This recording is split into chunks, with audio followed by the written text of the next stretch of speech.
up to control the security architecture of that state. It's unprecedented. And again, it calls for another discussion regarding this state policing thing.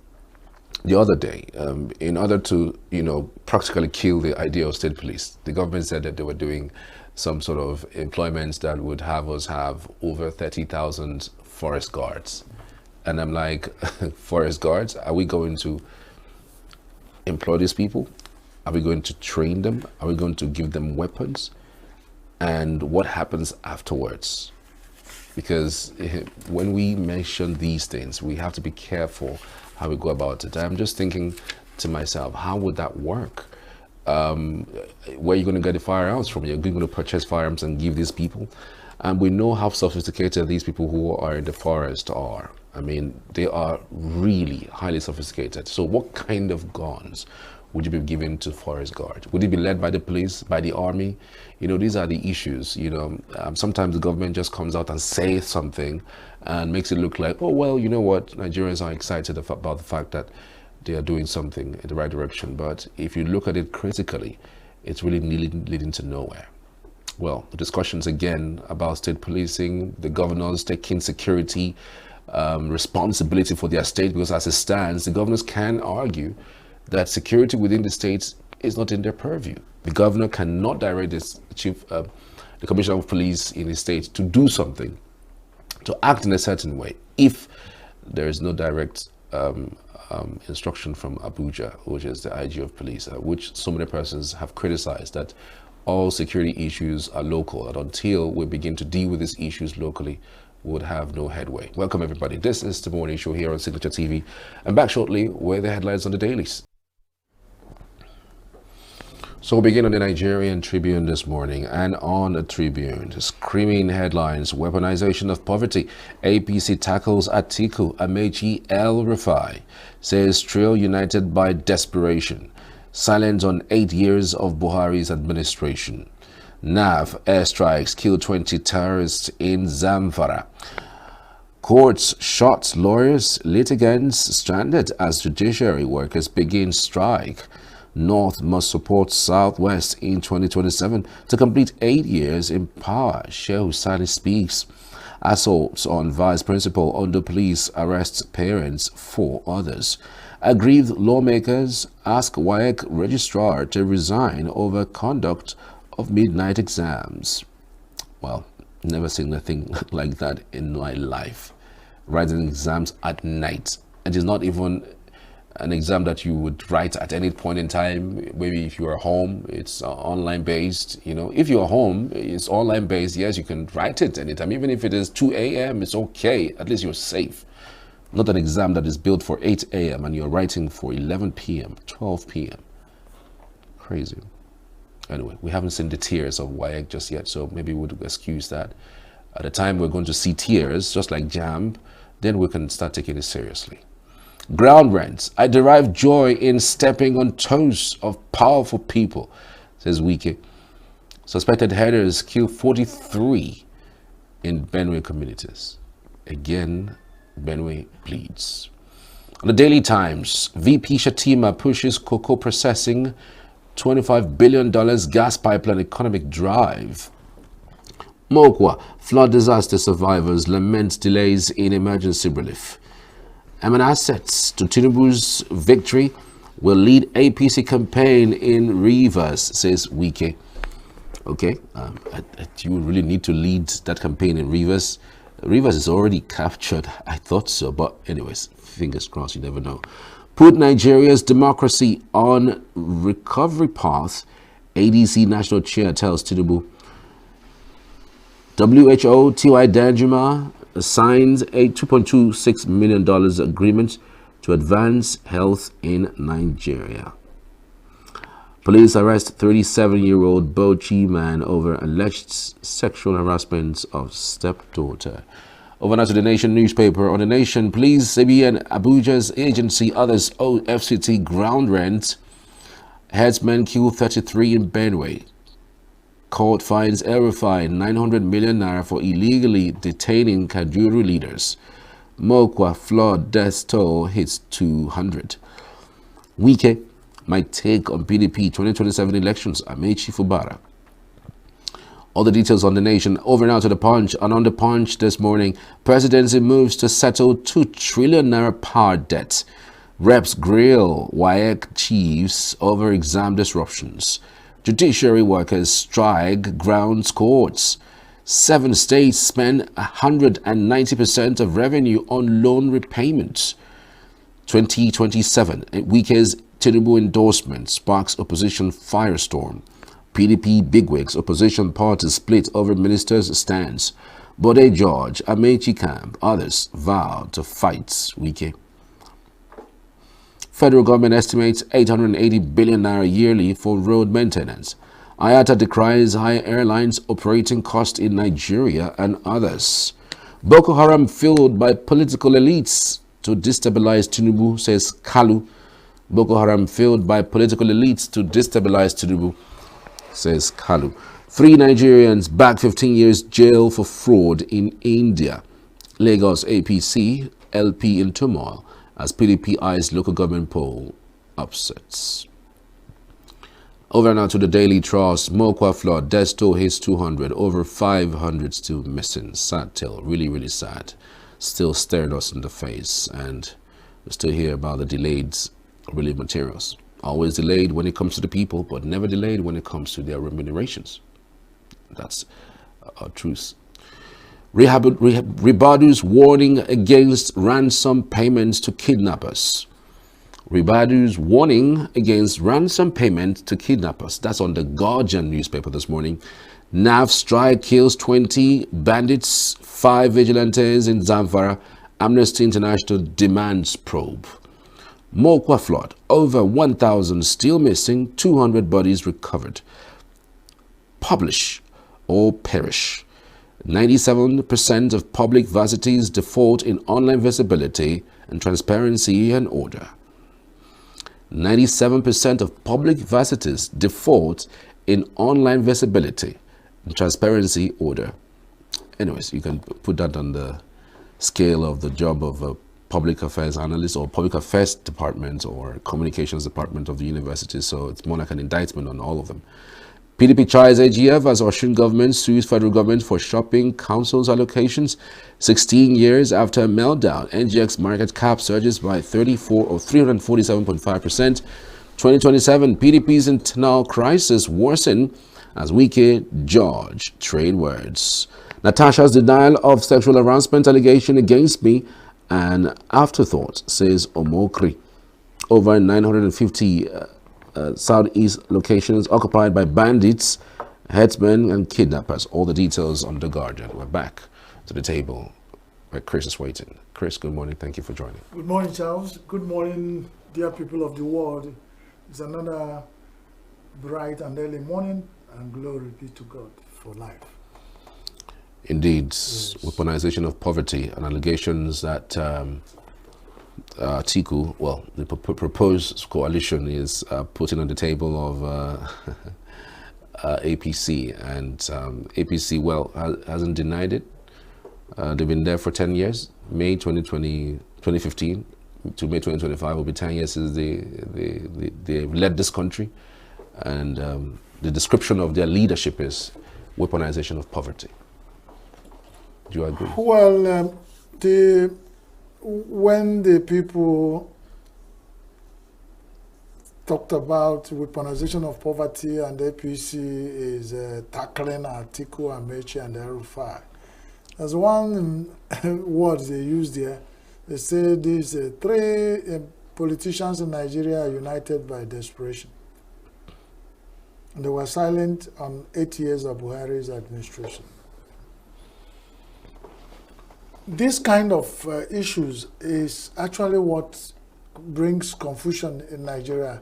Anybody who talks about what APC is doing, if you are not desperate, you are either so ambitious or you want to take over power from APC.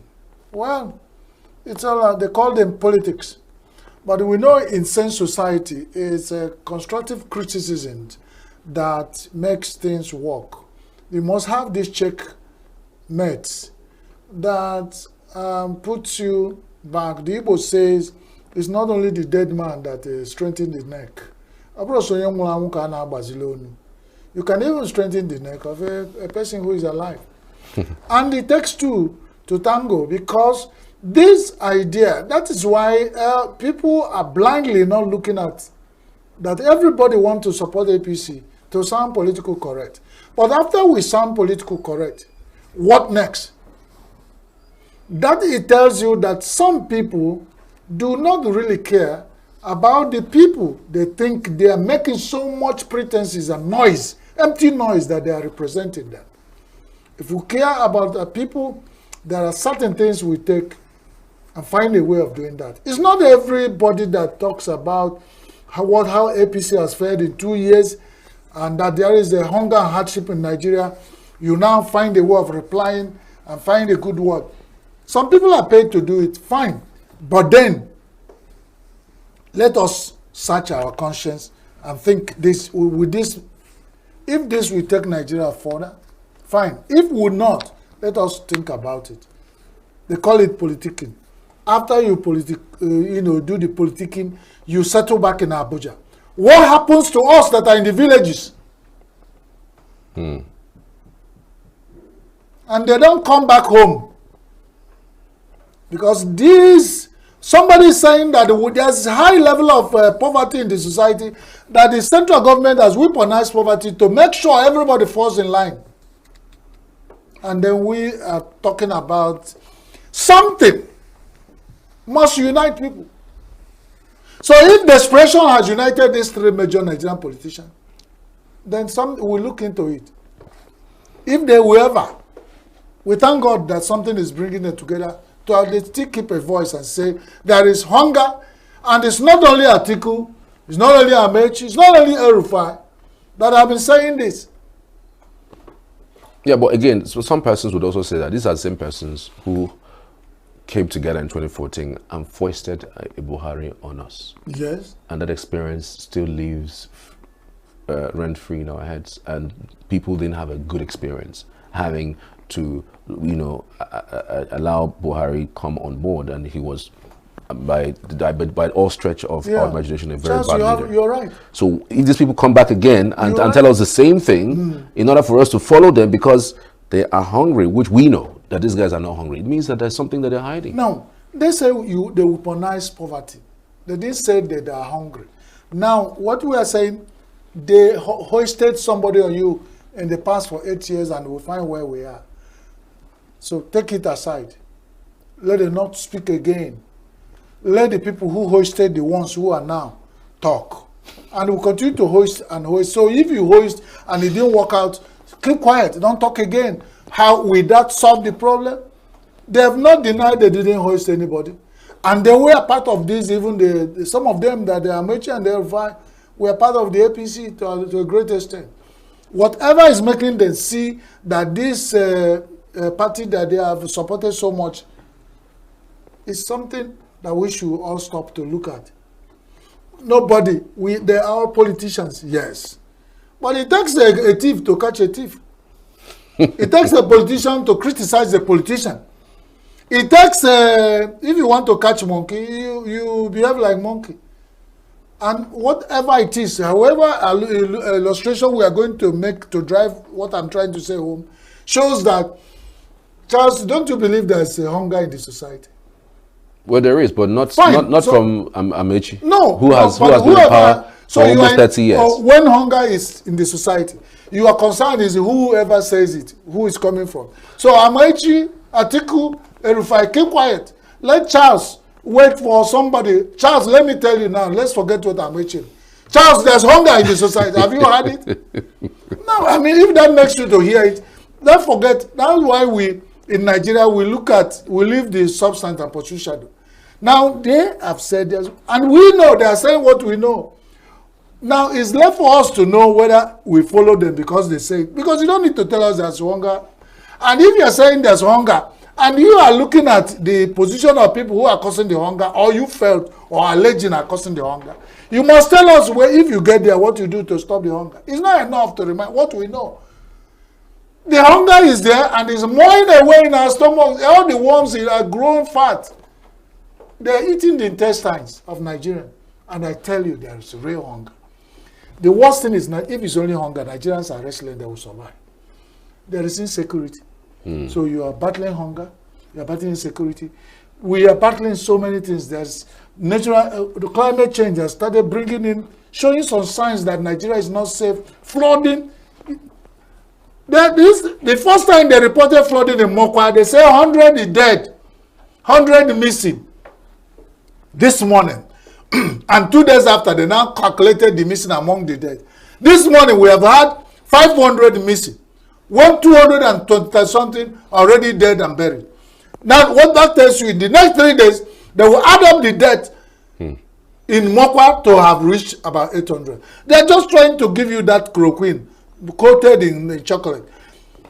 The flood that is going to besiege Nigeria, and the NIMET announced, to tell you again, 2 days ago, I saw a report that NIMET has warned between Monday yesterday and Wednesday there will thunderstorms, there will great rain, that will also bring flood.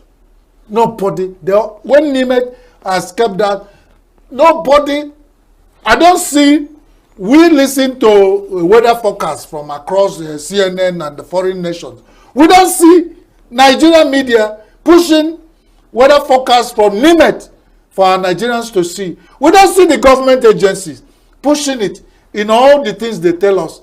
They not see people who are going about raising that awareness. Because there was an issue, we said, if NIMET warned, who drives their warning down to all the people? Because you know the high level of illiteracy in Nigeria. So the people who are in the villages do not know what Oyibo you are speaking, and you know the government who are up to local government, they have councillors at the wards that are grassroots. How has it trickled down? The data and the information for the people to now see. And what has government done? That's what I'm saying. Niger State government, what did it do? What the other state governments do when NIMET announced this? And more rains are there. You woke up this morning and you know how it rained last night? These days, when it started raining, you're wondering whether it's Noah's Day.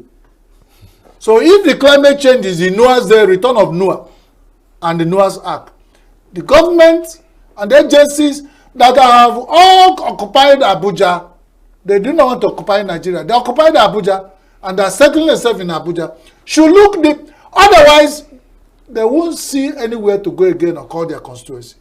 And they will start struggling in Abuja.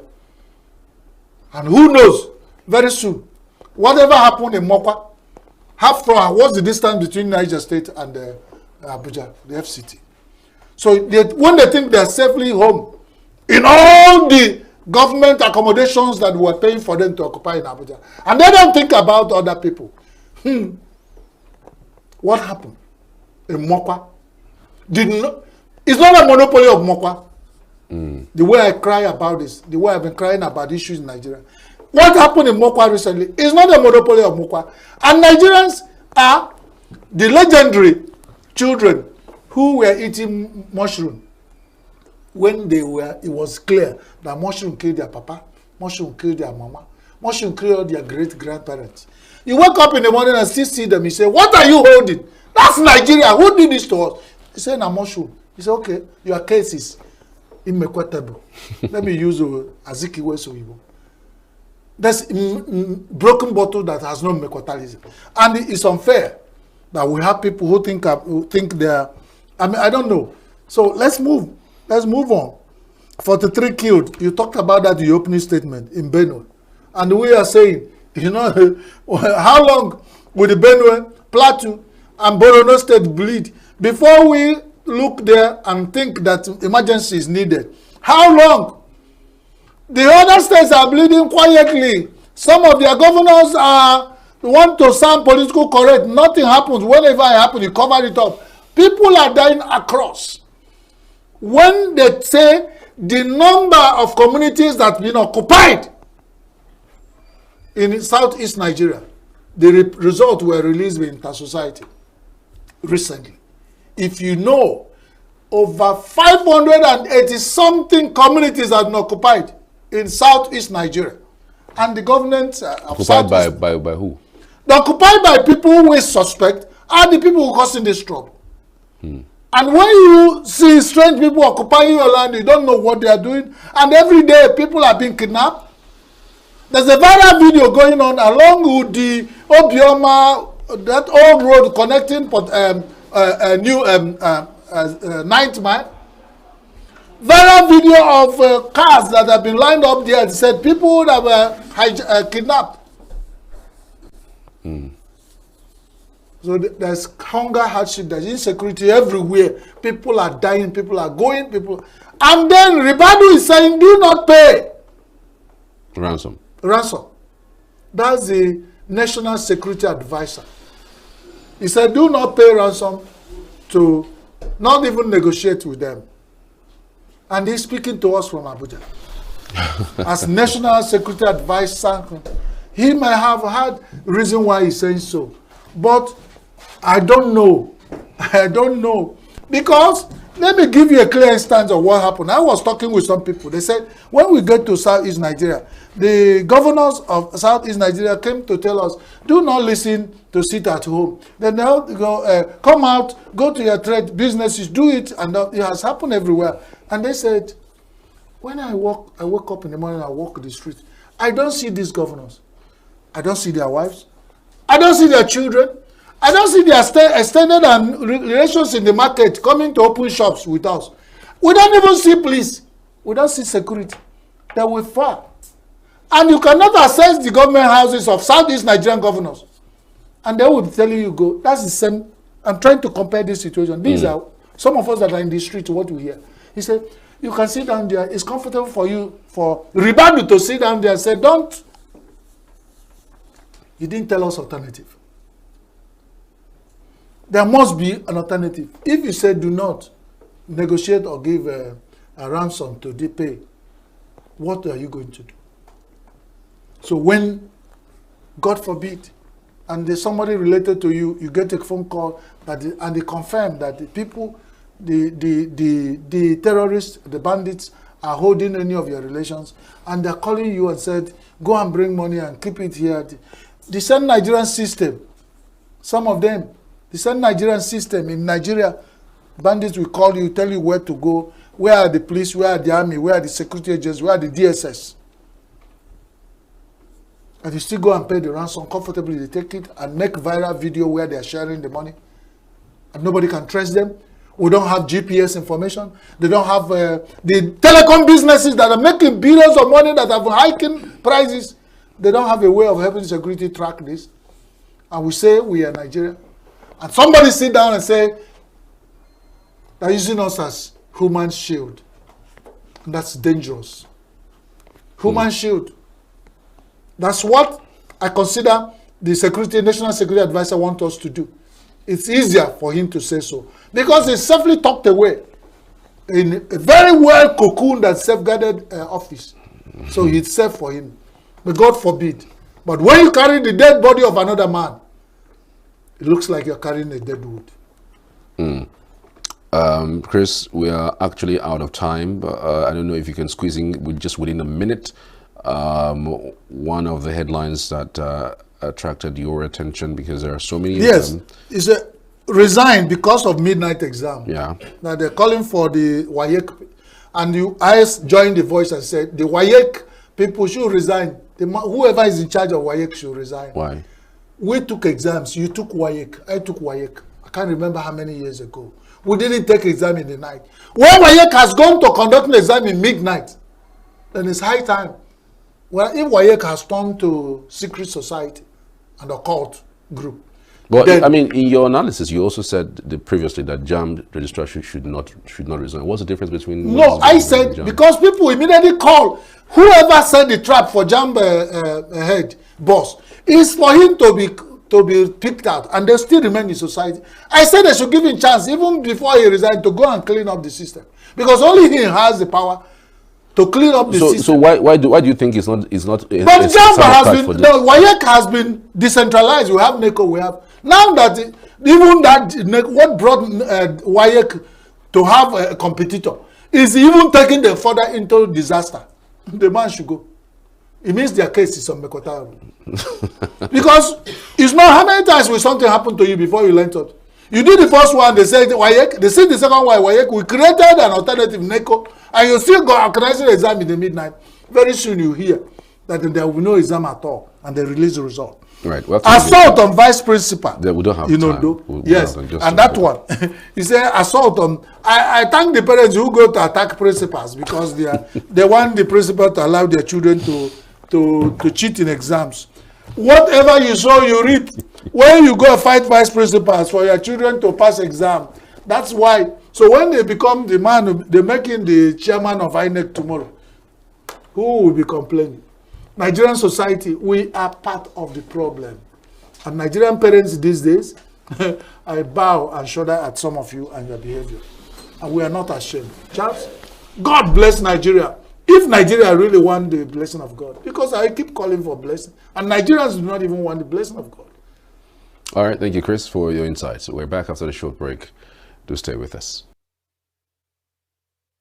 Every second, every minute, every day, news is breaking, events occur, and there are new developments. At Signature TV, we follow these stories objectively, bringing all sides without bias, explaining the complex issues, breaking down the numbers, and investigating the issues behind the news.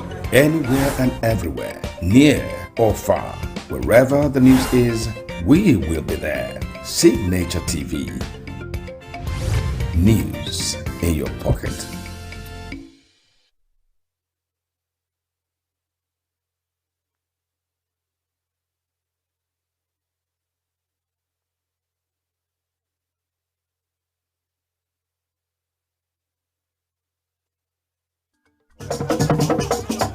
With a population of about 36 million people, the Southeast is awash with stories. Every day on Southeast News, we tell the peculiar story of the Southeast and her people. Our Southeast should be the Silicon Valley of Nigeria. Their successes, achievements, and daily challenges. Do you have a Southeast story to share? Community achievements and challenges, completed and uncompleted projects, bad roads, water scarcity, erosion, flooding, insecurity, or even disagreements? Bring it on to Southeast News. On Southeast News, no story is too big or too small. Southeast News. Let's tell our story.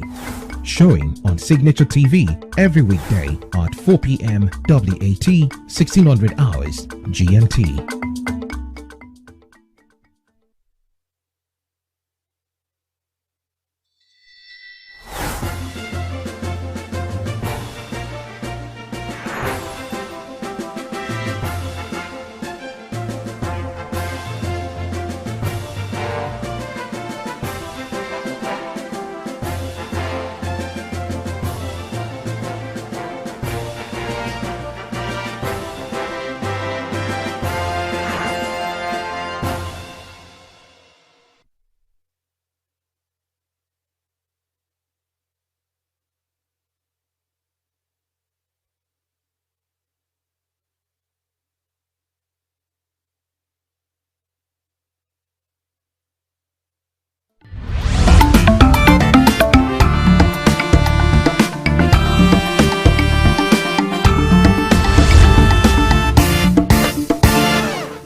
Welcome back. So in the wake of this incessant security situation that we've been facing as a nation, the talk about state police is now in the offering. And it almost seems as if it's a circle.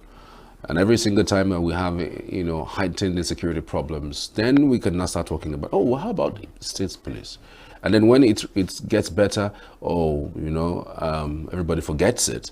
And then when it gets back again, what's up with this state-tested police? It happens every now and then. In fact, I have lost count of amount of the times that this country have spoken at that level about state police. I'm talking about since 1999. And up until this moment, there hasn't been any finger raised about state police. Well, Where do we go from here? And what are the pros, the cons of having a state police? What is the advantage? What are the disadvantages? How can we harness what we already have in order to secure ourselves? I still believe that it's impossible not to secure Nigeria with what we already have. We have with us live in the studio this morning Larry Ogwego. He's a human rights activist and, of course, someone who is a champion of human rights here in Nigeria. Good to have you, Larry. Thank you for joining us. Larry Ogwego.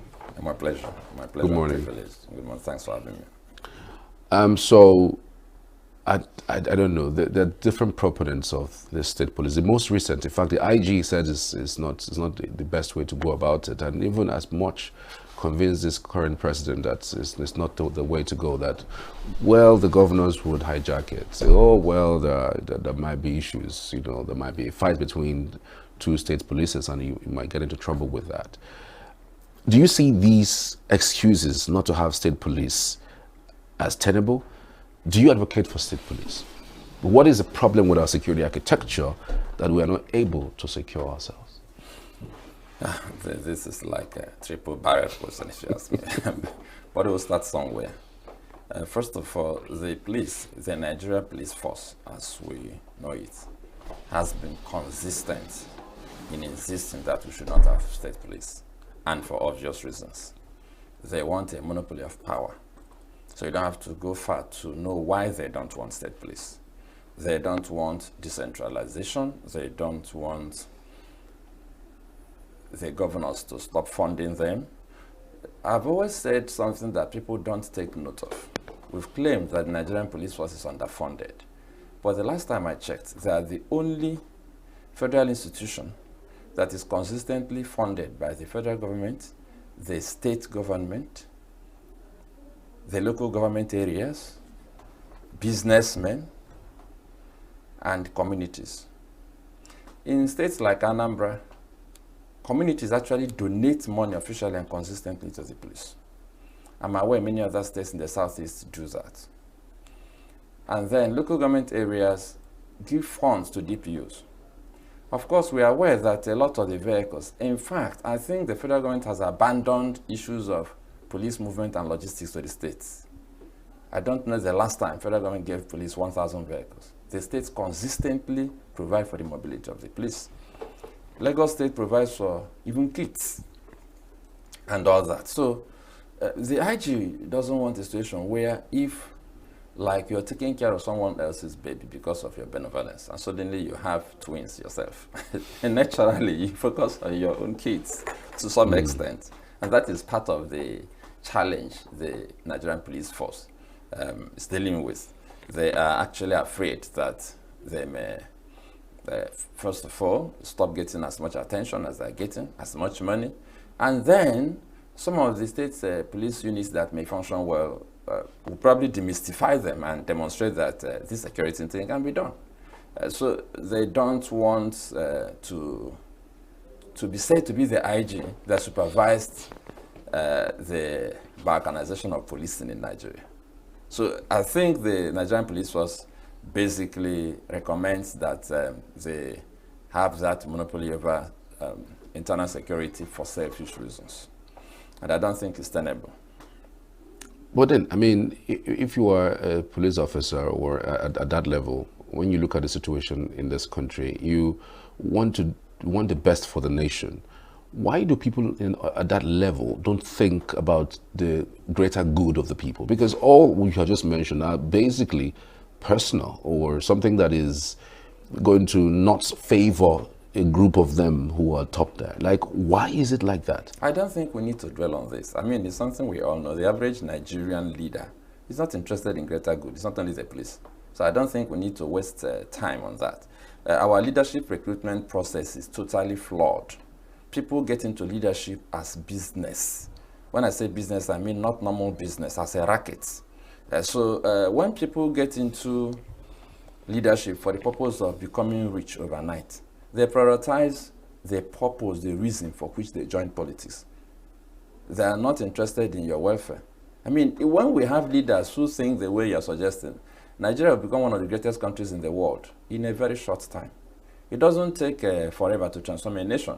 A country like Singapore that has practically nothing became one of the finest places to live on earth in one generation, 30 years.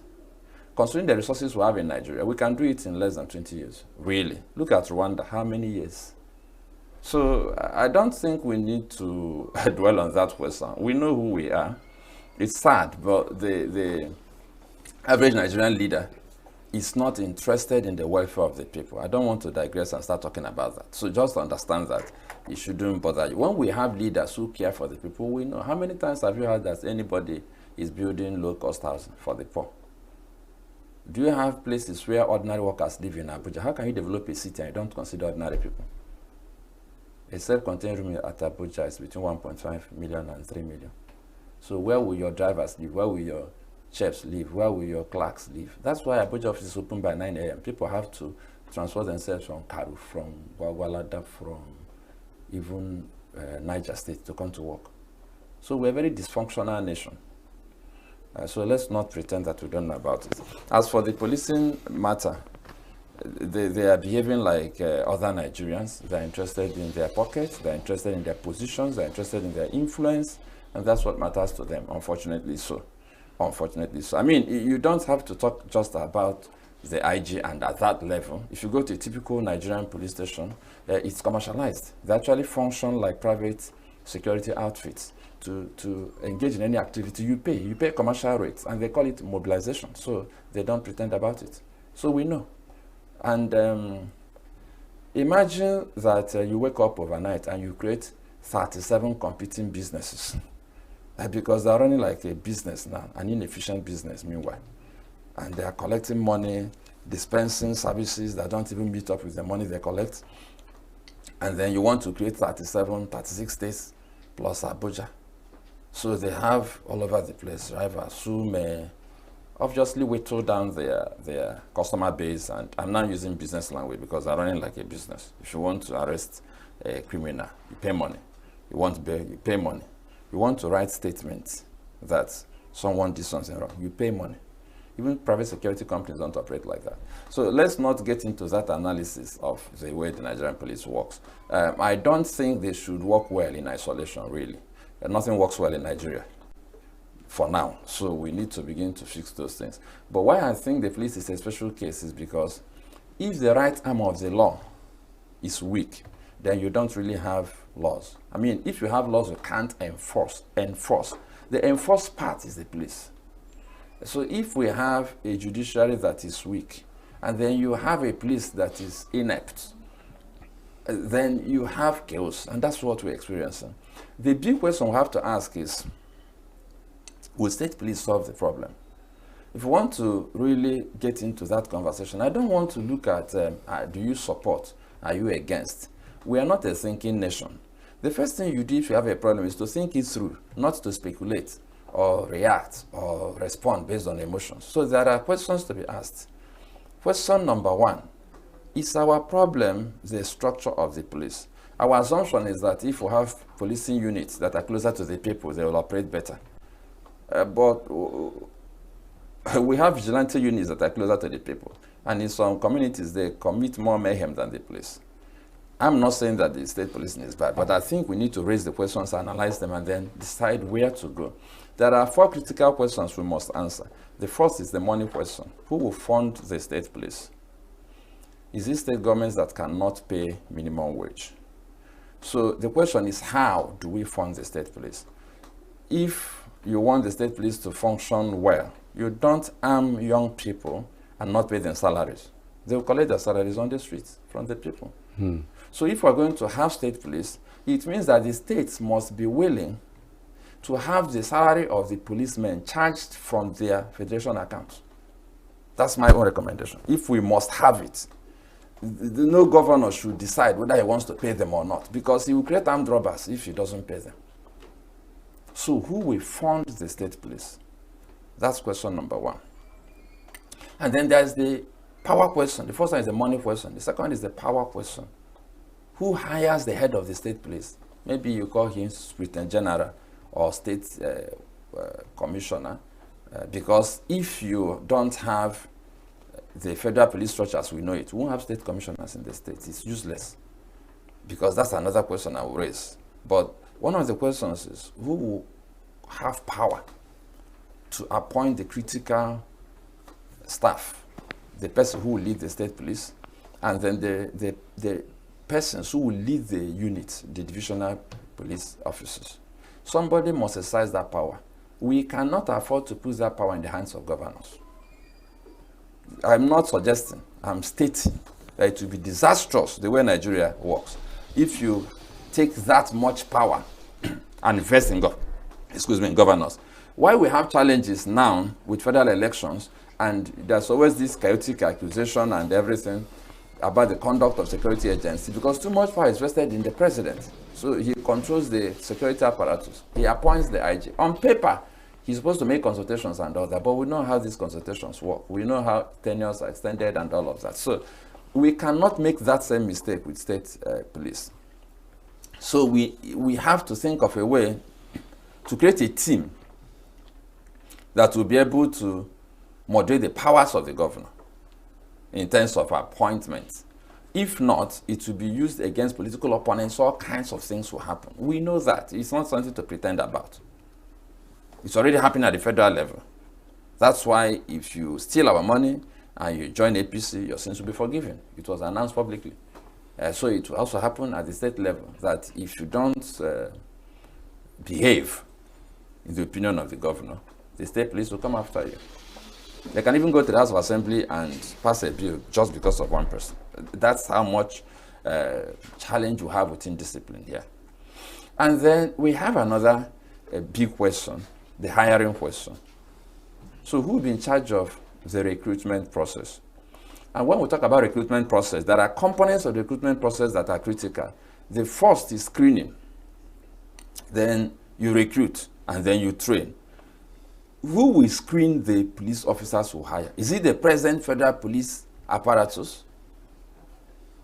I ask this question because we have had reports of persons with questionable character being hired into the Nigerian police. Miscreants, people who have criminal records. So the question becomes, who will screen the people who will apply to join the state police? Who will conduct the hiring exercise? And most importantly, who will train them? Is it the federal police that we are running away from their excesses that will train the state police? We are not answering these questions. We are just shouting, we want state police. You cannot unleash policemen on Nigerians without training. So who will train them? That's the biggest question for me, because we don't have any training institution in Nigeria that will not teach them how to be corrupt. So that's the problem. You don't have a training institution? We don't have any training institution that can raise policemen that will not be corrupt. We have the police college. Assuming you insist that we want state police and we bulldoze our way, what will happen is that the Nigerian police force will say, naturally, we have police colleges, so we should train them. Just like the road safety, federal road safety corps trains the state units, road safety units. So they assume, it's our job, it's our right. So how can a man who has not been able to train his children train another person's children? It doesn't make sense to me. So we have to answer the training question. But one of the most critical questions nobody's even talking about is, what do you do with the close to 300,000 policemen we are told that we have?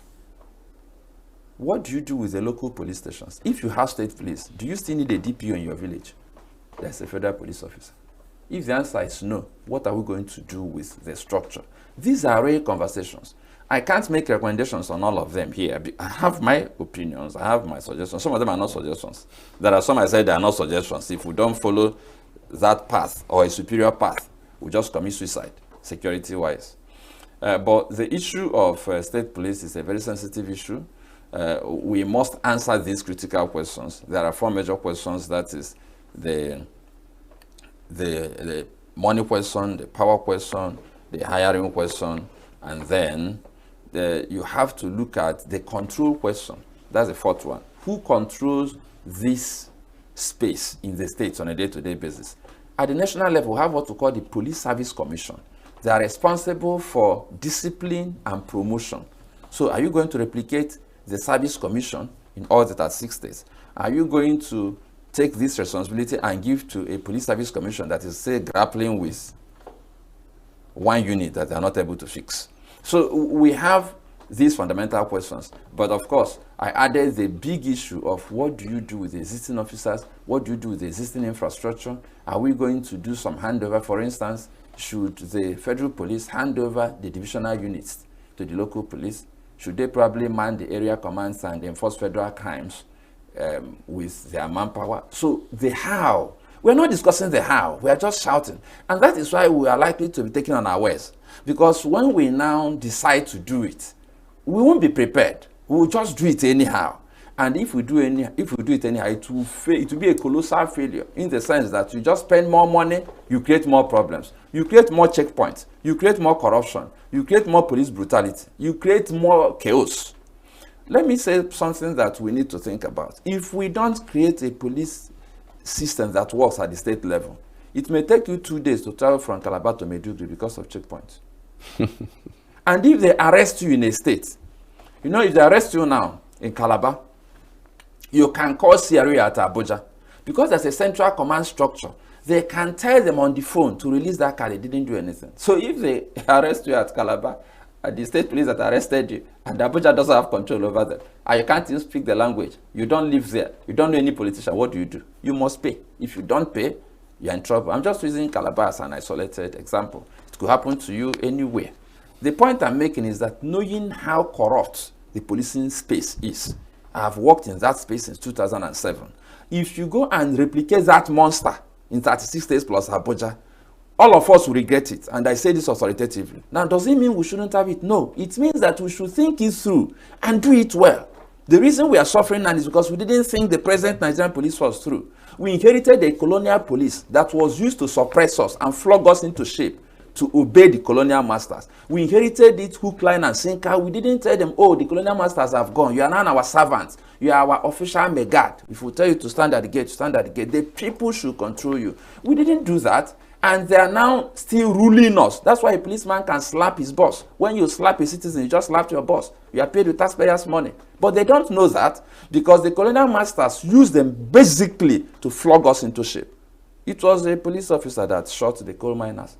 That's what you see there at a New Market. So the man just pulled his revolver and shot at people who were saying, we want better treatment. Because that was his job then. I don't blame him that much. That was his job. If he didn't shoot them or flog them into shape, he would have been returned to UK to become a regular police officer. He was a lord and master here. They used to carry him on their shoulders. So he wanted that privilege to continue. If we don't fix these processes I mentioned and we jump into state police, we're going to create a bigger problem. So I'm not saying we shouldn't have it. I'm saying we should tread cautiously. And for once, we should think before we act.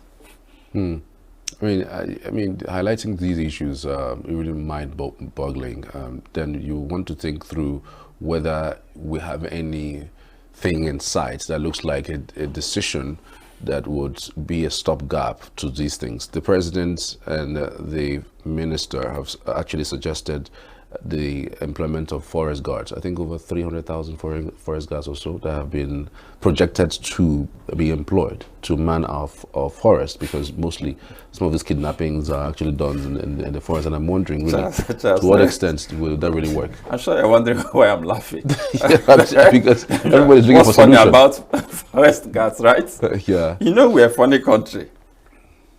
They don't have forest guards in South Africa. Let me explain why I was laughing. I don't know how we generate solutions. We just wake up one day and one contractor or one politician will just throw up one idea. All of us start running around. 300,000 forest guards. I went for a training project in South Africa, and I flew from Johannesburg to Durban. Approximately 1 hour flight. I sat by the window and I looked out of the window for 1 hour. I didn't see one forest. I saw farms and plantations. Coming back from Durban, I had the same experience. That money you are going to use to employ forest guards, use it to promote agriculture and occupy the forests. Keep the forest busy. If people, but that's the problem. Now people don't go to the forest anymore because of bandits, people who... You can remove them at their spirit. Even the military have told us regularly, the boys have told us, see, what are you talking about? These are a few miscreants. If you want to clear any forest and bring soldiers and say, enter this forest and remove, soldiers fought wars, don't you get it? We fought Biafran war. Both the Biafran soldiers and the Nigerian soldiers fought in forests. See, if you want to clear a forest in 3 days, it happened in ENUGU here. Towards Ipof, when they wanted to clear some, you just go into the bush and remove them. Yeah, that's not rocket science. Ask any soldier. This one that's saying they are sophisticated, how many are there? They are grossly outnumbered, they are outfoxed, they don't have the legitimacy to be in the forest. So if you want to take back any forest, you remove the people there. The reason we are not serious about removing them from the forest is because it's not just about banditry. It's also about the complex equation of solid minerals. It's about the people who are protecting and funding them.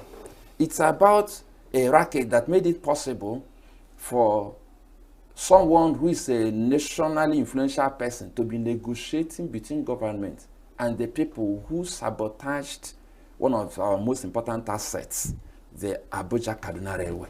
And it was going on openly and negotiating, and people are paying ransom. You see, there is a war economy going on in Nigeria. People buy weapons. People manage operation, Lafia Dole operation, this and that. Those operations, go to the budget and check how much money they are given. So there's a war economy around these things. If you want to solve the problem, if there's a political will to solve the problem, you go into the bush, pursue them from the bush, and create economic activities that will be sustainable in those forests. There is no forest that is not owned by someone, really. The place we call Yankari Game Reserve was actually just a forest, and people converted it to a game reserve, and it became a game reserve. I gave you the example of South Africa. Even impossible terrains, that's impossible terrains, with all kinds of mountains and hills, they cultivated trees and things around them. There is no unmanned space. The reason we are discussing forest guard is to actually tame unmanned spaces. So rather than go and pay people to extract value from the land and the forest, you pay people to go there and sit down and say they are taking care of forest. They are not farming. They are not doing anything. 300,000. You see the way we think. Very unproductive kind of thinking. Why should people go and sit around the forest and say they are protecting forest? You see, everything we do, somebody is waiting to sew uniform for the 300,000. Somebody is waiting. You see, all these things are just driven by proposal. If you go to Abuja or any state capital in Nigeria, you see professional proposal writers who don't have anything in their brain but the money they will get out of the proposal. I'm not saying people shouldn't write proposals, but your proposal should be driven by real solutions that will be beneficial to the country. And I'm not saying we can't have forest guard, that is not an option, but it's not a sensible option. Because there are some states that have also tried to go into the forest with forest guards. ENUGU state has forest guards for crying out loud. So what has been the outcome? Do you know that some members of the forest guard in ENUGU don't go to work? I'm saying this authoritatively. I know at least 2 persons who are members of the forest guard and they are doing their business. They don't go to work at all. They don't know any forest. They have not been inside any forest. They said they lack funding, most of them. The ones that I've spoken to. The most important thing is that the forest guards we have are not guarding the forest. It has been a colossal failure. I want to create a bigger one. You see, you can't get a young man who lives in the city and hire him and say he's forest guard. You go into the forest. See, there are so many impediments to this idea. You now, I don't know if there's any amount they will pay you and say you're commander of the forest guard, are you going to the forest? It's not your terrain, you don't want to go in there. It's an entirely different city on its own. That's the forest is an ecosystem that if you are not part of it, what's a possible you don't want to go there. Solution to this with the security that we're having? What do you think can be done, like in the immediate, say in another 1 year, 2 years, or maybe another 6 months, in order to, stop this incessant killings that we're seeing across board? I think the first challenge we have is not a security challenge; it's a political challenge. Political challenge. Yes, our leaders do not have the political will to stop it. You see, we don't like telling ourselves the obvious things that are happening to us. I'll use the Plateau case study. Ever so often, they are attacked and killed. And they have told us on national TV, everywhere, that we know who is killing us. We know where they are. And you are pretending there's a security problem. If you know where they are, and, okay, worst case scenario, assume you have the political will, and someone comes on national television to say, we know who are killing us, we know where they are. Somebody should challenge the person and say, okay, show us where they are. At least somebody should respond. Nobody says anything about those claims, which suggests that it's true. So if they know where they are, why don't you go there and remove them? The same case with Benue. Why don't you just go there and remove them? I mean, you can't tell me that, let's say there are 500. They say there are maybe number about 200 on bikes. So how can 200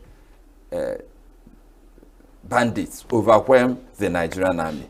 There is no political will to deal with these guys. And if we want to deal with them, we won't go there to have conversations. You go, they are fighting a war, actually. You go there to remove them. I don't mean remove them physically. You know, they use the word that is very interesting, neutralize. So if when you neutralize, they are permanently out of service. But there is no political way. So you are trying to get me to begin to prefer suggestions to people who don't want to use any suggestion. The major challenge we have is that there are sacred cows in Nigeria who, when they kill people, we actually use state apparatus to either protect them or we look the other way. When they are killed, or when their cows are killed, everybody will be up in arms. Why did you kill this cow? Why did you kill this person? The rule of law is not enforced in Nigeria. So if you ask for recommendations, my first recommendation is that our president should go to school and study the meaning of the rule of law. So you have the same law for everybody. You have the same methods of managing crime and everything for everybody. So if a Fulani herdsman or a farmer does something that is illegal, you punish the person. If a farmer poisons somebody's cattle, you punish the person. In fact, if that cattle is eating your corn and you poison the cattle, you punish the cattle rearer for allowing cattle to stray. You punish the farmer for poisoning cattle. You restore some sanity. The first time there was a race riot in Singapore, you know, people think it's only Nigeria that has tribalism problems. After Lee Kuan Yew became the leader, shortly after, there was a race riot. And Lee Kuan Yew not only went there physically, he kept saying never again. And the way he was saying it, he not only said it, he deployed every power he had to ensure that it never happened. It has never happened for more than 40 years. Never again. We don't have never again leaders in Nigeria. We have leaders who bend to all kinds of political whims and suggestions. They're always focused on election, who will bring the votes, which tribe, which church, they don't want to get people to understand that at some point, we won't have a nation if we continue like this. So we need that transformational leader, that visionary leader, that will sit some of these cabal leaders down and tell them, look, the way we are going, very soon you won't have anybody to lead. Don't you get it? We need to up our game. If you want power, let's give you some other kind of power, but not destructive power. We don't have such leaders. We have leaders who are focused on elections, who will get me the votes of this tribe, who will get me the votes of that church, and they are willing to do anything to get those votes. But it's not rocket science. The first thing you should do is to make sure that if anybody commits a crime, the person pays. If you find anybody breaking the law, you unleash the full weight of our military and the police on those people. Unfortunately, we don't have political leaders who are interested in that. So I don't want to start spending my energy and my intellectual capacity making recommendations to people who will use them. I mean, experts have made several recommendations. And people say we know where they are. They come like this, they come like that. In fact, some people even allege that before they come to attack us, that some people will come and collect our firearms in the name of disarmament, that there's peace now. And if they come today to collect our guns that we use to defend ourselves, they will come tomorrow, 2 days after. So how can we be telling such stories in the open? And Charles, the people who tell those stories on national television, they have not been arrested, they have not been interrogated, they are left alone, which suggests that saying the truth, their truth is not responded to. And you're asking me to make suggestions to people who don't want to solve the problem. It doesn't make sense. They are not willing yet to solve the problem. Right. If you know how much power Nigeria has, Nigeria is the nation that went to Liberia and stopped a national crisis all by themselves.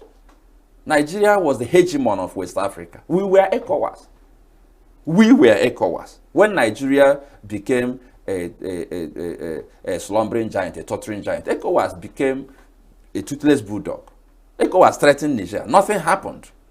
If it was under Obasanjo stopped a coup. You've forgotten.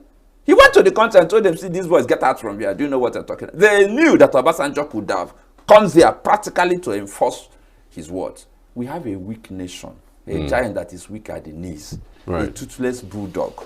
And everybody knows that we're toothless, so they don't just respect us anymore. Larry, we'll have to leave it there. Many thanks for your insight. I mean, it's just amazing. Wish we can drag this further, but because of time. All right. Larry Ogwego is public affairs analyst, a human rights champion. Many thanks for your insight on today's program. Thank you again. It's my privilege, my pleasure, my privilege, and I hope that all of us will begin to think properly about our problems before we act. Absolutely. All right, we're back after the short break. Do stay with us. Every second, every minute, every day, news is breaking, events occur, and there are new developments. At Signature TV, we follow these stories objectively, bringing all sides without bias, explaining the complex issues, breaking down the numbers, and investigating the issues behind the news. Anywhere and everywhere, near or far, wherever the news is, we will be there. Signature TV. News in your pocket.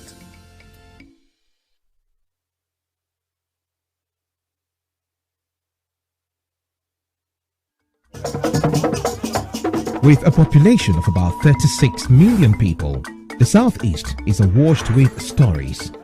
Every day on Southeast News, we tell the peculiar story of the Southeast and her people. Our Southeast should be the Silicon Valley of Nigeria. Their successes, achievements, and daily challenges. Do you have a Southeast story to share? Community achievements and challenges. Completed and uncompleted projects.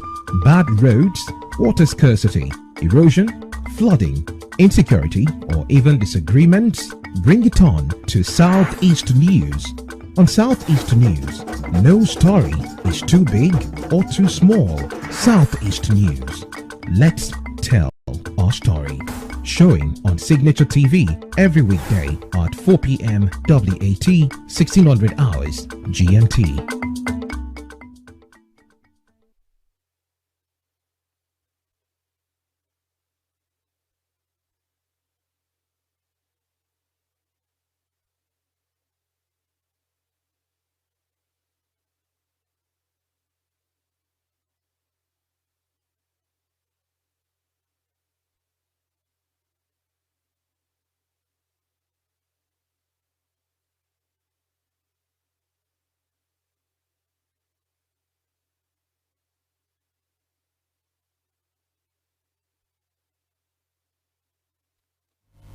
Good morning.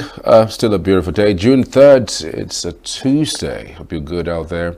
We're looking at the rising incidences of scams and business transactions across Nigeria. Mazi Obidiwo is a public affairs analyst who has some insights to share with us this morning. He's on the Zoom platform. Good to have you. Good morning. Yeah, good morning. What for you are the most common scams that we have right now in business, especially across Nigeria? All right. Primarily, I think it's the what we call the cyber scam is very common, and it comes in forms of primarily it started with receiving messages on your phone, and most of those messages will come with a link, and they do it in such a way that it looks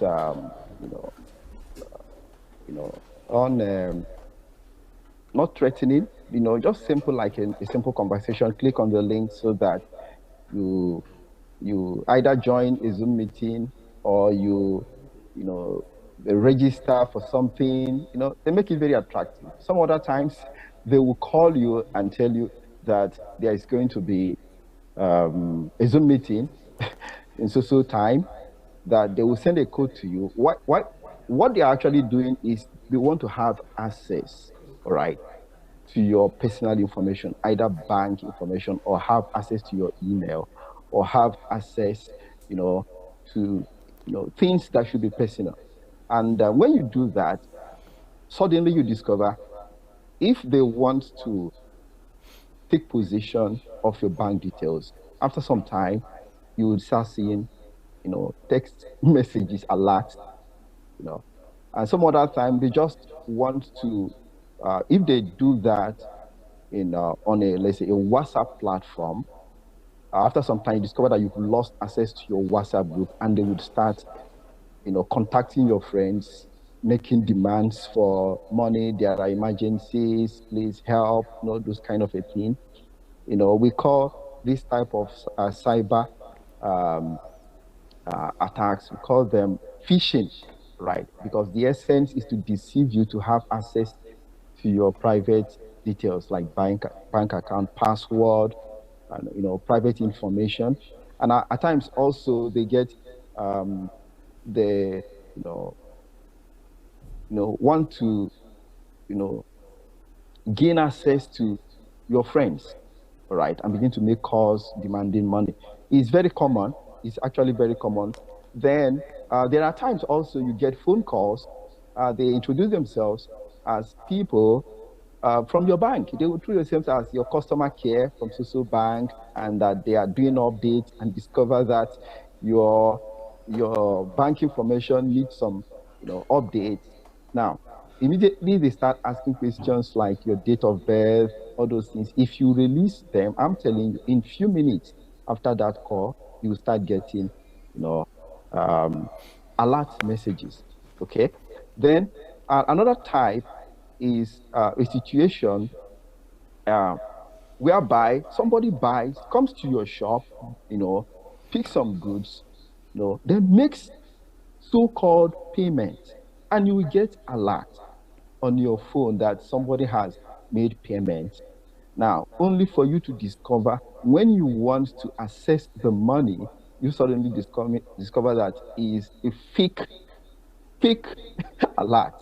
Right? They use softwares to do that. Sure, those guys have so much advanced, such that at times you even open up because when they started, would advise people to please open your what do you call it, your bank app, and check if you actually received the alert, the money. Now these days, at times they've gone step ahead. At times you open and you see so-called money until when you want to use the money. Right. So it comes in different ways, but these are common, ways that people are defrauded. Then also what they call investment schemes. They will tell you that if you deposit so amount of money, after like few months or few days, okay, they don't even go into months, 1 week you will get 100%, right? And greed will always drive people, to make such investments, only to discover that after some time, those guys are nowhere to be found, right? So these are actually common ways that people are scammed currently, how businesses are scammed. So people need also to be very careful. Then we also have what we call romance scam. It's very common. As a matter of fact, I get emails, they will start with introducing themselves, use one name that you may be familiar with. He's very rich, he lost she lost the husband, and she wants to give, wants to connect with you and see how he can share the wealth with you. Please, if you're interested, no. And if you get involved in such conversations, before you know what is happening, somebody will ask you to send money so that he would help you to do a transfer. We call it advanced pre-fraud. You know, they combine a lot of things, both advanced pre-fraud, where you need to make um, advance payment in return for a very huge amount of money. For the romance scam, they will first of all connect with you as if they are interested in love, and you start talking before you know what is happening. He wants to visit. Please, can you help him? He can't withdraw money. Help him with just 10,000 so that he can visit. Those things, and people start releasing money, only for you to discover that after you have spent a lot of money, that you have been scammed. All right, so they come in diverse ways. Right. Quite important that you took our time to, explain these levels. I'm just wondering, for someone who is a common man who just wants to get protected from all of these, issues, is there a way someone can protect themselves practically of this? Because it's almost seems as if it's impossible. Because if you're not online, you must be somewhere or offline. These days, you don't have to be online in order for you to even be duped. And another question is, do you think that jazz, African magic, is involved in these types of, transactions? So much so that someone feels hypnotized to the point that, they don't know themselves until maybe when they pay out the money. Like, how does that happen, especially online? All right. Personally, I do not think it has anything to do with jazz. It's a psychological issue. All right. Let me explain something. Let me use a data to explain something. In 2020, Nigerian interbank settlement system released a report that the Nigerian banks lost, like 3.5 billion to related scam and fraud. Remember, most of these scam people go through the bank. You have to make transactions, okay? So that's this. Now, let's move forward to 2024. Remember, I said this happened in 2020. That was a report, right? It's in the public domain. 3.5 billion naira was lost to related scam and fraud, all right?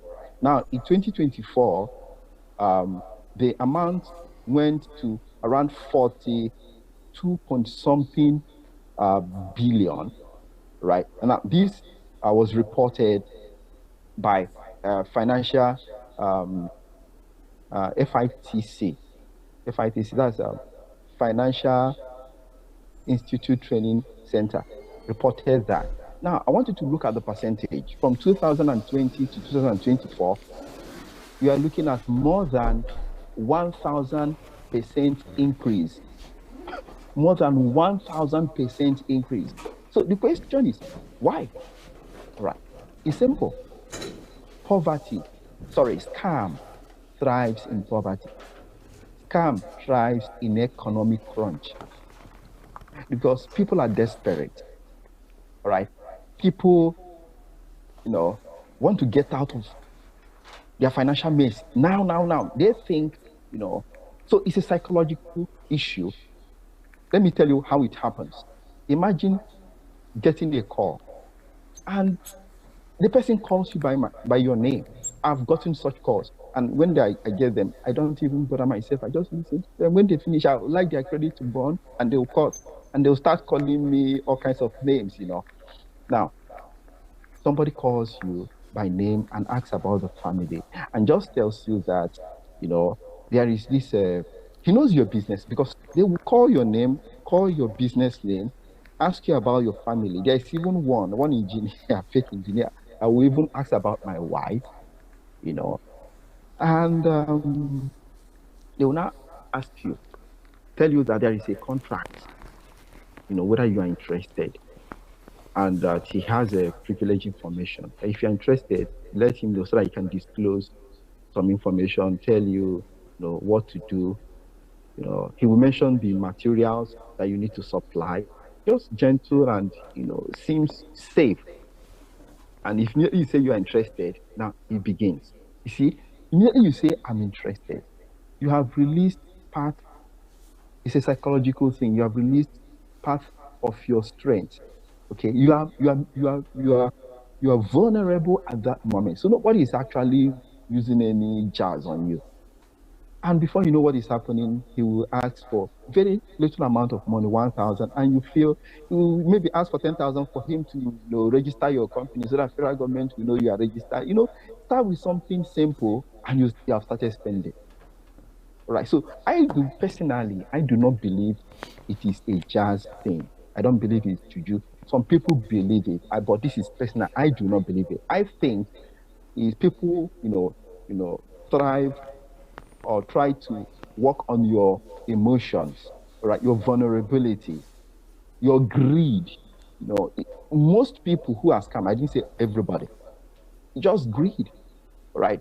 Or you feel that you do not have opportunities again. There is no hope. I can't really survive except they say if I bring 100,000 naira, I will get 200,000 in the next 1 week. And if a so-called friend of yours have shown you an alert that he did it and he got it, all right, and you want to get out of poverty, you want to pay your children's school fee, there is this, financial need that you have at that moment.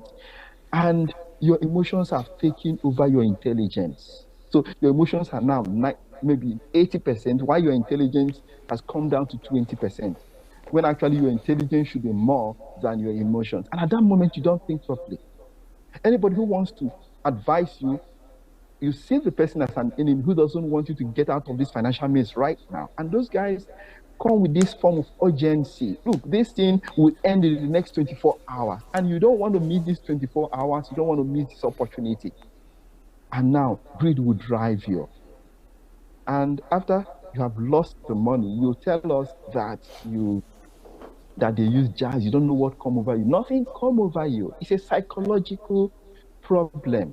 All right. They were riding on your emotional, vulnerability.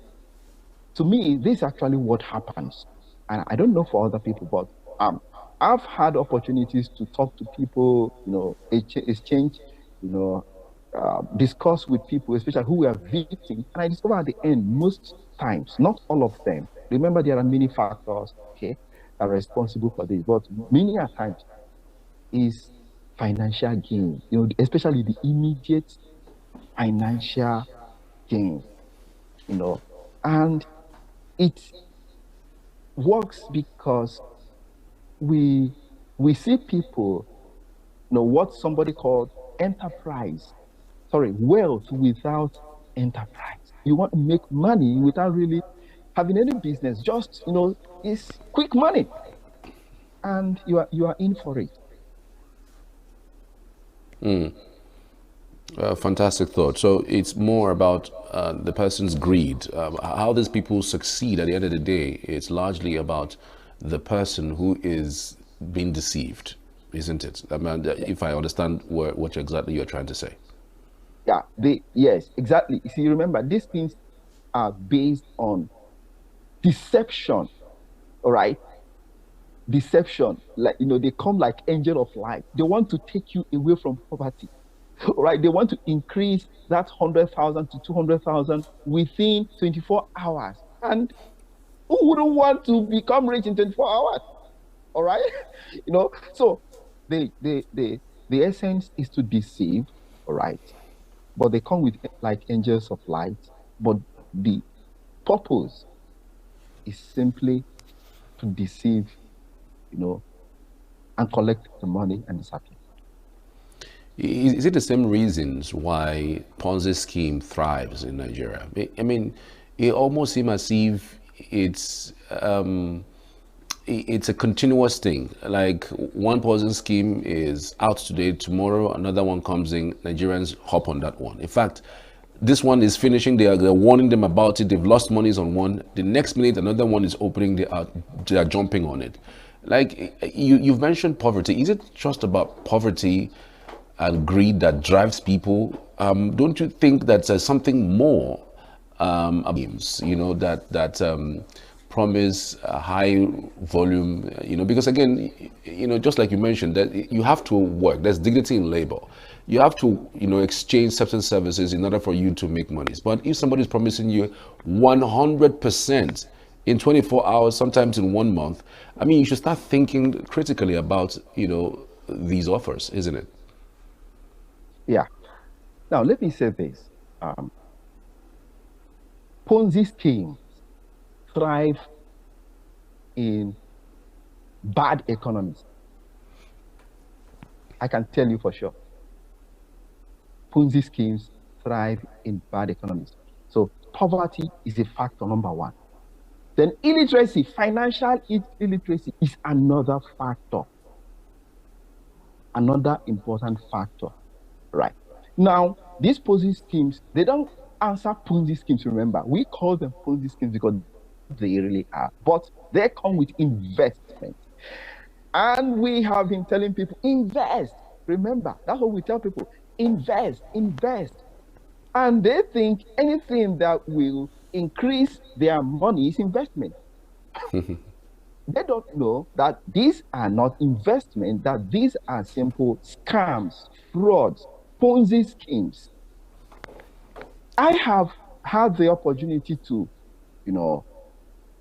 somebody comes to my DM in WhatsApp and asks me, okay, look at what I saw. And I would listen. When they finish, I will tell them, look, this is a Ponzi scheme. They will tell me, no, it's not a Ponzi scheme, they are sure. And I'll just be looking at it's very obvious to me, it's very obvious, 100% it's Ponzi scheme. I will end up telling them, in the next 1 year, I would like to ask you how far. And I know that 1 year is very far, but I will give them that privilege, give them time. And I can tell you, 100%, all of them will get scammed. All right, so lack of financial education. We don't understand what investment is. Although the government, government agencies are trying to educate people, but that's why everything is tied. I keep saying that. Number one factor is economic problem. Ponzi schemes, scams thrive in poverty. It's just, look, it's just the truth. It's difficult. If a white man will succeed in scamming you, he's going to do it because he knows that you are living in a country where there is high level of poverty. And he's coming like a savior. He comes like a savior to help you get out of poverty. Now, let me turn it the other way around. If a black man or an African man will scam a white man, he will not come like a savior. They will go through, romance, scam, love. In those days, they come like, hey, my father is the owner of a gold mine, right? Now, it's different now. My father is the owner of a gold mine in Africa because all of them, the Africans, we have, natural resources. We have minerals. My father is an owner of an oil well. They would create fake documents from CBN, from banks, and forward to you. Forward it to the white people. And the white people will believe them because those things seems to be real. And he will tell them, look, you need to send some money so that I would begin processing the documents to get you the right to mine it. It's not like that. So, but now, you see that type of scam. It doesn't yield anything right now. So they go to romance. Because these people want love, okay? That at times also they go through, contracts, government contracts. And, I've gotten a lot of things. I even gotten one call from Abuja, and he claims to work in Aso Villa Hospital, you know, and you know, and that time I know that Aso Villa released a tender, public tender for supply of equipment. And he told me, yeah, and I know about that. You know what I did immediately? I called a friend who works there. He doesn't know that. I called a friend said, leave government, yes, they release, but government is not doing any procurement right now. And that was the end of the discussion. Simple. I'm telling you, I have a lot of stories to tell about these people because I get a lot of them. Virtually like I say, there were months where I would get up to 3-4 calls. Many a time when those calls, I will leave I will even drop the phone on my table and allow the person to waste his data.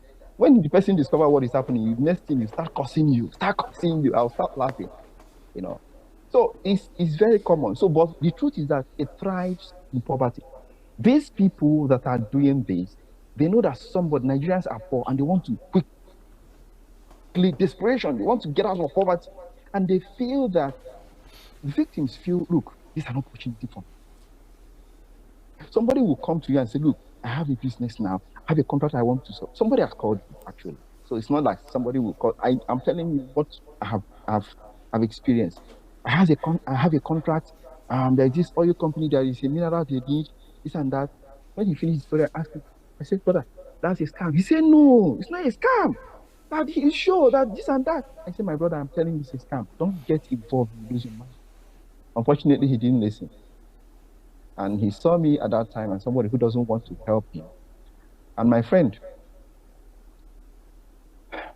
his story touches the heart, actually. He lost his money. I think he borrowed some money and lost money. So he came back to square zero. Not even square zero, minus.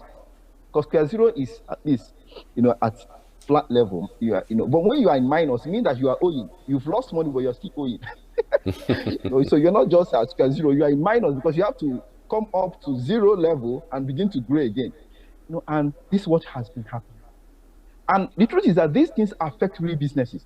Because the next person thinks that, oh, they have come again. Even if you come with real business, they will think you are one of them. Yeah. That's the problem. So it's affecting real businesses, genuine people who are running business. Recently, I had a conversation with a colleague in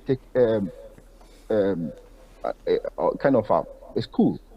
And we are discussing about how, you know, scam is affecting our businesses. I told him, look, just be yourself, be honest, be sincere, continue what you're doing. Forget about those guys. They will be there. Right? If people believe you're a scammer, ask them, have I scammed you? They will say no. He's just suspecting. I said, go and find, go and do your due diligence. Go and ask. Go anywhere and ask. And I think if you are honest and you're sincere in business, right, you will be bold to tell people, give people your credentials like your name, your business name, your business, what do you call it, CSC registration number, all those basic information, and tell them to go and do their due diligence. Ask questions. I will go. And at times I take risks. You know, I tell people, I say, go online, Google my name, Google my business, believe everything that you see there. Believe the bad, the good, and the ugly about me. And if you want us to do business, come back. I go to that extent to challenge people. Fortunately, nobody has come to me and say, oh, you have been scamming people. Unfortunately, again, most of them don't even do that. You know, like, at times, Nigerians are very funny people, very good people, to be honest with you. Somebody said it's laziness. Many people actually don't have that time to do due diligence on anybody. But people who really do come back and tell you, okay, let's talk. So these things are affecting real businesses, you know, affecting sincere people, genuine people, because everybody now is a suspect. All right. So, but genuine people should continue to do their business, be honest, be sincere, make sure you don't stain anything, you know, don't stain your clothes. Do the right things, and people will do business with it. Everybody's name is scam. Right. So how do you identify, you know, businesses or transactions that are fraudulent or Ponzi schemes that are fraudulent, and how does one protect oneself from it? I mean, you mentioned clicking of links sent to you, clicking of something to get you know, some benefits, as the case may be. For you, how do you identify one a scheme that is fraudulent, or maybe something that looks like it's true, and somebody would even show you evidence, and then, but how do you identify it? How do you test that particular,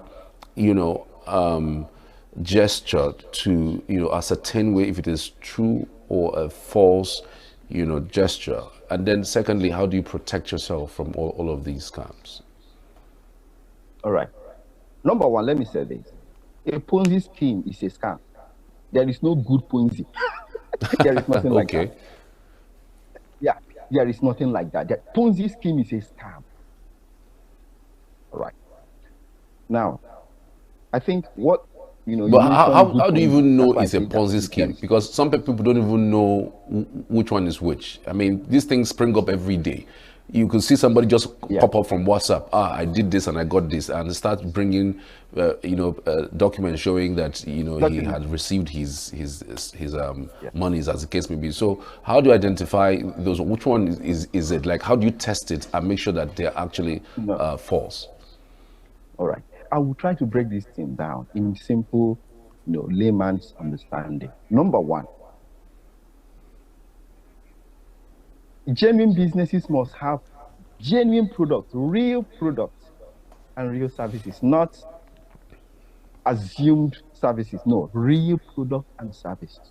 So if somebody says, there is this business in town, allow him or her to finish and now ask him, what are the products and services that these people offer? If he cannot mention any tangible products, my friend, it is scam. Now, let's go to service, because service is relative, Service is relative. Product is simple to identify, and service is relative. So the question is, what service do you offer? And he begins to stammer, he begins to tell stories. My friend, it's a scam, it's a Ponzi. Now, let me also say this, because this is actually where all of them have gone to. Cryptocurrency. Right. Yeah, cryptocurrency. All of them have gone to cryptocurrency because, crypto, everybody. Some of them will show you picture of the president of America is supporting a Bitcoin. They will come with the real thing and end up with the wrong thing. They will come with Bitcoin, all right? And by the time they will tell you that Bitcoin started 11 or 12 years ago, and it was valued at nothing, and today it is 100 and this. Oh, if you do this, no problem. They will start with the right thing and end up with the wrong thing. So let me say something about, briefly about the cryptocurrency they talk about. If you want to do any cryptocurrency business, I advise you, go and learn how to trade. Don't give anybody or group of persons your money to trade for you and pay you. Immediately you hear that, my friend, it is a scam. Deposit money and we'll do the trading for you and give you percentage. My brother, is a scam. So cryptocurrency is designed in such a way that you do it yourself. So if you do that and lose money, it simply means you've not learned how to trade. It's a skill. Trading cryptocurrency is a skill. Also, assuming you don't want to trade cryptocurrency, you can actually, do what we call investment. Let me give you an example.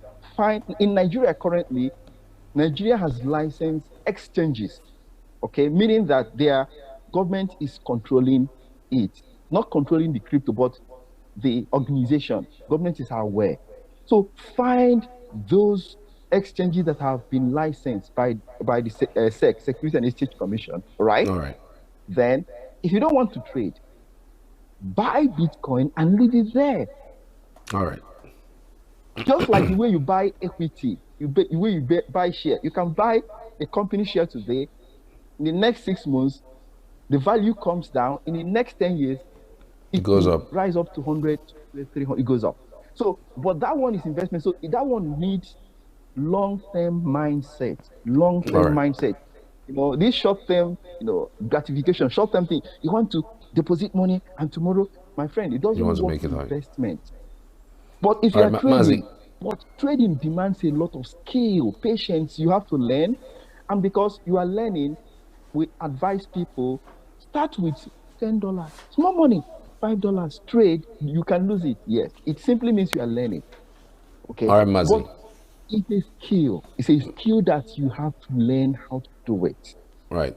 Mazi, we have to leave it there because of time. Well, thank you again for your insight. We truly appreciate your thoughts on this. I'm sure that is something that would be in our continuous discussions on our panel. So maybe sometime later we can invite you to talk more on this. Thank you again. Thank you very much. It's a pleasure. All right, Mazi Obidibo, giving us insight into the rising cases of business transactions that have fallen by the wayside, and I'm sure they must have picked a thing or two. If you missed out, you can join us on our YouTube channel. That particular broadcast will be up there in a couple of minutes. Thank you so much. We're back shortly after this. To stay with us. Every second, every minute, every day, news is breaking, events occur, and there are new developments. At Signature TV, we follow these stories objectively, bringing all sides without bias, explaining the complex issues, breaking down the numbers, and investigating the issues behind the news. Anywhere and everywhere, near or far, wherever the news is, we will be there. Signature TV. News in your pocket.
With a population of about 36 million people, the Southeast is awash with stories.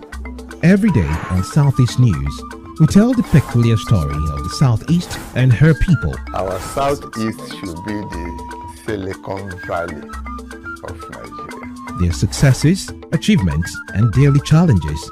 Do you have a Southeast story to share? Community achievements and challenges, completed and uncompleted projects, bad roads, water scarcity, erosion, flooding, insecurity, or even disagreements? Bring it on to Southeast News. On Southeast News, no story is too big or too small. Southeast News. Let's tell our story. Showing on Signature TV every weekday at 4 p.m. WAT, 1600 hours GMT.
With a population of about 36 million people, the Southeast is awash with stories. Every day on Southeast News, we tell the peculiar story of the Southeast and her people. Our Southeast should be the Silicon Valley of Nigeria. Their successes, achievements, and daily challenges. Do you have a Southeast story to share? Community achievements and challenges, completed and uncompleted projects, bad roads, water scarcity, erosion, flooding, insecurity, or even disagreements? Bring it on to Southeast News. On Southeast News, no story is too big or too small. Southeast News. Let's tell our story.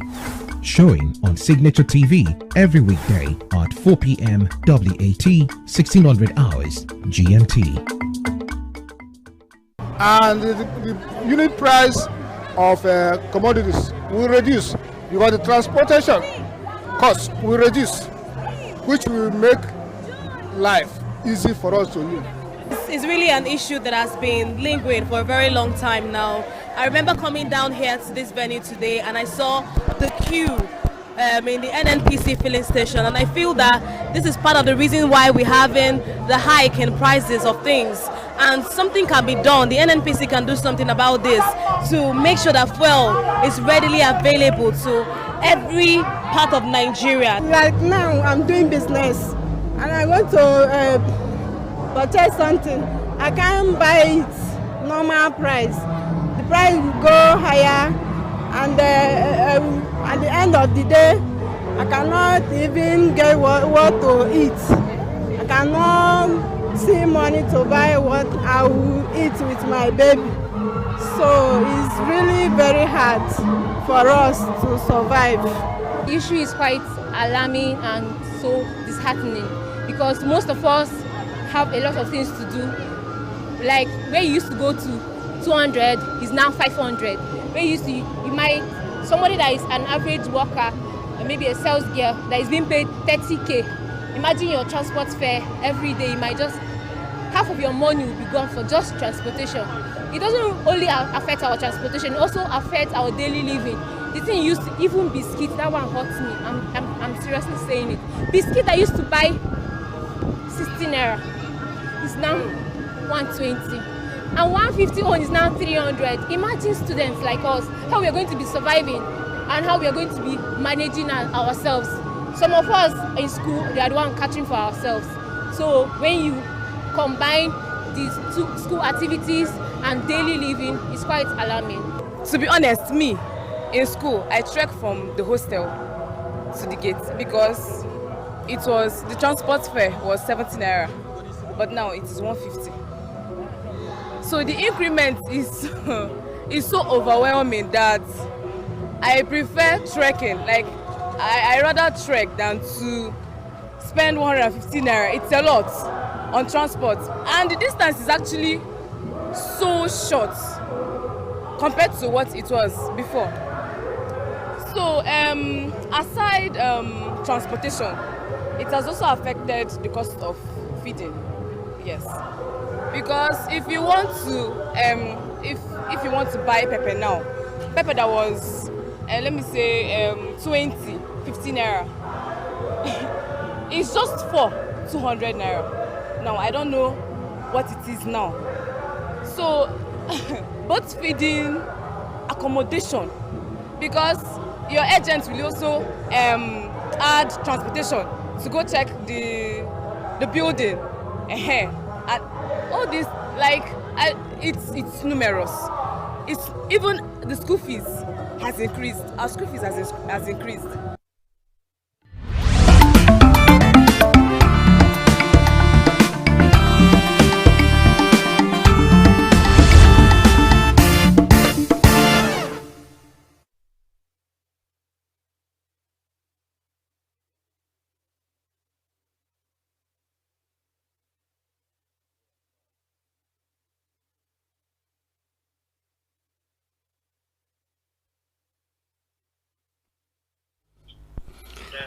Welcome back. This is still the morning show here on Signature TV. We're supposed to be talking about issues of menstrual hygiene and health in Nigeria. And Sarah Ogechi is on the phone. She's actually the sanitation and hygiene promotion expert. But I don't know if our time will permit us. But let's see how far we can go. Sarah, thank you for joining us. Good morning. Good morning. Good morning, listeners. We've been trying to connect with you quite early, but it does look like our connection was quite poor. But let's go straight into what we have for our viewers today. For you, what is menstrual hygiene? How important is it for ladies, for girls, especially those in the rural areas? Okay. For me, menstrual hygiene. Talking about how we can eliminate stigma, taboos surrounding menstruation, and to ensure that every girl and every woman has access to menstrual products, education, and infrastructure that they need. Right. Do you think the percentage of women and girls have access to proper menstrual hygiene products across Nigeria? What's the percentage?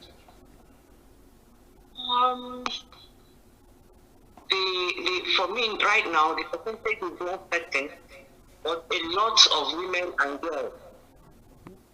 Is it high? Is it high? Like the numbers? Is it high in terms of the amounts? No, it's not. It's not up to 50%. So if it is not up to 50%, so we can still say it is low. But are there efforts to cover these lapses by the government or even society organizations or NGOs, as the case may be? Yeah, there's a lot of effort being made by NGOs, especially, and then the government in the area of education, the girl child, even teaching them on how to produce and use reusable pads, because the cost of the sanitary towels is quite high, and it's not every woman and every girl that can afford it. So we have people being taught on how to produce reusable pads. There's something called period poverty, like I'm told. What is that, and how does that in any way impact on the mental health of girls, adolescents across board? Yeah, every woman has passed through that stage. Almost every woman has passed through that stage. Because, at the start of your menses, you may not even know that, especially if the girl was not educated before she sees her first menstruation. And so, seeing first menstruation, sometimes she feels like you're wounded, she feels like something terrible has happened to her. So it's something that happens to every girl who is seeing her menses for the first time. And of course, depending on the kind of education, some of our parents have told us that most girls do not even have the first information on menstruation and how they have to take care of themselves when the menstruation starts. So how does it affect them mentally and physically? It does. It has a lot of negative impact on the girl child, especially if the girl is in school, especially if she has entered secondary school and then she's in a mixed school. Even with the girls in an all-girls school, you can stand up from maybe ask a question, or you stand up to that yourself, or you you are going out for break, and then you see that your back all stained, and then there is this kind of laughter and you trying to make fun of you and all that. That kind of making fun on the girl side, some who are so shy that cannot even just run away from school and may not even come back maybe a week or so after. So it has a lot of negative impact. Are there any local innovations that's been created, or maybe that's on the way to be created, that could help this incidence of menstrual poverty or period poverty, like they say? Oh, yes. A lot of NGOs, UNICEF, South Africa, they have, been doing a lot of education and sensitization on the girl side.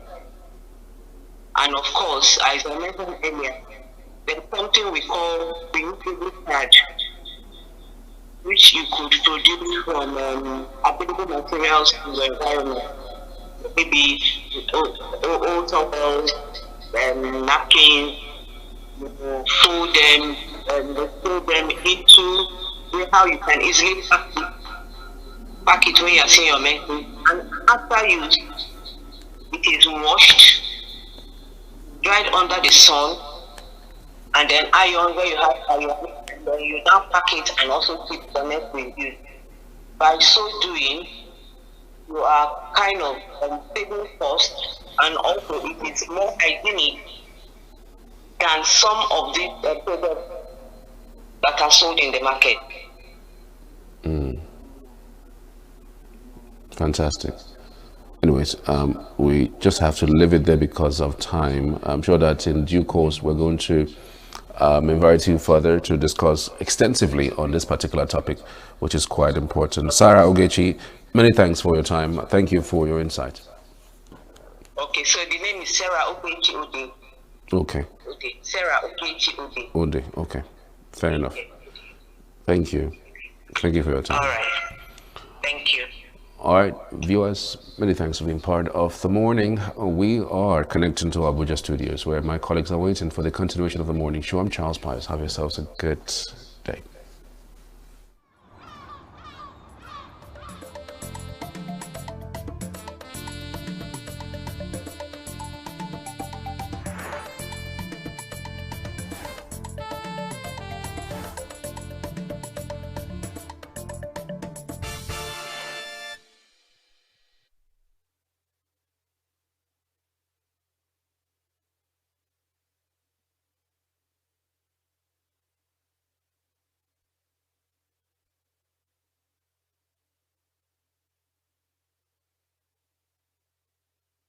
Every second, every minute, every day, news is breaking, events occur, and there are new developments. At Signature TV, we follow these stories objectively, bringing all sides without bias, explaining the complex issues, breaking down the numbers, and investigating the issues behind the news.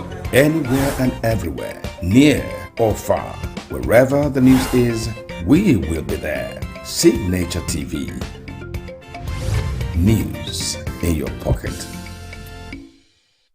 Erosion, flooding, insecurity, or even disagreements? Bring it on to Southeast News. On Southeast News, no story is too big or too small. Southeast News. Let's tell our story. Showing on Signature TV every weekday at 4 p.m. WAT, 1600 hours GMT.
Well,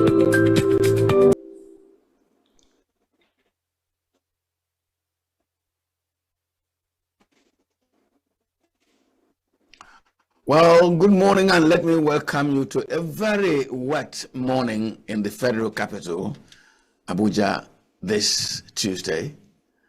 I do not know how the weather is in ENUGU, but my colleagues there were putting up a very sprightly presentation, which I enjoyed every second of it. So let us try and make it as sprightly as ENUGU had begun this morning. My name is Mwabu Njoko, and welcome to the show this morning. And today, as I promised you, on Thursday, Friday, and on Monday, we'll be putting the cap on our conversation on 2 years of the Tinubu administration. As we said yesterday, we are going to be looking at 2 years of the Tinubu administration from the prism of Wike, the FCT. Residents of FCT, if you are to gauge the performance of the president, what would you say? How would you assess him, his performance? The area councils, education, law enforcement, physical development, how will you assess the president, his 2 years? We're seeing through the prism of Wike, because Wike is the superintendent minister over the FCT. So how well the president has performed should be reflected by how well Wike has performed. And this morning, I have asked my guest, Honorable Danladi Ezekiel Dalhatu, Honorable Dalhatu Ezekiel Musa. Honorable Dalhatu used to be the Commissioner, Public Complaints Commission, FCT. Ezekiel, you're welcome to the conversation. Thank you very much. Great. Thank you. How did you find this rain this morning? Yeah, in the local palace, they say it's blessing. So even if it destroy houses and bring down trees, we still believe it's a blessing. So it's indeed a blessing to all of us. Thank you very much, and you're welcome. You heard my introduction. Yeah.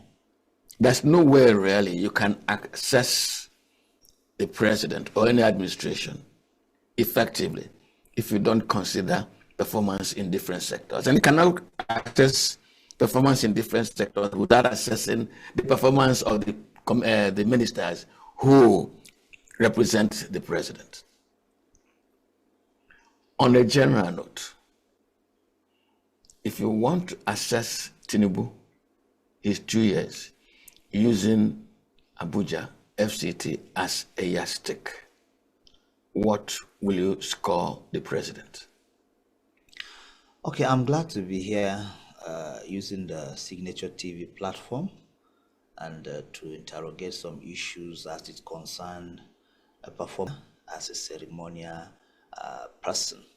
But the essence is actually to deliver on the mandate, and especially on the campaign promises that they have laid to the general public. Unlike other clients, that they are always judged and put it on the lens on the basis of what they actually say they will do in what they call campaign promises. It's not out of place to do same with what we are doing here. Generally, Tinubu's government, when you put FCT as a prison, has actually made some remarkable impact. I'm not here to speak like a spokesperson of either Tinubu or the political party, but to speak as an individual who has a stake in this place called FCT. So visibly, you could see some improvement in infrastructure. You could see some improvement in terms of security and welfare of people, in as much as it's not uhuru to say, hey, why everything is okay. But when you talk of improvement on it, we can see some visible improvements in terms of what's happening in the FCT. Okay. Thank you very much. That there has been general improvement, some visible improvement in terms of infrastructure. Let me start from the finances of the FCT. Before now, did you feel that FCT had enough resources to undertake the kind of fiscal development we are seeing today? Did you think that FCT had enough resources? Yes, to some extent, I can say the FCT had enormous resources even before now. If you remember the immediate past minister, there was a time we read on the news where he had to return some fund back to the federal location. So how do you return money if you don't have in excess? And so a lot of us actually challenged that, and we're like, hey, what's happening here? With the deficit of infrastructural development in the FCT then, and everywhere the rural communities were not actually seeing the impact, and a whole lot to be done. And then we just all of a sudden we hear that the minister is returning money. So that goes to tell you there was enough money to work with. To do what ought to be done. Maybe the person decided not to maybe toe the line of what Wike is doing, because he should be asking for more money, not returning. So if you ask me if there were funds for development and then building infrastructure, I would say yes. But maybe the person saddled with the responsibility didn't deem it fit to utilize the resources. And again, aside the federal allocation even, FCT have all it takes to generate money and use SIN for infrastructural development. So the question of if there was money, the answer is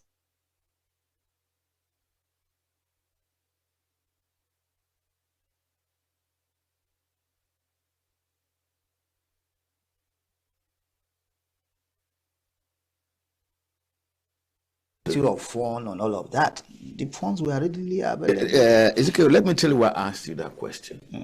If a minister wants returned money, it means that either the capacity to think and identify what needed to be done was not quite available, or he wasn't quite prepared for the job, or in fact, that Wike is realizing areas of making resources available to the state and applying those resources to be able to achieve what is achieved. And don't forget that I'm not just looking at Wike as Wike, I'm looking at him as a Tinubu agent in the last 2 years. In other words, the government has been able to make the resources available, and the resources have been harnessed effectively and put into proper use. Would that assessment be right? Yeah, on one hand, it may be right, and the other hand, it's I may not just accept it to be right. Reasons being that until we check the books to understand how these funds are being applied, sometimes, like I was watching one of the sister television where a street light is awarded for 266 million per one. And that really, is it awarded or to be awarded? To be awarded. So whichever it is, is there in the budget. So you sometimes we may be clapping for for people who are really draining the system by taking away the funds that are meant for. So, but physically, what we can see is that we are seeing that Wike is applying the resources he's getting, either from the federation account or the internally generated revenue. And we are seeing what he's doing with it. So if it's proportionate to whatever it is, it's left for the auditors and people who check. Not you and I. But what concerns us is he really doing something with it? The answer is yes. We've seen it. Is he doing much and he need to do more? The answer is yes. He really need to do more, because there are still areas lying fallow that really needs in fact, that's what I'm heading to now. Yeah. One of the complaints most critics of federal government, not just this administration, including this administration, is that there are many areas of Nigeria without the presence of government, what they call the ungoverned areas of Nigeria, and that those ungoverned areas are in fact Nigeria's weak points. That is where insurgency has taken over. That is where our available land cannot be put to proper use. That is where our people don't feel that they are Nigerians. A measure of alienation. Again, let us take Wike and the rural communities. Look at FCT. Are they, that word advisedly, are there ungoverned areas of FCT that should be touched in order to give higher marks to Tinubu? In all honesty and in fairness to him, we're talking about barely 2 years in office. Whether he has done much on the rural communities, development and all of that is another different kettle of fish. But you could see in him, I'm talking on practicability, what is practical, what we can see, recently awarding roads to some rural communities across the 6 area council. He openly said he has asked the area council chairman to nominate at least one route that will be built by his administration to the rural communities. And I think he make it so emphatic that he's not talking about routes of township, but routes to rural communities. So coming out to say that, he gave some semblance of he's actually ready to also take the development back to the rural community, because there were a lot of criticism on how he's scraping the existing routes in the municipality, in Maitama, Asokoro, and all of that, scraping the existing routes. Trying to give more to those who already have. More of, beautifying it. And people were like, what's this? We have a lot of places that you can't even drive by motorcycle to some of the communities in the FCT. So why concentrating? But, you also look at it to the other angle to see that the city of government also don't need to look so dilapidated and looking, off to the view of our visitors and even us that are living in town. So we'll ask him to do more the rural community. Now that he has settled the municipalities to some extent, because you still have some estates that you can't even drive comfortably to those places. And then you have a whole lot of communities, as I speak to you, that you can't even drive with motorcycle to such community. Are you talking about Almamagi? Almamagi is Nabaji. Yeah. Or are you talking about Gau? Or you are talking about Darka? Or are you talking about Mae, Ogumae? Or are you talking about the Shere? And I see that recently Shere Galwi Road is being rehabilitated also. But you still have places like Kau, and then you still have places in the hinterland such as Yebu Road, just like I said, the rural community. But you still have Nyite, you still have Gau, and then you still have some places like the Kabi Mongoro, of our time, and then a whole lot of places that really need such a shop. So we know Rome is not built in a day. No. And just like I said, in fairness to him, he's just 2 years in office. So, but his posture of willingness to touch out to the rural communities is what gives us the confidence, and we are reposing such confidence in him that, yeah, he will actually deliver on that aspect. But actually, and then on a very serious note, the rural communities need serious attention of government. There are communities you go to in FCT and you will never believe you are in FCT. Complete absence of government presence. No potable water, no road, no school, no security presence. There are communities you can transverse 10, 12, 15 communities without seeing any presence of security personnel.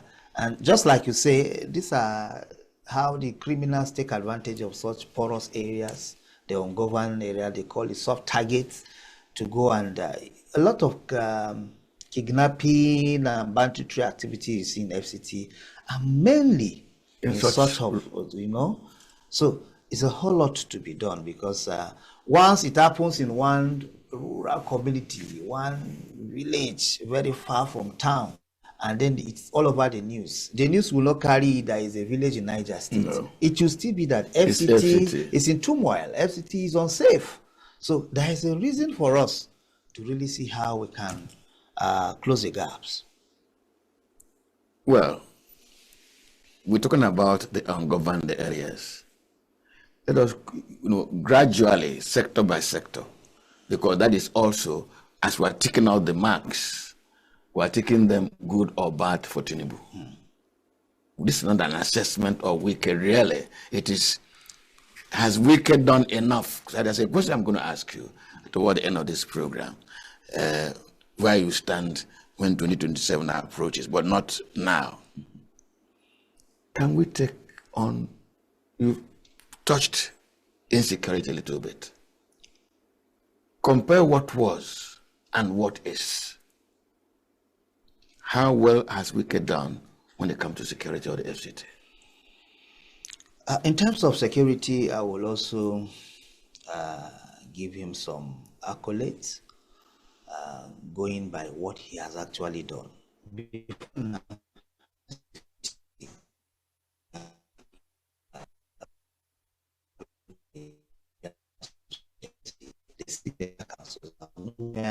You wouldn't wake up in the morning and you hear news of either kidnapping, killings, banditry activity. Is it in Buhari, where every day it was reported that these people are kidnapping and then killing, at some point killing people very close to Duse, that estates, or you talk about Kuturu, or you talk about even the, what was it called, that Zuma side and all of that. It has, or the Kau area, where every day on daily basis people are being kidnapped, and sometimes they follow them on their farms, pick them and maim and kill.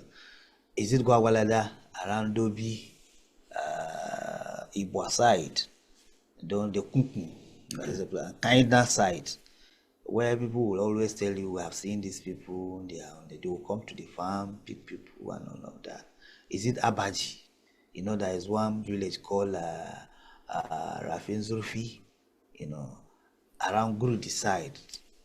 Every time you hear about kidnapping, killing. In fact, there was a time, almost like 30 or so number of persons who were on the farm doing this community kind of farming, that they were being kidnapped, and I think 2 or so killed. And even the Abaji town himself, some of these quarters,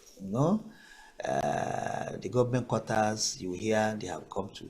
And back to town, there are estates that we had in Kubwa and all of that. So it was like a wildfire. It was becoming too... As if FCT was under siege. Was under siege. And with the coming of Wike, because part of what contributed to all of that time was poor funding to the security agents. There are times you interrogate them and you hear they don't even have utility vehicle to respond to any emergency, to move around and all of that. But I saw on the news, and practically because I was not at the event, but I have seen more than twice where Wike have distributed utility vehicles to the security operatives in numbers, not 20, not 30, not 50, and he has done it like twice or so. I've also seen him coming up with a model police division, creating new divisions that were not in existence across the 6 area council.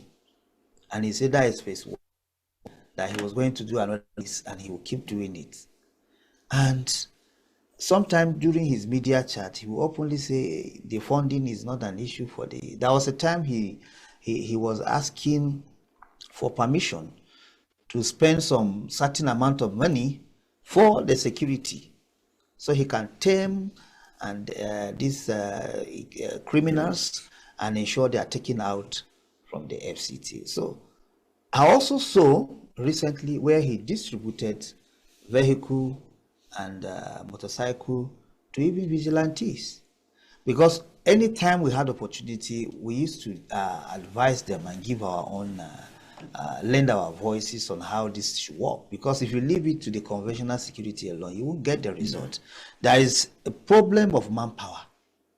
Correct. Any day, anytime you raise the issue, aside the hardware, the equipment, there is also a problem of manpower. There are places I have recommended, even while in office, to have an outpost and all of that, so we can have coverage of security presence. And they will always tell you that it's not about creating the outpost or the division, it's about manpower, the personnel. So if we are aware of this, and the criminals are not falling from heaven, but they are they are within us, and they know, so they will always take advantage of it. So, but there is no community, as we speak in the FCT, that you won't have the communities coming together organize themselves to form one vigilante group or the other.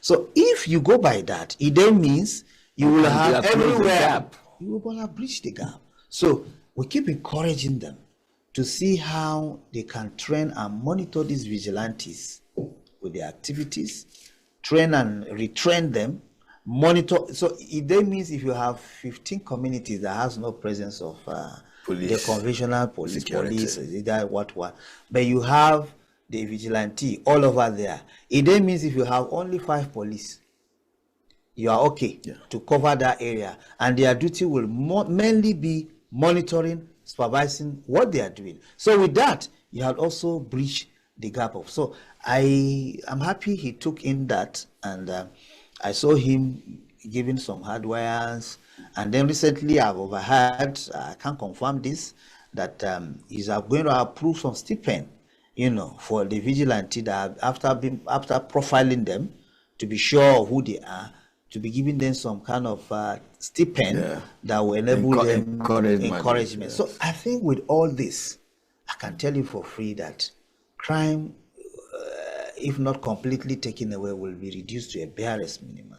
And again, we have also seen new vehicles of the police, unlike before, where you will see the police vehicle is usually, in fact, some people say it's professionally down or officially down, it won't work. But we can see some new vehicles in town and giving some sign of there is going to be lights at the end of the tunnel. So we only encourage him to do more. This is not to say everything is well. We still have some challenges. As we speak, just last week, there is a village in Kuje Area Council, Amak, I'm trying to remember the name now, where 11 people were murdered. The cold blood at night. This assailant just came, attacked the village, killed about 11. Others who are injured were left in one hospital in Gadabuke. Gadabuke is in Nasarawa State. So those villages are actually bordered with Nasarawa State. And in Gudinkeria, which is another border between Nasarawa State and FCT, 2 people were kidnapped, And in Hunigbari, close to a village called Narka, 3 people were kidnapped and 2 were killed. This little, and in Boalitu recently, the Kuduru, is it Kuduru now? Yes, village head was kidnapped with his children. The children were released, but himself was killed. So we still have the pockets of little challenges in terms of security, but seeing the posture and body language of Wike, I am very, very impressed and having the confidence that it won't be business as usual. Gauging his performance just within 2 years, I'm believing that with more time, he will improve in what he is doing. So we encourage him to keep doing what he's doing. Why before you took up this issue, you were looking at infrastructure and all that.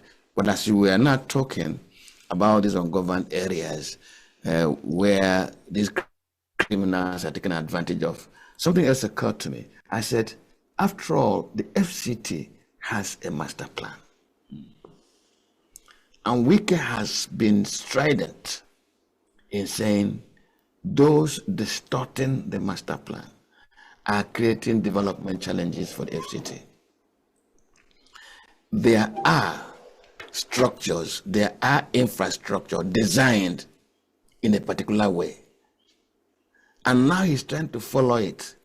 And people are a little bit reluctant, sometimes up in arms, sometimes very loud in their complaints that the man is either destroying buildings or he's stopping development, whatever it is. Which is better? Sticking to the master plan and be sure that FCT develops in an orderly manner, or driving development with sentiment? There's a two sides of the coin to this, if you ask me, because leadership is said to be by example. When you talk about strict adherence to master plan, there are issues with it. Because as we speak, I have had conversations with evidence where scholars or people with authority in terms of development, urban development, architects and all of that, to say even the government itself is distorting its own master plan. So if you do not want to be straightforward with it, let me tell you, do not be euphemistic. Don't try to put it this way. There is a debate in the media whether Aso Rock should not be demolished. So, and many other places. So when you talk of strict adherence to the master plan, sometimes what people think is, if you don't like my face, you colorate, you apply master plan on me, and you take me out. But if I'm your good books, and you seems to have some soft spots for me, you play around, you fall into the master there plan. are green areas that have been taken and designed for residential areas. We all know it. There are commercial areas that have been converted to residential areas, and all of that. And the poor person on the streets does not have such powers to convert anything to anything. So it's still the players in government. This has been on even for a while.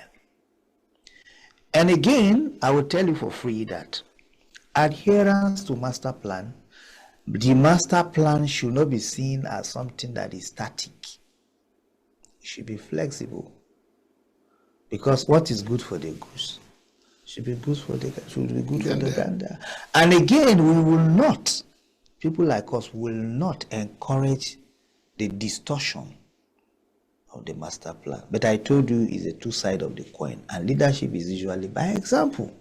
So if it's a known fact that there are government agents or powerful individuals in government that have distorted the master plan visibly, how then do you think you will come with the gospel of adhering to master plan on some other persons? And the constitution is clear about rights and privileges of citizens. The other person should not be treated with disdain and any differently. So, but what we need to do, in my opinion, is to have a honest conversation among the stakeholders. Honest conversation among the stakeholders. And also people who are an authority in the issue of the master plan. So we can sit down and look at the realities on ground. What I mean by that, if the master plan was supposed to be this, and we found out that A, B, C has, in a way of crunching and all of that, let's sit and look at the reality and see how to play around it and still have the master plan the way it is. I'm sure it's not every portion of the master plan that has been obstructed. No. Planning is done with the people. I watched one documentary of one old man in China where they had the road construction, a major one for that matter. And when he was approached for resettlement compensation and all of that, The man said no, he was not going to accept. And as a right of a citizen, they still constructed the road, but found a way around it without destroying his little hut. His little hut. Because planning generally, globally, is done with the people. Yeah. You don't plan anything for goats, animals, no, you don't. Or you plan it with the people and for the people.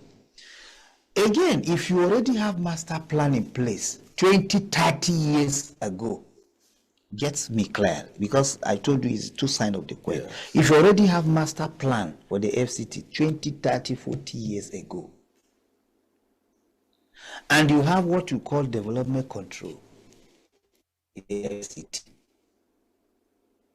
office well established, paying for public resources, and you have that department where on your master plan, school will be here, this will be here, well spread out, 30, 20 years. You will go to places and see that some of these structures just sprang up, not up to 3, 4 years back. You did not control it. You did not sanction them. You did not stop it. But you waited until the full structure is in place, people have occupied, in use. In fact, they have the government facilities, paying utility bill, like the ASDC now that is private anyway. But then, you know, in some places you will see schools, water, schools, well-built, government, public schools.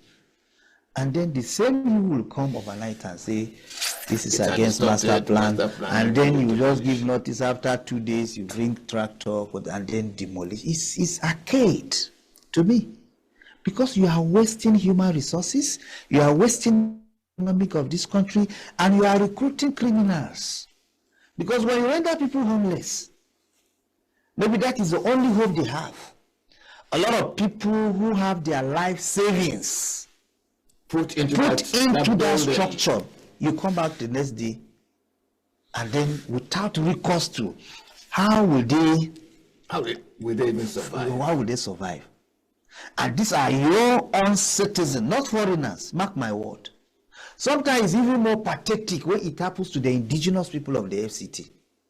People whose community have been existing hundreds of years before anybody think of creating FCT. You just come overnight, dislodge them. In the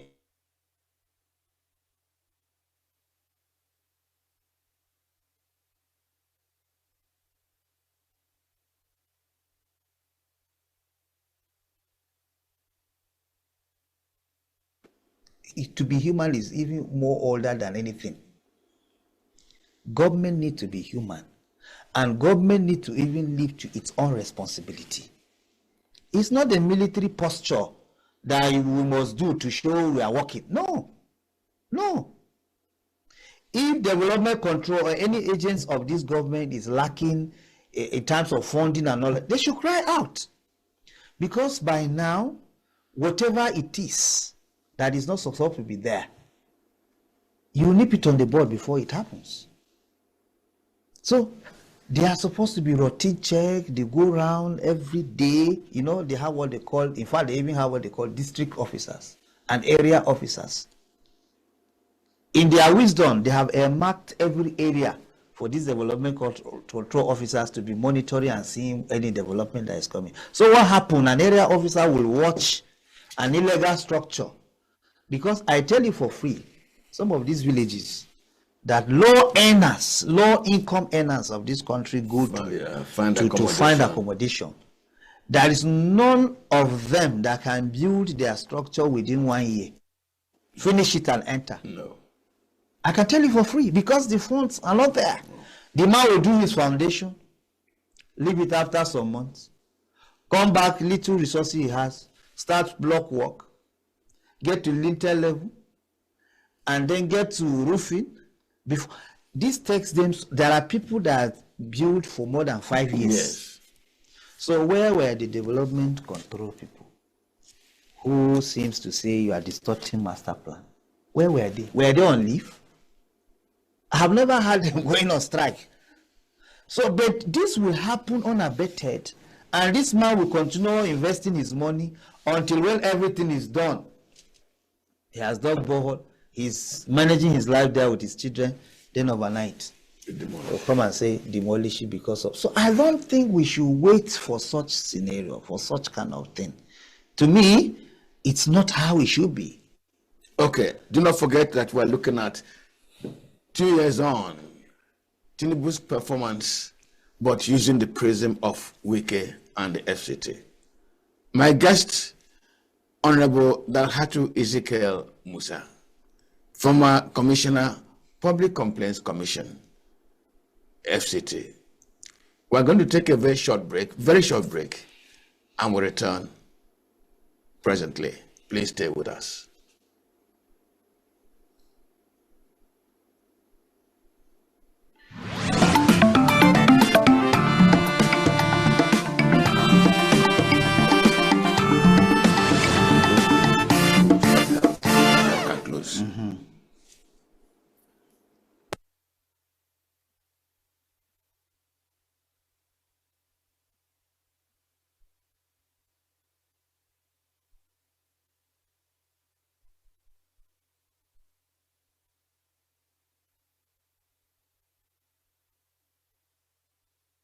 Well, I just told you when we began this program that we are going to be putting a cap on our assessment of the performance of the Tinubu administration in the past 2 years, and that we are going to put that cap using our assessment of the performance in the FCT. Thus far, my guest seems to be taking good,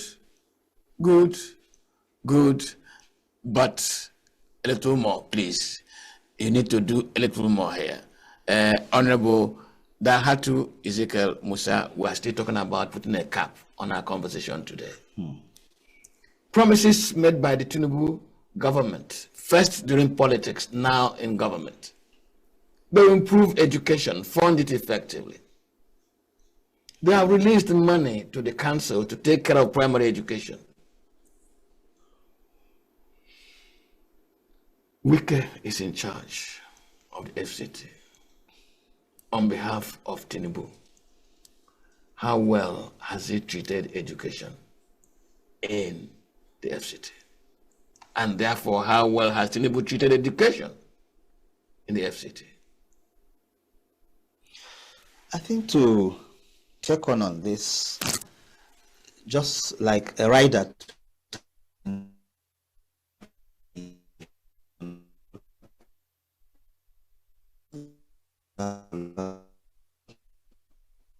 I need to get back this.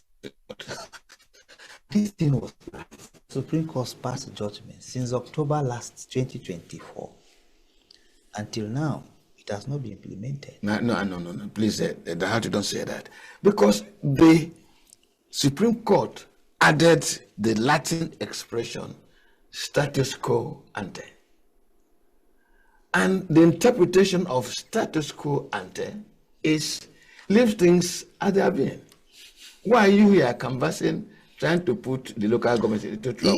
The problem is this. When we say one thing and we are seeing doing the other one, it marvels me and it gives me some kind of fear about governance in this country. In terms of education in the FCT, yes, it will not interest you to say, but it could make me sad. It will make you sad to know that the primary school children have been home for the past 2 months or so in the FCT, which is not supposed to be. And it's been ball passing. On the other hand, the area council chairman will say, we don't have these funds. We inherited some of these areas, some from 17, some 20 or 9, all of that. And we only came on board 2022, yes, or thereabout, and all of that. And so these areas is not owned by us, and we don't have the funds, to pay. I've heard the Honorable Minister saying he has given them money to go and pay. He said so. And the area council chairman will come and say, no, we have not received monies specifically for the payment of teachers' minimum wage and all of that. You should know that it's not just the primary school teachers that are on strike. Even the area council staffs across the 6 area councils, none of them is in office. All the area councils are locked. The NULGE are also on strike, demanding for minimum wage implementation.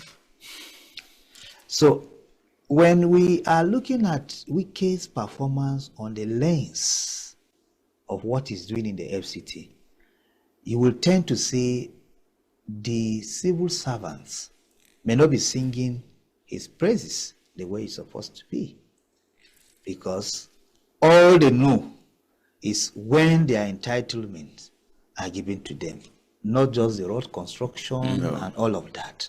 And so he needs to do something about it. Just like I say, it's been ball passing. Because the minister that I know, if he has made monies available to this area council chairman with specific heading for this purpose, and the monies are released, he won't sit and look at them doing what they are doing. But what, Honorable Danladi, is that now that local governments in Abuja, F11 local councils are financially autonomous, and if the minister has released their money to them,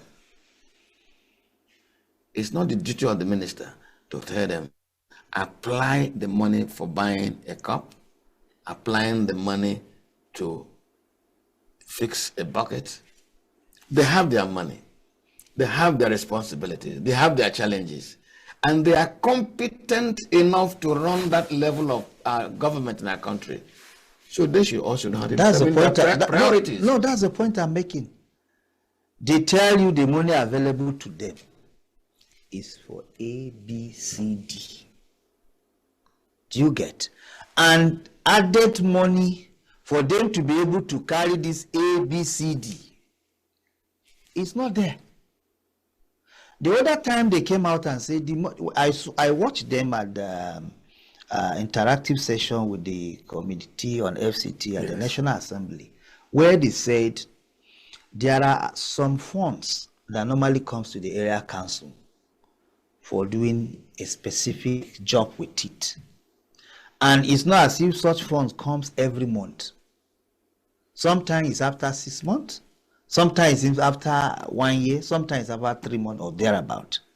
That there was a fund, what did they call it? I've forgotten the name now. Is it signature, what? There was a fund released to them from the office of the Accountant General of the Federation for a specific thing to do with it. And if they carry that fund and apply to pay minimum wage, and the fund is not starting to come the next month, so you have started paying the minimum wage and you will not have the ability to continue. My producer says I should please tell Danladi to score. So in terms of the FCT, management of education, what are you going to score? It's difficult for me to score good if the children are still at home. My conscience will judge me. Because if they are well taken care of, and education sector is well settled, we won't have our children.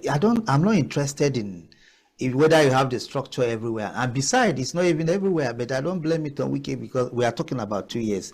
I saw a report where he said he has renovated over 60 schools, and then built some. But we still have schools in the FCT. I can give you pictures. I can take you to sites where students still undertake learning on the floor without chairs. No, that may not be in our FCT. But here in FCT, Honorable Danladi. And then you have some I live in an FCT. Yeah. I mean, so maybe you live in Asokoro, we say, and I can take you to villages where you will find it difficult to even ride a bicycle, motorcycle, and then you will go and see where not even that. Not up to 5-6 kilometers from the city center, you will find schools like that. I saw it on the reports, and some of them I have visited. Okay, so you have said to me this morning that honestly, this is still work in progress. No, for education. You have said For education, especially primary education in the FCT, he needs to buckle up. He really needs to do more. If the area councils are they are dancing around it and doing whatever, wicked I know with bold steps about education should not be something exceptional. Thank you very much. I'm told we are overshooting. Yeah. We are overshooting. A little bit under an hour, I've been conversing with Honorable Dalhatu Ezekiel Musa. Honorable Dalhatu is the former Commissioner, Public Complaints Commission, FCT. This morning, all we did was how well has Tinubu performed in the past 2 years using Wike as a yardstick? Well, infrastructure had to a very big good, he said. Raising resources and applying resources, very big good.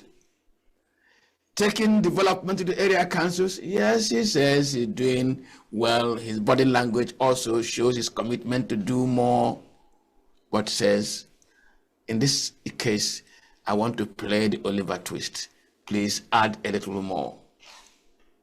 Education, he says he'll be conscience-stricken if he takes a good. In other words, here the president has scored F9. I didn't say so. And he says what he can show me if I doubted him. So, Mr. President, thank you very much. Through Minister Wike, you've done very well in Abuja, creating infrastructure. You've tackled insecurity. You have also shown that you can raise and manage resources. You can also show that you are taking development to the area councils. But please wait. He says, you need to do more. Education. You have to do more so that you don't leave too wide ungoverned areas where criminals can convert. So that says, he also says, he has no, that in fact, he will burst his heart if he gave you a good mark in education. And Mr. President insists that education you give to the children is the highest dividend of democracy. They look at it closely. What else can we do? Dahatu? Thank you very much for coming to the program. Thank you. This conversation stops and my name never changes. A cool, cool day in Abuja. My boys and Jaco, please enjoy the rest of the day and let's meet again tomorrow. Bye-bye.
Good afternoon. Welcome to another edition of E-Vibes the Entertainment Show on Signature TV. The weather is a bit cozy. It's giving this whole sleepy vibes. In Enugu, actually. I don't know about other states. But this is the entertainment hour where we tend to give you art, pop, culture, drama, social trend, comment section, whatever that is going on around the entertainment industry. So today I have an interesting story, 3 interesting stories for that matter, and of course I have some guests that will be having some conversation when it comes to open, what do they call it again? Poetry, speech, and all that. But let's delve into the stories of the day first. Nigerian Afrobeat star Burna Boy has responded to the backlash which followed his proposal to hold a free concert in Burkina Faso. The response came after critics mocked the initiative and claimed he was allegedly rejected by the president of Burkina Faso. The Grammy-winning artist, in an Instagram story, defended his intentions and criticized those questioning his motives. He wrote, and I quote, "I have nothing to gain from anybody. I don't owe anybody anything, but that never stopped me from doing the great work I do. My integrity is unquestionable. Therefore, burn in hell if you said anything negative." Now, Burna Boy, Burna Boy always bring up that gangster energy, especially when you say something that sounds a bit negative and off from whatever project he has to bring to the table. Burkina Faso leader is that leader that is, will I call him a racist right now? He doesn't want to do anything that has to do with the West. Anything that concerns the African, that's his take. He doesn't want to have anything in relation with the Western, the white people, the diaspora, and all. So because of that, Burna Boy loved it, and he felt, oh, he wants to go perform a free concert, a free music show in that particular country. But the man was not having it. He said no, that he shouldn't come. They're not interested, you know, stuffs like that. So that was what made the comment sections, netizens, social media users had to, you know, start asking Burna Boy what's his intention, why exactly is he hosting a free concert and a show in that place? What exactly is he going to gain? Because, you know, this whole belief that, of course, there must be a gain for everything. There must be a reason for everything you do. So what exactly is your reason, aside from the fact that this man does not want to do anything that has to do with the West? You know, so that's why the response is like this. We should be used to this by now. We should be used to Burna Boy by now with his whole gangster reply and all. He would never. Rare cases actually that he would say something that is, you know, so how do I put it now? So sweet, so homely and all, especially when you are criticizing him. Never. He would always reply you with the befitting words that suits him in his ears. So yeah, that's the update on that particular story. Let's move forward. 600 songs are enough material to make 60 albums, and this is the volume of songs that Kiss Daniel lost. The hitmaker made this revelation in a post on his X account where he shared that he lost 600 songs after his workstation collapsed. In another post, he shared that he's attempting to retrieve the song but still chose to put out music for his fans to enjoy. The award-winning star recently released his highly anticipated new project, Uncle K, Lemon Chase, which holds the delightful music that has won him the hearts of listeners of all ages. The 7-track project features guest appearance from Fola, Bella Shmurda, Odumodu Black, and Runtown. The album exemplifies the relatable approach Kiss Daniel prioritizes when making music, In a recent social media post, he shared that the most essential ingredient is in his song-making process. According to the hitmaker, relatability is his major preoccupation, irrespective of the genre or producer. Kizz Daniel's stance is one easily reconcilable with his music, whose lyricism and melodies attract listeners of all ages. Through a combination of a conversational style music that embraces social commentary, simple use of language, and a captivating and memorable melodic framework, Kizz Daniel's music has a high utility that has earned him hit maker status. I'm actually wondering how he's coping, losing 600 music. That's like should we say 60 albums? Because let's say 60 album, or yeah, 60 album, especially when you make it 10 music in each album, 10 music in each album. That's like 60 albums. So I'm wondering how he's coping actually. I'm wondering how he's coping when you lose 600 music. It's crazy. Songs rather 600 songs. So I don't know how they do it, but I think he needs all the encouragement that he needs right now. He needs all the encouragement from each and every person right now to be able to move forward. He has songs that he has recorded with a whole lot of hitmakers. You heard when I shouted Run Town. Run Town is one of my favorite music artists. I don't know about you. And it's been so long we heard Run Town's voice.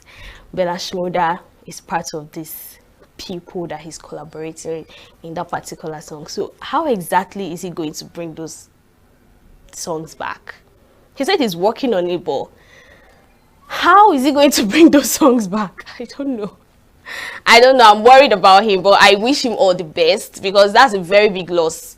That's a very big loss. How exactly is he going to start re-recording those music again? How exactly, with different producers, sounds and all? How exactly is he going to do that? But I pray he's able to come through with that, because this is a very big loss for him. Kizz Daniel's music is a song that would always relate to you. You would always understand it, whether you're a Gen Z, a millennial, a Gen Alpha, the boomers, name them. You would always be able to relate to his lyric. It is something that tells stories. His songs is something that tells stories. I think he's one of the... He's an artist that people are not really talking about like that, the way we mentioned Burna Boy, Davido and the likes. He's there in the spotlight, but when you're grading him, when you call Burna Boy, Davido, Wizkid, Ashake and the likes, you should be calling Kizz Daniel, you know, as part of the top 5, you know. But that's by the way. Let's move forward. This one is quite sad. Jonathan Joss, a renowned American actor best known for his role in King of the Hill, is dead. The 59-year-old actor was shot dead on Sunday, June 1st, 2025 by his neighbor, Sigfredo Seja Alvarez, during a dispute in San Antonio.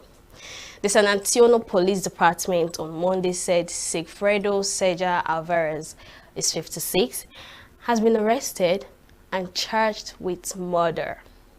As at the moment of filing this report, what led to the dispute has not been disclosed.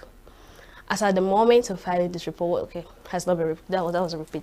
So I actually had to go through some research to know what exactly happened.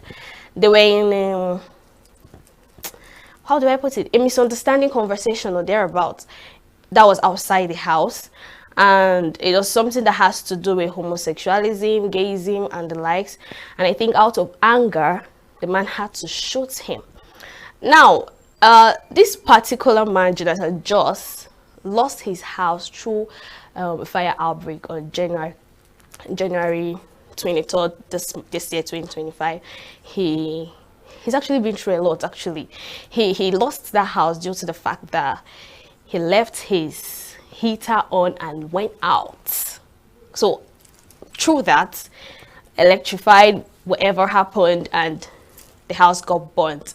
But he was like, if people were able to, you know, maybe do something to stop it, who knows what would have happened. But that's by the way. Let's not also forget that he was part of the Kenneth Award that happened recently. That was last month, May 28, 29, 30th. And now this. I don't... Someone would say these Westerners are too violent because every little thing, they are bringing out a pistol. Every little thing, they are, I don't know. Why? Why exactly?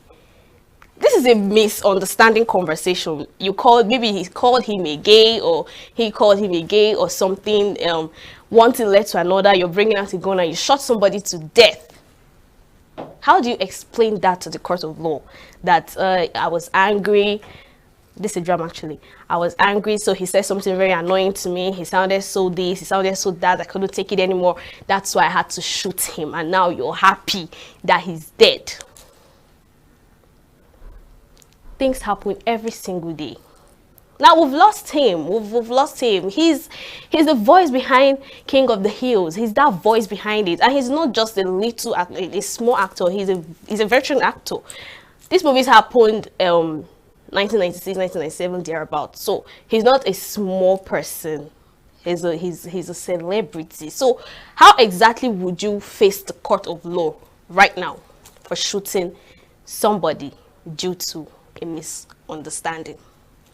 Because it's not even a miscommunication right now. It is not. Anyways, may his soul rest in perfect peace. That's all we wish him, because he has literally been through a lot from January till now. Although he had some good time, that was during May 28, 29, 30th, the Kenneth Award and all. But he's gone through a lot since January till now. I wish him peace. I wish he rests in peace, and justice should be served. Yes, I'm not going to paint words. Justice should be served.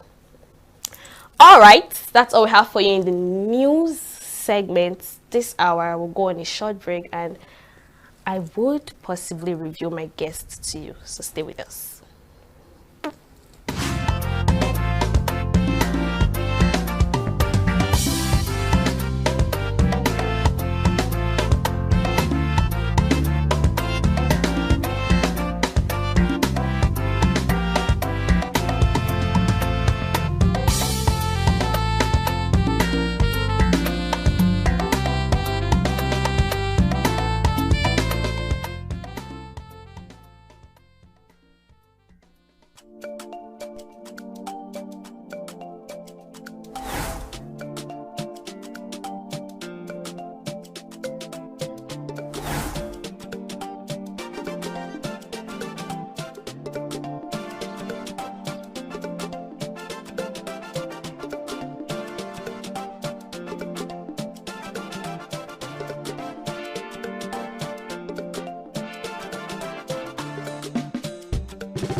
local.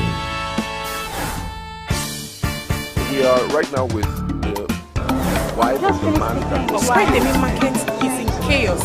People We are national. Those in support of this motion as amended, say aye. Aye. We have taken the bill by default.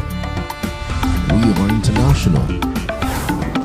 Israeli airstrikes. Donald Trump left us the worst unemployment.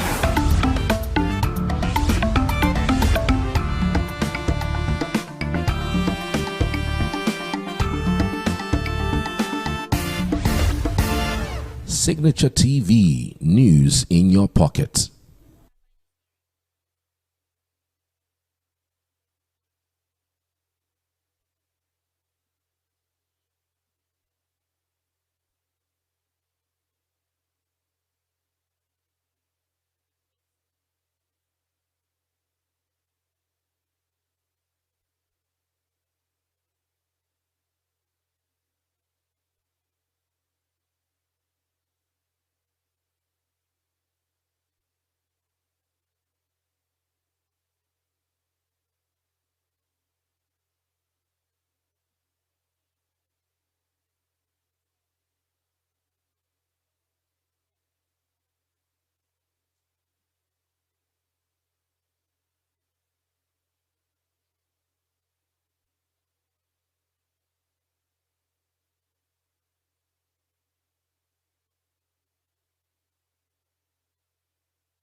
Welcome back from that long break.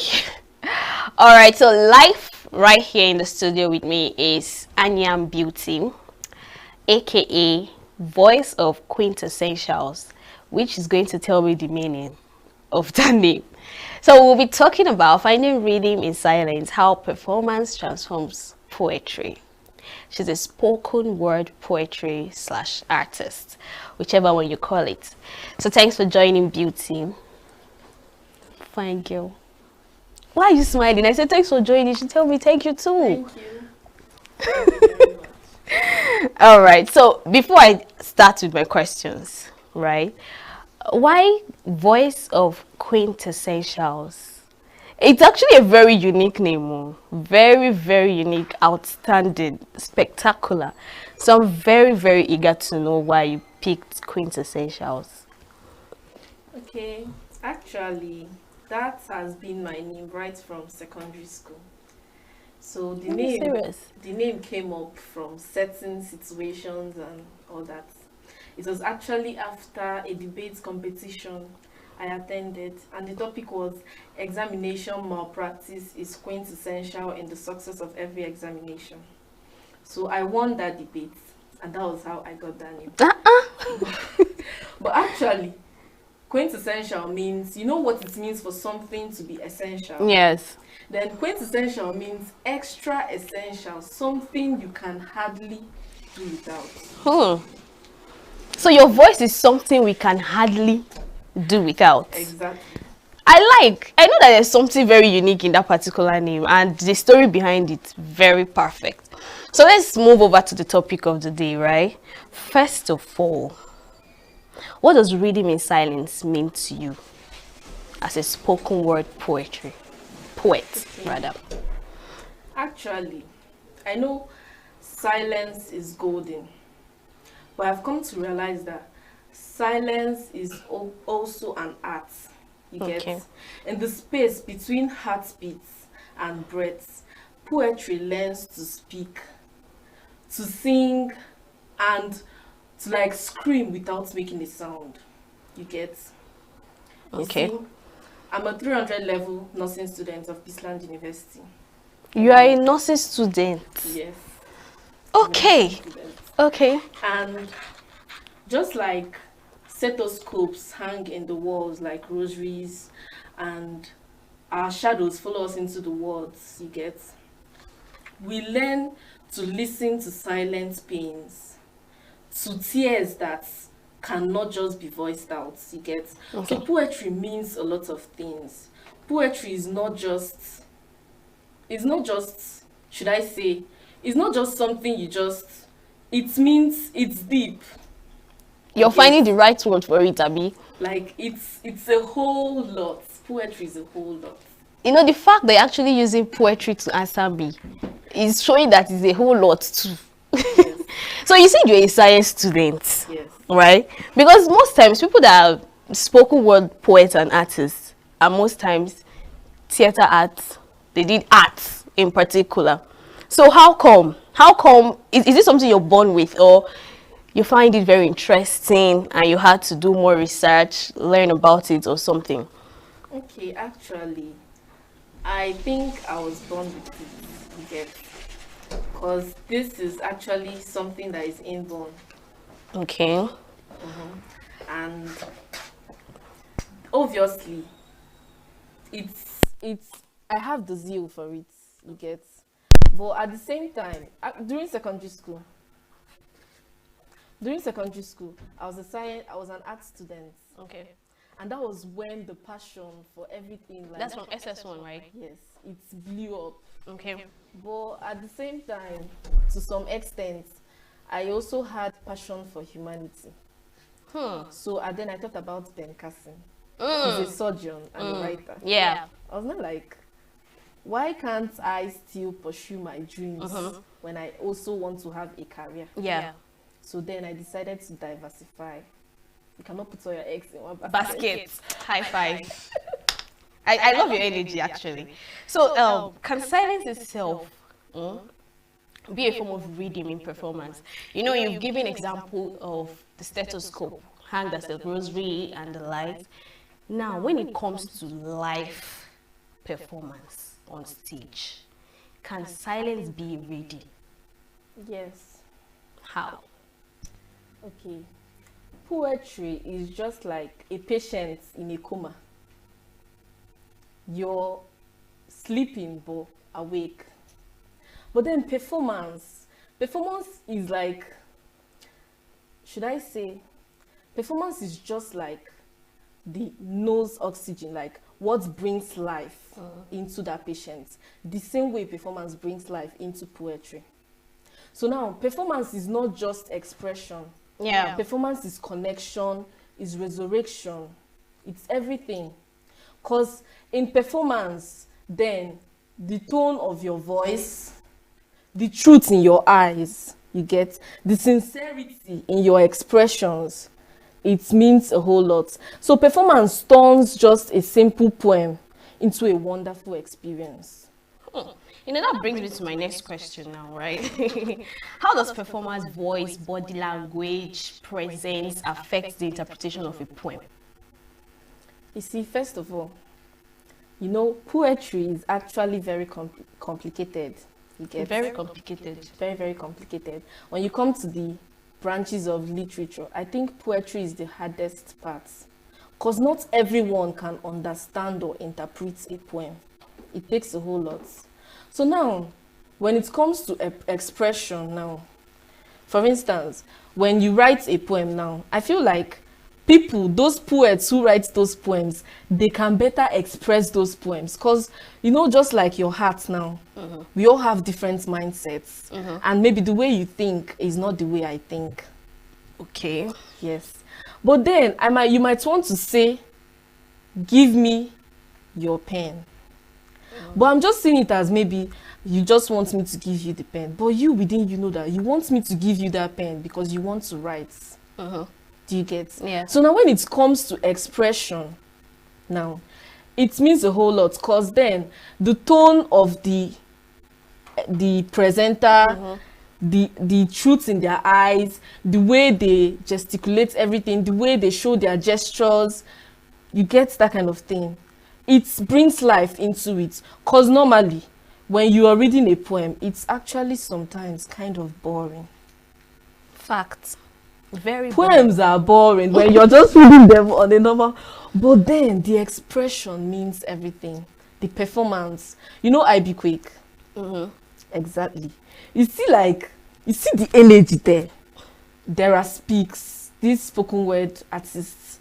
Like when they are saying it, it feels like they know. Then you that doesn't understand, you begin to see meaning in what they're saying. Because they are performing a drama, actually. Exactly. You know?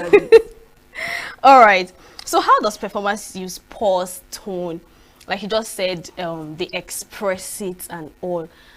This particular question, I know it needs a drama or something, right? But how do they use that pause, tone to, you know, flow in the readings and all that? Is it more, okay, let me allow you to speak actually before I explain more. Actually, you know, it depends on the kind of poem. Each expression or performance depends on the kind of topic you are talking about, you get. For instance, now I want to talk about rape. I'm not coming to be romantic. You get? I'm not coming to be romantic. I want to talk about rape now. I'll not come and be like, when he held my hand, I'll not be like, no. You have to show it. Yeah. That's when the tone comes in. You get? The expression in your eyes. The way you react towards it. For instance, now I want to talk about an erotic poem about love. I cannot come and be talking about love and come and be shouting. Like, I'm talking to you. Your beauty rivals the twilight hues when the sun kisses the horizon, painting the skies in shades of gold and crimson. In the geography of my soul, you are the rivers, the mountains, and the seas. You are the landscape of my heart, for my heart has migrated to the country of your touch. Okay, now you're making me blush. So now, you see the way I said it, because it's an erotic poem. It involves emotions. Yeah. But now I want to talk about rape. I'll be like, Okay. Actions he used on me were stronger and harder, and before I could scream, my head was already hammered. Do you get? I'm talking about pain. The shivers in my face will show that I'm trying to put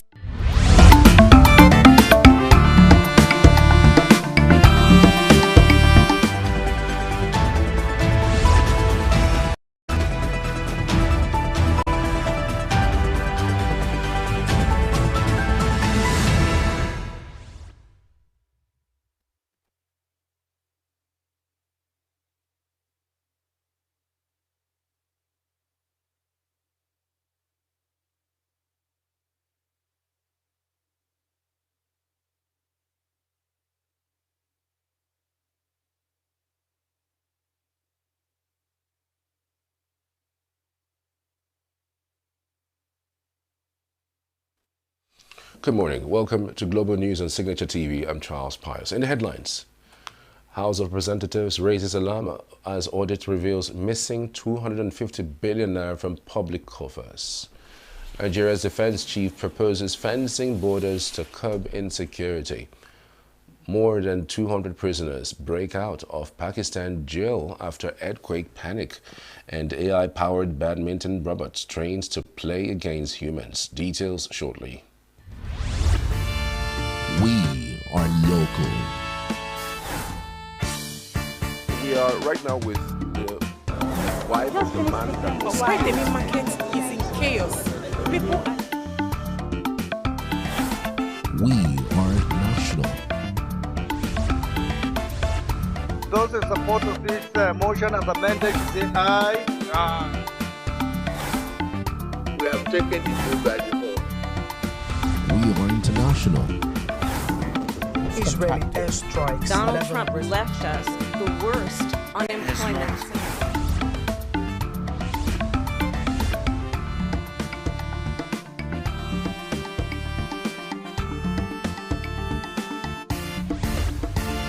Signature TV, news in your pocket. The House of Representatives Public Accounts Committee has raised concerns over the disappearance of over 250 billion naira in public funds, as uncovered by reports from the Auditor General of the Federation. The chairman of the committee, Bamidele Salam, said the audit report revealed that the staggering sum remains unaccounted for across several government entities. He also highlighted the disturbing trend of increasing financial irregularities in public institutions. According to him, the Auditor General's reports point to a high incidence of unauthorized virements and a growing number of audit queries issued each fiscal year. He further disclosed that more than 60% of ministries, departments and agencies have consistently failed to comply with financial regulations. He warned that such persistent disregard for due process continues to erode public trust, undermine sustainable national development, and weaken the country's democratic institutions. Salam also stressed the agent's needs to strengthen Nigeria's fiscal governance system, warning that the nation continues to grapple with serious challenges in public financial management. Speaking at the pre-conference press briefing ahead of the National Conference on Public Accounts and Fiscal Governance, scheduled for July 6th to 10th, 2025 in Abuja, Salam noted that financial mismanagement persists across all tiers of government. He called for coordinated interventions by the executive.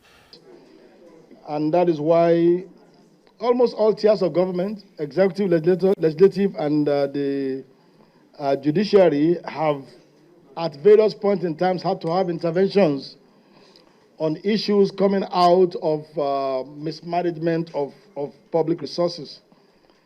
It is our belief because when you have a country as large and as diverse as Nigeria, you have to put some things in place to ensure that you don't allow people to commit infractions and get away with it because of the span of time it takes to try. The PAC chairman also underscored the need for more robust financial oversight systems, citing the complexity of Nigeria's financial framework and its multiple streams of funding. Nobody is happy. No one. If you ask anyone in Nigeria today whether they are happy with the level of transparency in public expenditure, I will be surprised if anybody in good conscience will say that they are happy. There are quite a lot of gaps. But like I've said, we should also realize that there are movements towards closing those gaps. And one of the movements towards closing the gaps is in the area of reform. So regardless of what you say, there will never be anything again like a fuel subsidy scam in Nigeria.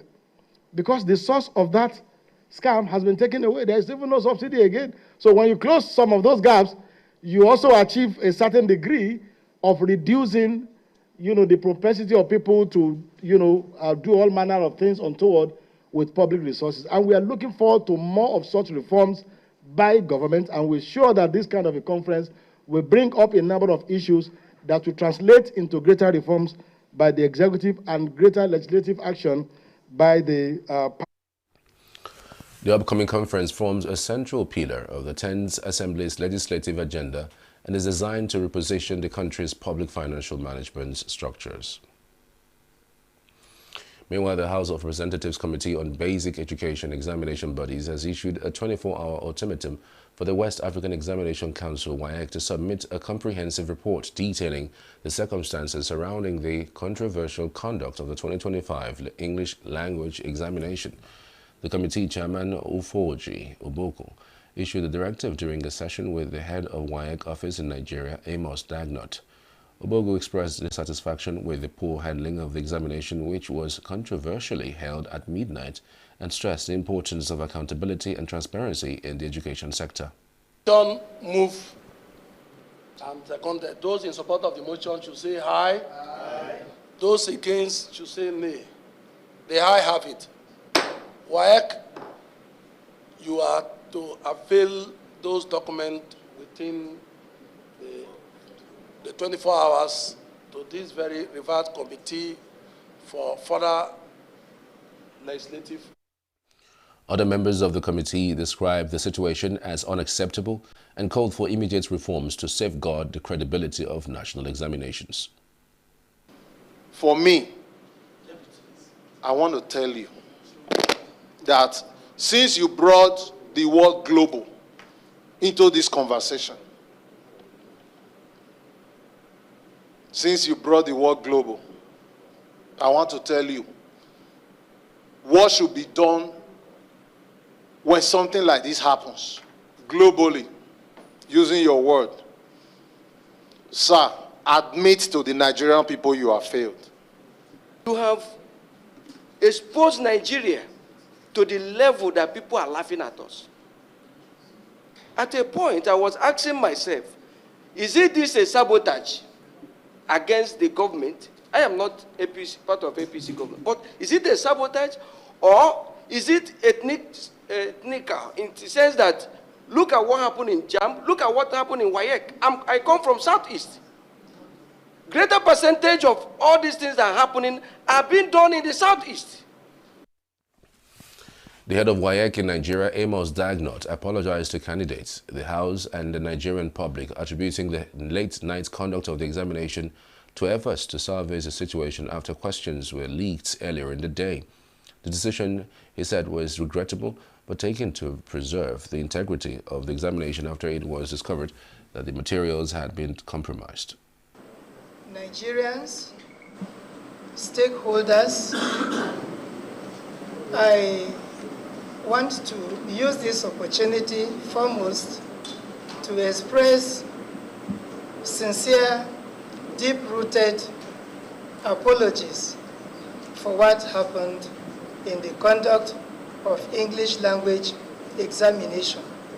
It was never premeditated and never planned for.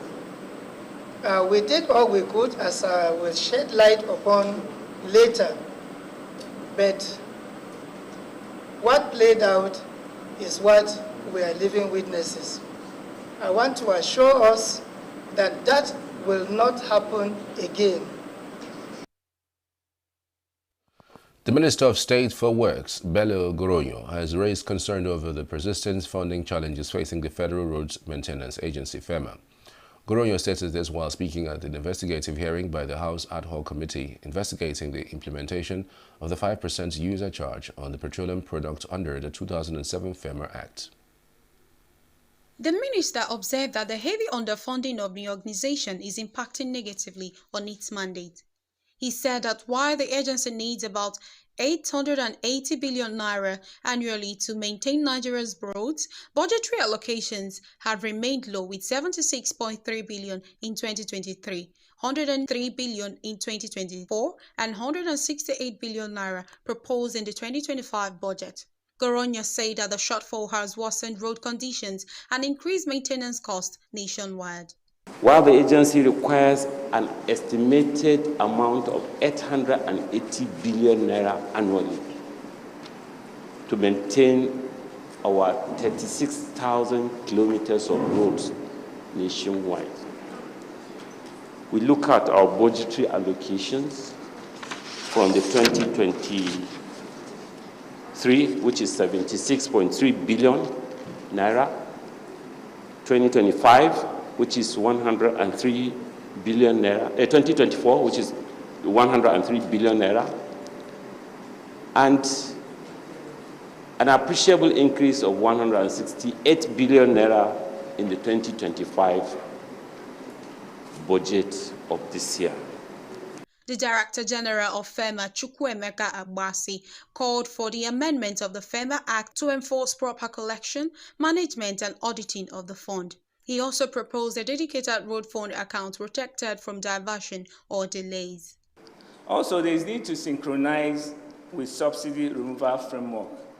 Now that the first subsidies are being phased out, the user charge can be transparently built into the pricing structure with public accountability. Lastly, full enforcement of the existing FEMA Acts. The federal government can mandate the deduction and remittance of 5% charge through legislative and executive enforcement. By addressing these areas, Nigeria can develop a sustainable and efficient road infrastructure system that supports economic growth and improves the quality of life for its citizens. Director of Operations of the Nigerian Midstream Downstream Petroleum Regulatory Authority, Mukaila Oseni, noted that there was no proper framework created for its collection, urging the lawmakers to address the gap. For the implementation of the FEMA Act 2007, the 5% user charge on petroleum product pump price, the templates were not included in the pricing template that's being used. And authority has not collected any money on it. However, it is worth of note that the FEMA Act 2007 did not stipulate the modalities for the collection of 5% user charge. Declaring the hearing open, the Speaker Tajuddin Abbas, who was represented by the Minority Leader Kingsley Chinda, noted that the Act, which provides for the allocation of 5% of fuel pump prices for road maintenance, has been largely ignored. Over the years, this section of the Act has been complied more in breach, despite various attempts by the National Assembly through its oversight activities to compel compliance. This has somewhat affected the operations of the beneficiary agencies of government and by extension the Nigerian people who ply public roads. Chairman of the committee, Francis Waive, stressed that Nigeria must move from annual budget dependency to sustainable infrastructure financing models. I am Lillian Wali, reporting for Signature TV. Nigeria's defense chief of Tuesday called for the country's borders with its four neighbors to be completely fenced to curb the entrance of armed groups amid escalating insecurity. Nigeria's military has been strained by widespread security issues, particularly a 16-year insurgency in the northeast led by Islamist militant group Boko Haram and its offshoot Islamic State West Africa province. Security forces and civilians have been attacked and killed, and tens of thousands of people have been displaced. Defense Chief of Staff General Christopher Musa, who spoke at a security conference in the capital Abuja, said border management is very critical, citing Pakistan's fence with Afghanistan and Saudi Arabia's barrier with Iraq as successful precedents. Border management is very critical. I've had countries, because of the level of insecurity they had to fence their borders. I know sometimes when you mention, people say, no, it's impossible. Pakistan fenced 1,350-kilometer border with Afghanistan. That was the only time they had peace. Saudi Arabia and Iraq, 1,400 kilometers fenced completely. Can we start thinking of fencing our borders? We have 1,500 kilometers with Niger Republic, 1,900 kilometers with Cameroon. Chad is there. All over us, surrounded by Francophone countries, and the Sahel is heating up. If we don't do anything, when the Sahel falls, it is Nigeria that everybody is interested in, because they believe Nigeria is huge, Nigeria is big, Nigeria is rich. And that is what we should start thinking about. How do we secure fully and take control of our borders? It is critical for our survival. It is critical for our survival. This is the first time a top Nigerian official has publicly suggested such a measure.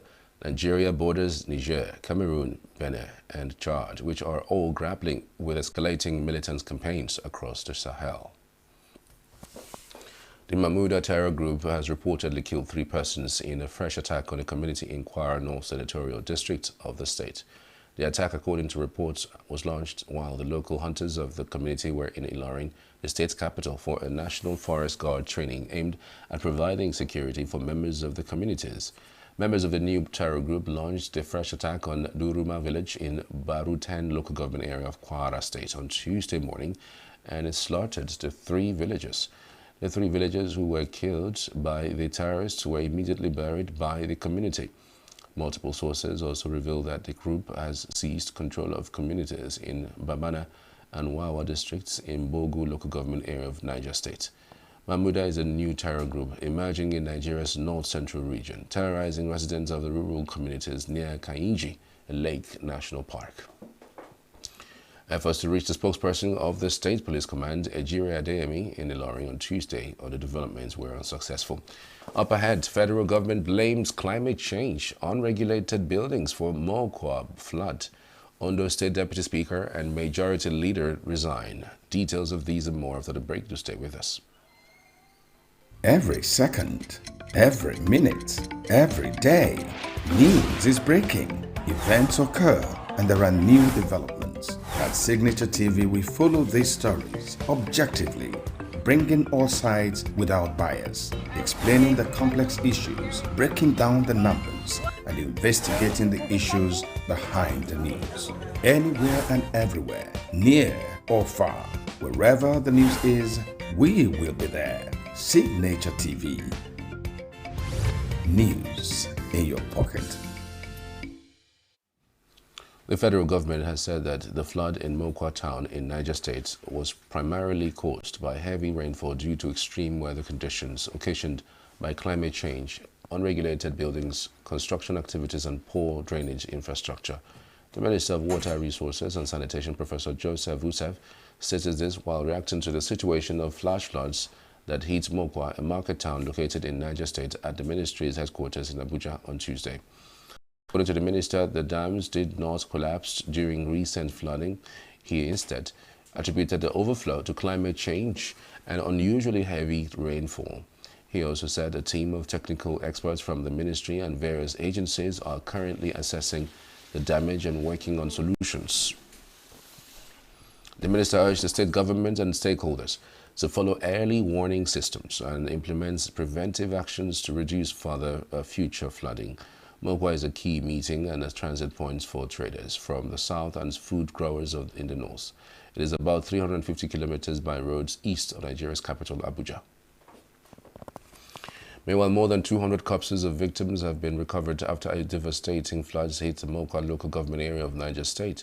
The Commissioner for Humanitarian Affairs, Ahmad Suleiman, who disclosed this on Tuesday, said the government is still looking for more. Suleiman said the Umar Bago administration in the north central states has activated an emergency response and directed the distribution of relief materials to the displaced persons of the floods who are housed in makeshift camps. He said the Niger State government has put things in place and there are lots of contributions from various agencies and ministries. Meanwhile, victims at makeshift camps continue to voice deep dissatisfaction over the handling of the relief efforts. A visit to the affected communities revealed the frustration and disappointment of flood victims, especially over the lack of adequate food supplies and poor camp conditions. Meanwhile, a tragic canoe accident has claimed the lives of 7 people in Sokoto State. The incident happened on Monday while the victims were traveling from Gidan Hussaini to Sabun Garin Hussaini. The news agency, which was shared on Tuesday by security analyst Agazola Makama in a post on X, said the canoe capsized around 11 a.m. and that all 7 people on board, including the paddler, drowned. Security operatives were quickly sent to the scene and blocked access to the riverside to control the crowd and prevent too many people, especially family members, from gathering. A local rescue team recovered bodies which were later handed over to the victims' families for burial. The Deputy Speaker of the Ondo State House of Assembly, Abayomi Akinrutan, and the Majority Leader Ogunmo Alayusi has resigned from their respective positions. Akinrutan represents Elijah Constituency 1, while Ogunmo Alayusi represents Owo constituency, and both members of the ruling All Progressives Congress. They announced their resignation on the floor of the House during Tuesday's plenary session, which was presided over by the Speaker Olamide Oladiji. Akinrutan cited political power-sharing arrangements within the state as the reason for his resignation. Ololade Gbegudu, representing Okitipupa Constituency 2, has been selected as the new Deputy Speaker, while Olatunji Oshati from Ose State Constituency has assumed the role of Majority Leader. A group known as Take It Back movement, led by activist Omoyele Sowore, has insisted on staging its June 12th national protest against killings and undemocratic practices by those in power. A statement by the group's national coordinator, Jowon Sanwo-Olu, rejected what it described as the hollow ceremonies and official pageantry that usually accompany the day, calling on all Nigerians to rise against undemocratic elements in power. The group said there were signs of democratic collapse across the country, lamenting that democracy, which was won through struggle, sweat, and blood, has been dismantled by the very forces that once promised change. He noted that freedom of speech is under attack in the country, with the state turning on its citizens with an unrelenting campaign of intimidation and censorship through the weaponization of the Cybercrime Act. The group said that June 12 is for the slain in Benue and displaced in Plateau, the silence in detention, and the starving masses abandoned by the corrupt elites. The Speaker of the Ebonyi State House of Assembly, Moses Odunwa, has called on Nigerians to take their health seriously and engage on regular medical checkups. Odunwa made the call at Odelibo Healthcare Center, Amayima, Opoitomo ward in Ikwo local government area of Ebonyi State during a free medical outreach organized in the community. Chief Odunwa, represented by the Special Assistant to the Governor on Community Engagement, Mr. Paulinus Wancho, said good health is of utmost importance and deserves prioritization, as did by the State Governor, Chief Francis Nwefuru. According to Chief Odunwa, the free health outreach was his way of giving back to the society and appreciation for their commitment to the present administration, and they joined the people to eschew all forms of violence and other social vices, but keep faith with Governor Francis Nwefuru's led administration. The Speaker is doing it based on the numerous achievements of His Excellency on the health sectors to ensure that most of the rural dwellers takes what is due for them to have a sound health. So this pact that is presented before the people of Amayima Ward and community will go a long way to alleviate the sufferings of the poor masses. The medical team lead and Assistant State Immunization Officer, Mrs. Ngozi Alo, appreciated the people for their good number in the exercise and described the dominant health threat of the area, high blood pressure, as a silent killer. She also commended partners of the program, especially the Speaker, Chief Moses Odunwa, for his consistency in ameliorating the health needs of his constituents at the grassroots. This is a collaboration that works from the State Ministry of Health down to Her Excellency and under the sponsorship of the Mr. Speaker. We are very, very happy to see them giving them gifts for coming out. And they are promising that they will deliver here. If I'm looking at the record of this facility, they recorded 62 beds this month. So, and more are coming. Earlier, an APC party chieftain, Mr. Sunday Ifere, commended Chief Odunwa for the free health program, emphasizing that the outreach would go a long way in reducing disease burden among the people and expressed their commitment to always support the aspiration of their benefactor. Health initiative, we are here in the courtesy of Ijo Odunwa, is a program he promised us during his campaign period. During that time, he told our people to vote for him, that a voting for him counts for good health. And today we are live witnessing his presence here. And I know by the way the governor is showcasing health program, I don't think our children, our mothers are going to lag behind in things. Some of the beneficiaries, including Mrs. Wigboji Itumo, Mr. Michael Ogodo, Mr. Chibuzo Ubuago, and Mrs. Chidera Jacob, thanked the Speaker for the kind gesture and prayed for God's unending grace upon him. So that I spent 10,000, 8,000, but today is free. Very happy for us. We thank and well, sir. We are very happy, sir. We bless and may God bless us, both the family. And I'm very glad and happy, very excited. When we came here, we were calling friends. We're not too wrong with any of the children, just that we saved them. So that is why we came to. The events, which had over 400 beneficiaries, featured health education, antenatal health care, immunization, vitamin A supplementation, deworming exercise, growth monitoring and promotion, among others, during which one of the expectant mothers put to bed successfully. The Abia State government has issued an urgent health advisory to all residents of the state regarding the outbreak of diphtheria in Imo and other neighboring states. Briefing journalists after this week's Executive Council meeting presided over by Governor Alex Oti, the Commissioner for Information, OK Kanu, advised citizens to take preventive measures, including vaccination for children and adults who are not sure of their diphtheria status. Kanu, who urged parents to be vigilant in taking note of any child that shows symptoms of diphtheria and to report any suspected case to local health authorities, also urged stakeholders to disseminate the information. He also disclosed that the Federal Ministry of Health had declared Abia State free of river blindness over 30 years of mass drug administration to control the disease. On transportation, the Commissioner announced that the government, through the State's Ministry of Transport, had established an enforcement team to arrest drivers who drive against traffic as well as impound their vehicles. A Nigerian trumpeter, Joshua Olusanya, known as Trumpet's Influencer, has been officially confirmed by Guinness World Records as the holder of the record for the longest marathon playing the trumpet, following a previous disqualified attempt in February 2024.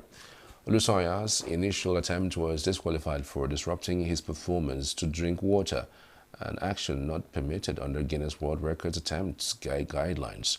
In May 2025, Olusanya again attempted a marathon trumpets performance which lasted 25 hours, 30 minutes and 36 seconds from May 9th to 10th at Terra Culture, Victoria Island, Lagos. Olusanya shared the news after receiving an email from Guinness World Records confirming the approval of his records attempts, expressing his excitement, which he also announced on social media. And now to some business news. The government is collaborating with Nestle Nigeria to enhance the country's dairy industry by equipping local farmers with essential skills to boost milk production and improve rural livelihoods. The partnership was announced during the 2025 World Milk Day. The initiative aims to strengthen Nigeria's dairy value chain through targeted vocational training, in milk production, processing, hygiene, and farm management. The partnership will lead to the establishment of a dairy training center in Gwagwalada, the Nigerian Federal Capital Territory.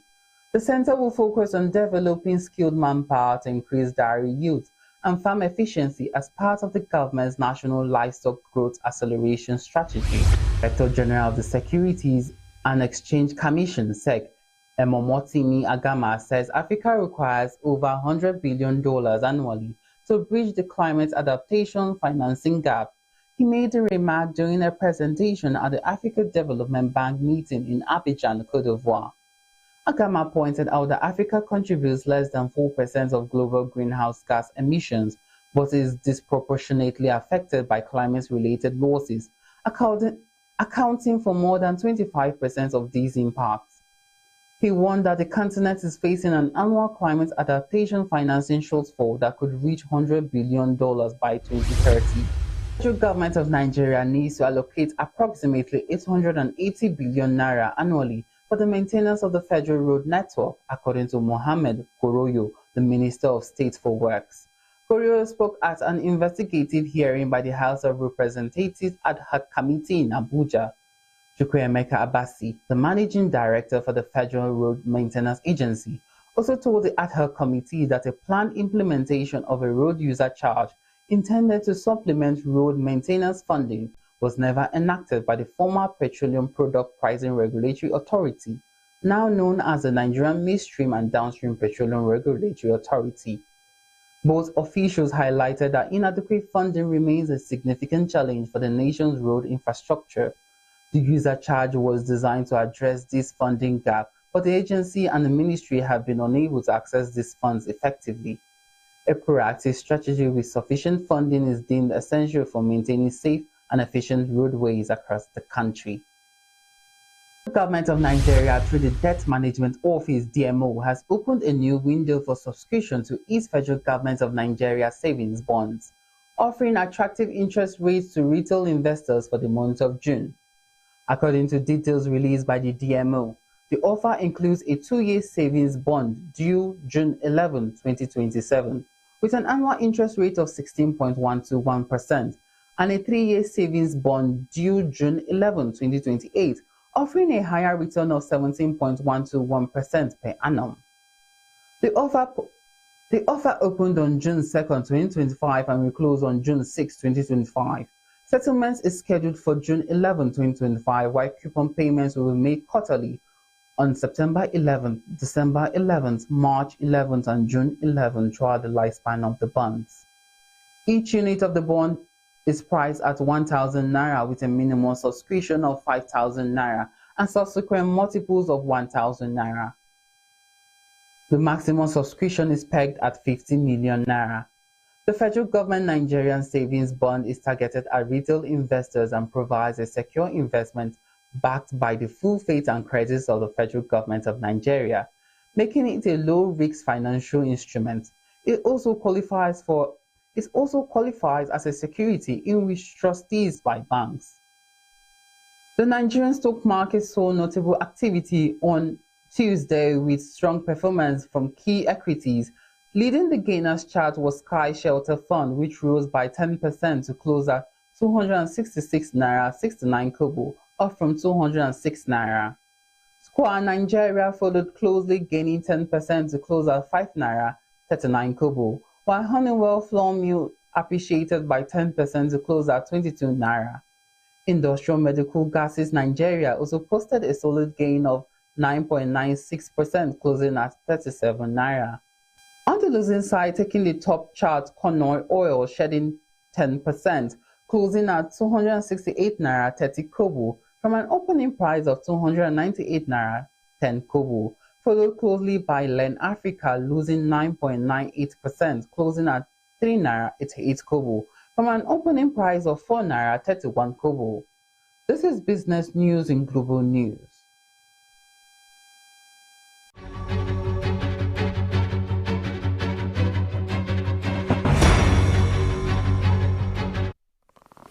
Still to come, New Jersey Mayor sues Trump officials over arrests at Immigration Center. Meta acquires nuclear energy in 20-year planned deal. These and more after the break. Prevented the attack. Witnesses reported a loud explosion before police dispersed onlookers. Authorities linked the assailants to the Allied Democratic Forces, ADF, a Congo-based rebel group affiliated with Islamic State. It is unacceptable that civilians are risking and losing their lives just trying to get food in Gaza, a UN spokesperson said on Tuesday after a health official said at least 27 Palestinians were killed and dozens wounded trying to reach an aid distribution site. And I can tell you that once again we are witnessing unthinkable loss of life in Gaza. The Secretary General condemns the loss of lives and injuries of Palestinians seeking aid in Gaza. It is unacceptable. Civilians are risking and in several instances losing their lives just trying to get food. Palestinians have the fundamental right to adequate food and to be free from hunger. The Secretary General continues to call for an immediate and independent investigation into these events and for the perpetrators to be held to account. This system, as Philippe Lazzarini called it, is a death trap, right? This system of funneling people between barbed wires, forcing them to walk to get the food with armed contractors who come from who knows where, with what kind of accountability, right? They're not accountable to national authorities. It is all a recipe for disaster, which is exactly what is going on. And that's why we call again on the Israeli authorities to help restart the UN system, the distribution of not just the UN, but all the partners that we've used that have the community buying. No one is saying that was perfect, but the point is the way we operate under humanitarian principles of impartiality, of independence, of getting food to the people instead of forcing them to march to a place where food is distributed and where it increases. Israeli government spokesperson David Mensah said on Tuesday that troops had fired near individuals who were deviating from an approved access route to an aid distribution point in Gaza and that Israel was aware of reports of casualties and reviewing the incident. At least 27 Palestinians were killed and dozens wounded by Israeli fire near a food distribution site in the southern Gaza Strip on Tuesday. Health officials said in a third day running of chaos and bloodshed blights the aid operation. A spokesperson for the International Committee of the Red Cross said that its field hospital in Rafah had received 184 casualties, adding that 19 of those were declared dead upon arrival and 8 died of their wounds shortly after. Allow me to address the incident that happened earlier today, this morning, Tuesday, as crowds moved along designated routes towards a humanitarian aid distribution point in northern Gaza. Our soldiers identified several individuals who were deviating from the approved access route. Now, this occurred approximately half a kilometre from the aid distribution site. Now, our troops diligently issued warning shots, and as some of the suspects continued, despite these warning shots, advancing towards the troops in a threatening manner, further fire was directed near these specific individuals. Now, the IDF is very much aware of reports. The IDF is very much aware of reports of casualties and is reviewing the incident. The IDF is doing everything in its power to allow Gazans to get to the humanitarian aid. The IDF is not preventing the arrival of Gazans at humanitarian aid sites. Indeed, we are encouraging it. The warning shots were fired away from the aid distribution point in response to the threat perceived by the IDF troops. Israel is not preventing Gazans from accessing humanitarian aid, and the IDF did not fire at civilians. The deaths came hours after Israel said 3 of its soldiers had been killed in the fighting in the northern Gaza Strip, as its forces pushed ahead with a months-long offensive against Hamas militants that have laid waste to much of the enclave. More than 200 prisoners escaped in the southern Pakistani city of Karachi after they were permitted to leave their cells following a series of earthquake tremors, local officials and police said on Tuesday. Hundreds of prisoners were allowed into the courtyard of the jail on Monday due to the tremors, local officials told reporters. The jailbreak, one of the largest ever in Pakistan, began just before midnight on Monday and carried on till the early hours of Tuesday. Police said the prisoners had snatched guns and prison staff, leading to a shootout, and then forced open the main gate. At least one prisoner was killed in the shooting, which also wounded 3 prison staff, said the provincial police chief. The provincial chief minister said around 80 prisoners has so far been caught, adding that it was a mistake for the prison authorities to have allowed the inmates out of their cells. Those still at large have been warned to hand themselves in or face a serious charge for breaking out. Dutch Prime Minister Dick Schoof announced his resignation on Tuesday, most likely ushering in the snap election hours after anti-Muslim politician Geert Wilders quit the right-wing coalition for failing to back tougher migration policies. Ministers from Wilders' PVV party will leave the cabinet, while the others will continue for now as a caretaker government. Any election is unlikely to be held before October, and the fractured political landscape means formation of a new government may well take months. Anger over migration and the high cost of living are boosting the far right and widening divisions in Europe, just as it needs unity to deal effectively with a hostile Russia and an unpredictable and combative U.S. president in the form of Donald Trump. Schoof says he would hand his resignation to King Willem Alexander later on Tuesday. The task of society at the start of this cabinet was to address the challenges facing the Netherlands.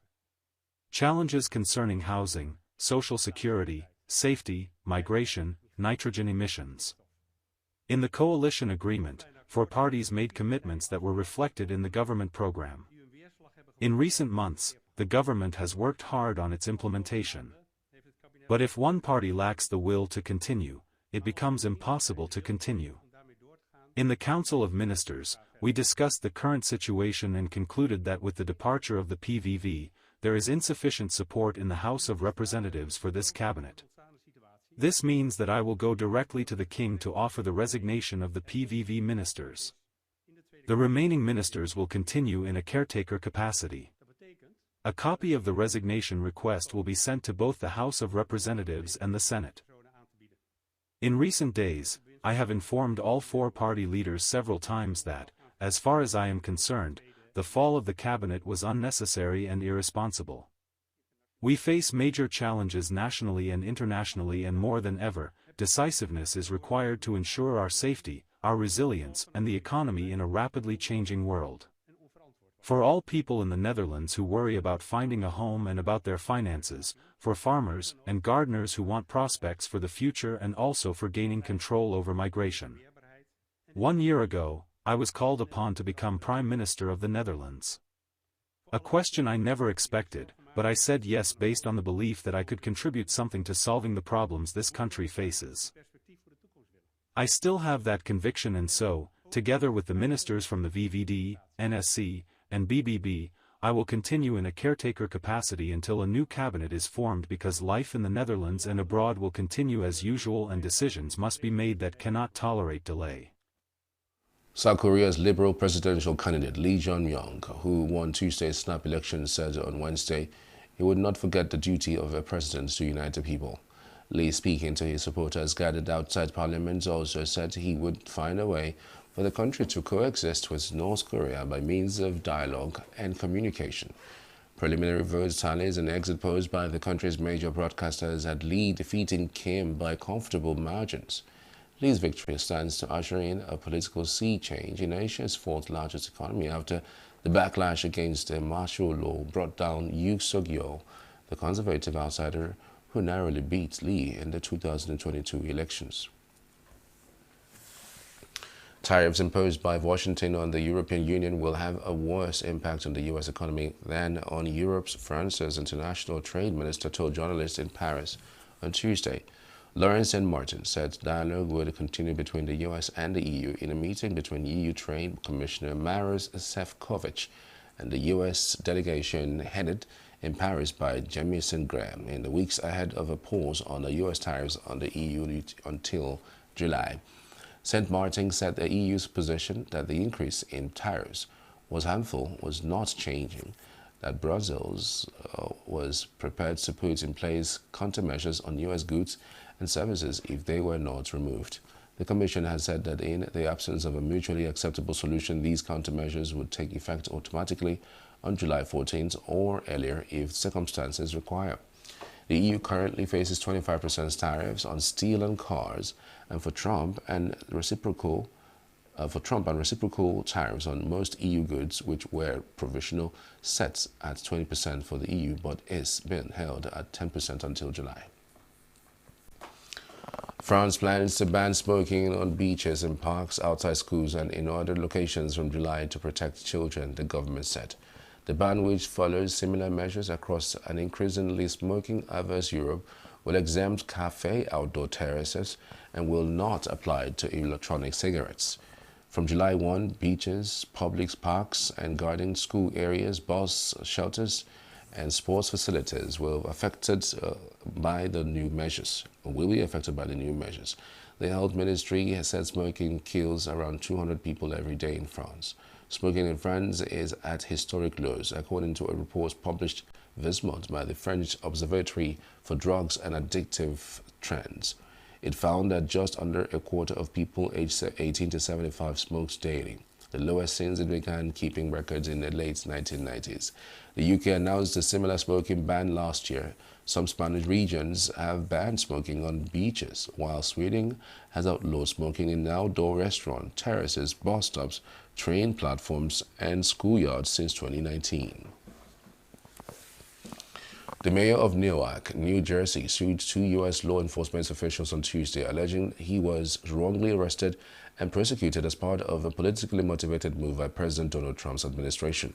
The lawsuits from Democrat Ras Baraka, who is also running for New Jersey governor, alleges he was arrested for trespassing without cause and maliciously prosecuted following a tense confrontation last month at a privately run immigration detention center in Newark. The encounter drew widespread attention at a time of growing clashes between the Trump administration and Democrats over the Trump's hardline approach to immigration. The complaint names as defendant Alina Habba, the acting U.S. attorney in New Jersey who brought the case, and it's a former personal lawyer to Trump, and Ricky Patel, a Department of Homeland Security official in Newark, who allegedly ordered the arrest. In a post on X following reports that Baraka planned to sue, Habba said, "Baraka should join me in prioritizing violent crime and public safety." Prosecutors dropped the case against Baraka 10 days after his arrest. Habba said the decision was made for the sake of moving forward, but offered no further explanation. Her office then charged Democratic U.S. Representatives LaMonica McCleaver with assaulting and resisting officers who were trying to arrest Baraka. McCleaver has not yet entered a plea, but has denounced the charges as political intimidation. Baraka was arrested on May 9th after U.S. authorities said he refused to leave the facility known as Delaney Hall, where McCleaver and 2 other Democratic members of Congress from New Jersey were conducting an oversight visit. Baraka's lawsuit filed in the U.S. District Court in New Jersey alleges a guard invited Baraka into the property and he agreed to leave after he was threatened with arrest. The lawsuit alleges violations of the U.S. Constitution and defamation. It seeks an unspecified sum in damages for emotional distress, reputational damage, and other harms.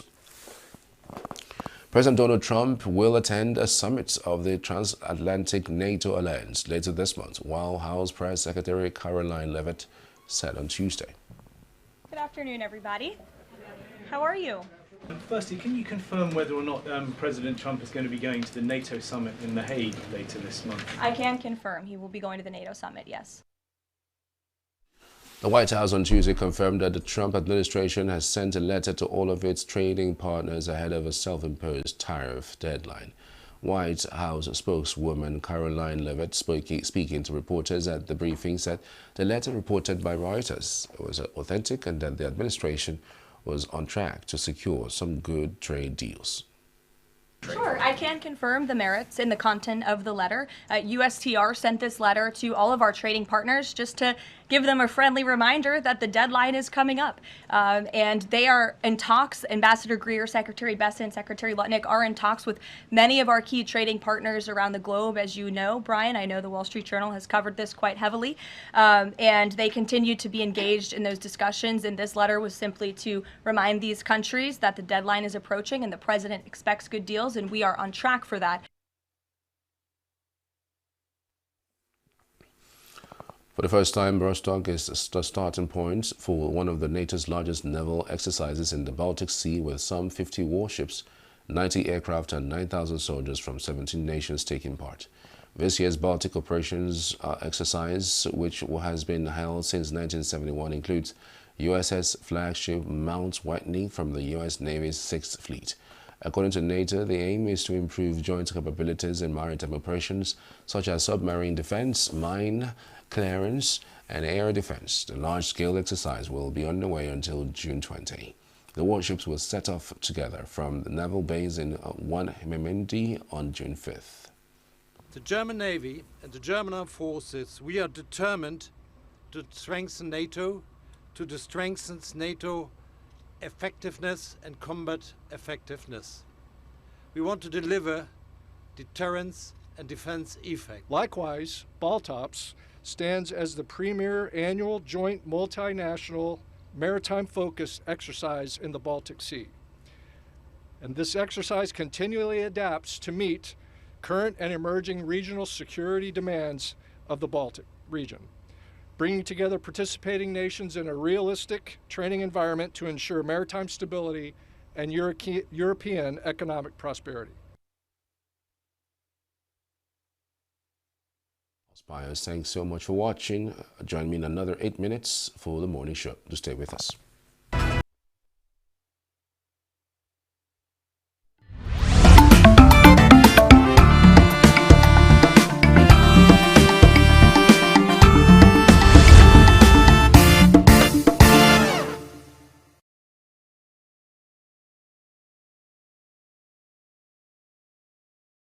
You find out that women constitute majority of the voters and mobilizers for their parties, for their candidates. And even if you go to polling units, you find out that 75% of the people lining up to cast their vote are women and children and youths. So women are mobilizers, and at the same time, women usually they come out en masse to support what they want. So that first hindrances with our comment, because we can always come out to vote for what we want and what we believe will bring the best for our interests. But when you look at the political institution, a woman will vote, but when the candidate attains to power, she will be overlooked. She will be overlooked, and women interests have been overlooked nationally and internationally. At the local level, at the state level, at the international level, women interests are overlooked, in the sense that women are given negligible positions. Women have not been included in the decision making or in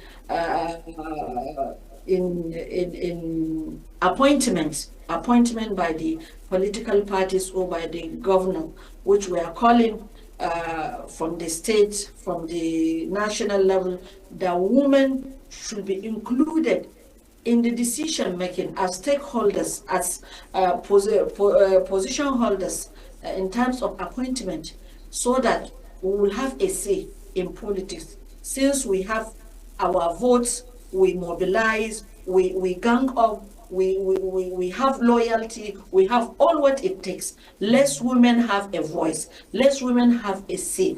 And when I talk about the religious biases, we've overcome the religious biases in the sense that women have been urged to come out to vote and to be voted for. It's not against our religion. It's not against our religion, and we've been doing that. We have so many educated women that are politically vibrant. Looking at the women coming out to vie for political positions, women are ever ready to come out en masse to support women, so that we'll see what will happen when we women support women. Like the campaign we are having right now, that is women supporting women in the parliament, that will bring a lot of fruitful, encouraging atmosphere for women to be voted for. Like if you take for an example, if you look at the National Assembly, we have only 3 women in the Senate, only 3 women out of the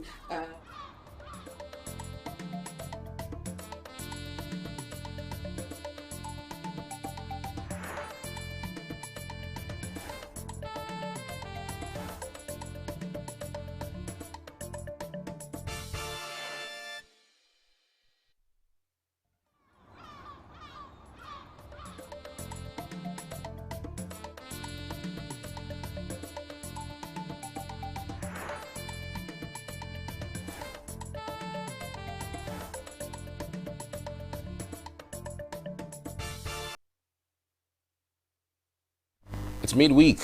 It's Wednesday, the 4th of June, 2025. Hope you're good out there. It's the very first week in the month. Hope you are catching up with the good tidings out of the month of June. There's a whole lot that we're expecting to happen this month of June. I hear that the wife of the president will be coming into ENUGU sometime tomorrow. I'm sure that the entire state is looking out for that. Her husband was here some few months back. And now his wife, the wife of the president, is coming here again. A few months later, there must be something they're chasing here in Enugu State, whether they are chasing support for the 2027 elections or something, because again, everything is read under the premise of politics. But what isn't read on the premise of politics, because it involves lives, is what we're seeing in Benue State. Another 43 persons were confirmed killed by the governor. Many persons have called for a state of emergency in the state, and as of this morning, in fact, there is even a conversation around the presidency having to deploy the chief of army staff to the states to stay there permanently, at least to take over the security architecture of that location so as to see what they can do. But it's one thing to deploy persons there, but it's another thing to gain results. The result is stop the killing. One really hasn't been able to tell what exactly is the situation. I mean, what we just hear is killings, killings, killings. Is it a communal clash? Is it a farmers' herders clash? Or is it a total cleansing of a tribe? I mean, that is exactly what you'll be asking, so as to even know where to nip this matter in the bud. Welcome, everybody. This is the morning show on Signature TV. I'm Charles. We're beginning on the front pages of the papers right after the short break.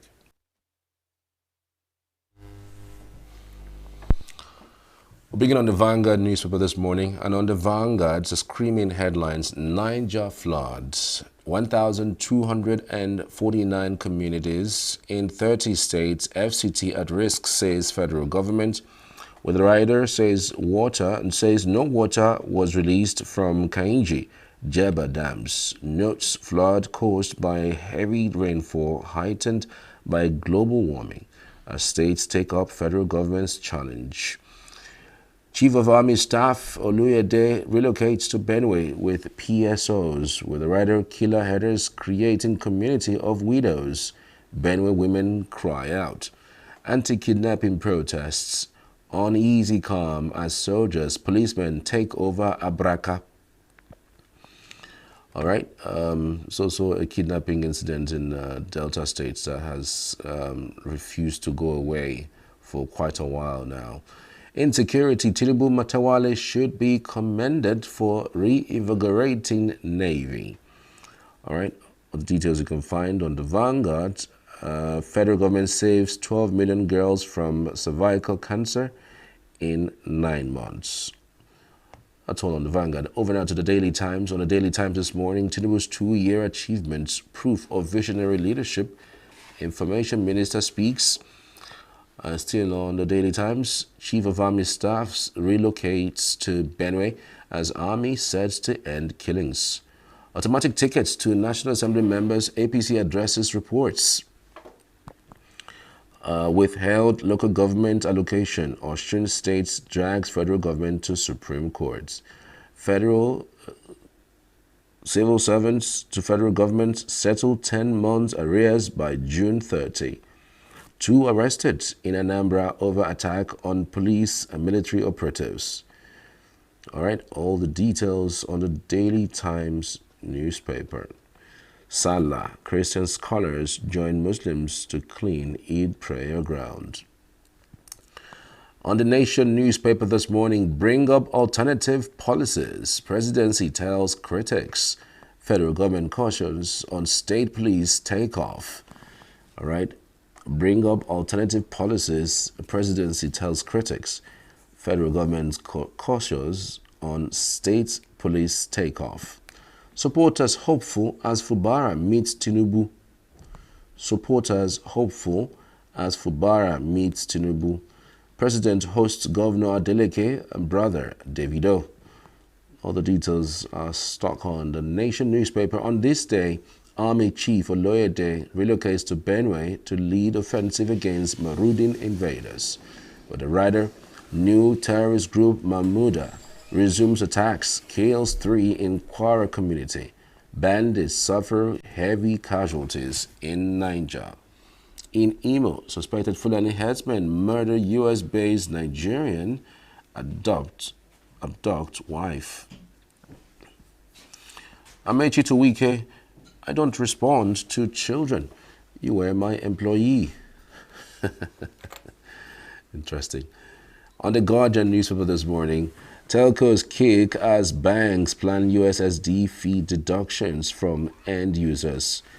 Mokwa flood. Federal government blocks tributary climate change. Crisis looms in APC as party rejects automatic tickets bid for aspirants. Crisis looms in APC as party rejects automatic ticket bid for aspirants.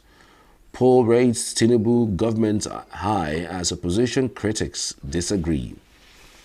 New terror group Mahmuda kills 3 in Kwara. Poll rates Tinubu government high as opposition critics disagree. Well, this poll, where exactly did they come from? A poll, it has to be poll from Nigerians, right? Okay. Tinubu and Matawale should be commended for reinvigorating the Navy. This is from Demi Saka. Flood alerts. NEMA deploys teams in 15 high-risk states with a rider as agency warns of fresh heavy flooding. Federal government insists on evacuation and Niger recovers more corpses.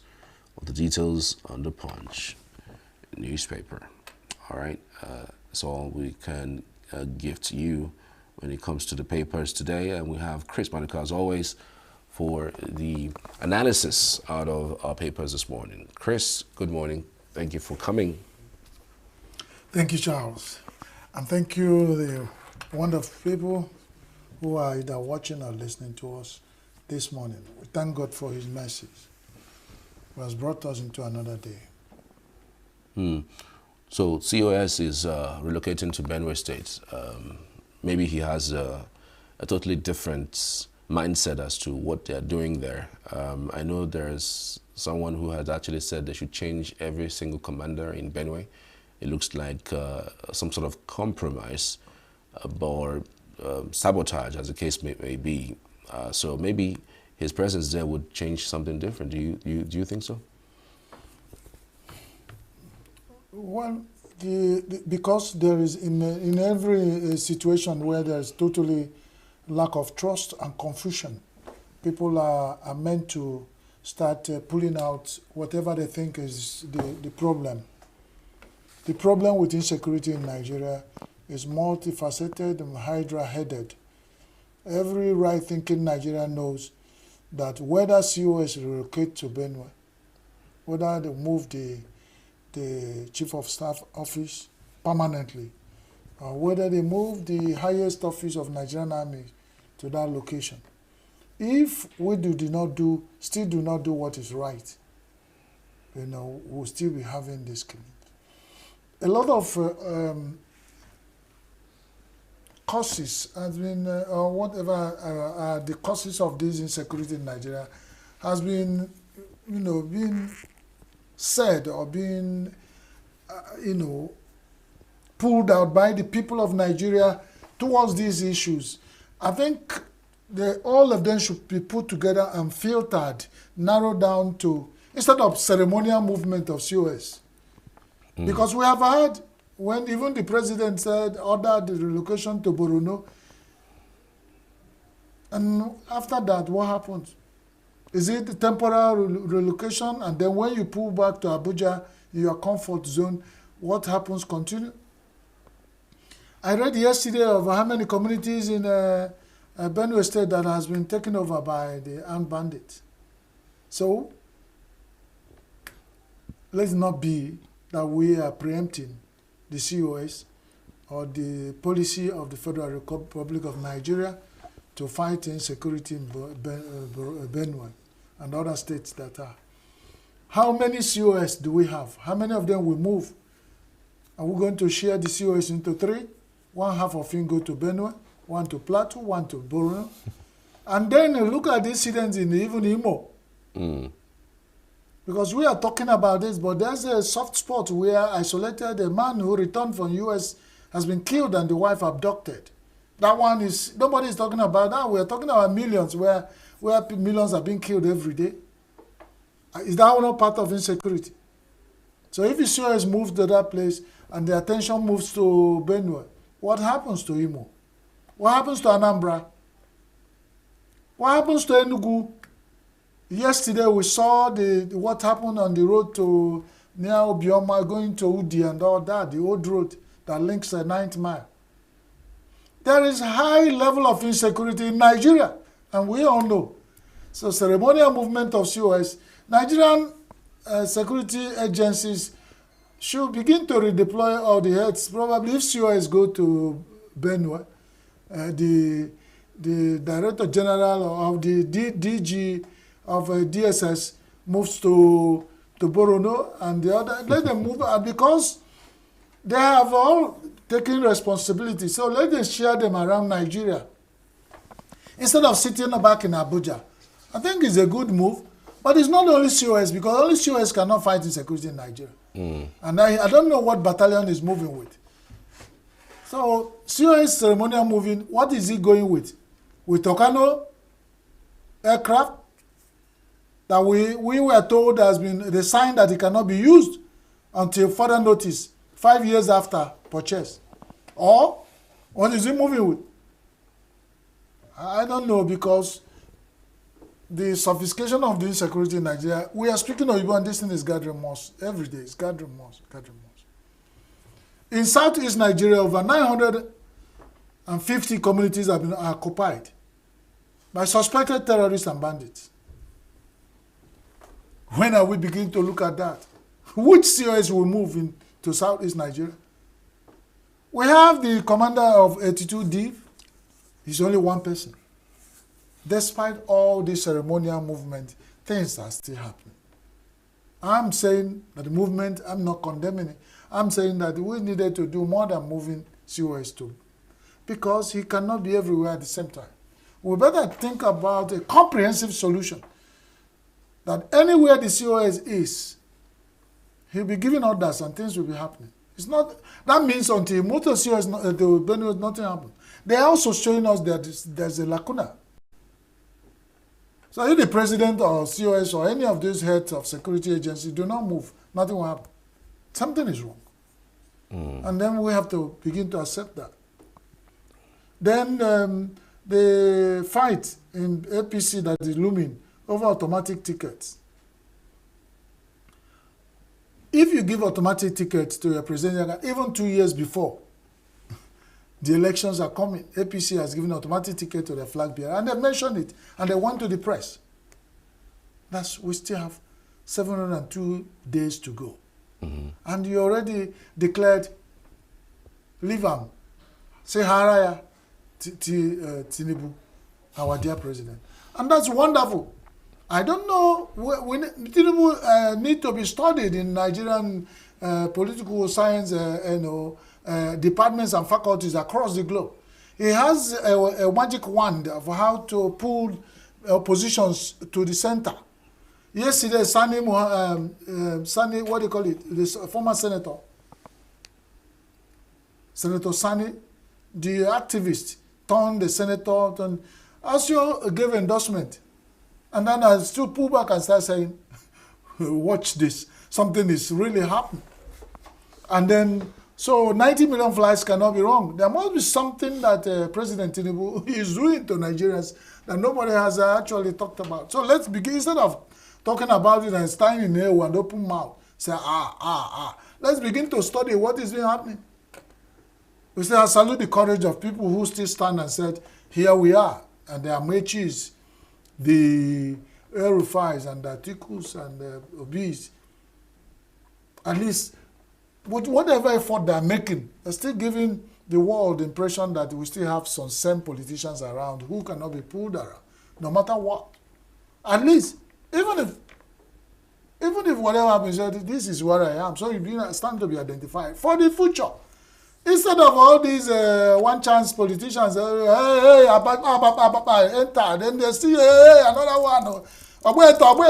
They're just jumping around and then confusing even the followers.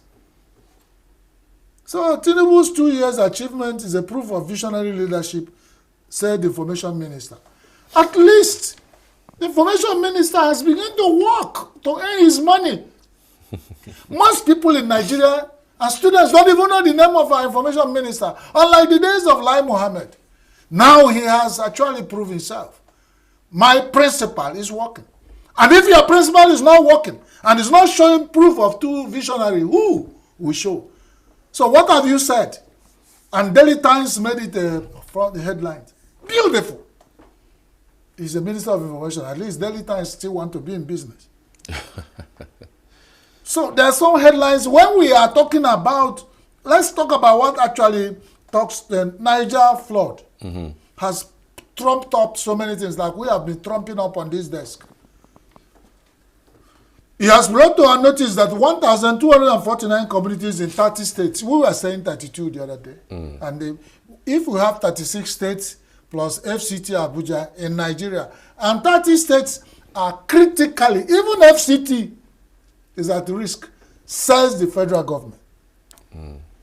It means we have a bigger one coming. And that is actually where I think we should be going. But now, my cry is that look at the list they were given. I was looking through. I saw Anambra, I saw Ebonyi. I was looking for ENUGU, I didn't see it. Meaning that, but you know, it can be confusing. Now the federal government would have come to do is to tell 36 states from Abuja in Nigeria are under siege of flood and they are at risk. So that some governors won't go and say, hey, hulera, we are safe. Because I know even in ENUGU that Aniri is vulnerable to flood. And it has happened several times in our time. So who says that when water starts, when there's overflow in Kogi and Anambra neighboring that Aniri bordering the ENUGU and Anambra will not get involved? Because the Omambra River is a tributary to River Niger and it's all that side.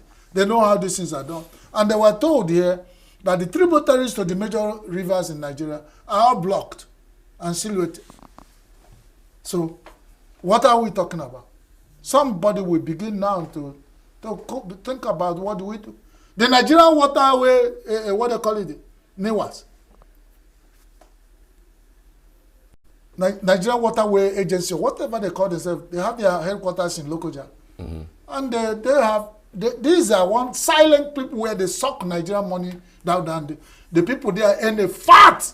You will see their budget. So you begin to know, but they are supposed to, where there are blockages to these tributaries, they're supposed to open them up by deslating them or deepening them and picking up, because we are in for big time trouble. Like during the days, the world international community are talking about, they have this world agenda when issues are moving to climate change. They have 20 years ago gotten ready for climate change. Africa and Nigeria are beginning now is when they touch them. You say, how many times will something happen to you? You say, when it happened to me, 1, 2, 3. And like, Michael Jagger, the legendary and classical philosopher, turned musician. We tell you, my son, how many times will something happen to you and you learn your lesson? He said 3 times. He said, go! You're a foolish person. I'm not comparing Nigeria with such kind of children. When things will happen, we have to lose over 2,000 people in Mokwa, Florida. And they are just talking about giving us figures that are to be politically correct. But when you have given us that over 200 people are gone and the 500 people cannot be accounted for, what are you telling us? Because that's how it started.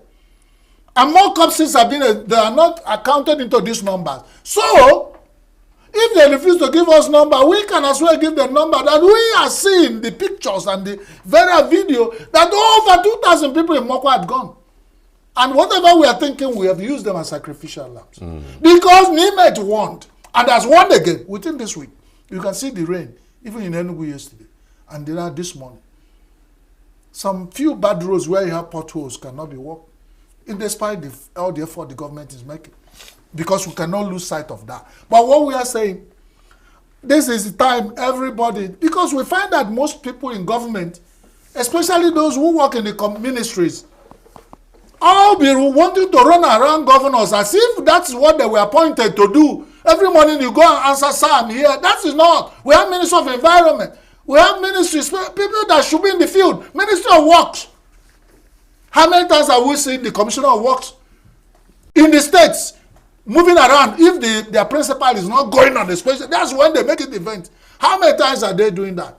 So who tells the governor what's happening? They sit down there with governor at any time looking into his eyeballs so that when he coughs, they answer yes, sir. These are part of the problem we have in Nigeria. The people that are appointed by Tinubu, the people that are appointed by the governors, and they are not pushing them to work. They want to see them every moment. If they want to go for, they will come and say, sir, I want to go and see where bad road is spoiled, where it's rain. He said, go. If they say not go, you sit down. And they call them commissioners. Everybody want to run around, say, yes, sir, yes, sir, yes, sir. That's how things are happening. Until you get the bad, Nigerians get confused. But Nigerians are still the people suffering. These over 2,000 people that have gone in Mokwa. Where? Have you had a one member of the House of People who are in National Assembly? Don't they have people coming from Mokwa? Have you had anybody from even the State Assembly? Anybody from the State Cabinet related? They will take all their relations away and leave us in this mess. And when it happened, they start pulling up statements that were told us for over 20 years in Nigeria. Government regret, government mourns, the governor says, and they regret, the governor has ordered. Why must we wait to that point where you start? When the warnings are clear sign. Why do we have Nimet that will tell us? But when Nimet warned them that they're going on strike because they went on the Nimet plan when they went on that strike. It was when they were having hazy weather during Harmattan. They paid them to return so that they can use the flights. And you tell them these people who are managing our lives in Nigeria are fair, that they are sensitive. Is it not wickedness? How can we hand over our lives to selfish and insensitive people who are only thinking about themselves? Where is the leadership? The election is coming around. All of them are meeting again, speaking and talking, and that they think Nigerians are red-cutting commercial sex workers. When you go to ask for their vote when you need it, that's what they've done us. That is evil. That is evil. Because some of them now don't even need the services of sex workers. They use sex toys. So, meaning they can even do and get back to those positions without coming to the street to ask for votes. And that's why we are suffering. If they need our vote, they will know what to do. They don't need our votes. And that's why we are crying. These things, if it's when people that go to office need our vote, you will see clearly what they will be doing. There are few areas where people are still making effort to do, but they are not doing as much as we expected. That's high expectation because things have gone real bad. Right. We are almost out of time, but let's just finish off with this particular headline on Guardian. Poll rates Tinubu government high as opposition critics disagree. The opposition will always disagree. I said there's something that is happening with Tinubu, this Jagabanization of Nigeria, and that he has pulled it to a great extent that even if it's not because I am a journalist, not supposed to hold an opinion, I would have started thinking about whether to allow myself to be Jagabanized. Because these things that everybody you look onto, everybody is saying the bug is catching up. That's what I said. I give it to them. So when the pool are saying, but then, like you, when you were starting your opening remarks, you said, who is organizing the pool? At what point did they call the pool? How effective and objective is the pooling? These are all build-ups. So we have to watch it. It is not how the bitter cola sounds in your mouth. That's not how it tastes.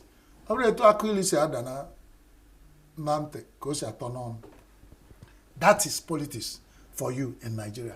And these politicians, they can't stop at nothing. Now, when you say the front page where people are gathering, the first thing that came to my mind, I'm sorry to say, is it only when there's build-up and a coalition and movement, that's where politicians celebrate birthdays?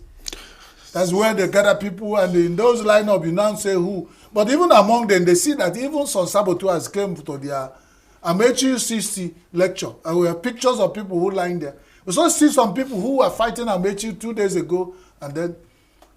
But my people say, not about Sikatisi, I think Amechi is using that philosophy with his former employer, chief of staff. Nyesom Wike was chief of staff for Amechi, Rotimi Amechi, when he was the governor of, and people have forgotten. So whenever this man blows hot, where he sent fire, who will do this, why he pull the ground rent in Abuja, do all the things, and has sworn that he must deliver Tinubu in River State again, like he swore last time. Somebody told him, I don't talk. Probably why I kept quiet is I don't talk to small boys like you. Because you were my boy.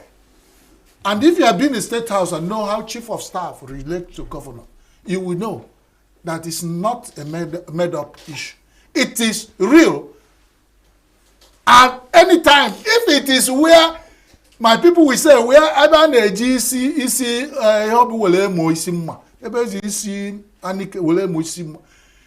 that the man should know his senior and his boss and recognize it. But when some power enter your mouth, you don't even know. You see, that's something they say when things go bad, even the he-goat will not recognize his mother in the mist. You start climbing all of them, and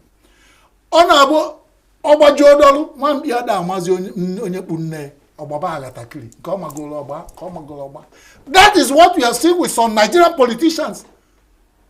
When they get power and get into their head, they will even forgot who brought them to limelight.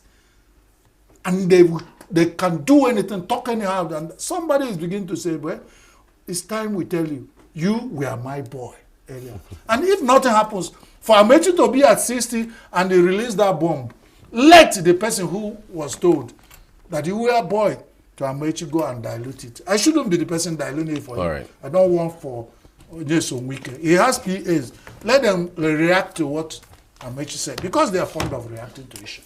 God bless Nigeria.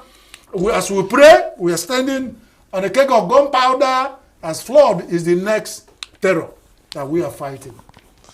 All right, Chris, many thanks for your insights. We truly appreciate it. As always, we're back after this short break. Just Every second, Every minute, every day, news is breaking, events occur, and there are new developments. At Signature TV, we follow these stories objectively, bringing all sides without bias, explaining the complex issues, breaking down the numbers, and investigating the issues behind the news. Anywhere and everywhere, near or far, wherever the news is, we will be there. Signature TV. News in your pocket.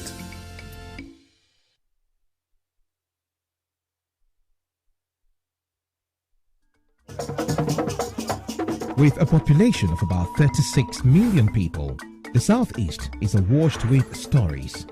Every day on Southeast News, we tell the peculiar story of the Southeast and her people. Our Southeast should be the Silicon Valley of Nigeria. Their successes, achievements, and daily challenges. Do you have a Southeast story to share? Community achievements and challenges, completed and uncompleted projects, bad roads, water scarcity, erosion, flooding, insecurity, or even disagreements? Bring it on to Southeast News. On Southeast News, no story is too big or too small. Southeast News. Let's tell our story. Showing on Signature TV every weekday at 4 p.m. WAT, 1600 hours GMT.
Every second, every minute, every day, news is breaking, events occur, and there are new developments. At Signature TV, we follow these stories objectively, bringing all sides without bias, explaining the complex issues, breaking down the numbers, and investigating the issues behind the news.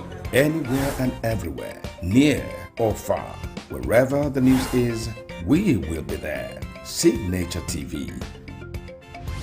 News in your pocket.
Welcome back. This is the morning show here on Signature TV. Hope you're good out there. It's 8:35 in the morning, and today we will be discussing something very, very important and interesting, and it's all about security, specifically in the Southeast.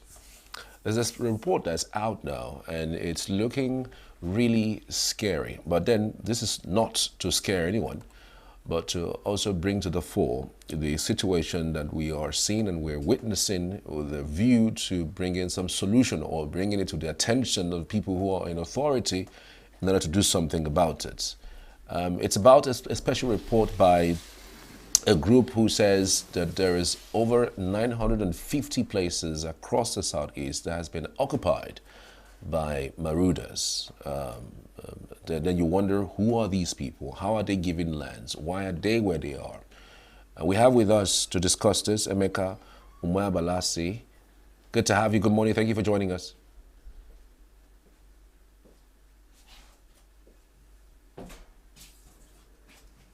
Can you hear me?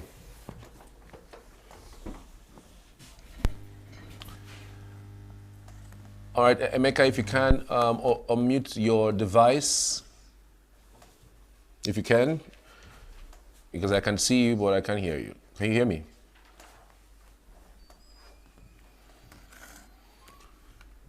Is it okay? Okay, so I can hear you. Can you hear me? I can hear you clearly. Okay, Very so clear. good morning. Thank you for joining us. I mean, straight to the point, there's a report that is out there stating there are 950 places occupied by strangers across the Southeast. How true is this, and how did that report come to the fore as to, were these places visited? I'm trying to just find out really whether, these places were actually visited, and if truly these places were occupied. Of course, the report is authentic. And if you look at the background of the report, it wasn't just conducted. I mean, the research and the investigation wasn't just conducted. It has patterns and trends. It has been systematic and consistently reviewed. If you look at the introduction part of that report and trying to answer your question, you will see that these locations were not there from the time immemorial. They weren't there. Such locations started after June 2015. That was when they became noticeable. And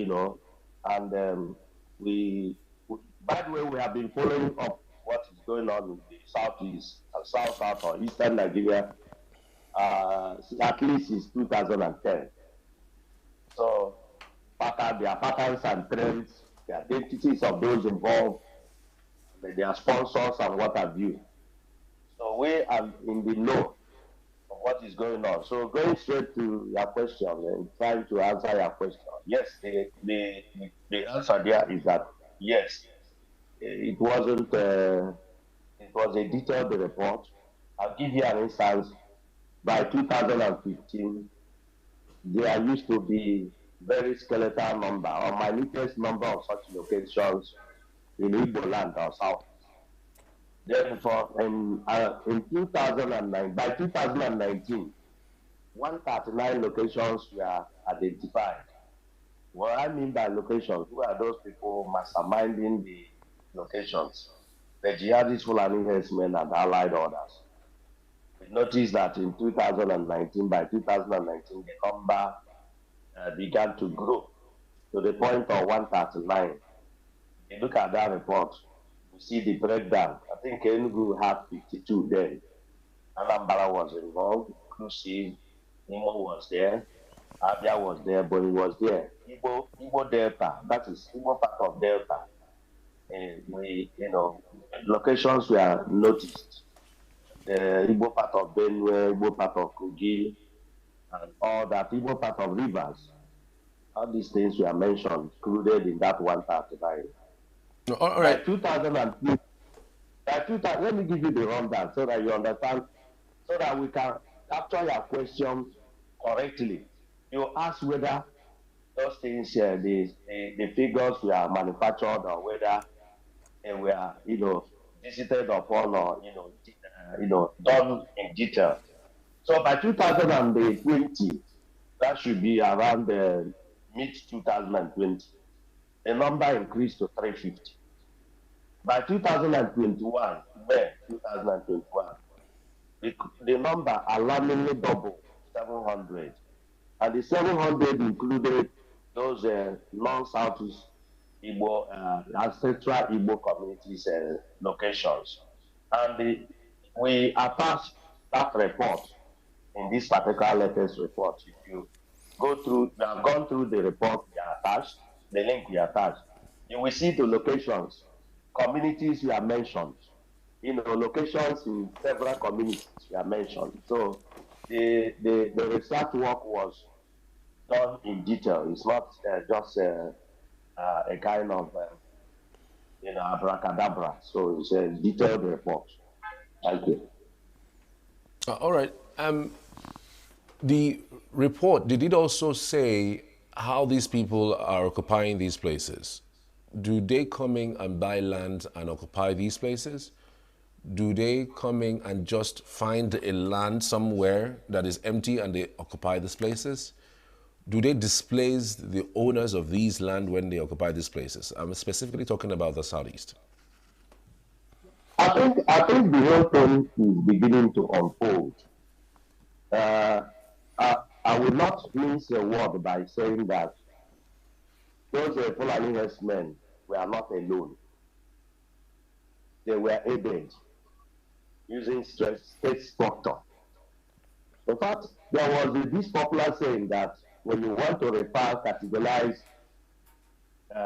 emergence of democratic government and their haste in Nigeria, some critics, international critics, have labeled the emergence of retired Major General Muhammadu Buhari as the Fulani state power conquest of 2015, just like you have Boko Haram uprising of July 2009. So they were not, they were just, there are so many dimensions. In 2015, after the reference person became the president, there was an arrangement, a decoy arrangement, a disguised arrangement. I think if you are very conversant with federal government pronouncement, you would have seen where they recently mentioned that they are in possession of the number of forests in Nigeria, and that is 11,129 or thereabouts throughout Nigeria. So that was actually done in late 2015. Incidentally, it was carried out by Nigerian Army. They said they want to do forest map, nationwide forest mapping, to be able to determine or tell the activities of Boko Haram there. Now, at the end of the day, we don't know how the number, the result of that national forest mapping got into the hands of wrong parties. And one of the parties is using that number today. In this mapping, religious communities, inter-religious communities, tribal, this and what have you, were all captured. But it was a classified this thing, which was declassified sometimes somewhere by one of the members somewhere in 2019, and we were privileged to be in that particular meeting. So that is to answer your question that it didn't just move. Let me tell you four categories of that operation. We started with that forest mapping I told you. After that, by early 2016, there was a strong suspicion of state security forces protected movement of the Fulanis. They started moving southward, middle westward, and what have you. And now we carried out investigation and noticed that wherever you have major military checkpoints or military or other security forces, especially mobile police or what have you, formation, there is likelihood of Fulani herdsmen roaming around that particular area. That was the first discovery. We visited several places in the southeast, like Ogwe, Asa, Ogwe, and what have you, Okwa West and Okwa East in Abia State, near, what do you call this barrack in Ogwe? Is it 34, not 34, is it 14 brigade, 34 brigade, Obize. We were there.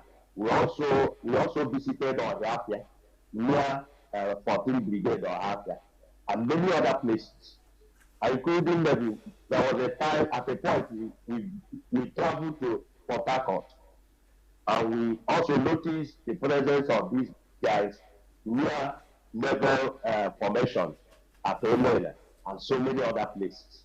That was one of the districts. Then the second one, now by 2017, the pattern changed. I'm sure you are aware that the federal government then wizard armed jihadists from different parts from Black African countries, Maghreb African countries, Sahel African countries, and what have you. They were wizard into Nigeria with the arms.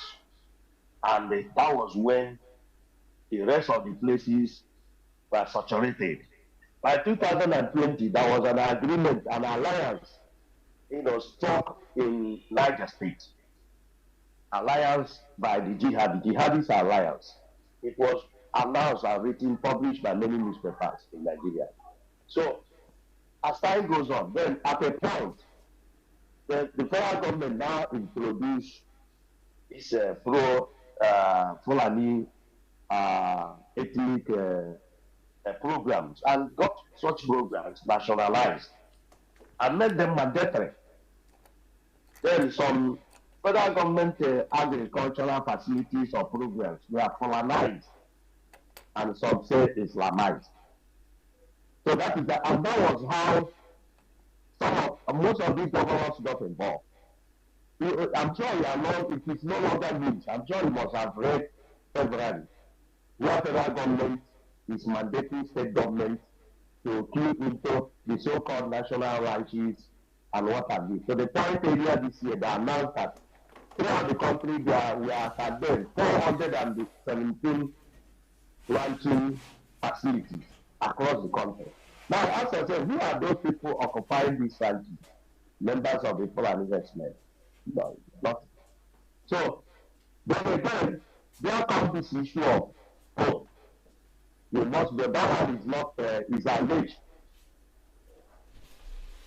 If you want to win the election, if you want to also win your court case, you must abide by this, put into these national programs.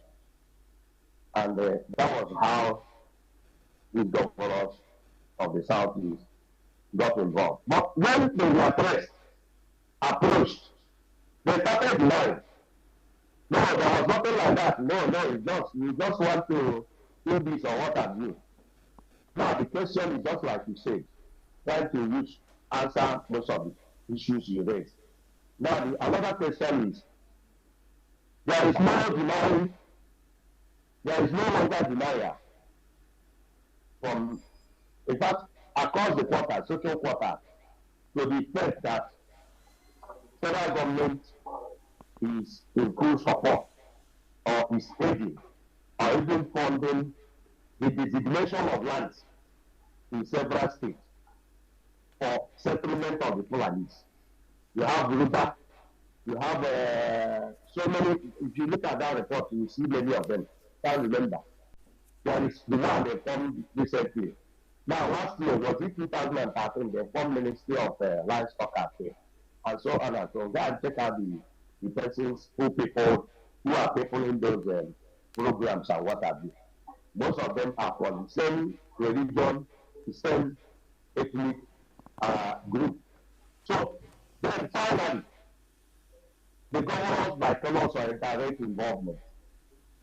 It is a well-known fact that throughout Nigeria, going by the provisions of the 1999 Constitution, federal government does not issue tea of coke.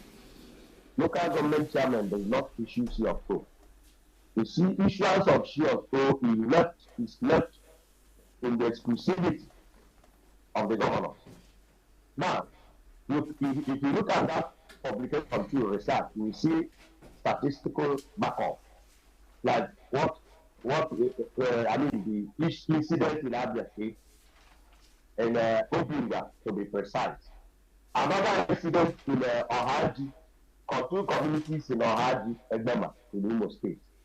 So you ask yourself, who are those that issue these jihadis, certificate of occupancy? That in the case of, there is a place near Obon, whatever in Aba. One of the traditional rulers there raised alarm that the Fulani jihadis have acquired over 5,000 plus of land. Now let me finally rest my case by telling you who are who are involved. In some cases, some traditional rulers are involved.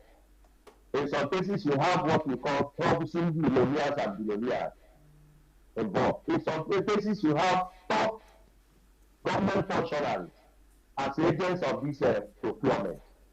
For instance, in Anambra State in 2001, a former commissioner for Homeland Security was heavily, let me use the word, heavily accused of facilitating procurement of land for these jihadis in Oka North, in Oka South, in Oyi, and many other local government areas across the state. So that is the thing. So it's no longer feeding who are who. Then another one is what is it? This idea of seeding land. State government compelling some communities to seed their farm settlements, farmlands, bushes, and forests for this federal government project. Then the moment those lands are seeded, with in disguise, with state government affected. I mean, some state government always approach such communities with, deceit, telling them that look, they want to do the world-class this or what have the agriculture this. At the end of the day, the land will simply be transferred to federal government, who will now transfer the land to these jihadis. And of course, the patrons of the jihadis, Fulani herdsmen in Nigeria, they have patrons. And their patron body is still a registered organization in Nigeria and has severally come out to defend these jihadis. And so that was the time they even attacked society for cautioning the Southeast governors to be careful of here. So that is exactly what is happening. And look at what is happening in Benue, and so on and so forth. So my brother, these are the parties, the patterns and threats by which all these Igbo lands are being seeded. Now you have to say, what is the landmass of Southeast? The region by region, Southeast is occupying 29,525 square kilometers, which is 3 times lower, approximately 3 times lower than the landmass of Niger State alone. Niger State landmass is 76,363 square kilometers, approximately 3 times more than the total landmass of the Southeast. And why I mentioned Niger State is that Niger State is a middle belt or north central agro-fertile state that has the capacity to swallow all the cows in Nigeria they are rearing. So what are they doing here in the Southeast? With a tiny landmass of 29,555 square kilometers. So who is following who? Why? What is it? Thank you. All right. Can you really claim that the place is occupied if the locals are aware of this, the presence of these people? Like you mentioned, a few chiefs, a few Igwes are aware of their presence. Can you really claim that they are occupying your land if, people who are the original owners of those lands are aware and they allowed it? Now let me go straight to the point. It's very funny. There is a link we attach in that report. I have just made the reference to it.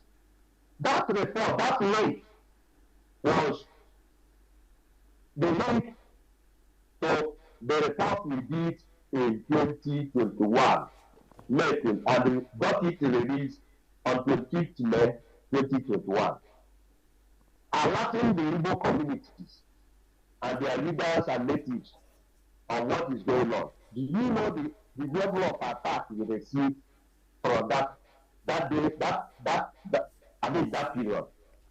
So many natives were calling us names from left, right, and center. No, some people said they have called their community, and we just said nothing like that. Now, 5 years later, or 4 years later, somebody went and dusted, I don't know who did it. Somebody went and dusted that particular field research. And we received more than 1,000 WhatsApp messages and email messages from concerned individuals thinking that research work was done. In fact, that was even what prompted us to go into this particular advancement, to take this advancement approach. So let me summarize your question. The truth of the matter is that going by patterns and trends used by these jihadists and their backers, including state authorities, federal state authorities, excuse me, down and big family, I can tell you that the greater number of natives of those communities, such communities, are not aware. Why? Because those occupiers, the foreign herdsmen, are not there with them in their market squares or schools or township. I mean, they are town, what do you call it, these urban areas. How do they occupy? They move at night. In Nigeria, they are referred to as people of the forest, while the Jaws are referred to people of the water people. So they move at night, late night, incidentally and unfortunately under the protection of the deployed security forces. So that's how they move.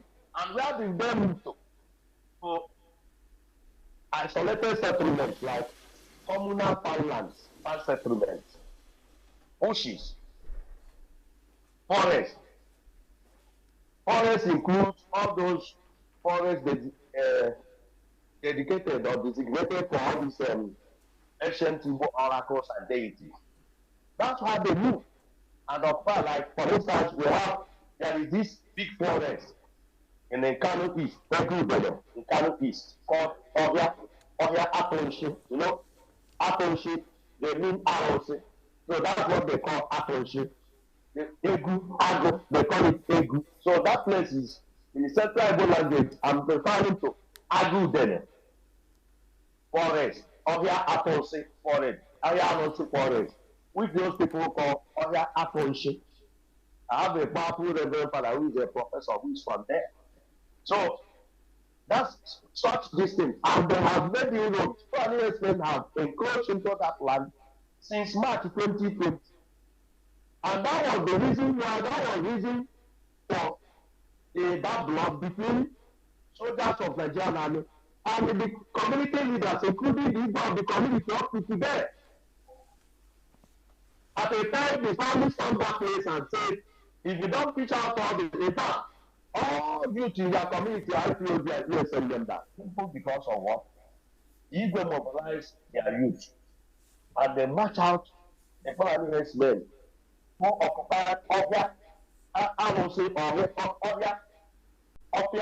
Atonshi forest in Egudene. That forest by about others have outboundary, joined about 3 communities, Oruku and states like that, about 3 communities in that area. I'm just giving you an example. If you go to Ohafia, what is the source of the rift between soldiers of Nigeria, particularly 14th Brigade of Ohafia, and the leaders, traditional leaders, that is Economic of Ohafia Kingdom? That's the root. It is because of the same Fulani herdsmen. The people said, no, Fulani cannot come and take over our land. Then the soldiers, go as we speak, just Google it, we see it on the internet. More soldiers enabled ESS of that community as facilitators of training ground for ESN and the IPOD and what have you. How many will I count? Even in this, what is this community in Imo State? We visited in 2022. Under this Itenansa, Esiawa, Itenansa, all those there is a particular community, Akamanala staff, of the Itenansa. The traditional rulers palace of that community was very down because of the same issue. And so on and so forth. In Edema, what is it, Edema? The Ondo Oguta local government. What is the name of that community? I've forgotten the name of that community. One of the traditional rulers, one of the ex-traditional rulers, a very good friend of Inter Society. Now, all these men occupied their place and they protested. Since then to today, they have met Nigerian army. Soldiers of Nigerian army have gone around them to rest. So you can go on and on and on and on. So the summary of the whole thing is that, straight to your question again, is that it is correct to say that greater number of natives of the affected communities are not aware that Fulani herdsmen are taking over their forests. So that is the simple truth. Why? Because those people, by the time they move, they use light. There was a youth leader back in 2023 that was abducted. He was going back to Suka or Muturu, and they abducted him and all that. Do you know within the space of 4 days, they trade, they engage the foreigners and force them into trading, and they cover the entire office by trading, because these people know the actual way, all these it's a short, they know the short way routes to that take, that is rooted in each of these forests in each of these states. The local just vivid account of how they were taking around the southeast. They busted into Delta from there to Ezagu, from Ezagu to other places like Abia, Anambra, before you know it, they covered the entire southeast state. It was amazing. In 4 days with the leg. So you see, so in most cases, people do not. That is why, even in your community now, it's not good people don't have forests. If you people have forests in your community now, if you is assuming you go back, you return home. And some friends say, why don't you go to the forest in nearby your community and check out outside? I don't think you will go. Nobody dares to do that because of fear of, look, what if I go inside that forest and get killed and get abducted and what I do? Because you don't even know when they move into that and occupy their forest. And like I say, it is not an isolated case, it is not accidental, it was systematically coordinated with the state structure backing. Thank you. Quite an interesting expose that you are putting out there. Another point I actually wanted to make is, do you think that the governors are aware of this occupation? Do you think that they are aware? And do you also think that these occupation of some sort is destructive to the community? Do you think there's a sinister plan to cause chaos or cause mayhem? Because I mean, at least to the extent I know, the Constitution doesn't stop anybody from living anywhere, from being or staying, anywhere. Do you think that this occupation is a grand plan to dovetail into something sinister? What are your thoughts on all of these? Let me forget this one, because people, I think I have to use this opportunity to address that issue. Of course, I'm a criminologist by training. I'm graduate of security studies.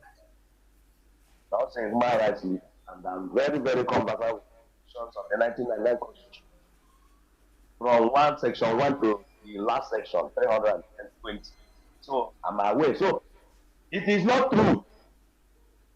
It is not correct to say that any citizen has a right to move, freedom of movement in any part of the country.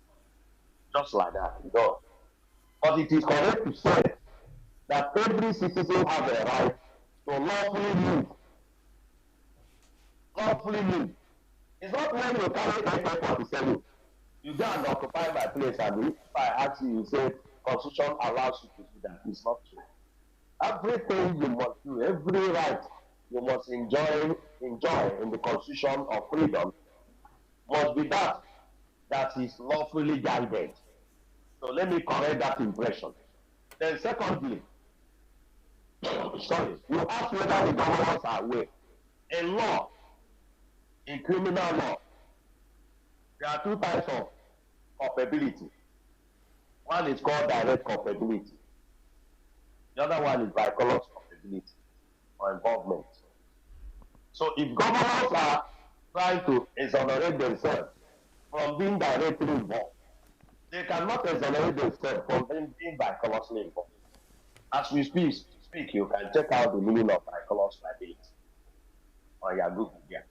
So what am I trying to say? The governors are aware.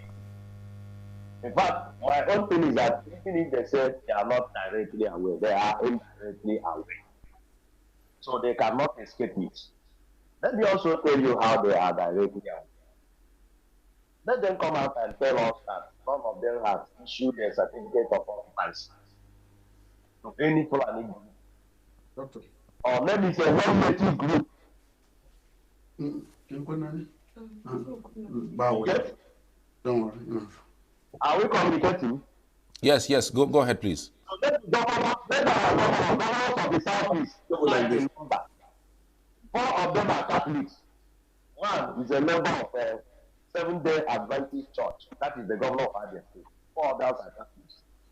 We are meant to understand that our I'm Papa Night Youth. Now or in Puchon. Don't bother yourself. I'll give it to you later. All right. Link. Watching. Emeka, I'm so sorry, Emeka. We'd have to leave it there because of time. Some of the time we're going to really explore this further because it's actually a very important topic. So thank you so much for your time. We truly appreciate it. What I'm saying is that the government stay with us. Yeah, well. Thank you. All right, thank you so much, Emeka, for your time. We appreciate you. Some of the time, I'm sure that we're going to call you for an expanded discussion regarding this development. Thank you again. We're back after this, to stay with us. Every second, every minute, every day, news is breaking, events occur, and there are new developments. At Signature TV, we follow these stories objectively, bringing all sides without bias, explaining the complex issues, breaking down the numbers, and investigating the issues behind the news. Anywhere and everywhere, near or far, wherever the news is, we will be there. Signature TV. News in your pocket.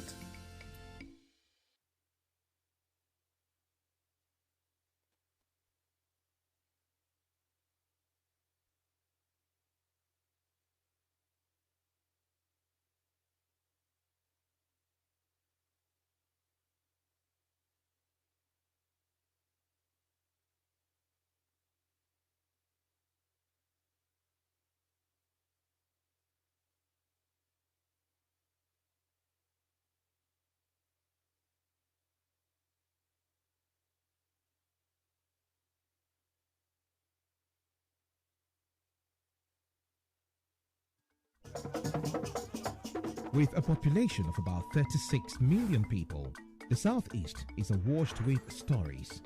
Every day on Southeast News, we tell the peculiar story of the Southeast and her people. Our Southeast should be the Silicon Valley of Nigeria. Their successes, achievements, and daily challenges. Do you have a Southeast story to share? Community achievements and challenges, completed and uncompleted projects, bad roads, water scarcity, erosion, flooding, insecurity, or even disagreements? Bring it on to Southeast News On Southeast News, no story is too big or too small. Southeast News. Let's tell our story. Showing on Signature TV every weekday at 4 p.m. WAT, 1600 hours GMT.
Every second, every minute, every day, news is breaking, events occur, and there are new developments. At Signature TV, we follow these stories objectively, bringing all sides without bias, explaining the complex issues, breaking down the numbers, and investigating the issues behind the news. Anywhere and everywhere, near or far, wherever the news is, we will be there. Signature TV. News in your pocket.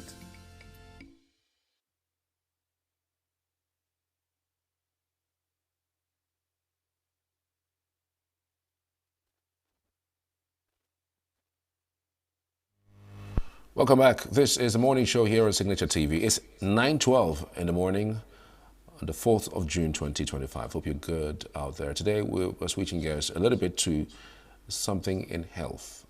All right, and it's about club foot syndrome amongst newborn babies in Nigeria. And we have with us via our upside studio in Birnin Kebbi, Kebbi State this morning, a consultant orthopedic surgeon, Federal Teaching Hospital, Birnin Kebbi. Good morning. Thank you for joining us, Dr. Anipole Akim. Good morning, sir.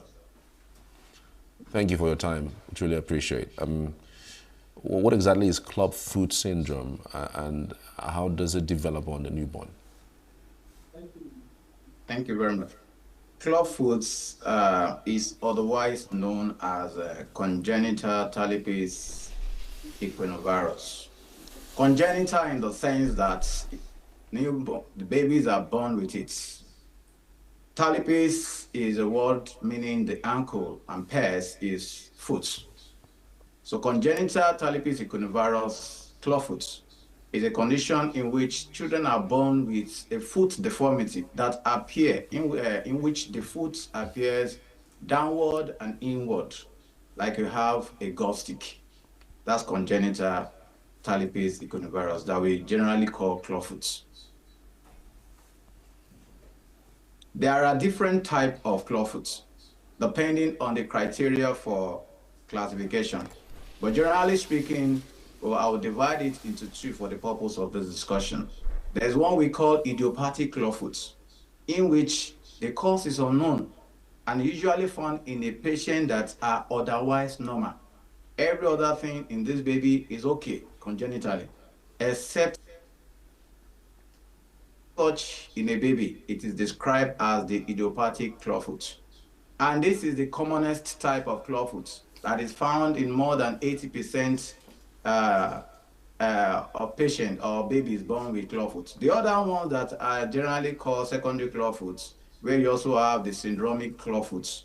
That is that form less than 20% of them. This occurs when patients or babies with clubfoot also have associated congenital anomalies or associated congenital problems. This is the one that's we call syndromic clubfoot. This actually forms a small subset of the clubfoot, but the major subset of the clubfoot is the idiopathic clubfoot. Thank you. Interesting. What for you are the early signs or symptoms of club foot, and how do you think is it prevalent on largely for women who haven't done antenatal so well? Do you think a consistent antenatal or a consistent screening help with checking club foot on babies? The prevalence of clubfoot worldwide is between 1 and 2 per 1,000 live birth, meaning that 1 or 2 out of 1,000 newborn babies, would have clubfoot. And black people, the incidence seems to be higher. In Nigeria, it has been reported to be as high as 3.4 per 1,000 live birth. So that's the prevalence. Usually tends to be common among the male than female, taking a ratio of 2 to 1. It usually affects the right lower limb, but you could have it affecting both lower limb in about 50% of cases. Clawfoot, the one that I talked about, the idiopathic clawfoot, like I said, the cause is not known. It's not the mother's problem. It's not due to the fact that the mother is taking one thing or the other. Though those ones, maybe you take that one as a history as possibly causing some general abnormality. That's why we take other abnormalities. So if it is due to teratogenic effects, what we mean by the toxic effect of what the mother is taking is likely going to cause other problem apart from clawfoot. But this idiopathic clawfoot we are talking about, it has nothing to do with whether the mother has attended antenatal clinic or not. It just comes. Though there are different theories that have been they were postulated to back up. They are just theories. None of them has actually been established. We talk about maybe genetic predisposition because it has been linked that mothers or parents that have clawfoot, some of them have predilection of tendency to have children with clawfoot, and they told some relationship between twin gestation, between twin babies are also being established. However, all of these are they are just postulations. There is no established cause of idiopathic clawfoot. So it has nothing to do with patients' mother going for antenatal clawfoot. So babies are born, no cause, no established reasons. It's just there. So idiopathic means there is no known cause as of now. But how effective is prenatal screening to detecting whether a child, has clubfoot? And do you think this screening can help with at least helping with this situation?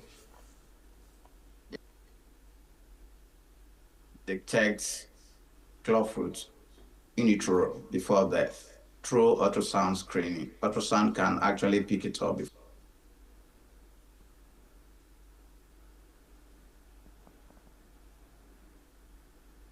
Hello? Hello? Okay. Did you hear my question? Yes, I said that it's possible to detect, to diagnose clubfoot in utero before birth. By the time the patient is reaching the third trimester, when the musculoskeletal system are they are well formed, it's possible to detect and diagnose it before birth. So prenatal screening can actually detect the presence of clubfoot in an unborn child. Yes. Interesting. And in solving it generally, do you think that the cost of treatment, is fair for people who are of underserved communities? Yeah, thank you very much. The treatment of clubfoot has gone through different shapes. Historically, it has gone right even from the time of the father of medicine, Hippocrates, and different forms of treatment style has been adopted, starting from strapping the leg, stretching the leg, up to even surgical approaches, which have been flanked with a lot of complications, such as painful feet at the end of the surgery, to stiffness of the foot, and of course, non-functionality of the foot. So eventually, we had to go back to the conventional, the non-operative method, which has to do with manipulating the foot and then application of POP. And different people have worked on it until the last person, who we call Ponseti, Ignacio Ponseti, of whose birthday we celebrate the World Clawfoot Day, which just happened yesterday, 3rd of June. Every year, that's the day for celebration of clawfoot. Why are we celebrating? Because clawfoot is treatable. Now, based on Ponseti treatments, there are 3 levels to the treatments. He had a breakthrough in the treatment of this clawfoots due to his efforts he made into research. He went to cadaveric research and microscopic research and discovered that the treatment of the pathological basis of clawfoot is such that the structures in the foot of the patient is elastic in nature, especially the posteromedial aspect of the foot, compared to, unlike the normal patients that don't have such structures.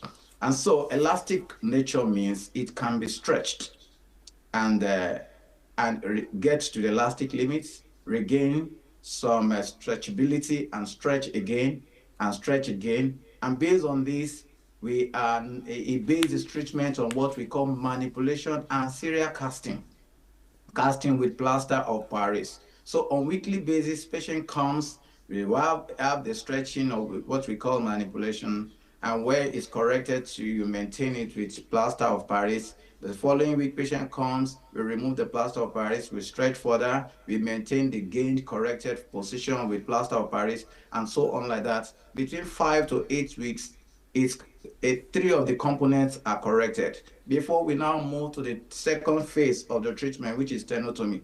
Tenotomy involved the cutting of the tendon at the back of the leg, which prevents the upward turning of the foot. So when that is cut, the equinox, the bending forward, the downward of the foot is correct, and patient can now bring his foot up and place it on the foot flat. And when this corrected, we have the casting done for another 3 weeks. The question will be that when the tendon is cut, what happened to the gap that is created? Experience have shown that the gap will always be filled with new tendon tissue, and then the continuity will be re-established. And after that, about three weeks, the healing of the tendon occurs. And the last stage of the treatment is application of what we call foot abduction brace. Is a kind of modified shoe that place the foot that have been corrected in exaggerated position. Why the exaggerated position? Because clawfoot, the greatest complication of this clawfoot is recurrence. It tends to come back, like I told you, the elasticity of the nature clawfoot back. So the foot's abduction brace, which is the modified shoe, is very important to keep the foot in that corrected, in fact, overcorrected position, so that in case there are some tendency to recur, it will just bring it to the normal position. So we tend to put it in that. For the next 3 months, patient will have to be wearing this shoe for 3 months, almost 24 hours. Just give like 1 hour break for caring of the patient, grooming of the patient, perineal care, and sometimes the foot exercises. After 3 months, patients continue to wear this shoe every night. All of this will continue. This will continue until patient is up to like 4 to 5 years. At that point, it has been noted that the rate of recurrence is reduced at that moment. So a lot of re-education is very important at this point. In terms of affordability of the treatment being not surgical is actually likely to be more affordable. And one of the goals of Ponseti is actually to present a treatment method that is affordable to especially the resource-constrained country. However, not all patients are still be able to afford these treatments. Some still have financial constraint in terms of affordability of this POP material on what weekly basis. And of course, the shoe If you are to talk about the shoe, now the modified shoe, which I call foot abduction brace, it may go up to like 30 to 40,000. Not everybody can afford it. And then we have to be changing this foot because the patient's foot is growing. So when the foot catch up or it outgrows the foot, the brace, it have to be changed. Not all patients or not all parents can afford this. So that is why that's where the problem is and some of the limitation we are having, and that's one of the causes of the clinic dropout from our patient. But thanks to organizations, the national non-governmental organization like one based in Nigeria called Positive Care and Development Foundation. They have come in to help our patients and even help us to achieve our aim in treating this patient. PCDF for short that I just mentioned now, they have in other centers and to help our patients financially. They provide the materials that are being used to treat this patient, almost all the materials. Laws, they also provide them, but maybe in case they get exhausted, ask patient to buy. But the major materials, in fact, all the materials, apart from what I just said now, the POP, the soft band, the corticotomy, the tenotomy, the small surgical procedure I talked about, the materials, even the brace, they provide everything for the patient. So they have made the management of this patient seamless for us. They even go to the length of provide subsidizing their transportation for those who cannot afford transportation.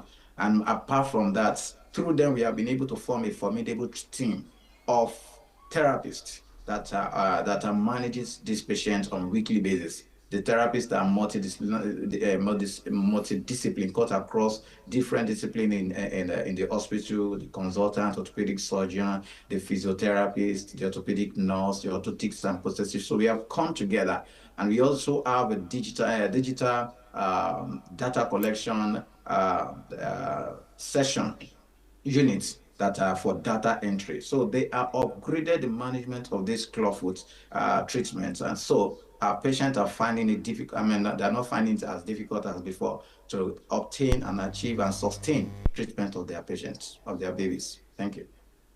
Dr. Anipole Akim, many thanks for your time. We truly appreciate it. I wish I would have actually had some more time to ask about the cultural beliefs and the traditional and cultural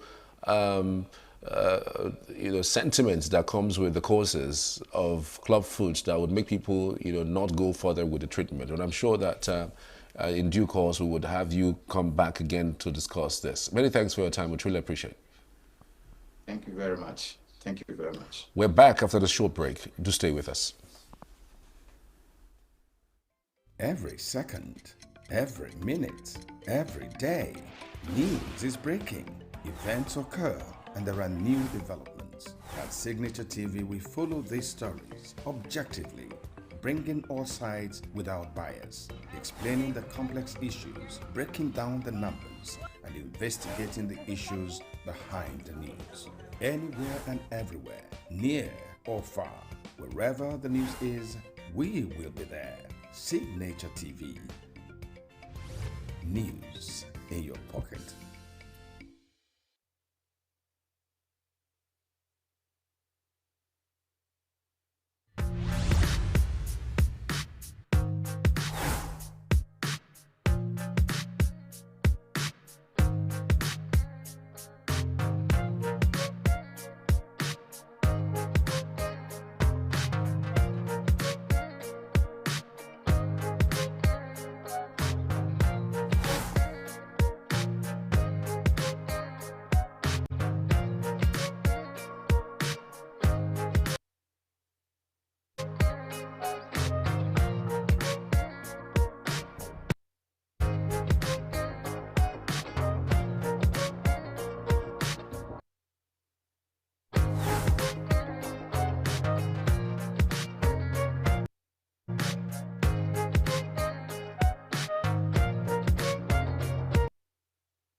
Welcome back. This is the morning show here on Signature TV. It's 9:31 a.m. in the morning. Hope you're good. So today we're going to be talking about the church, but not just the church, the politics of Nigeria. It's always a controversial issue when the church is brought into politics, or when politics is riddled around the church. One of the candidates of the 2023 presidential elections, was accused of going around the churches and whipping up sentiments. And if those were gatherings of politics, I'm sure that it wouldn't be a problem. But because it's a church, then you can imagine what the uproar is about. But then what is really the role of the church in Nigerian politics? Do they really have a role? Do they really have an interchange of some sorts?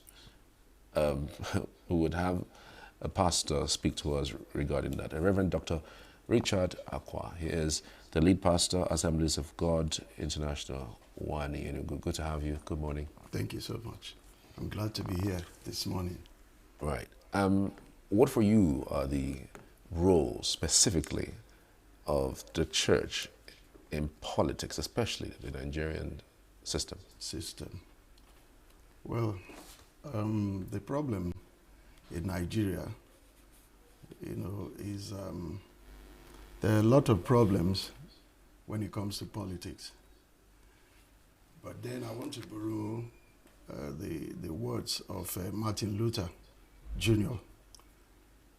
He said that the church should not be looked at as the master or the servant of the state, but rather the church should be looked at as the conscience of the state.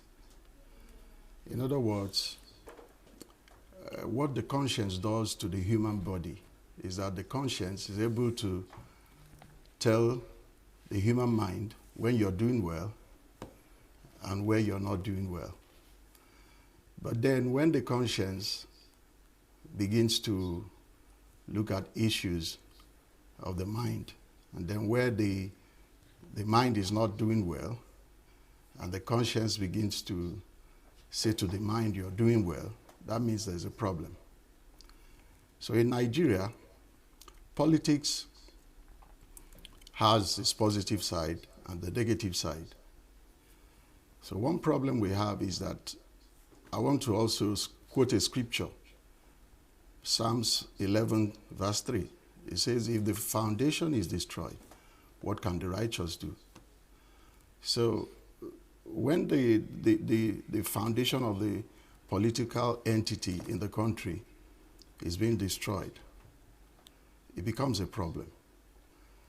For instance, when you look at the electoral process, people do not have that confidence anymore in the electoral process, because it's the electoral process that will produce the leaders. So the church, as the conscience of the state, should be able to tell where the government is doing well and where the government is not doing well. That's the problem we have. And then another problem is the cultural diversity of Nigeria. So what we have in Nigeria is what we can call a tribalistic politics, where politics becomes who gets what, when do I get it, how do I get it. So it's no longer about good governance. Like in developed countries, politics is about good governance. And then you see people who have gone through the system and people who the citizens trust that can really lead them, to success. But here in Nigeria, there are so many problems. And I want to say that if those foundations are not repaired, the problem will remain. So the church, the role of the church is to point out where the need of the people are, and also where the leaders must look at so that they can help this very nation, Nigeria. Does it also direct the people to vote a certain candidate? Well, the church is made up of people who have been in the country and know who is aspiring for one leadership position or the other. So that the church should also have a direction in that it's not really you need to influence who people will vote for, because the church is supposed to be neutral. And when the church is neutral, you look at the people coming out for leadership, and you should be able to say, okay, this person is the right person. But internally, the church can begin to pray that the Lord will be able to bring that person that they believe will help, direct the affairs of the nation positively. But by neutrality, I don't understand this explanation by you being neutral, appointing somebody to be the right person, but then going inside to pray. I don't understand that. No, if you bring it out publicly, the church will be seen as partisan. The church is not supposed to be partisan. That's the way I see it. The church is not supposed to be partisan. Just as I told you initially when I started, the church is a kind of conscience of the state. The church should be able to give a direction. So, but when the church comes out and becomes and says, this is the candidate we want, you get my point? You're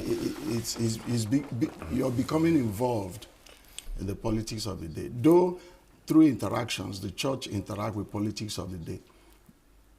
Yeah, but it's almost seems as if the church has become scared of doing the right thing. By doing the right thing, I mean, if you know a certain candidate is the right candidate, yes, what is wrong with coming out to endorse the person? Because again, it's the same thing that we're saying, oh, well, they will say the church is not sure, it's neutral. They haven't come out to endorse anybody, and so they just have to be neutral. Because even in the neutrality of things, there is no way you will take sides. Yes. So why wouldn't the church come out and endorse one candidate above other, knowing that this person would champion the interest of the church? Because at the end of the day, it's all about interest. We've seen in this particular country where an entire community, Christian community, are being massacred. Churches are being attacked. And the church will stand akimbo. We don't want to come out so that they will not kill us. Is that what it is? No, that's not what it is. But just as I told you, one of the problems in the country is the cultural diversity and tribalistic nature of Nigeria.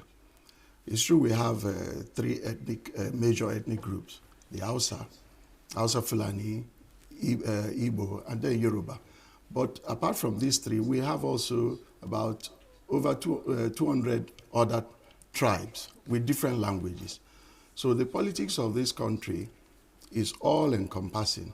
And then when the church comes out and say we are supporting this very candidate, you understand. You also have like Muslims who are also involved in the politics of the nation. And you remember, just in the last election, the church was against Muslim ticket, feeling that the church is not well represented.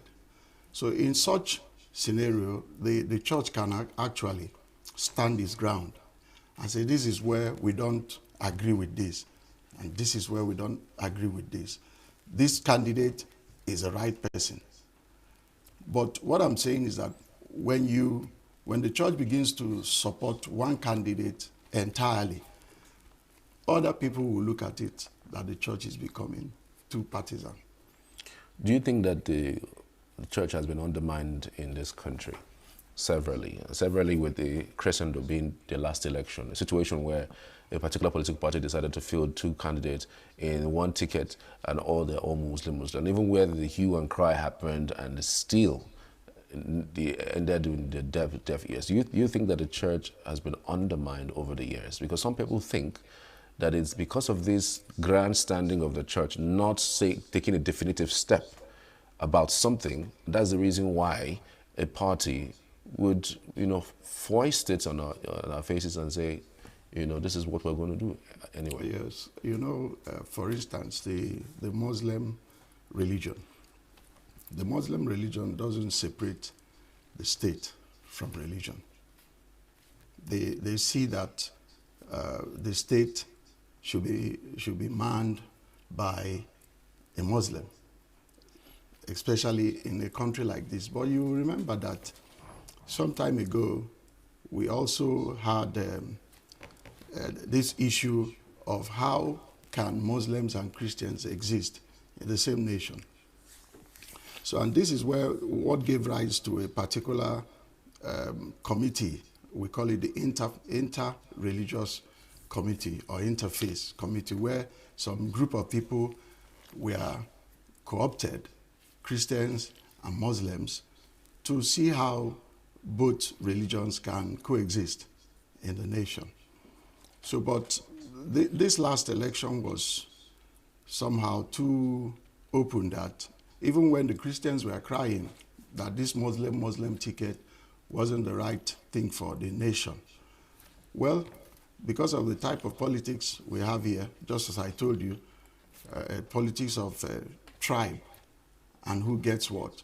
So the right thing to be done was not looked at. And that's why today we still have that Muslim ticket.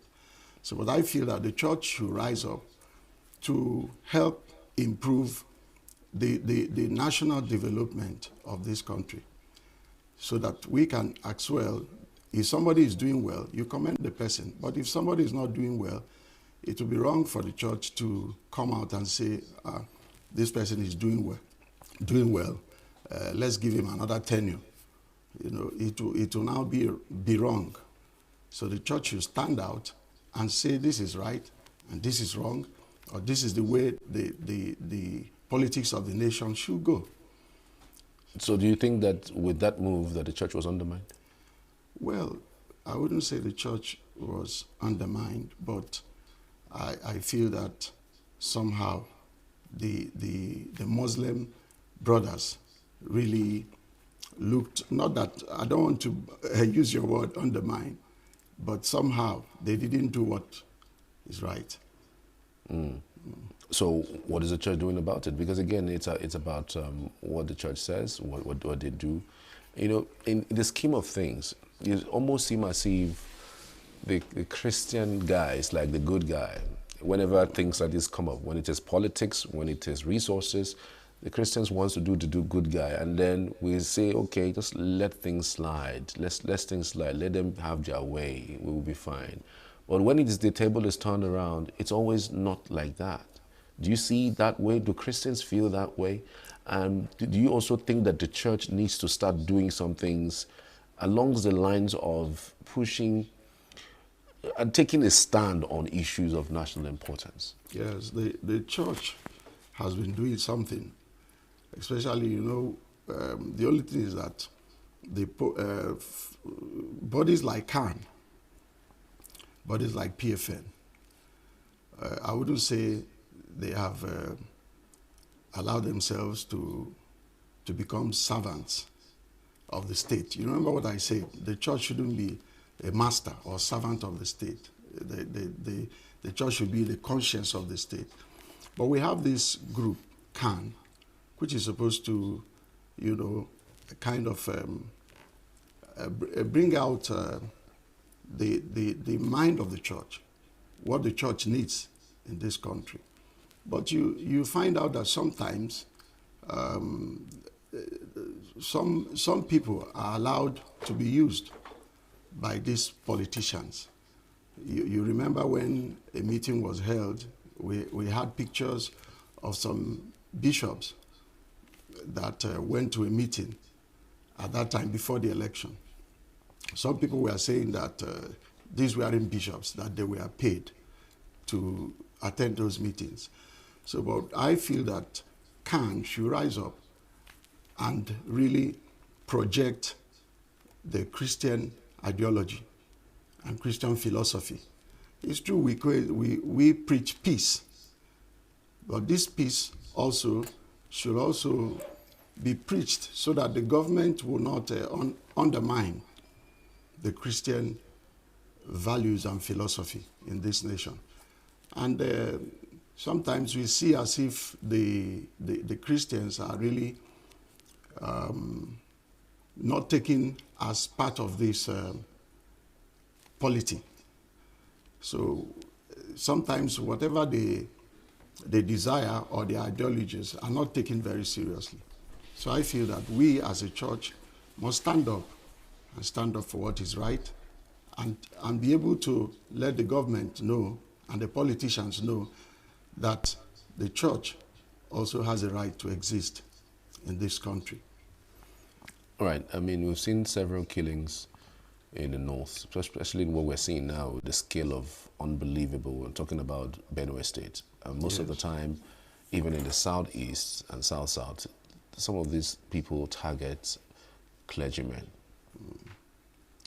I can't remember the last time that some insecurity situation happened, and they said it is the Muslim cleric that was killed.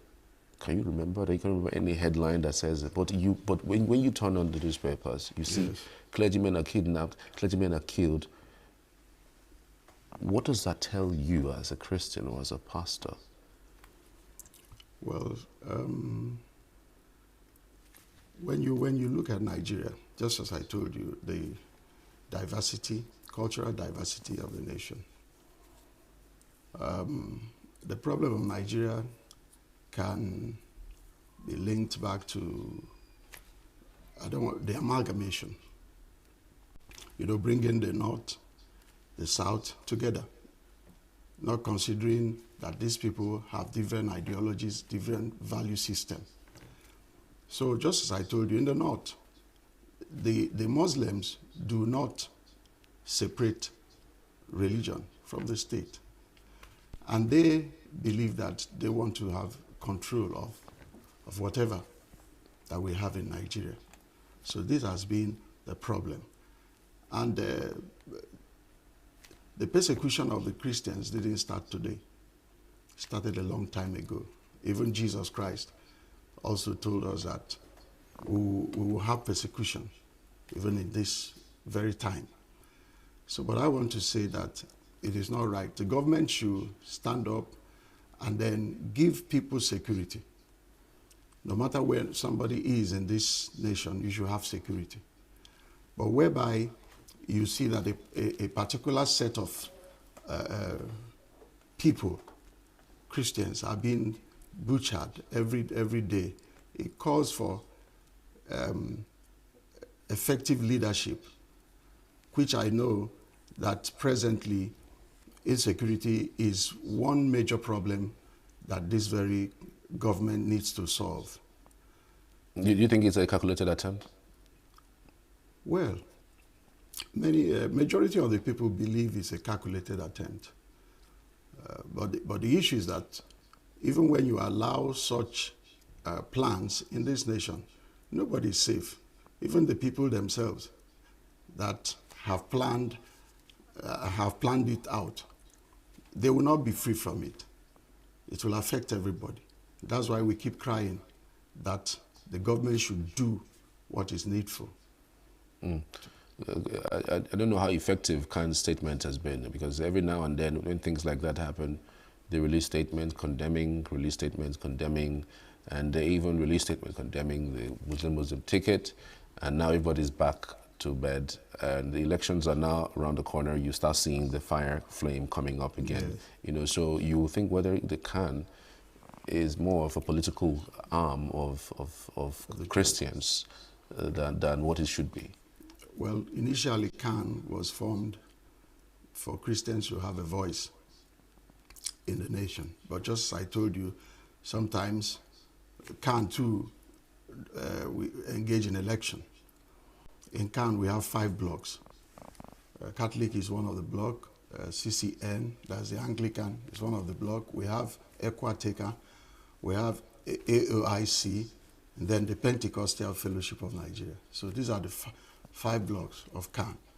So what I feel that Khan should stand for what they were initially, formed for, to be a group that will speak on behalf of the Christians, especially when Christians are being butchered in several places, not even only Christians, people who are there in their own villages. They don't have any other place to go to. So I feel that government is to give people security. And when they have failed in that, they have failed woefully. So I believe that CAN should stand up and do what they were formed for and not become political. Going forward, as we build up to the 2027 elections, because again, that's mostly what people are talking about, another opportunity has presented itself for people to, see who they can align with, and we're already seeing the numbers in terms of candidates coming out. What should an average Christian be looking out for in a leader? Well, the first thing, maybe if I'm coming from my own belief system, the Bible says that when the righteous is in power, the people rejoice. Are you rejoicing? No, we're not rejoicing. Okay. So it means that the unrighteous is in power? Well, that is what the citizens are crying. Now, I think sometime last 2 weeks, some group of people were saying that the present government is weaponizing poverty. And when you look at the situation, it looks like it's true. Our president, ENUGU, I remember when Goodluck Jonathan was the president, he protested against removal of subsidy. In fact, he championed it. But I'm surprised that the first day he was during his inauguration, the first thing he did was to remove subsidy. We know how it's biting everybody. For you to buy just 10 liters of fuel, you pay 9,000. 9,000 something. Before it was more than that. So you see people suffering, and the government seems not to be doing anything about it. So it seems true that the government is really weaponizing poverty, using it as a weapon on the people they are supposed to lead. So the church is looking at a way, because God hears prayers, and we'll continue to pray that God will give us a candidate, or a president who will think about the masses and know that governance is for the masses. But don't you think that the country deserves the kinds of leaders that it has? Because again, like it or leave it, any leader who ascends is because the people are actually... Just as I told you, the problem in Nigeria is that we, the masses, don't have confidence again in the electoral process. The electoral process should be put in place, repaired. Like INEC is supposed to be independent, but we don't have an independent INEC. So why are the people not calling for the INEC so-called processes to be repaired? I mean, if you count the people who are so-called leading, they are not more than 3,000 compared to over 200 million. So if 200 million persons say, you know what, we want this thing to happen in another 7 days, and they occupy Abuja, something's going to happen. Yes, but that's where the foundation is wrong. For instance, if the Southerners, Southeast, protest now, the Southwest, the Yorubas will say, we don't want to involve ourselves. You get it now. It becomes a tribalistic protest. So, and most of these are politicians key into this very foundational problem, that they know that the Yoruba will want to merge or align with the Hausa, the Northerner, in order, because in Nigeria here, no one tribe can produce the president without another. So you find out that the Northerners and the South are kind of having this merger, that today the North will produce a leader, and after that it goes back to the West, marginalizing the Southeast. And then the Southeast to seem to stand alone. So that's the politics of this country. So just as I told you, the politics of Nigeria has become who gets what. When do I get it? How do I get it? So now, if the Southeast goes to Abuja to protest, the Southwest stays back. So next time, the Southwest will go, the Southeast will say, we will not join you. You didn't join us during our own time. And the politicians are cashing in on this very diversity and then just doing what they are doing. No doubt ethnicity is playing a huge role in our politics, but then you wonder whether the church is in any way helping with diffusing or choking the ethnicity that exists amongst us. Well, the church will continue to pray, and I believe that prayer will work for this nation, because prayer talks to the Almighty God who created all things. So, well, I mean, how about engaging, with these people, the youths, and tell them the dangers of using ethnicity, to champion politics? How about that kind of teaching? Because we hardly hear churches preach these kinds of things, even teach politics in church, because it's important. It depends on some churches. Like in my church, I try to create this awareness, create this awareness.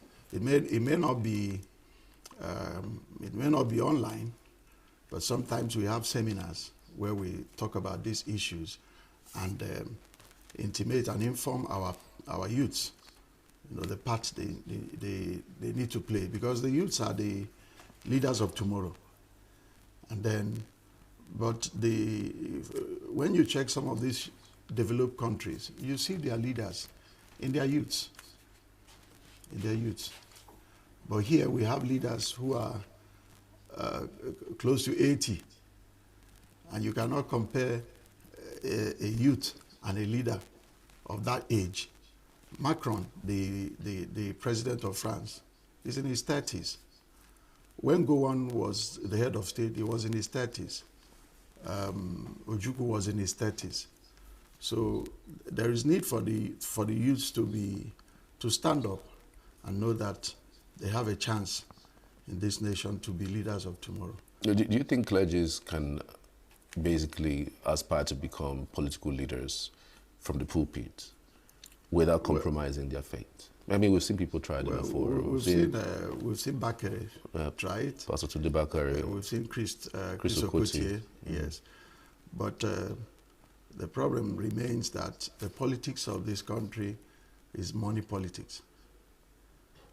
I mean, so if you have a pastor who has money, I mean, wouldn't it? It does look like you don't think it's a good thing for a pastor to abandon pulpits to become a leader. If he has a calling, if God calls him to leave the pulpit and go into administration or governance, well, God will also support him.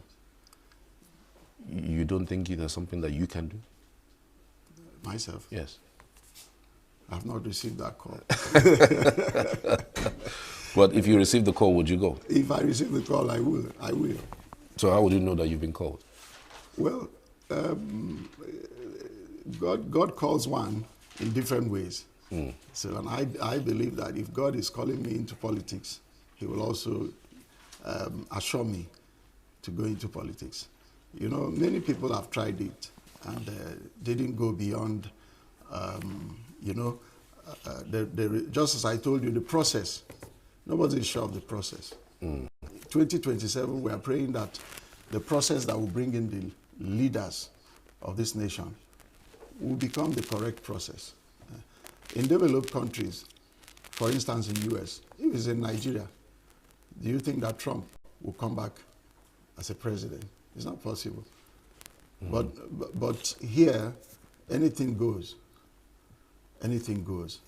So the major thing is to put in place the right electoral process that will produce the right leaders that we want. You saw what happened in 2023. People believe that Peter Obi won an election. People still believe that they won the election. But somehow, because of the Nigerian factor, a lot of things happened. And when you look at 2027 now, it will take a lot of awareness and mobilization to get people to be involved again in voting as we did last time. Because anybody you talk to will tell you, my vote won't count. My vote won't count. So we need to start putting foundations right. The electoral process. The electoral process. The authorities in power the incumbent shouldn't have control over the electoral process that bring them in.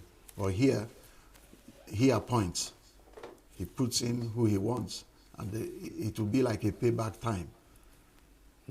All the appointments made is to help the person in government, which is not supposed to be so. And then also the judiciary, which is supposed to play a major role in helping effective governance, is also compromised.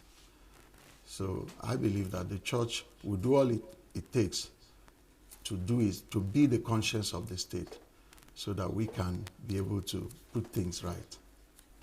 All right. Reverend Dr. Richard Akwa, many thanks. We truly appreciate your insights on the program this morning, discussing on the topic, the church and politics of Nigeria. Thank you so much. Very glad. I appreciate you for being part of the morning show. We're continuing the broadcasts with my colleague in Abuja, waiting on the wings. I'm Charles Pio. See you later.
With a population of about 36 million people, the Southeast is awash with stories.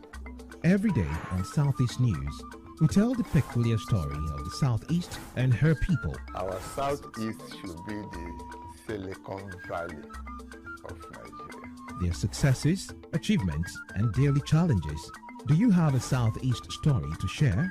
Community achievements and challenges, completed and uncompleted projects, bad roads, water scarcity, erosion, flooding, insecurity, or even disagreements? Bring it on to Southeast News. On Southeast News, no story is too big or too small. Southeast News. Let's tell our story. Showing on Signature TV every weekday at 4 p.m. WAT, 1600 hours GMT.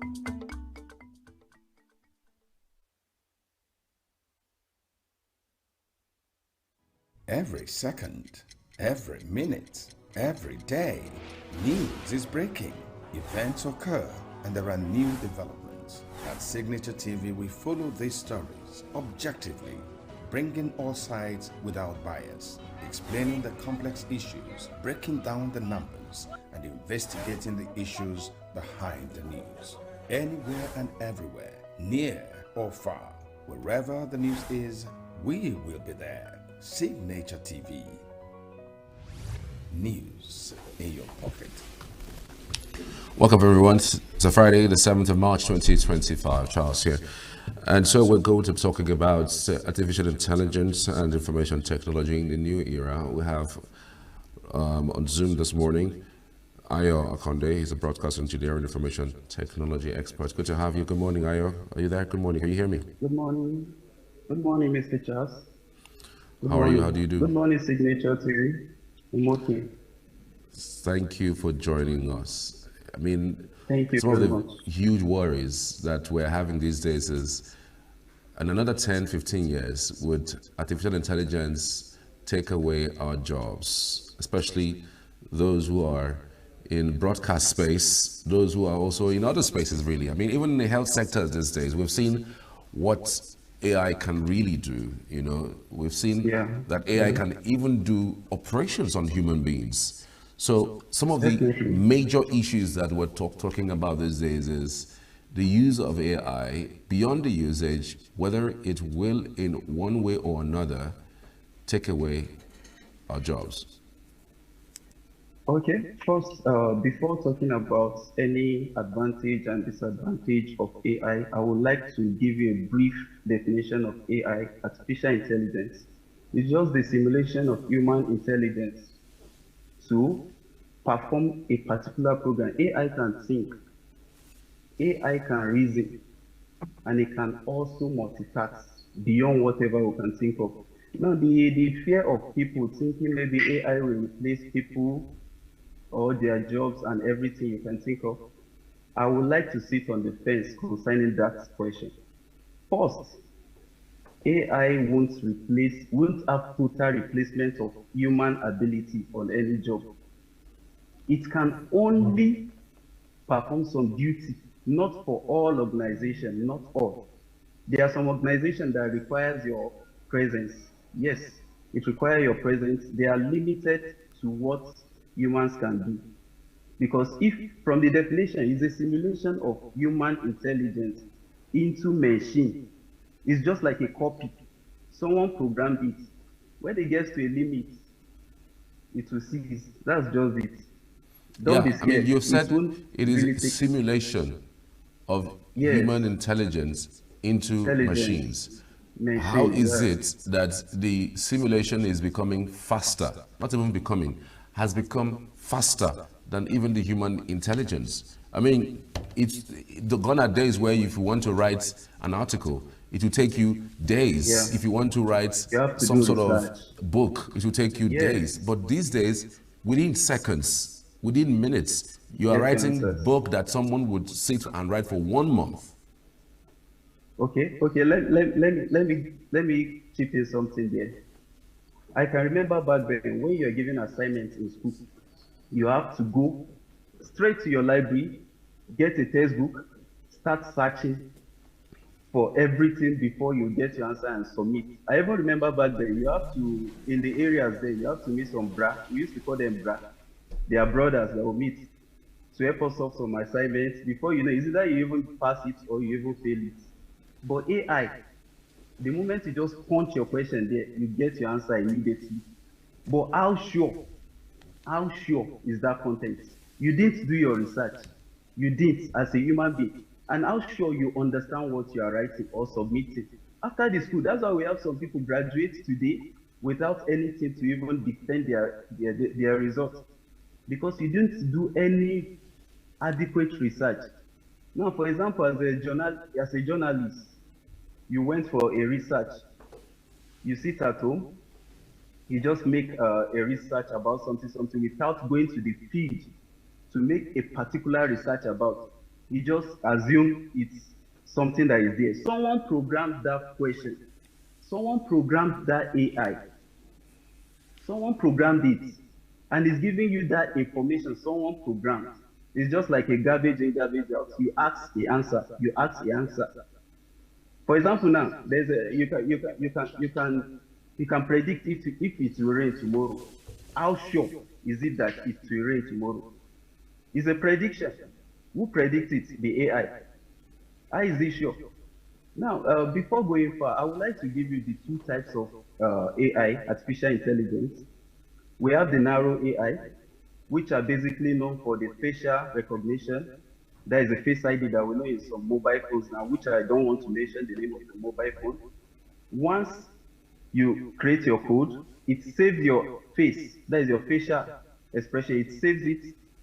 Then whenever you want to log into that phone, it has to capture that your face ID, synchronize it with the initial storage that it has If it's correct, it will tick it and the phone will open. Those are narrow AI. And also the language translation.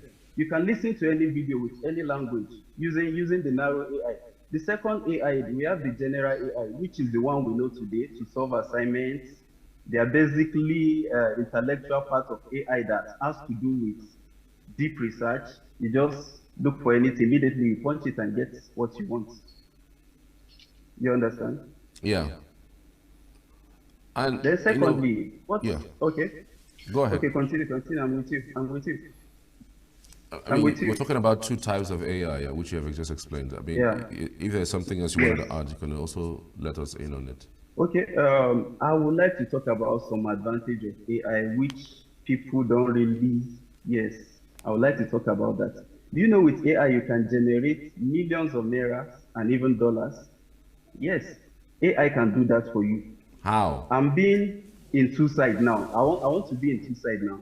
I want to be in two sides. I will tell you the advantage and also the disadvantage. With AI, you can make millions and dollars of naira using faceless content.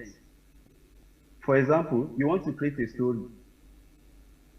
You give AI, which is a form of chat, you use ChatGPT to create a story for you, to write a story from A to Z, analyzing every content of that story for you. You punch it, give me a story about these so places and everything. You get your script of the story, you save it. Then you go to the AI to generate the image using the content of that story you have. It gives you the picture. You use your CapCut. With the content of your story, you make audio, text to voice audio. You combine everything using your CapCut, you join everything together. The output of that particular story, you send it to your social media, you make money from there. You don't even have to go online and start saying tap, tap, tap, or follow my followers, thank you for the gifters and this and this. You just post your story there. People will watch, people will be interested in that story. People like stories these days. They like Tatako very, very well.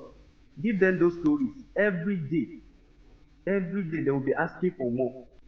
I have a boss with me here. He created an account within 2 weeks on TikTok, posted some faceless content. I was so shocked. Within those 2 weeks and 3 weeks, the kind of view this my boss got, you'll be very, very shocked. So AI is doing a lot. Is doing a lot. Whether you like it or not, technology has come to stay. There's nothing you can do about it. And it's now, let me take you up on what you just said about getting stories using ChatGPT. ChatGPT, yes. What kind of stories sells faster? Do it a skill. You must be able to also know how to video edit. You must be you should also know how to do uploading. You must go through some technical skill to be able to get the story, align it with the pictures, and then, of course, you have to also tell if this is what people really want to see or to hear. So how do you know what kind of stories that sells faster? Okay, based on my analysis and my research, social local story sells faster. People like something about Africa, like the culture. People want to know more about the culture. Even the blacks and the whites, they want to know more about Africa. Because Africa is just like, in fact, is the root of everything you can think of. We the blacks, we are proud of that. Africa has the true story of any creation you want to look for. Now, once you get all those stories, you push it out. People are interested. The more views you get, the more subscribers you get. People tend to subscribe and get every information they want to get. Then the second question you ask, how, because some people are not trained to edit and do that. There are courses online that you can learn. Don't sit down and be thinking, okay, I don't have these skills, I don't have this. No. Go online, learn. CapCut is not hard. It's just join. Bring this one, join it together. You already have the idea. You have the idea. You just have to sit down, okay, after this story, after this visual, I join this, I put this together, then I export. You just have to go online, make research. Because whether you like it or not, no matter how you run for technology, you will surely meet it. Because this is the new era we are going to. Take it or leave it. Technology is taking over. It's taking over. Then let me talk about the disadvantage of AI. No, I before we will get put to it in disadvantage, 2 weeks. before we Okay, get to okay, disadvantage, you said people okay. can make millions of Yes, dollars online. yes, yes. What platform is the easiest to get by to post some of Yes, this content? And okay. for your boss, you said, you know, posted stuff, and within 2 weeks he He has. created accounts within 2 weeks. Yeah, within 2 weeks, and he. What kind of content was he posting? And Faceless content. do you care to share? I will just give you a brief about it. It's a course that you have to pay for to learn, but I'll just give you an intro about it. It's a faceless content. You don't need to sit in front of camera before you post any content. You don't need to. Just like the example I gave you about story, African story. For example, the most populated part of Africa, about their culture and the people in that particular place. People want to know. Those are the contents you post. People want to know.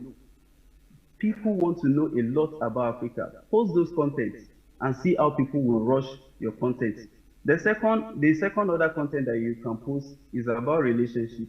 Talk about marriage, two people meeting from nowhere, falling in love, before you know they get married, all those things. People like those kind of story. It really gives them some kind of idea of how to live their life. So those are the content that sells a lot on this social media. Then you ask of the platform. I won't want you to bombard yourself choosing plenty platform. Focus on one first, or else the workload will be on you too much. I will advise you to start with TikTok. Get the visibility first. After TikTok, then you go to your YouTube to post. Those are the two major ones that I would advise you to start. Use your TikTok to get that visibility. Every story you post, you refer them to your YouTube. They follow you, you get more subscribers. YouTube pays a lot. A lot. You can just sit at home making your money. Some people even think maybe you are pressing, but you are not pressing. It's just, it's a fact. I'm telling you the truth. It's a fact. You just be at your home making your money, cool money. The only thing you just have to pay is your subscription to get your data, which is very, very important. Yeah. Wow. So you're moving to this disadvantage of artificial intelligence. Yes.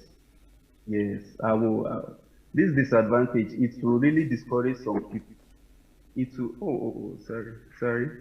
It will really discourage some people because in terms of students, given an assignment to go and solve. You're given an assignment to go and solve, make research about it. You just rush to ChatGPT, do your garbage in and garbage out without knowing the details of the assignment, without using your intellectual to know the facts about the assignment. When you ask to come and prove your assignment or stand for defense, it will be very, very hard. It's better you make your research, go outside, ask people questions, make your research, get every details at your fingertips. Then it will be very, very easy. I make emphasis about then, when you're given assignments to go and solve, we have to go and get our Babio textbook, make research, check the index and everything, or go to your library, get every information, ask previous students that have the old notebook and everything before solving that particular assignment. As a student, it's very, very difficult. I won't advise students in school to use ChatGPT to solve any assignment. You can only use it as a map, but I won't advise you to do that.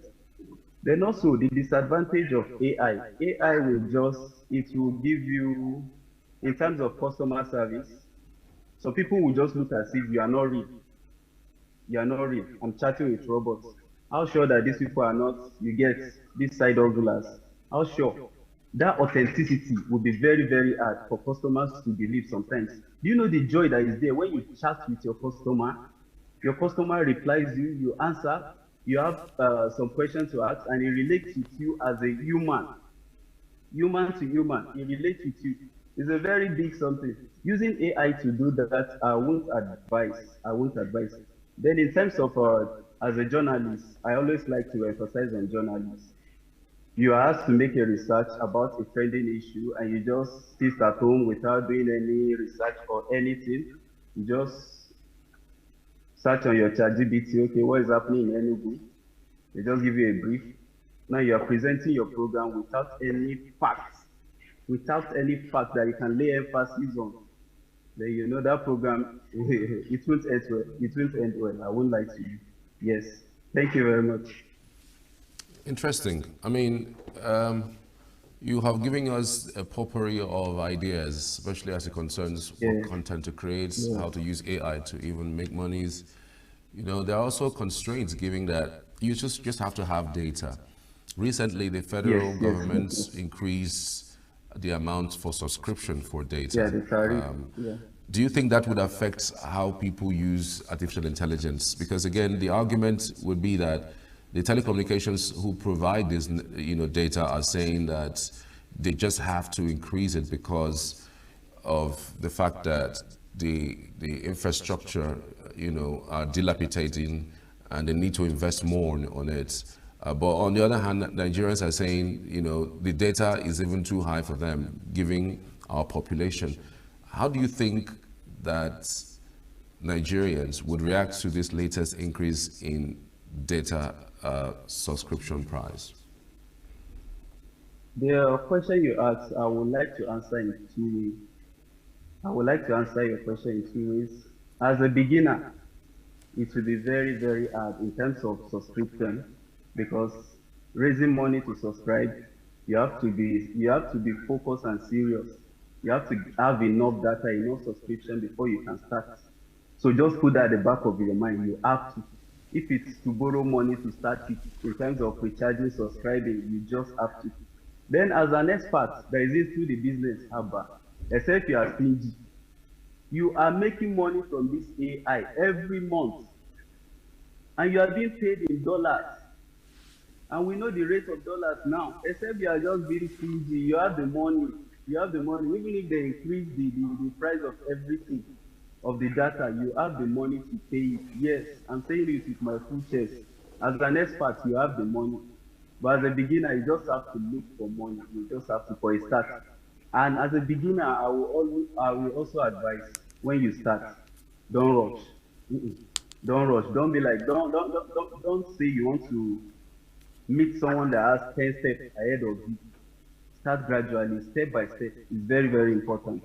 It's very, very important. And for those listening, I would like, is it okay to refer them to a channel for them to watch and learn how to start it? Is it okay, Mr. Charles?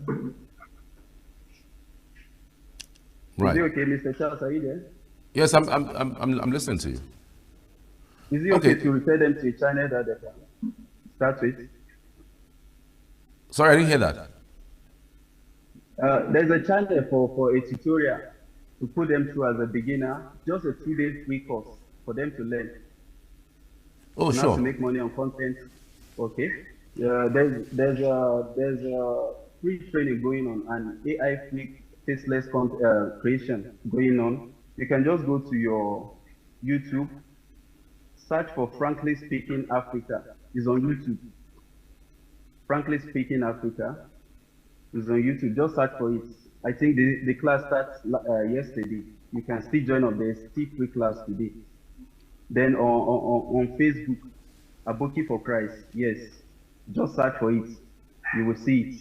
It's ending today. It's a free class. 7 p.m. Thank you very much. 7 p.m. It's a free class. Once you attend the class, you know that it's just something, but you just have to get that out. That is it. And I know, Mr. Charles, you are interested. I know. With the way you are looking at me, I know you are interested. I mean, sometimes these questions, if you're not in that space, playing in that field, you can't even ask the right questions, because sometimes you just have to put yourself in the mix to ask the right questions. So you are the expert, so you give us the updates, as the case may be. Yes, I'm interested. I'm interested. I've been in that space for a while. Sometimes you just have to move from one place to another, giving some of this expert advice that you are putting out. But how do you advise some persons who have also played in that space, using AI to generate content and then putting it out? They don't really get views. Some people also ask, like, okay, how do you get people to view your content? You're just a beginner, you're just a starter, or maybe increase your subscription. Yes, you can say you can be consistent with that, but even with the consistency, you still don't see the numbers come up. Like, how do you get it? Because some persons would also argue that, look, for you to kickstart things, you have to buy some followers, buy some views, buy some subscription to your platform, just to kickstart your process, and then before you move on. How do you even analyze your content to know which content is better off to be putting out so that you can consistently bring those contents to fruition? So these are the issues, you know. If you can talk us through all of the things that have been mentioned. Okay, first, as a beginner, you have to know your niche. You have to know what people want first before opening any channel, before creating any channel. You have to know what you are here for. You have to know first. That is the first thing you do. If you are there for news, if you are there for entertainment, you have to know. Create the account first. After creating the account, make your content straight to the point. Stop beating around the bush. People don't have time to waste their data, most especially now. Once they just see that you are beating around the bush, they log out and they unsubscribe from what you are doing. Be straight to the point at first. Now, secondly, you have to get a real content. You have to make your deep research. Give people what they want. Don't deviate. No. If you are telling story online, just focus. I'm here to tell story. If you are an entertainer, just know that, okay, yes, I'm here for entertainment. If you are here for content creation or any other thing, just be focused. Don't switch. Okay, let me try this today. Let me try this tomorrow. It scatters the algorithm. Seriously, it even makes the machine not to know what to post at the particular time you post that your content. That's why people don't get views today, because the machine is confused. When he sees entertainment today, tomorrow he sees politics. He sees this one tomorrow. He say, what is this person doing now? Even normal human beings. What are you posting? You gave me entertainment yesterday. Now you are giving me another thing today. You have to be focused. That's the machine for you. The machine has to know what you are there for. The moment you know, every morning it will push your content. It will categorize your content. If it is tech, it will put it on tech department. Entertainment, it will put it there. So when it's pushing it out, your content will be the part of the content is going to push out. That's how you get your view. And once your content is authentic and is catchy, definitely people will subscribe for more.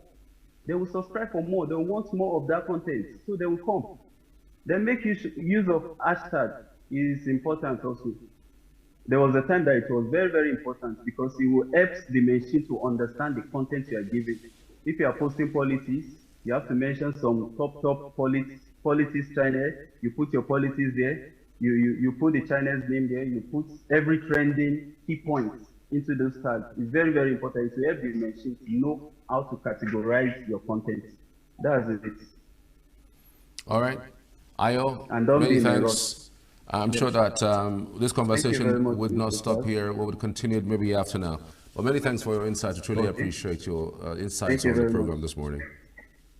I would like to chip in something. Okay, go ahead. Final remark. For every youth out there that you don't have job, you don't have anything, AI technology has made it easy. You can be sitting at home making your content without going out, doing your work. You don't even need to go and look for jobs. Yes, we've accepted AI is here to take some jobs, but you don't have to wait for it. You said take the AI job before the AI comes. Take the job, start them. Not just dey for us, say they bomb, they do this one. Start something on AI, and it will help. Thank you very much, Mr. Stars. All right, then. Thank you. Thank you. I truly appreciate this. Thank you very much. Thank you. All right. Thank you. Ayo Akonde giving us an insight into the use of AI in today's world. I mean, it sounds so easy the way he's saying it because he's into it. But when you get into it, you know that creating content is not as easy as he has said it. But again, it is something that you can do. We're back shortly after this. Do stay with us. Every second, every minute, every day, news is breaking, events occur, and there are new developments. At Signature TV, we follow these stories objectively, bringing all sides without bias, explaining the complex issues, breaking down the numbers, and investigating the issues behind the news. Anywhere and everywhere, near or far, wherever the news is, we will be there. Signature TV. News in your pocket.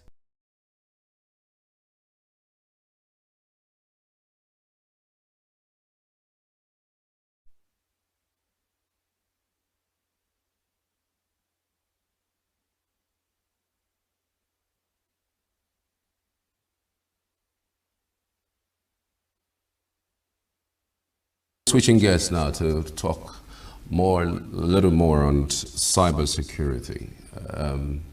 It is actually one important discourse that I think you would find really interesting, because beyond whatever we do as those who use artificial intelligence and those who use data to go online, you should also be wary about security in that space.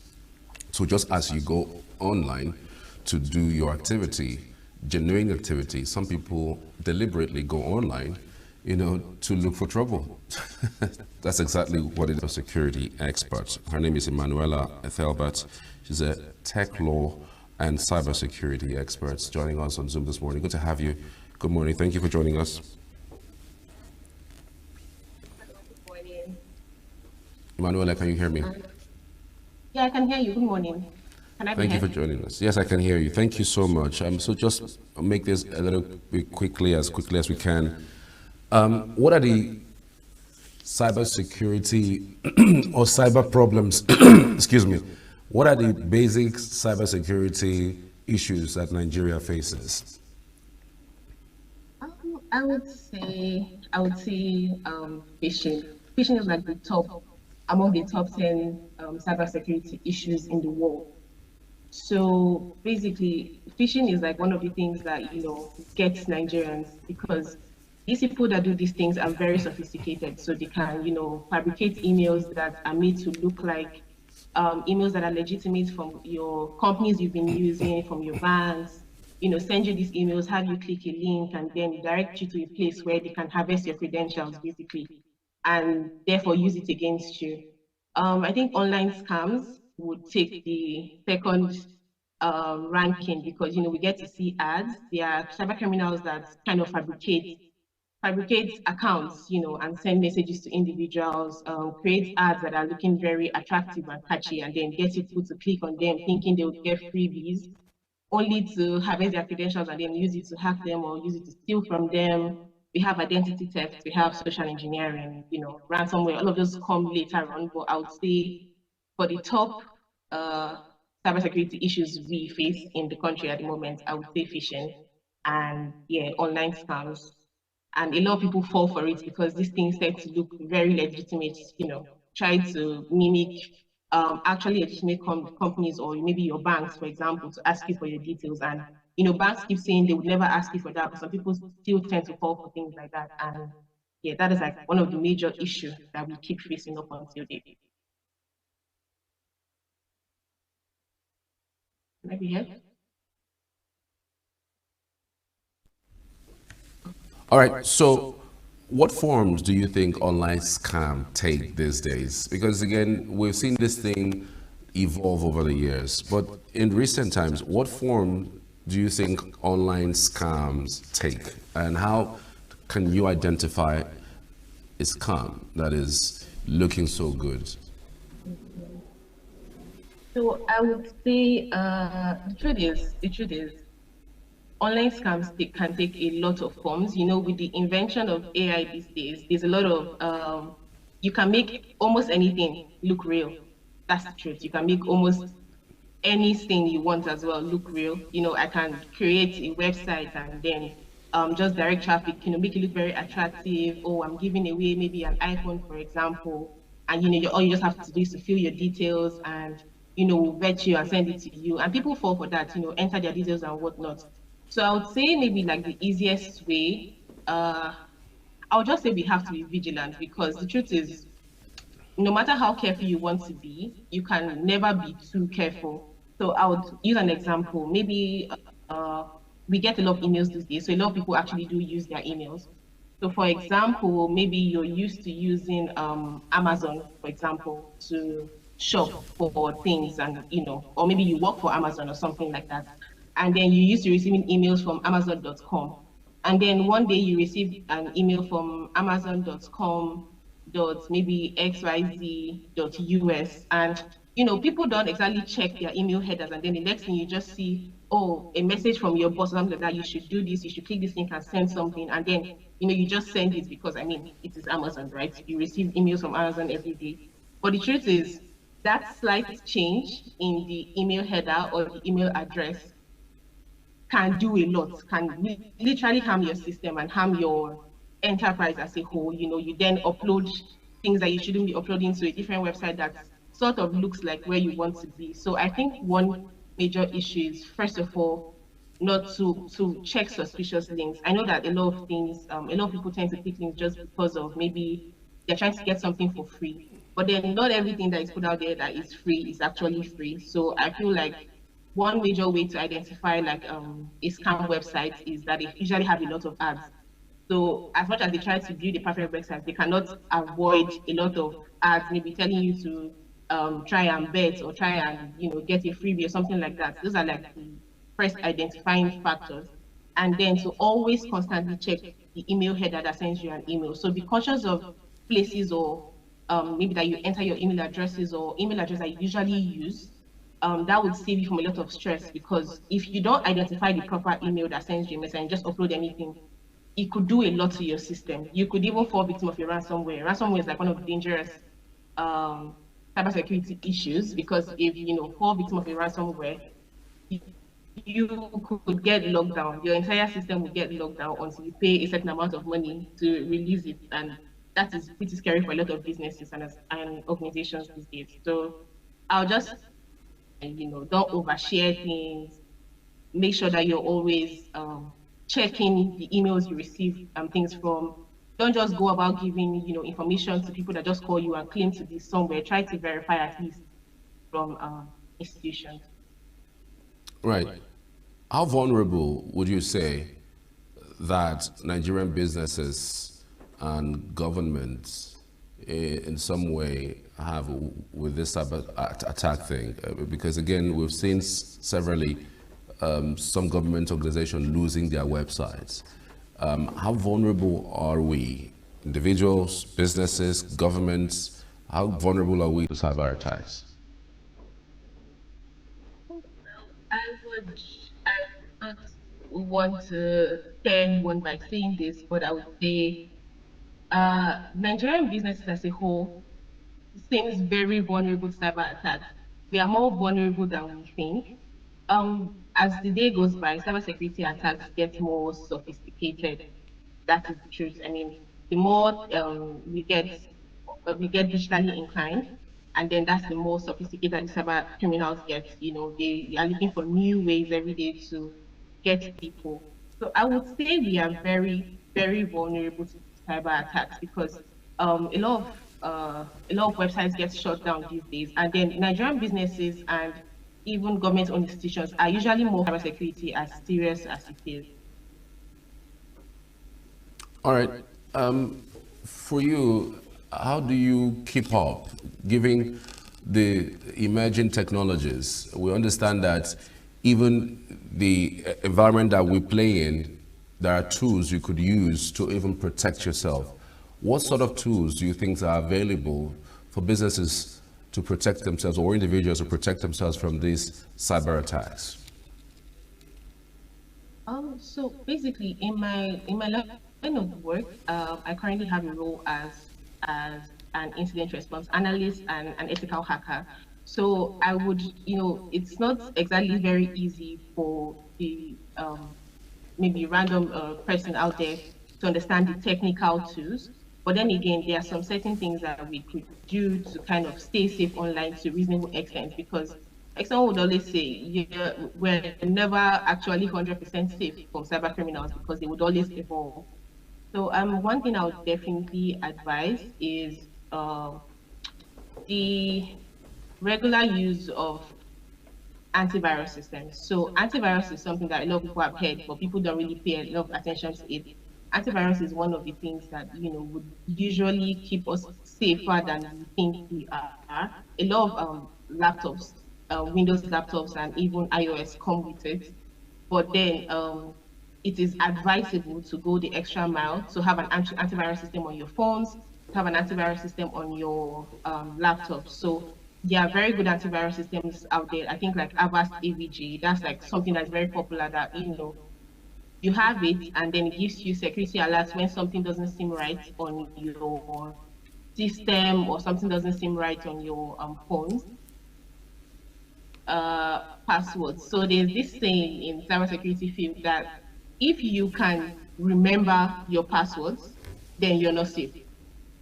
So let me break that down. It's not saying that you should not be able to know your password. It's just saying if you know the exact, passwords that you have, like passwords to your systems, or you're using the same passwords across several sites or several websites that you use, then you're not safe. So one thing I would really advise is the employing password managers. That is something that works very well, because password managers get to suggest passwords that are very strong for you and then keep it safe so that you don't have to remember them every time that you want to enter them, and then you don't get to use the same passwords across several accounts that you may have. That is one very important thing that a lot of us neglect. So I really advise the use of password managers and two-factor authentication. So a lot of our social media handles, or people that use social media, has two-factor authentication, whereby you use PIN and then you use your fingerprint or you use your face scanner or something. And some people are just like, it's not supposed to be that serious. It's that serious. Like these days, I think WhatsApp hacking has been on the rise. A lot of people have lost access to their WhatsApp. Just maybe somebody called them or sent them a code and then they sent it back and they get locked out. It happens on Instagram too. So I think these are like the top three things that every person can actually do to keep themselves safe. Use password manager so that you don't have to remember your passwords every time, and then you have secure passwords. Have antivirus systems on your devices, all of your devices, if possible. They will help you scan and track if something is going wrong. And yeah, two-factor authentication. That is what I would tell someone who is not technically inclined. For us who are more technically inclined, we kind of go the extra mile, right? We go the extra mile to have a lot of more technical backdrop to kind of keep ourselves safe and keep our clients safe. So when you feel like things are out of your hands and you can no longer handle, you feel like something is wrong that you do not know about, your first point of action should just be to disconnect your device from the internet.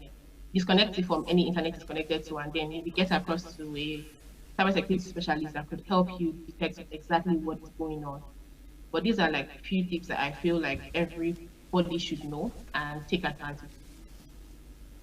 What do you see as the biggest challenge in cybersecurity in the next 5 to 10 years for Nigeria? So Nigeria is, at the moment, I would not say, we're not there yet. If we're being very honest, we're not there yet when it comes to cybersecurity, because, like I said, we focus more on building and trying to make money from our, businesses or digital platforms than focus on cybersecurity aspect. So one major thing I know that in the next 5 to 10 years we might still be suffering from is increased cyber attacks, because, like I said, cyber attacks are getting a lot more sophisticated with the invention of AI. We have blockchain security, cryptocurrency and whatnot. These are infrastructures that are very difficult to detect. AI, first of all, AI, you might think that, oh, you are able to detect AI when you see it, but there are some really sophisticated AI models out there that people are using to perpetrate crimes all over the world. So I feel like if we do not, step up when it comes to cybersecurity sector, we are going to see increased cyber crimes. Increased cyber crimes to the point that it's going to be destroying businesses here and there, because apart from what everybody sees online, there's a lot of things that goes on in the background. There's a lot of things that security analysts have to face on a daily basis, and sometimes people don't even know that they are being compromised, their systems are compromised, or their information is leaking or something, and then you start getting legal suits because your information has been leaking or something like that. So I just feel like in the next 5 to 10 years, if we're not more proactive to how we see cybersecurity than reactive, then we would see a lot of increased cyber crimes that would tend to destroy a lot of businesses and livelihoods in the long run. Right. Again, another key issue is whether our law enforcement agents are actually even well equipped or even know what cybersecurity is, so as to be able to mitigate against it. The best we have heard recently, would be EFCC going against Yahoo boys, and those who press, as they call it. But beyond that, you rarely hear and see that, our security agencies, specifically the police, have gotten to a place to apprehend people who engage in cyber fraud. Do you think our security agencies, our law enforcement agencies, are equipped to detect cyber criminal or cyber crime? Well, so I would start this from talking about so when I was, my undergraduate long essay, that was the focus of my research, analyzing the legal and institutional stages for legal and institutional institutions for combating cybercrime in Nigeria. So through that research, which occurred sometime last year, we were able to see that at the moment we would not say our law enforcement agencies are quite equipped. So maybe they might be equipped to like physical arms and then going to track these people that, as you said, Yahoo boys. So Yahoo boys, they are at most or at best maybe script kiddies or people that just have learned some stuff on the internet and then using it to get across people. They usually go by social engineering, getting people to believe them and then extorting them and all of that. But beyond that, there are advanced hackers on the internet, advanced hackers that could probably even be your next door neighbor, people that are watching you on the internet or watching what you post or just, looking on the internet to see who they can exploit or how they can exploit it next. So I wouldn't say our law enforcement agencies are very equipped to handle cybercrime, especially technically. So we have not gotten to the stage where we could track cybercrime, as it is occurring or capture digital footprints and whatnot. Right now, at best, I think we still have, oh, okay, you heard that there are Yahoo boys in there and then they are going after them and stuff like that, which, I mean, I would applaud their efforts, but I just feel like there needs to be more in the cybersecurity factor. I think right now, the only legislation that, only legislation that really stands strong against cybercrime would be the Cybercrime Act of 2015. But then Cybercrime Act of 2015 is not exhaustive.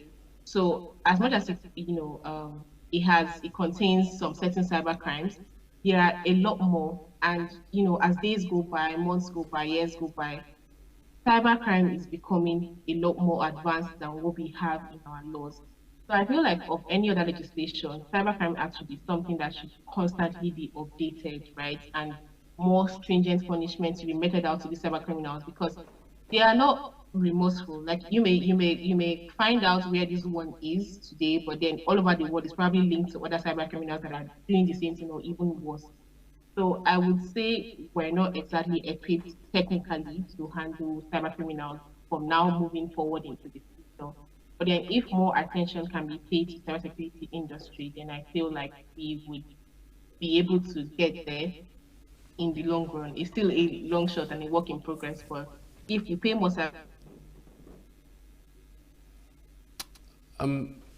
how do cyber criminals target people?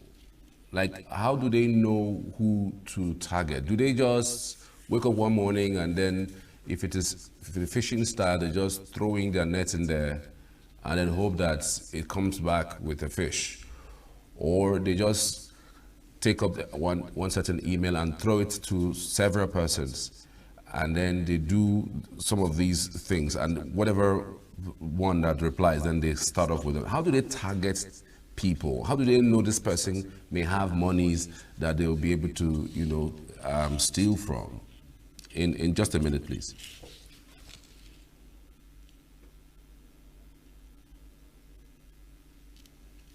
Hello, Ethel. All right, so it seems Ethel has left the Zoom discourse, but I hope that we can connect back to her, but we were almost out of time. But we wanted to really appreciate everyone who have joined us all through the morning broadcast. It's been one amazing time with you, sharing your morning with us. But we'll continue the morning show, though. My colleagues are waiting in Abuja to connect with you for some interesting discourse as it relates to the polity. I'm Charles Pius. Have a good morning.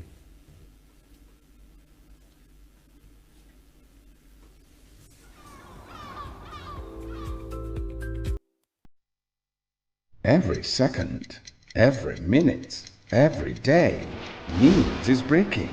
Events occur and there are new developments. At Signature TV, we follow these stories objectively, bringing all sides without bias, explaining the complex issues, breaking down the numbers, and investigating the issues behind the news. Anywhere and everywhere, near or far, wherever the news is, we will be there. Signature TV. News in your pocket.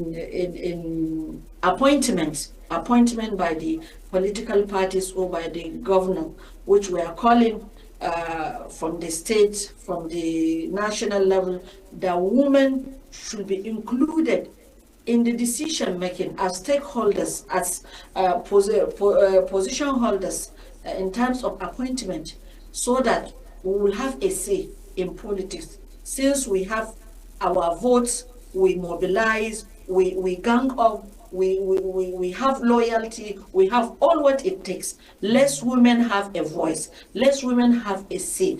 And when I talk about the religious biases, we've overcome the religious biases in the sense that women have been urged to come out to vote and to be voted for.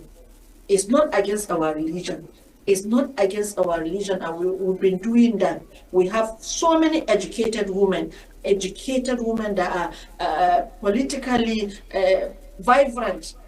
Looking at the women coming out to vie for political positions, women are ever ready.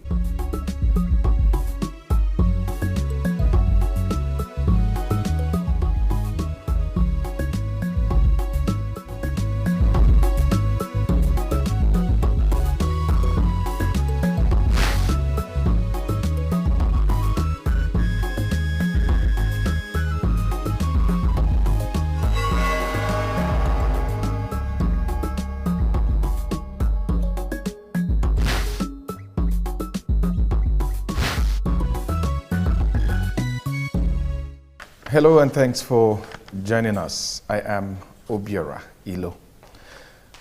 Today, I have a very special guest, a former governor, a frontline politician, and someone that has been described in many ways. Well, today we're going to get to know him better. My pleasure to welcome His Excellency Ikedi Ohakim, former governor of Imo State. Chief Ohakim, you're welcome. I want to start this conversation from the very beginning. Well, we all know you were a former governor. We know most of the things that happened as you were growing up and all that. But I want to take the story backwards. Tell us about your early life. Where were you born? Which schools did you attend? And what was being a child like so many years ago? Unfortunately, I was a child during the troubled period of this country, during the Civil War. But I can beat my chest and say I was lucky to be born, because my parents married without any child for 10 years. And I became the first child. I grew up in love, but the Civil War came. And then we made do with the situation we found ourselves. I was a child soldier. I was an apprentice mechanic. I was an apprentice welder.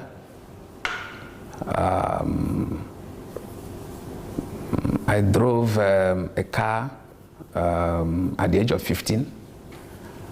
I ran around like other kids. Was born in a village called Okoya. Went to village school. Grew up in the village. Went to school when my mates did.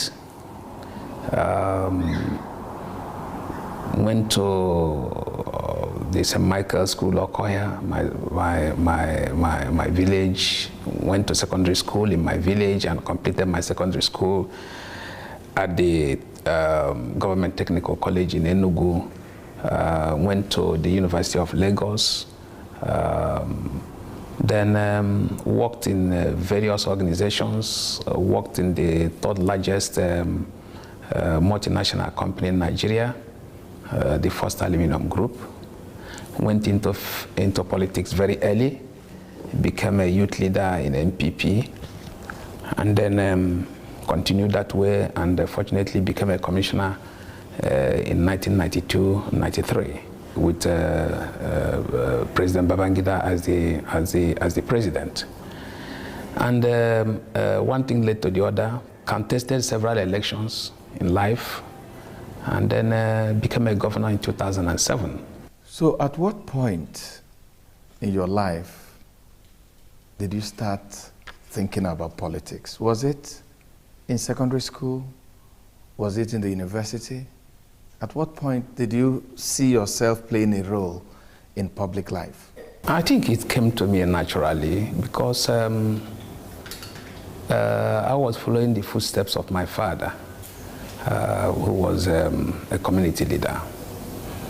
And it might interest you to note that at the age of 25, I became the president of Okoya Town Union, which was the first of its kind in our area. So it's been natural. It's been, no matter what I do, I still play a role of being very close to my people, very close to people, being empathic and sympathetic to issues of leadership and issues of governance. So it's been natural to me. In 1992, you were appointed a commissioner at quite an early age. How did it happen? Chief Evan Enwerem, of blessed memory, in partnership with other leaders, considered me worthy and then considered my contribution, both at the community level and at the corporate level, and decided I would have a role to play. And the first ministry allocated to me was Commerce and Industry. And my ministry was responsible for the first development summit of Imo State, which was printed in a book form at the end of the day. And then we were able to attract foreign investors as far back as 1992-93. But unfortunately, by November 1993, that administration, there was a coup in the country, and that administration was overthrown. All the allegations against me, including the fact that a permanent secretary who worked under me was a witness against me. I still went free, but that thing taught me a big lesson in life. And my mother told me that every document I signed then, I must return a copy to her to keep for me, because nobody can talk about tomorrow. And I did obey my mother, and that helped me. All the documents they forged against me, when I brought the original documents, people were shocked. And even as a former governor, most of the things I did, I place a lot of importance on keeping records, and that has served me. If you look at the situation we have in this country today, I am walking around the streets upon all the allegations made against me, upon all the propaganda against my administration. I've not been found guilty of anything because I ran governance the way it's supposed to do. I followed due process to the letter. I never saw the checkbook of Imo State government. I operated in accordance with the requirements of the system. We never awarded any contract without design. We never awarded any contract without going through tender. We never awarded any contract, or even if we award contract, the contractors must be registered contractors. Our vision. I have not been found guilty or prosecuted in any court of law I have not been to any police station all my life, reporting anybody or writing petition against any human being. And that is my life, as simple as that. As I talk to you now, I have no piece of land anywhere in Imo State, other than the one my father gave to me in my village. I own more than half of Owerri, I own houses in Wedra. People have now discovered that these things are mere political allegation. And you know, allegation and propaganda, they have lifespan. And when they expire, you have nothing to say. You lose credibility. And then the man you alleged allegation against will begin to ride on that crest. So I thank God Almighty that I did the right things, because today I wouldn't have had anybody to defend me. But my happiness today is that there is nothing anybody has alleged against me that has been proven. After your experience in '93, a lot of people would have thought that you would have run away from politics. But you went back and emerged as governor. How did that too happen? I believe in doggedness. I believe in starting something and finishing it, because my God is a finishing God. I don't start something and leave it halfway. Like I told you, I didn't just emerge as governor from nowhere. I ran for Senate in 1999, people knew. I ran for governor in 2003, people knew that. And I ran for governor in 2007. You know, so I don't know what you mean by how it happened, but it just happened. I ran for an election. I ran one of the most professional elections, and then I had my own strategy. My being governor was not even 1% accidental. I knew what was going to happen. I laid out my plan clearly. I've not done anything in this world without planning. And then without doing my SWOT analysis, without looking at what will happen, without looking at moves and chase moves of my opponents we make. And then, I banked on something and it worked. And I had vision. I had vision for my people. I had vision for development of our state. I had vision to create an economy, vision to create employment, you know, vision to take our people to make sure we operate in a clean and green environment, vision that cleanliness is next to godliness. And then I believe in law and order. Throughout my regime, you can never see anywhere they said there was thuggery. There was no political assassination in Imo throughout my period as a governor. Nobody's house was burnt throughout my stay in Imo as a governor. No opponent, and I repeat, no opponent was chased away from the state. I allowed the political space for everybody. I was a pure Democrat, and I still remain a Democrat. And I believe in the philosophy of my party, the PDP, and it is People's Democratic Party. So our policies was purely on the people, the survival of the people.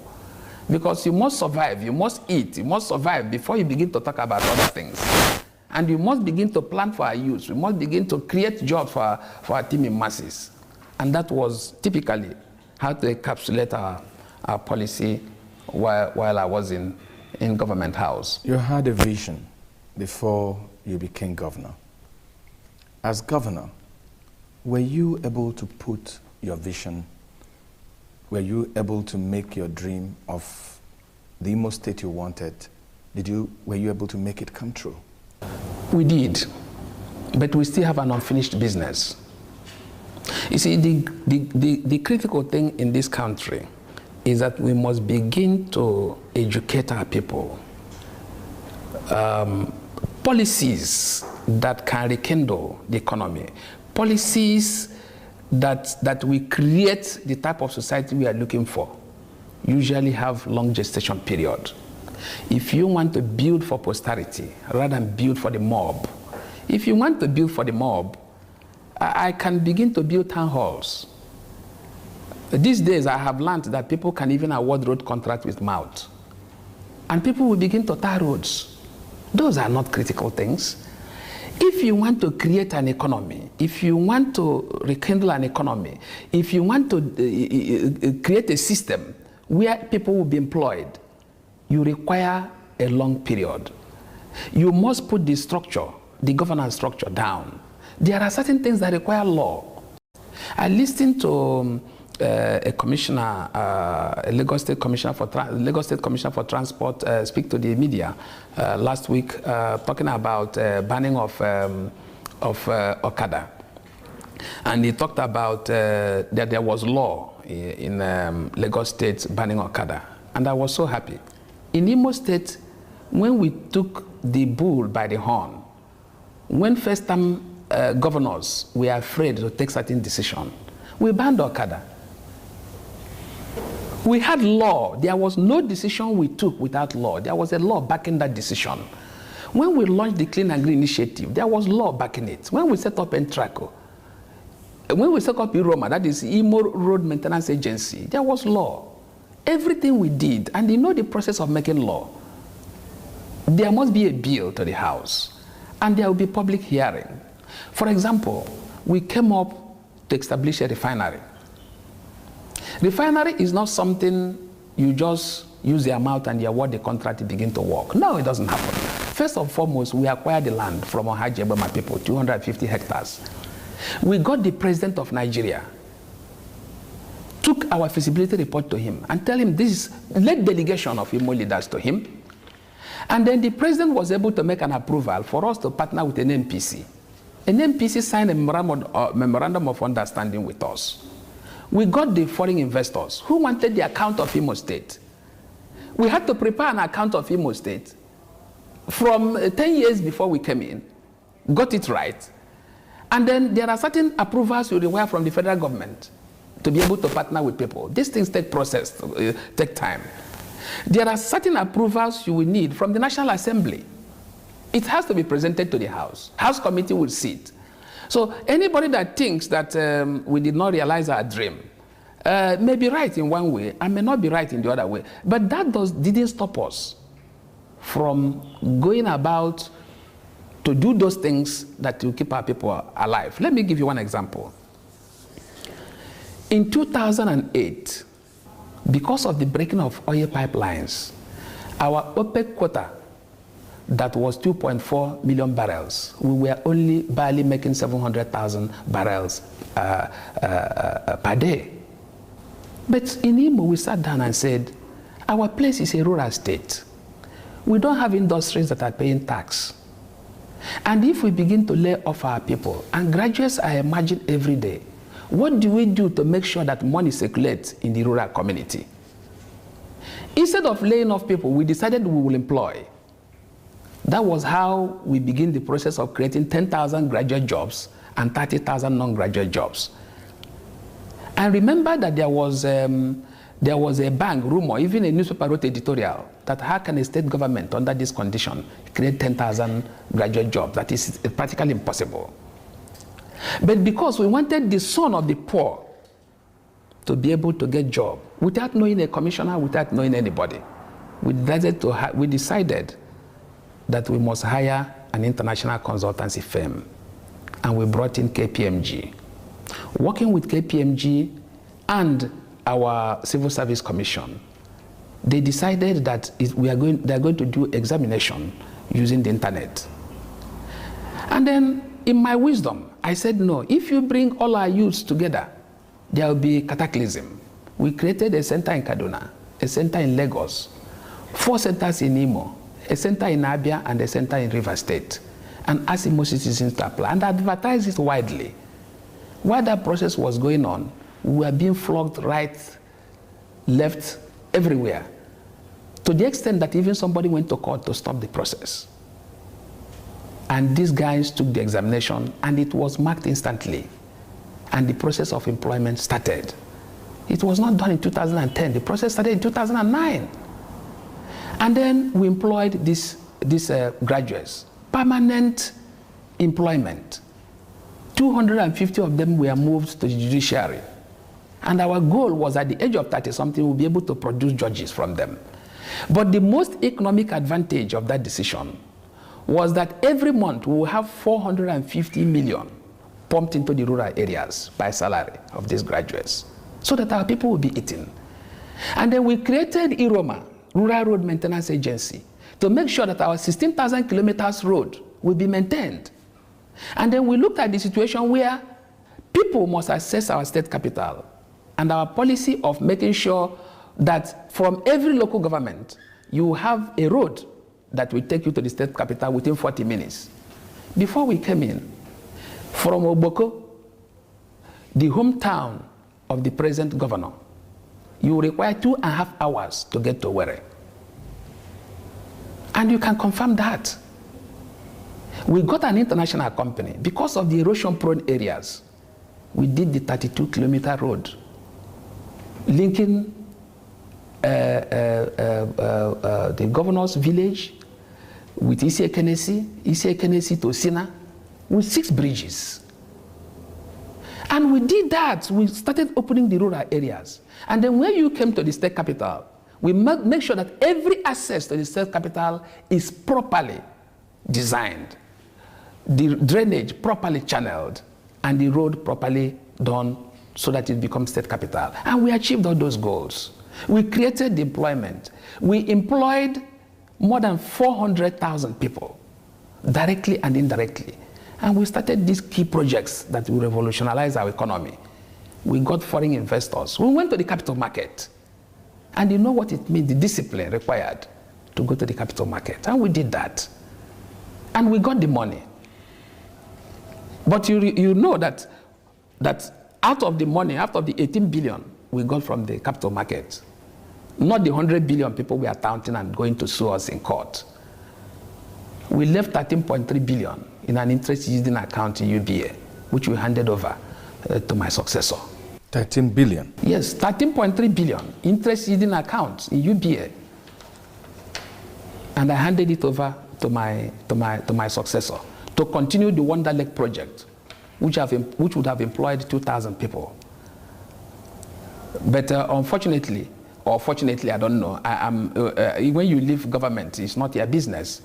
The governor applied for change of purpose, and the SEC granted him change of purpose for the money.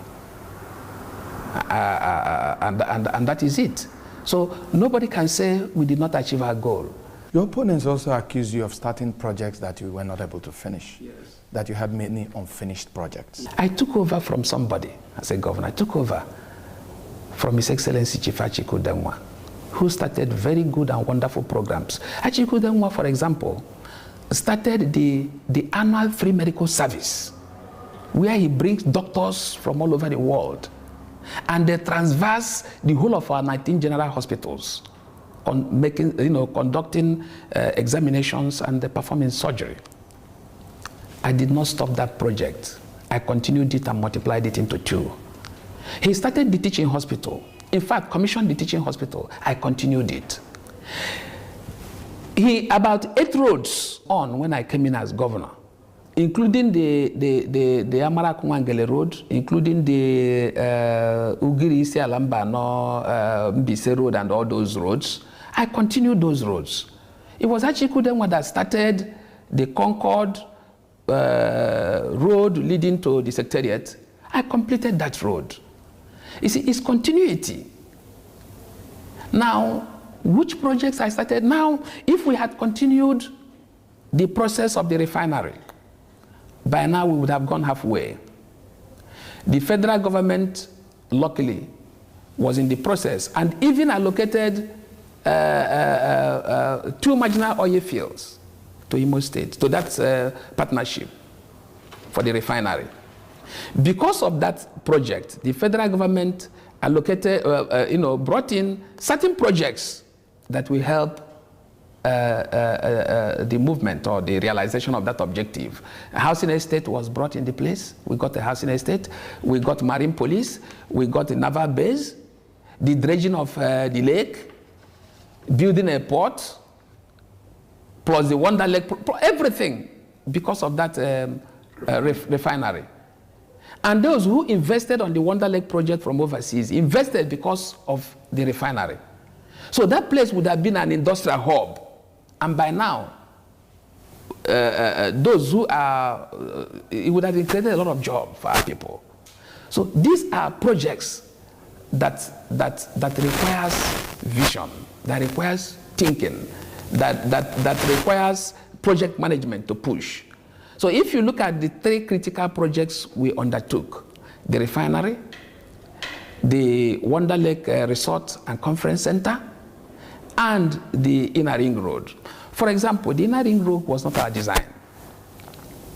The man that designed the master plan, Fingerhut and Partners, Professor Fingerhut was 82 years when I brought him to Imo State in 2007. And after launching the Clean and Green Initiative on the 10th of August, the man went around the town with his 2 sons and said, this is one of the best cities I have ever designed, Twin City. That our state capital is the only city in Nigeria that is in a valley.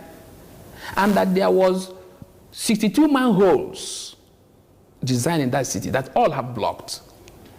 And if you don't open them regularly and dredge our river called the Nwore River, this city will be a big disappointment and it will have environmental problem. 1 is that it will be washed away. 2 is that you cannot do any road that will stand the test of time. And we went ahead and started opening the 62 manholes. When it rained, people were shocked and surprised whether people use medicine. And we started maintaining the structure.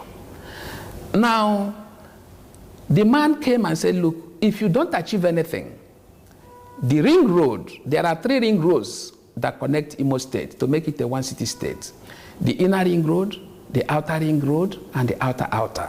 The inner ring road has 5 flyovers designed with it. The outer ring road will connect almost 6 or 7 local governments within the territory. And the outer ring road will link about 27, we have 27 local governments, is going to link about 19 out of the 27 LGS.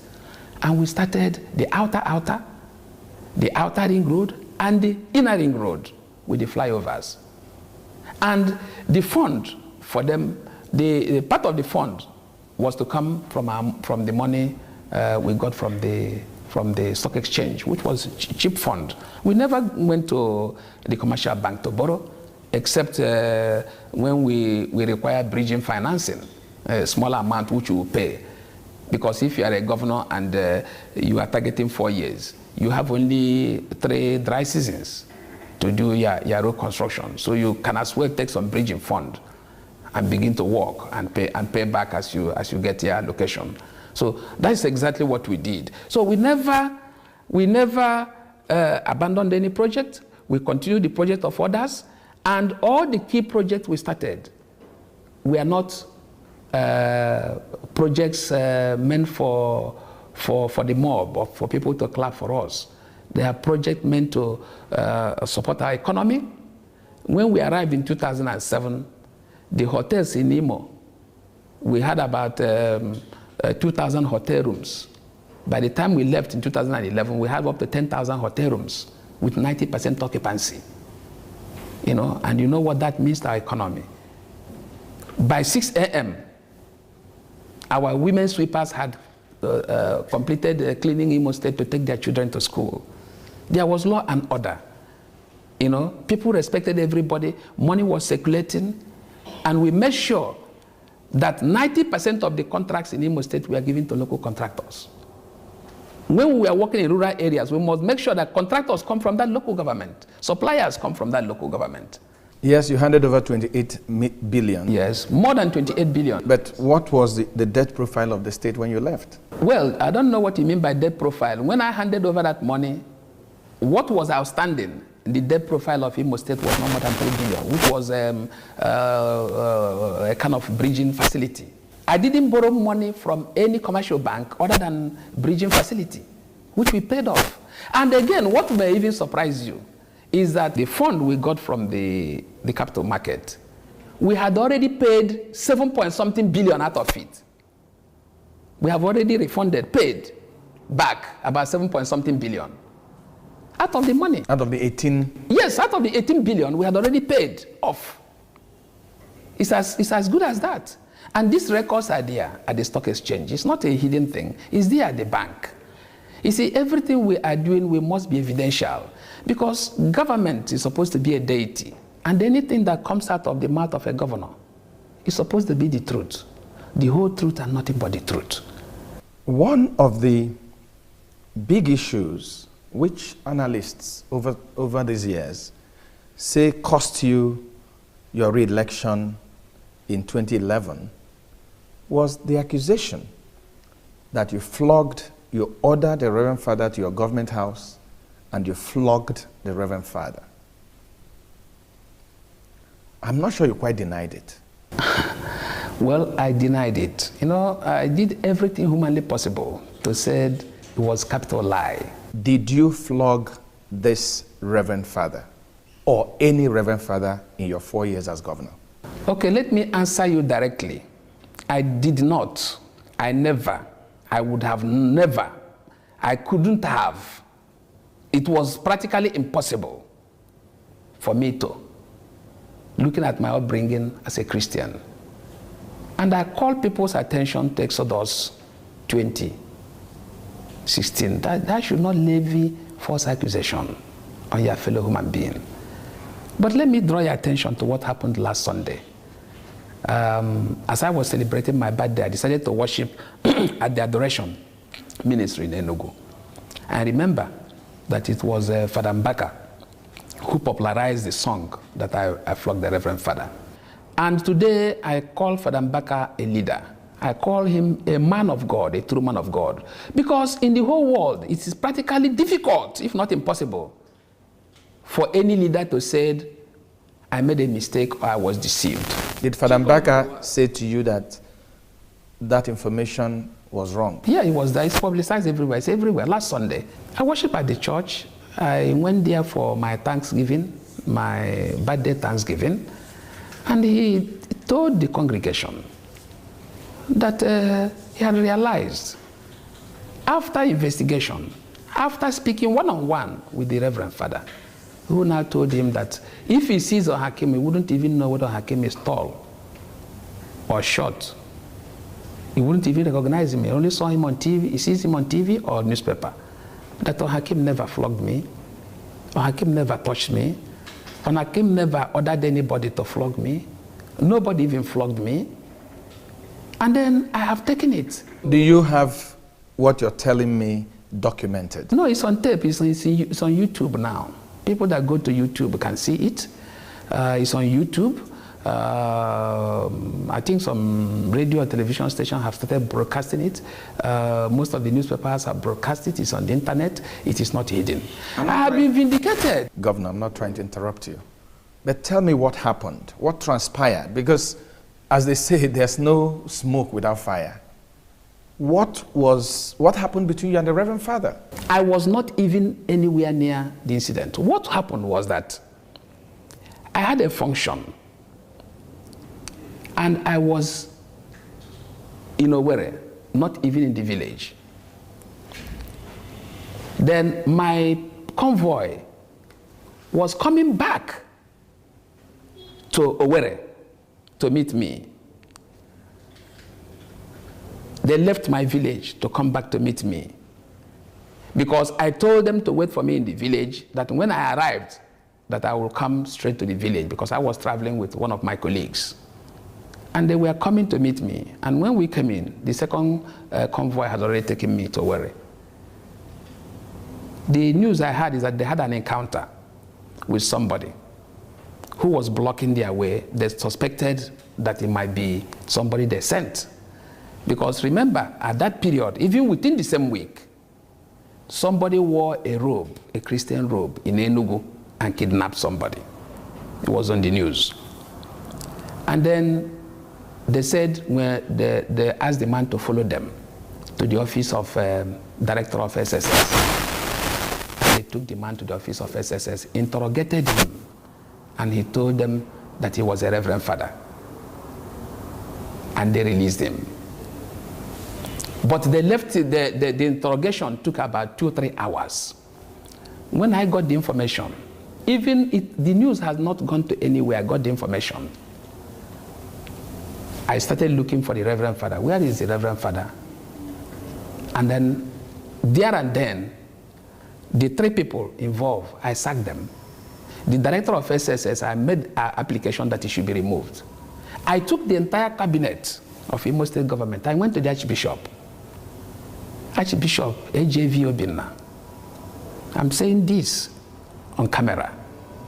I knelt down before the Archbishop and said, my Lord, I have been told what happened in Akabo, and it was raining. They mistook somebody, they never knew he was a reverend father.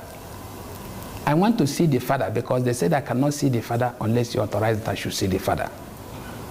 He said, it is not necessary for you to see the father. Forget it, I've forgiven you. It is this security that are overzealous.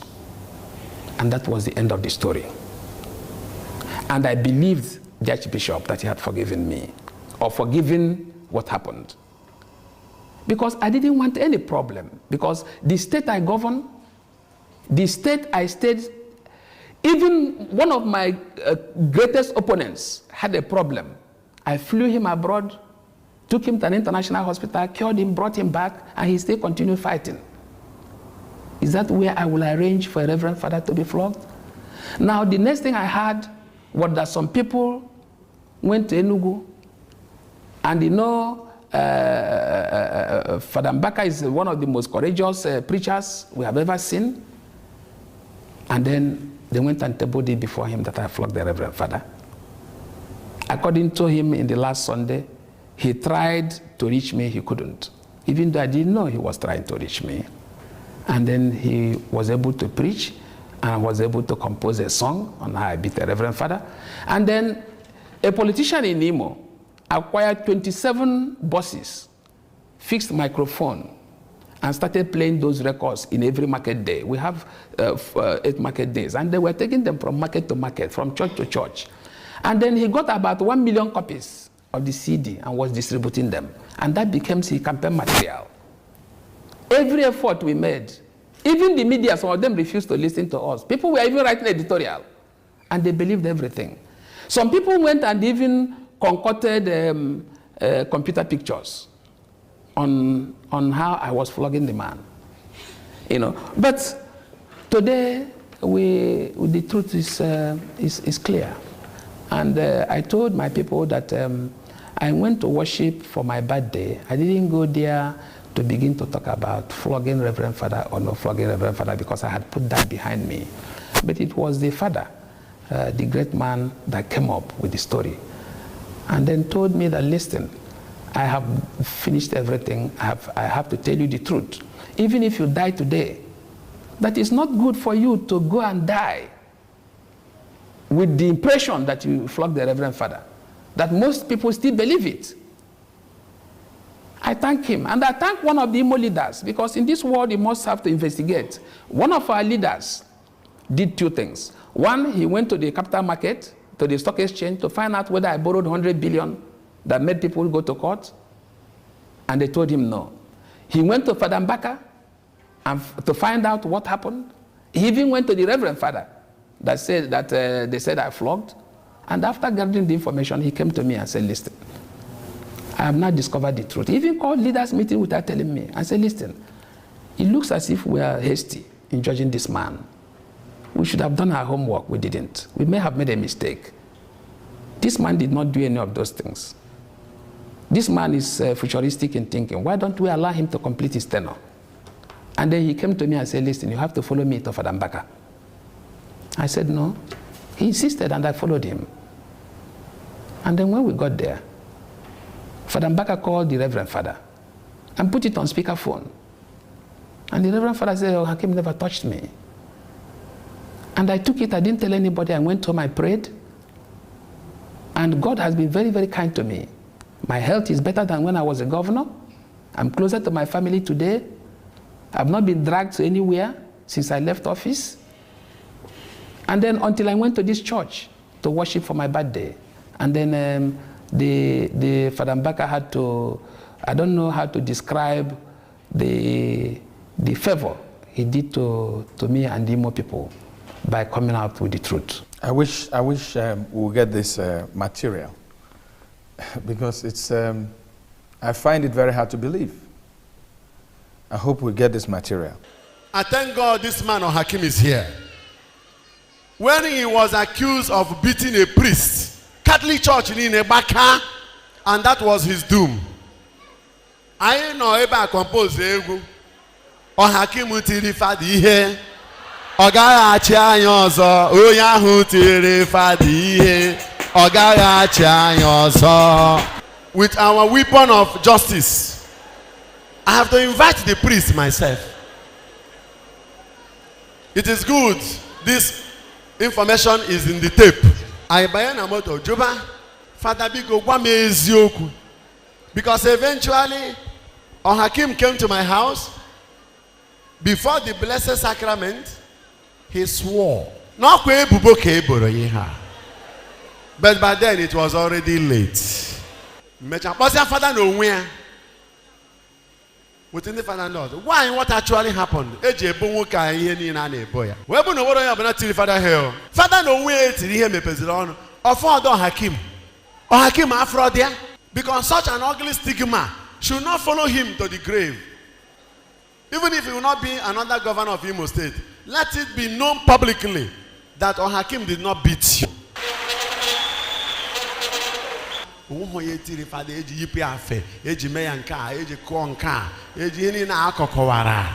Hakim etiro Father ihe.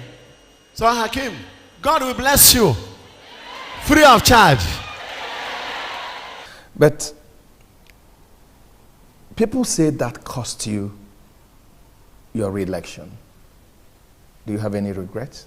It didn't cost me a re-election. I won the election clean, clear. More people know that I won that election. I don't want to go into details because it has become a past tense. But I never lost the election. Because if you add the 28,000 votes I got in Ohaji Egbema, I'm not even talking about Uguta.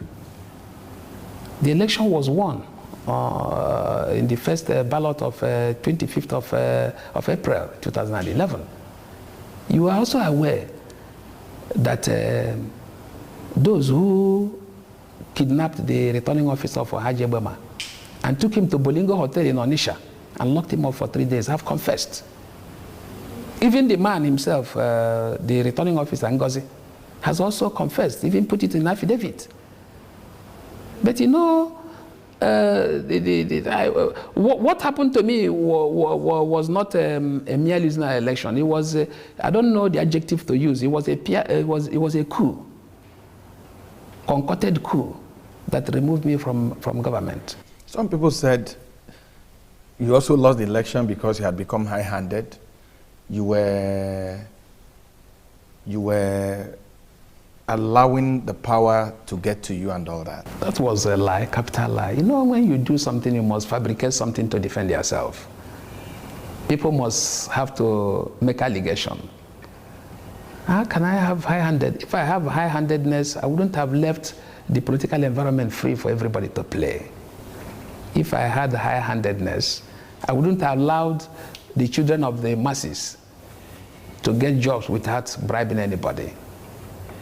You know, and I carried everybody along. My government was a consensus one. So I couldn't have been high-handed.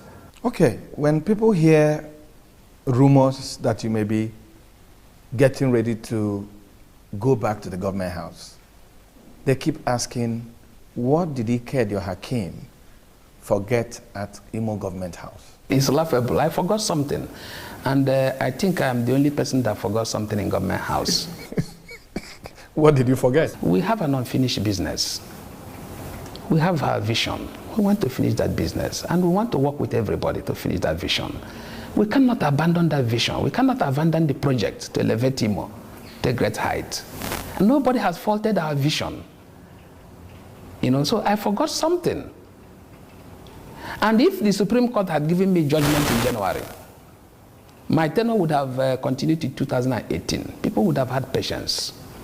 And my goal is to finish that business, create more jobs for our people, get those 10,000 jobs, return to their job, pay them their arrears, get law and order functioning, get the institutions of governance which we brought in.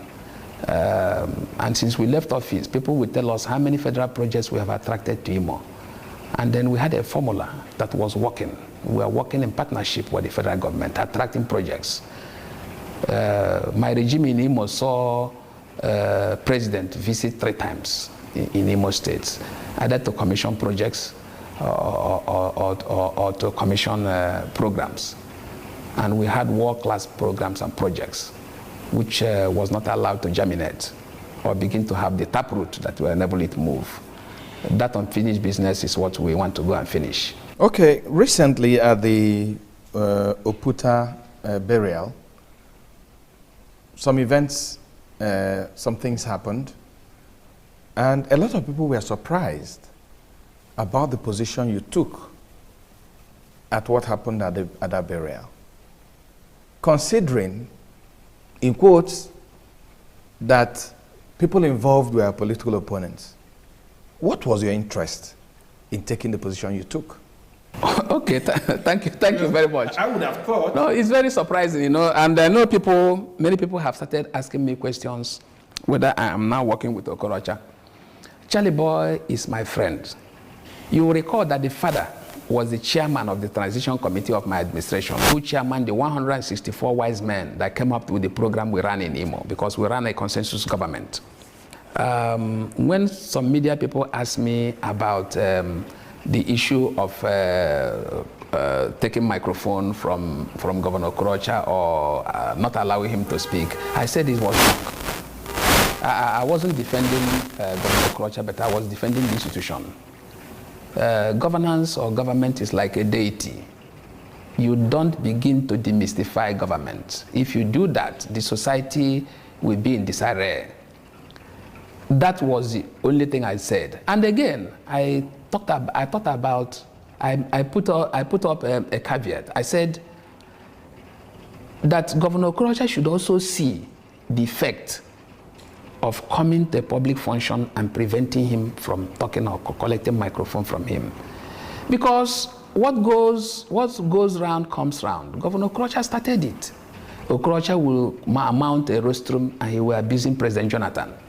Okorocha will be demonstrating against me, demonstrating against more citizens. Before, citizens demonstrate against government, but in Imo State, government demonstrates against citizens every time. And if you do that, you demystify government. You tell people that government or a governor can be abused. And when it turns back to you, you begin to see the effect. Okorocha is still our governor. Whether he is performing or not performing, that is an issue all of us as Imo citizens will quietly ease him off. Red card has been shown to him, but is to you know, peacefully. When red card is shown to somebody, don't flog him out of the field. You quietly conduct him to enter the dressing room. You know, many people who are saying that I supported Okorocha during that incident did not get the story complete. That is exactly what happened. Okay. What do you think the future holds for Ikedio Hakim? And what will be your message? I mean, you've added another year. You are wiser. You are older. You have more experience. What is your advice to upcoming politicians? What is your advice to Nigerians as we confront the insurgency, as we confront the challenges facing our nation today? My advice in the issue of security is that we must support President Jonathan, no matter what you feel about him. Everybody must not like his face. But this country today is in a very terrible security situation, which is a global phenomenon. We must give him support, because what he is doing today, which I think is the right thing, is for the interest of all of us. That is number one. Number two is that as far as politics is concerned, we must not play politics with everything. We must look at the programs Jonathan is running today, which are programs that will diversify our economy, create employment, look at the programs on power, look at the program on transport, look at the issue of law and order, look at his democratic disposition. Look at how he's trying to hook Nigeria to still get our leadership of the continent still on course. What we require to do is to give him cooperation. As for myself, I do not know what the future holds. I have today told my people that please, we have an unfinished business, please. Let us finish the business. In spite of the sabbatical leave I have taken,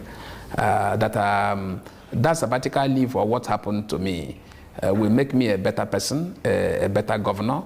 I've learned a lot. I have crossed the learning curve. I have received a lot of bashing and I have learned from it. And then people have got the opportunity now to compare. If you marry 2 husbands, if you are a woman, you know the one that is a better performer. And then people have now looked at my programs. They have looked at the economy today. Culture has opened some roads. Even though the quality of roads is being debated, the cost of those roads and whether those roads are priority. These are issues that are going to be debated. I'm not talking about his claim of 1,000 kilometers of road, because when you talk about 1,000 kilometers, from Lagos to Owerri is 500 kilometers. So if you say you've done 1,000 kilometers, you have done road from Lagos to Owerri and you go back, or from Lagos to Owerri to Calabar, then to Port Harcourt, then you come to Owerri, which is not correct. And the roads are not being named. He has offered free education, even though the free education is in a mess today. But free education is good for our people. If you look at the amount of income that government is getting today, and the cost of crude oil, price of crude oil at $104 per barrel. Okorocha's total income, if you add the local government and other incidentals and borrowings, he has had an income of about 1.8 trillion that came into him since he became governor. If that money, if we had deployed that money properly, now we would have completed our refinery, the ring roads would have been completed, the university permanent site would have been completed, all the critical roads would have been done. The enterprise-free zone in 27 local government would have been completed. Talking about future, we have got what it takes to pick the bits and pieces, to hit the ground running from day one without learning anything. Every politician in Nigeria, drop ambition, knows that second tenure is very important. Even those at the legislature, all of them crave to go for their second tenure. Most of them have gone for their second tenure. Some have gone for their third tenure. Some will go for their fourth tenure, which I think is good. The more you go, the more you learn. If anybody comes to Imo State today, he will start learning.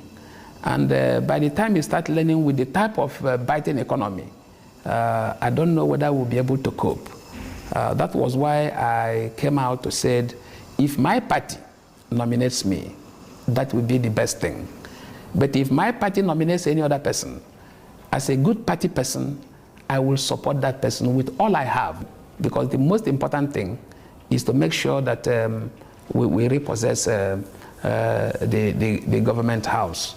And then when we do that, we will honor Rochas. Not that is the way he's dishonoring those that he took over from. No matter how bad a leader might be, you must have something you credit him with. My successor never credited anybody with anything. The only person he's calling his name is only a dead man. He's calling our great leader, Chief Sam Mbakwe, because Mbakwe will not come out to challenge him. Every leader that is alive, he doesn't mention the person's name. And every legacy you left behind, he will bring it down. That's not the way to do governance. You come to Imo government house, they remove my photograph. I'm not even talking about my pension and gratuity, which has not been looked at. And he will come to the TV, he will tell people he built house and handed over to us. Handed over to me, handed over to them. Those things are lies. You know? But I will continue to, I will not disgrace him. I continue to protect him.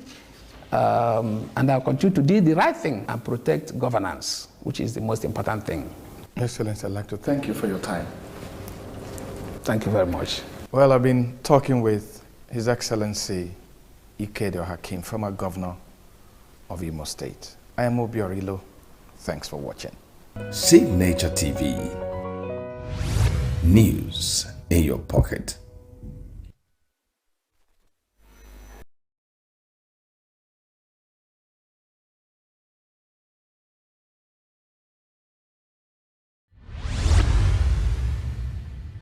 We have male dominance in politics, which is number one. Men have dominated the political arena in Nigeria. We have educated women. We have women that have the zeal and the passion for politics, but the arena has been dominated by men. Men that, I'm sorry to say, they don't want to see women reach their desired position. So we have so many problems apart from the male domination. We have the religious problem, especially where I'm coming from. I'm coming from the northern part of the country. We have the cultural biases, we have the religious biases, which work hand in hand to bring women down during the political, in politics or generally in decision making in the country. So these three factors are the hindrance, what brought the hindrance in women participation or women inclusion in Nigeria. The hindrances, we've already overcome some of them, because when a woman goes out to campaign, if you look at the campaign arena, you'll find out that we have a lot of women, especially from the grassroots. You find out that women constitute majority of the voters and mobilizers for their parties, for their candidates. And even if you go to polling units, you find out that 75% of the people lining up to cast their vote are women and children and youths. So women are mobilizers, and at the same time, women usually they come out en masse to support what they want. So that first hindrances we've overcome it, because we can always come out to vote for what we want and what we believe will bring the best for our interests. But when you look at the political institution, a woman will vote, but when the candidate attains to power, she will be overlooked. She will be overlooked, and women interests have been overlooked nationally and internationally. At the local level, at the state level, at the international level, women interests are overlooked, in the sense that women are given negligible positions. Women have not been included in the decision making or in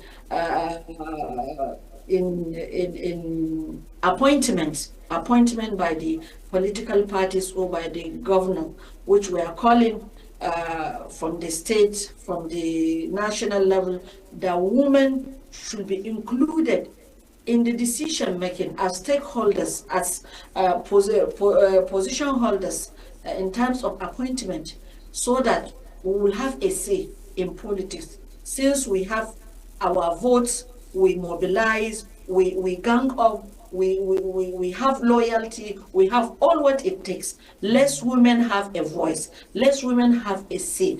And when I talk about the religious biases, we've overcome the religious biases in the sense that women have been urged to come out to vote and to be voted for. It's not against our religion. It's not against our religion, and we've been doing that. We have so many educated women that are politically vibrant. Looking at the women coming out to vie for political positions, women are ever ready to come out en masse to support women so that we'll see what will happen when women support women. Like the campaign we are having right now, that is women supporting women in the parliament, that will bring a lot of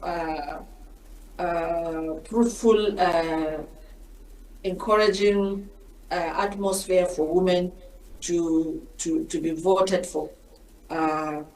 Like if you take for an example, if you look at the National Assembly, we have only 3 women in the Senate, only 3 women out of the 109, only 3 women are the Senate. So if we have women, a lot of women coming out to vie for Senate seats, a lot of women will come out to encourage them to be part of it, so that we'll have a lot of women senators. When you look at the state, the House of Representatives, we have only 17 members, women, only 17 in the National Assembly. Out of 366, we have only 17 women, which is very, very negligible number. We need to do more. Women need to come out en masse to support women, so that we will attain so many positions, viable positions, important positions in the Senate and in the National Assembly, at the state, at the local level, even at the national level. So women supporting women is a very important issue which we need to address as women, and to encourage each other to come out and support each other. And also, when you look at the Nigerian Constitution, you will find out that we have the 35% affirmative action, which has not been met up till this time. It has not been attained by women. When you have 3 senators, you have only 17 members in the House of Assembly. That means we are nowhere. Women are nowhere. Even the quota has not been met.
Good afternoon. Welcome to Global News on Signature TV. I'm Charles Pius. In the headlines, NEMA deploys teams to 15 high-risk states to avert impending flooding. House of Representatives raises alarm as audit reveals missing 250 billion naira from public coffers. 50 warships take part in US-led NATO exercise BALTOPS in the Baltic Sea. And British man arrested at Chile airport with over 5 kilograms of meth. Details shortly. We are local. We are right now with the wife of the man that was... Why the main market is in chaos. People... We are national. Those in support of this motion as amended, say aye. Aye. We have taken the vote by default. We are international. Israeli airstrikes. Donald Trump left us the worst unemployment.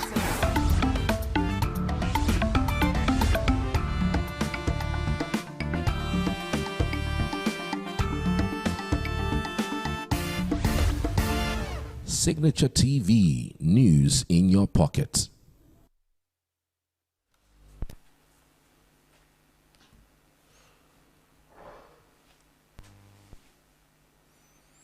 The National Emergency Management Agency says it has deployed its officials in 15 high-risk states to further enlighten residents on the impending floods and the need to relocate from flood-prone areas. The head of the press unit at the NEMA, Manzo Ezekiel, noted that victims of the Mokwa tragedy who lived in gully areas were caught unawares by the flooding in the state despite official warnings. He listed the states at risk of impending floods to include Kogi, Imo, Enugu, Adamawa, Taraba, Borno, Zamfara, Katsina, and the Federal Capital Territory. The rainy season usually runs from April to October in Nigeria, and last Wednesday, the Nigerian Meteorological Agency issued a forecast of heavy storms for Abuja and 14 of the country's 36 states, including Niger. Nigeria's largest state by landmass, is home to 3 major dams, Kainji, Jebba, and Shiroro, which contribute significantly to the country's electricity grid, with a 4th dam still under construction. NEMA maintained that although official warnings, which identified Niger State as being at risk of flooding, did not designate the state as high risk, residents were obligated to remain alert. More than 200 corpses of victims have been recovered after devastating floods hit the Mokwa local government area of Niger State. The Commissioner for Humanitarian Affairs, Ahmad Suleiman, who disclosed this on Tuesday, said the government is still looking for more. Suleiman said the Umar Bago administration in the north-central state has activated an emergency response and directed the distribution of relief materials to the displaced victims on the floods who are housed in makeshift camps. He said the Niger State government has put things in place and there are lots of contributions from various agencies and ministries. Meanwhile, victims at makeshift camps continue to voice deep dissatisfaction over the handling of relief efforts. A visit to the affected communities revealed the frustration and disappointment of flood victims, especially over the lack of adequate food supplies and poor camp conditions. Meanwhile, the federal government has said that the flood in Mokwa town in Niger State was primarily caused by heavy rainfall due to extreme weather conditions occasioned by climate change, unregulated buildings, construction activities, and poor drainage infrastructure. The Minister of Water Resources and Sanitation, Professor Joseph Youssef, stated this while reacting to the situation of flash floods that hit Mokwa, a market town located in Niger State, at the ministry's headquarters in Abuja on Tuesday. The minister, who said the dams did not collapse during the recent flooding, rather attributed the flow to climate change and unusually heavy rainfall. He also said that a team of technical experts from the ministry and various agencies are currently assessing the damage and working on solutions. The minister urged state governments and stakeholders to follow early warning systems and implement preventive actions to reduce future flooding. Mokwa is a key meeting and a transit point for traders from the south and food growers in the north, and is about 350 kilometers by road east of Nigeria's capital, Abuja. The Speaker of the Ebonyi State House of Assembly, Moses Odunwa, has called on Nigerians to take their health seriously and engage in regular medical checkups. Odunwa made the call at Ogalibo Healthcare Center, Amanyema, Opoitomo ward in Ikwo local government area of Ebonyi State during a free medical outreach organized in the community. Chief Odunwa, represented by the Special Assistant to the Governor on Community Engagement, Mr. Paulinus Wancho, said good health is of utmost importance and deserves prioritization, as did by the State Governor, Chief Francis Nwifuru. According to Chief Odunwa, the free health outreach was his way of giving back to the society and appreciation for their commitment to the present administration, and enjoin the people to eschew all forms of violence and other social vices, but keep faith with Governor Francis Nwifuru's led administration. The Speaker is doing it based on the numerous achievements of His Excellency on the health sectors to ensure that most of the rural dwellers takes what is due for them to have a sound health. So this impact that is presented before the people of Akimi world community will go a long way to alleviate the sufferings of the poor masses. The medical team lead and Assistant State Immunization Officer, Mrs. Ngozi Alo, appreciated the people for their good number in the exercise and described the dominant health threat of the area, high blood pressure, as a silent killer. She also commended partners of the program, especially the Speaker, Chief Moses Odunwa, for his consistency in ameliorating the health needs of his constituents at the grassroots. This is a collaboration that works from the State Ministry of Health down to Her Excellency and under the sponsorship of the Mr. Speaker. We are very, very happy to see them giving them gifts for coming out. And they are promising that they will deliver here. If I'm looking at the record of this facility, they recorded 62 beds this month. So, and more are coming. Earlier, an APC party chieftain, Mr. Sunday Ifere, commended Chief Odunwa for the free health program, emphasizing that the outreach would go a long way in reducing disease burden among the people and expressed their commitment to always support the aspiration of their benefactor. Health initiative, we are here in the courtesy of Ijo Odunwa, is a program he promised us during his campaign period. During that time, he told our people to vote for him, that a voting for him counts for good health. And today we are live witnessing his presence here. And I know by the way the governor is showcasing health program, I don't think our children, our mothers are going to lag behind in things. Some of the beneficiaries, including Mrs. Wigboji Itumo, Mr. Michael Ogodo, Mr. Chibuzo Ubuago, and Mrs. Chidera Jacob, thanked the Speaker for the kind gesture and prayed for God's unending grace upon him. So that I spent 10,000, 8,000, but today it's very happy for us. We thank and well, sir. We are very happy, sir. We bless and may God bless us, both the family. And I'm very glad and happy, very excited. When we came here, we were very friends. We were not in love with any of the children, because they were so that is why we came to. The events, which had over 400 beneficiaries, featured health education, antenatal health care, immunization, vitamin A supplementation, deworming exercise, growth monitoring and promotion, among others, during which one of the expectant mothers put to bed successfully. The Abia State government has issued an urgent health advisory to all residents of the state regarding the outbreak of diphtheria in Imo and other neighboring states. Briefing journalists after this week's Executive Council meeting presided over by Governor Alex Oti, the Commissioner for Information, OK Kanu, advised the citizens to take preventive measures, including vaccination for children and adults who are not sure of their diphtheria status. Kanu urged parents to be vigilant in taking note of any child that shows symptoms of diphtheria and to report any suspected case to local health authorities. Also urged stakeholders to disseminate the information. He also disclosed that the Federal Ministry of Health had declared Abia State free of river blindness after 30 years of mass drug administration to control the disease. On transportation, the Commissioner announced that the government, through the State Ministry of Transport, had established an enforcement team to arrest drivers who drive against traffic as well as impound their vehicles. The Kano State government has warned residents of poisonous air polluting many areas of state capital following the release of the state's weekly environmental report by the Ministry of Environment and Climate Change.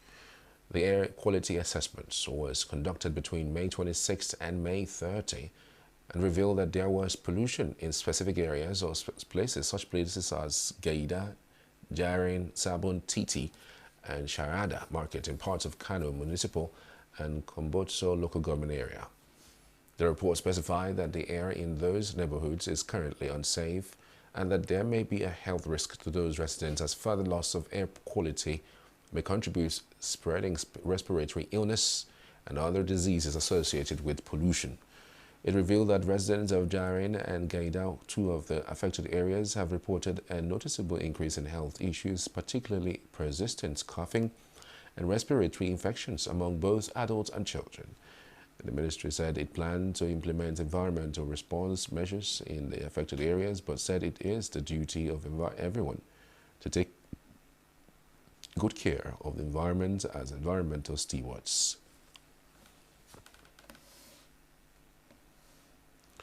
President Bola Tinubu has conferred the national honor of the Commander of the Order of the Federal Republic, CFR, on Microsoft co-founder and philanthropist Bill Gates. The conferment took place on Tuesday in Lagos as part of Gates' ongoing visit to Nigeria to discuss key health and development initiatives. Photo from the event showed President Tinubu presenting the Medal of Honor to Gates, with Aliko Dangote, Africa's richest man and founder of the Dangote Group, also present at the ceremony. Gates, who is the chair of the Gates Foundation, is visiting Nigeria to engage with federal and state leaders on strengthening the country's primary healthcare system. Gates will also participate in the Goalkeepers Nigeria event focused on Africa's innovation future and hold talks with local scientists and partners contributing to Nigeria's national strategy on artificial intelligence and health solutions. The foundation said the opening of its offices in South Africa, Kenya, Nigeria, and Senegal, alongside its first African office in Ethiopia over a decade ago, reflects its commitment to deepening partnerships across the continent. Gates' visit follows a major announcement by the Gates Foundation on May 8th, pledging to invest $200 billion over the next 20 years to advance global health and development, which is part of Gates' personal commitment to donate virtually all of his wealth to the foundation. The suspended governor of Rivers State, Timileyin Fubara, on Tuesday visited President Bola Tinubu in Lagos. Presidential spokesman Bayo Onanuga posted photos of the meeting but did not give details of what transpired during the visit. The visit came months after Tinubu suspended Fubara, his deputy Ngozi Odu, and members of the Rivers State House of Assembly over a protracted political crisis rocking the state. The impasse in the coastal state began owing to a power tussle between Fubara and his predecessor, Nyesom Wike, who is now the minister of the FCT. That crisis immediately escalated to the Rivers House of Assembly, dividing the lawmakers into camps, one loyal to Wike and the other side-backing the embattled governor. The House of Representatives Public Accounts Committee has raised concerns over the disappearance of over 250 billion naira in public funds as uncovered by reports from the Auditor General of the Federation. The chairman of the committee, Bamidele Salam, raised the concern at a press briefing ahead of the National Conference on Public Accounts and Fiscal Governance scheduled for July 6 to 10, 2025 in Abuja. Salam stated that the audit reports reveal that the staggering sum remains unaccounted for across several government entities, which is said is a reflection of increasing financial irregularities in public institutions. According to him, the report points to a high incidence of unauthorized transfer of work from one subhead to another and a growing number of audit queries issued each fiscal year. As a country, we still have a long way to go in terms of deepening our fiscal governance systems and structures. And that is why almost all tiers of government, executive, legislative, and the judiciary have at various points in time had to have interventions on issues coming out of mismanagement of public resources. It is our belief because when you have a country as large and as diverse as Nigeria, you have to put some things in place to ensure that you don't allow people to commit infractions and get away with it because of the span of time it takes to track most of this expenditure. Salam further disclosed that more than 60% of ministries, departments and agencies, MDAs, have consistently failed to comply with financial regulations, which he said underscored the need for more robust financial oversight, citing the complexity of Nigeria's financial framework and its multiple streams of funding. So it is obvious, if you ask whether one is happy, nobody is happy. No one. If you ask anyone in Nigeria today whether they are happy with the level of transparency in public expenditure, I will be surprised if anybody in good conscience will say that they are happy. There are quite a lot of gaps. But like I've said, we should also realize that there are movements towards closing those gaps. And one of the movements towards closing the gaps is in the area of reform. So regardless of what you say, there will never be anything again like a fuel subsidy scam in Nigeria.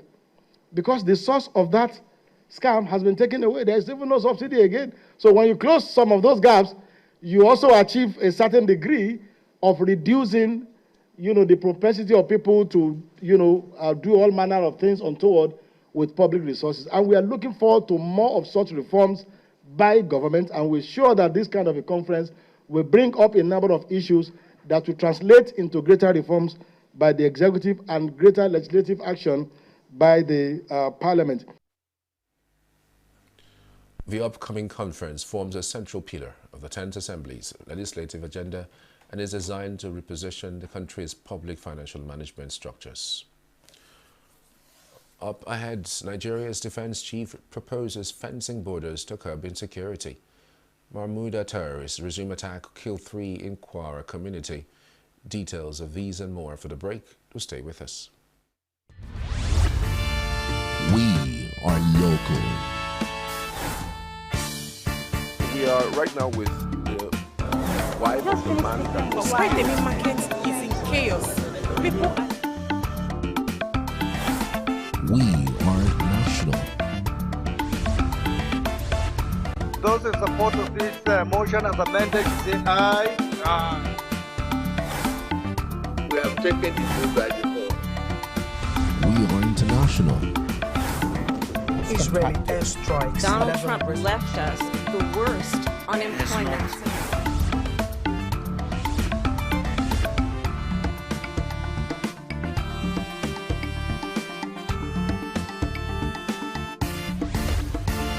Signature TV, news in your pocket.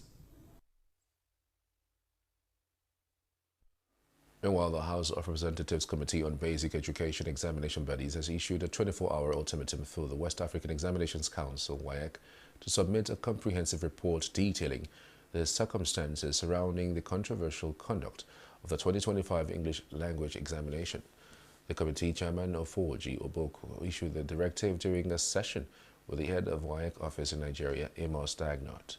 Oboku expressed dissatisfaction with the poor handling of the examination, which was controversially held at midnight, and stressed the importance of accountability and transparency in the education sector. Don't move and seconded. Those in support of the motion should say aye. Aye. Those against should say nay. The aye have it. WAEC, you are to avail those documents within the 24 hours to this very revered committee for further legislative business. Other members of the committee described the situation as unacceptable and called for immediate reforms to safeguard the credibility of national examinations. For me, I want to tell you that since you brought the word global into this conversation,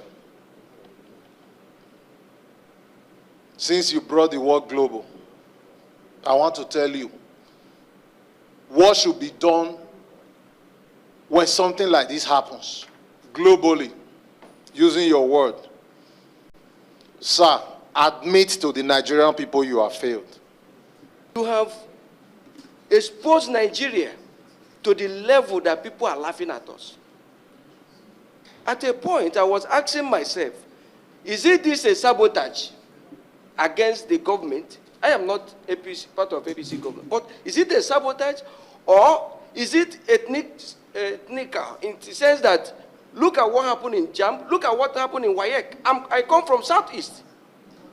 Greater percentage of all these things that are happening are being done in the Southeast.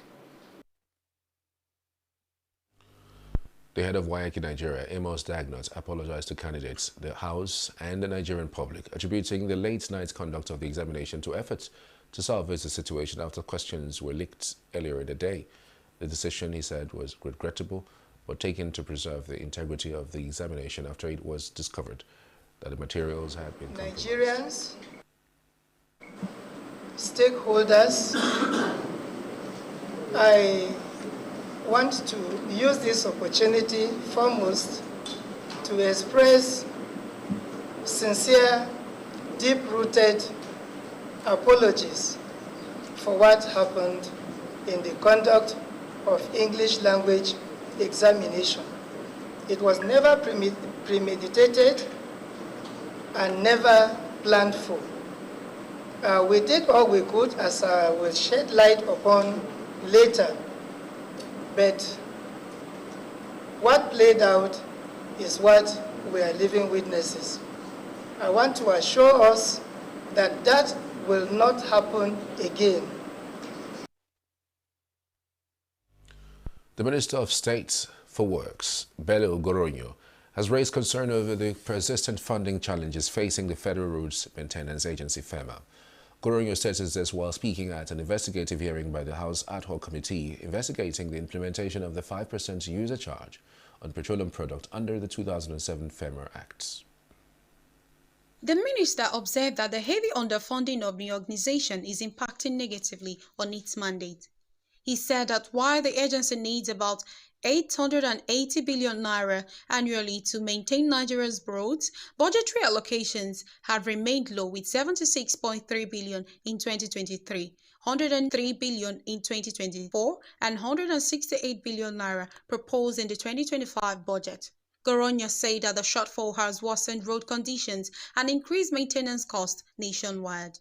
While the agency requires an estimated amount of 880 billion naira annually to maintain our 36,000 kilometers of roads nationwide.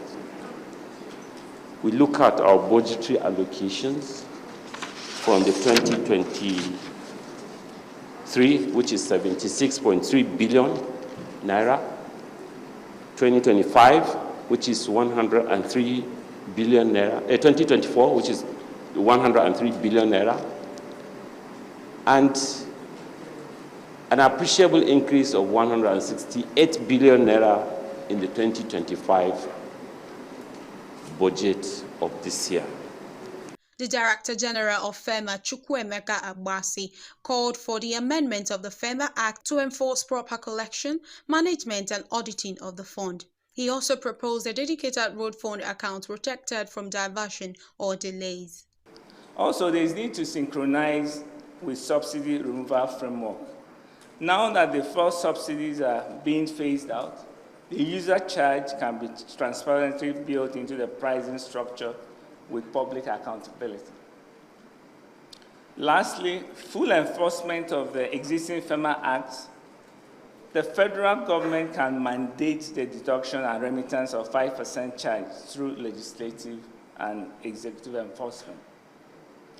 By addressing these areas, Nigeria can develop a sustainable and efficient road infrastructure system that supports economic growth and improves the quality of life for its citizens.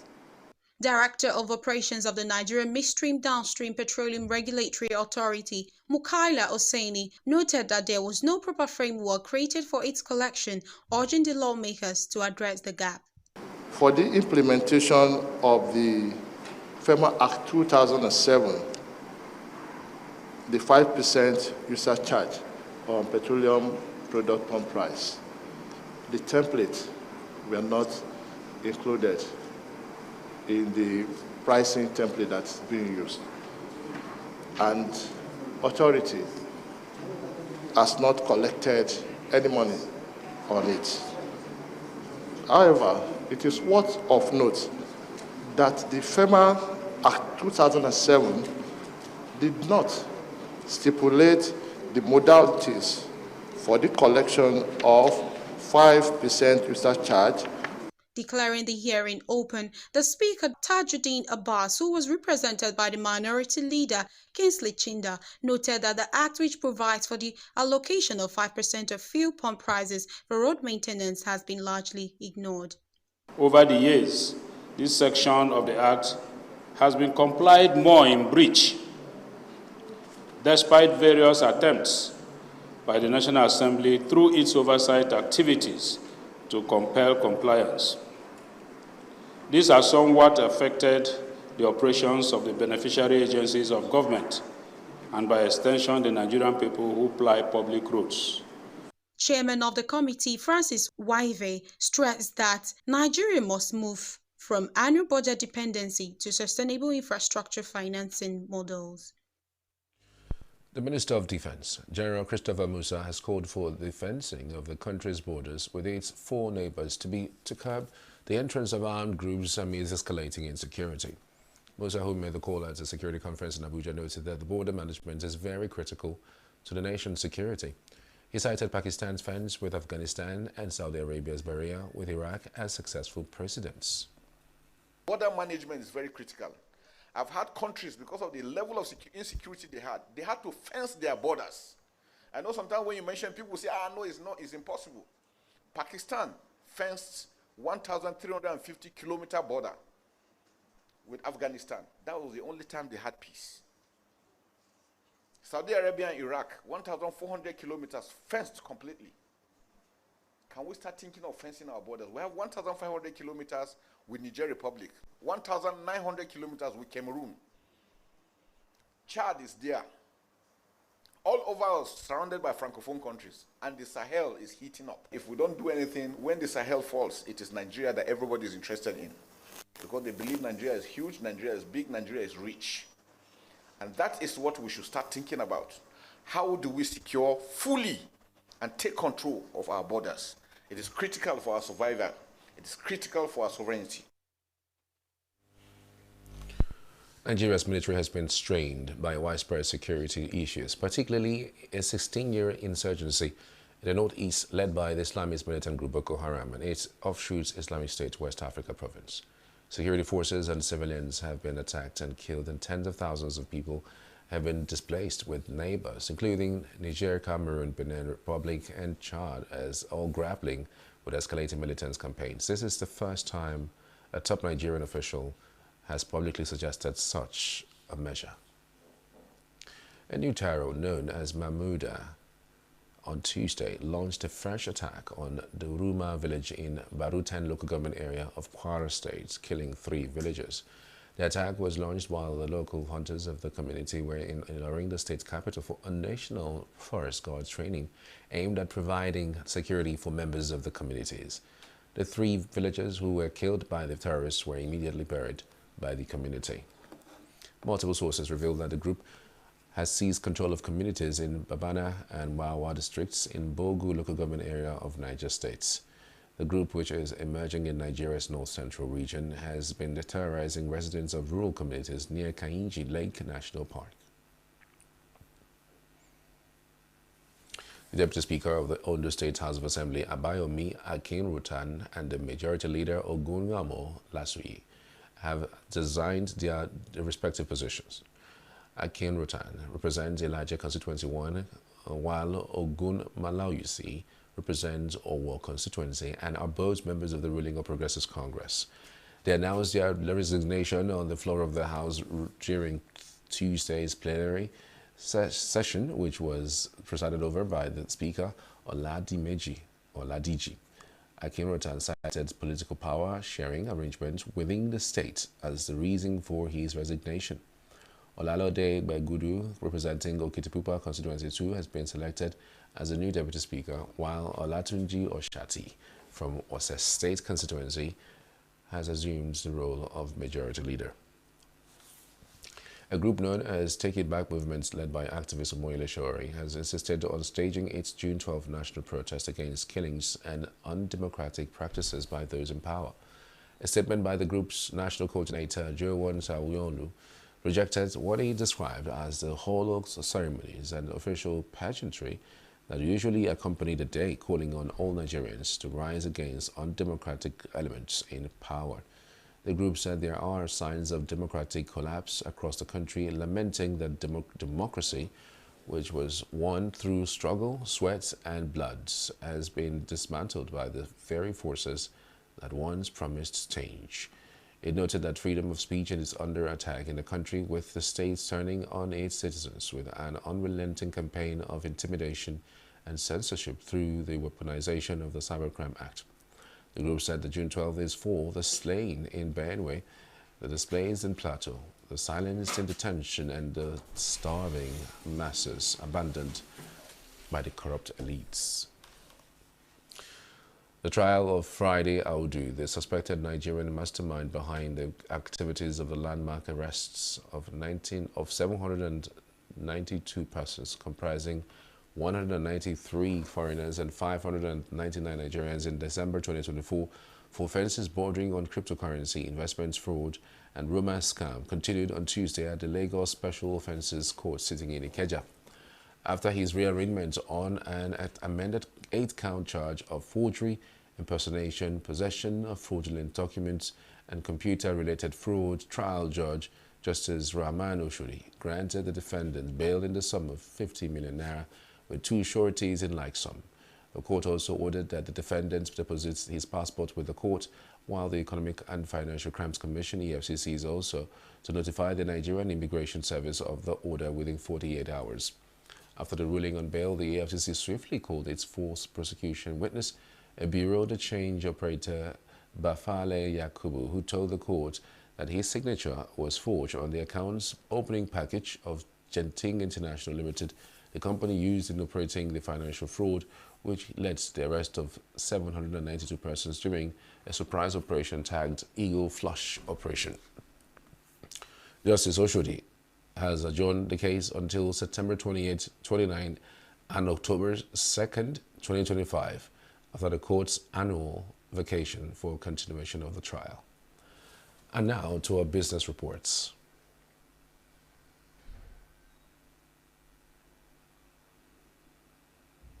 The government is collaborating with Nestle Nigeria to enhance the country's dairy industry by equipping local farmers with essential skills to boost milk production and improve rural livelihoods. The partnership was announced during the 2025 World Milk Day. The initiative aims to strengthen Nigeria's dairy value chain through targeted vocational training in milk production, processing, hygiene, and farm management. The partnership will lead to the establishment of a dairy training center in Gwagwalada, the Nigerian Federal Capital Territory. The center will focus on developing skilled manpower to increase dairy yields and farm efficiency as part of the government's National Livestock Growth Acceleration Strategy. Director General of the Securities and Exchange Commission, SEC, Emomotimi Agama, says Africa requires over $100 billion annually to bridge the climate adaptation financing gap. He made the remark during a presentation at the Africa Development Bank meeting in Abidjan, Côte d'Ivoire. Agama pointed out that Africa contributes less than 4% of global greenhouse gas emissions, but is disproportionately affected by climate-related losses, accounting for more than 25% of these impacts. He warned that the continent is facing an annual climate adaptation financing shortfall that could reach $100 billion by 2030. The federal government of Nigeria needs to allocate approximately 880 billion naira annually for the maintenance of the federal road network, according to Mohammed Koroyo, the Minister of State for Works. Koroyo spoke at an investigative hearing by the House of Representatives ad hoc committee in Abuja. Chukwuemeka Abasi, the Managing Director for the Federal Road Maintenance Agency, also told the ad hoc committee that a planned implementation of a road user charge intended to supplement road maintenance funding was never enacted by the former Petroleum Product Pricing Regulatory Authority, now known as the Nigerian Midstream and Downstream Petroleum Regulatory Authority. Both officials highlighted that inadequate funding remains a significant challenge for the nation's road infrastructure. The user charge was designed to address this funding gap, but the agency and the ministry have been unable to access these funds effectively. A proactive strategy with sufficient funding is deemed essential for maintaining safe and efficient roadways across the country. The government of Nigeria, through the Debt Management Office (DMO), has opened a new window for subscription to its federal government of Nigeria savings bonds, offering attractive interest rates to retail investors for the month of June. According to details released by the DMO, the offer includes a 2-year savings bond due June 11, 2027, with an annual interest rate of 16.121%, and a 3-year savings bond due June 11, 2028, offering a higher return of 17.121% per annum. The offer opened on June 2, 2025 and will close on June 6, 2025. Settlement is scheduled for June 11, 2025, while coupon payments will be made quarterly on September 11th, December 11th, March 11th, and June 11th throughout the lifespan of the bonds. Each unit of the bond is priced at 1,000 naira with a minimum subscription of 5,000 naira and subsequent multiples of 1,000 naira. The maximum subscription is pegged at 50 million naira. The federal government Nigerian savings bond is targeted at retail investors and provides a secure investment backed by the full faith and credits of the federal government of Nigeria, making it a low-risk financial instrument. It also qualifies as a security in which trustees can invest under the Trustee Investment Act and is exempt from taxes for pension funds under the provision of the Company Income Tax Act and the Personal Income Tax Act. The bond, which is listed on the Nigerian Exchange Limited, qualifies as a liquid asset for liquidity ratio calculations by banks. The Nigerian stock market saw notable activity on Tuesday with strong performance from key equities. Leading the gainers chart was Sky Shelter Fund, which rose by 10% to close at 266 naira 69 kobo, up from 206 naira. Square Nigeria followed closely, gaining 10% to close at 5 naira 39 kobo, while Honeywell Flour Mill appreciated by 10% to close at 22 naira. Industrial Medical Gases Nigeria also posted a solid gain of 9.96%, closing at 37 naira. On the losing side, taking the top chart, Corn Oil shedding 10%, closing at 268 naira 30 kobo from an opening price of 298 naira 10 kobo, followed closely by Len Africa losing 9.98%, closing at 3 naira 88 kobo from an opening price of 4 naira 31 kobo. This is business news in Global News. Still to come, France to ban smoking at beaches, parks and outside schools to protect children. AI-powered badminton robots trained to play against humans. These and more for the break. Stay with us. With a population of about 36 million people, the Southeast is awash with stories. Every day on Southeast News, we tell the peculiar story of the Southeast and her people. Our Southeast should be the Silicon Valley of Nigeria. Their successes, achievements, and daily challenges. Do you have a Southeast story to share?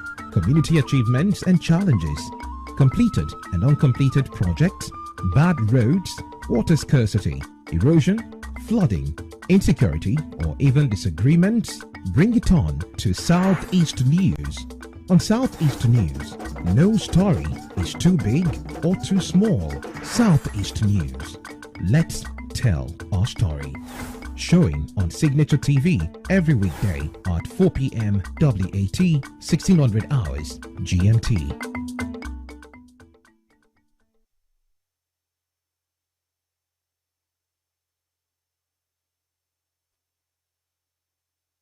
Welcome back. This is Global News on Signature TV. Ugandan security forces thwarted the suspected attack near a Catholic shrine in Kampala on Tuesday, killing 2 alleged rebels as worshippers gathered for Matthias Day celebrations. Police and bomb squad units cordoned off the area around Moroyo Matthias Shrine, where a body lay next to a motorcycle at the blast site. Anatoli Moletewa, the Commissioner of Community Policing for the Ugandan Police Force, says heightened intelligence and surveillance had prevented the attack. It was an issue of intelligence which was surveilling criminally intended elements who wanted to disrupt worshipping at this site. So as a result, our deployment was too high, the surveillance was too high. They thought they were going to get any advantage of fulfilling their mission, only to be put out of action by our citizens. The sound was too heavy. So reaching there, they told us it was a bomb. Good enough, the security people were there. They told us, no, you stop there and don't gather, you scatter. Because if you gather, you never know what can happen next. All our experts are ascertaining the kind of material that was used, the number of casualties that were involved, what could have been their motive, and even assembling the images of those that could have led to this issue. Witnesses reported a loud explosion before police dispersed onlookers. Authorities linked the assailants to the Allied Democratic Forces ADF, a Congo-based rebel group affiliated with Islamic State. A UN spokesperson said on Tuesday that it is unacceptable that civilians are risking and losing their lives just trying to get food in Gaza after health officials said at least 27 Palestinians were killed and dozens wounded trying to reach an aid distribution site. And I can tell you that once again we are witnessing unthinkable loss of life in Gaza. The Secretary General condemns the loss of lives and injuries of Palestinians seeking aid in Gaza. It is unacceptable. Civilians are risking and in several instances losing their lives just trying to get food. Palestinians have the fundamental right to adequate food and to be free from hunger. The Secretary General continues to call for an immediate and independent investigation into these events and for the perpetrators to be held to account. This system, as Philippe Lazzarini called it, is a death trap, right? This system of funneling people between barbed wires, forcing them to walk to get the food, with armed contractors who come from who knows where, with what kind of accountability, right? They're not accountable to national authorities. It is all a recipe for disaster, which is exactly what is going on. And that's why we call again on the Israeli authorities to help restart the UN system, the distribution of not just the UN, but all the partners that we've used that have the community buying. No one is saying that it was perfect, but the point is the way we operate under humanitarian principles of impartiality, of independence, of getting food to the people instead of forcing them to march to a place where food is distributed and where it increases their risk. Israeli government spokesperson David Menza said on Tuesday that troops had fired near individuals who were deviating from an approved access route to an aid distribution point in Gaza, and that Israel was aware of reports of casualties and reviewing the incident. Health officials said that at least 27 Palestinians were killed and dozens wounded by Israeli fire near a food distribution site in the southern Gaza Strip on Tuesday, in a third day running of chaos and bloodshed to blight the aid operation. A spokesperson for the International Committee of Red Cross said that its field hospital in Rafah had received 184 casualties, adding that 19 of those were declared dead upon arrival, and 8 died of their wounds shortly after. Allow me to address the incident that happened earlier today, this morning, Tuesday, as crowds moved along designated routes towards a humanitarian aid distribution point in northern Gaza. Our soldiers identified several individuals who were deviating from the approved access route. Now, this occurred approximately half a kilometre from the aid distribution site. Now, our troops diligently issued warning shots, and as some of the suspects continued, despite these warning shots, advancing towards the troops in a threatening manner, further fire was directed near these specific individuals. Now, the IDF is very much aware of reports. The IDF is very much aware of reports of casualties and is reviewing the incident. The IDF is doing everything in its power to allow Gazans to get to the humanitarian aid. The IDF is not preventing the arrival of Gazans at humanitarian aid sites. Indeed, we are encouraging it.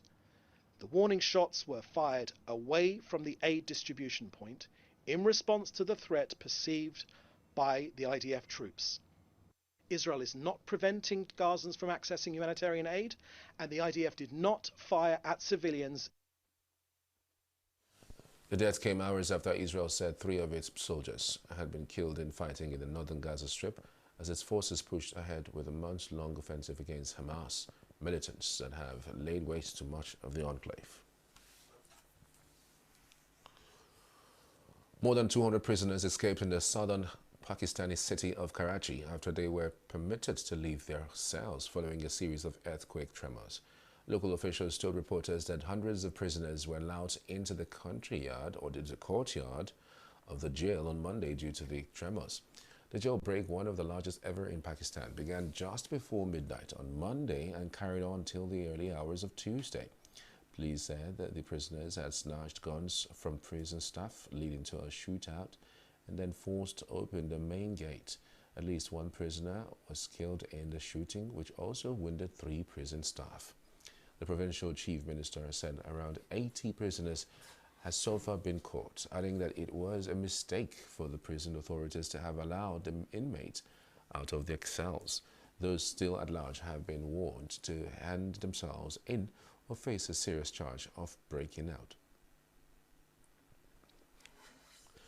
Dutch Prime Minister Dick Schoof announced his resignation on Tuesday, most likely ushering a snap election hours after anti-Muslim politician Geert Wilders quit the right-wing coalition for failing to back tougher migration policies. Ministers from Wilders' PVV party will leave the cabinet, while the others will continue for now as a caretaker government.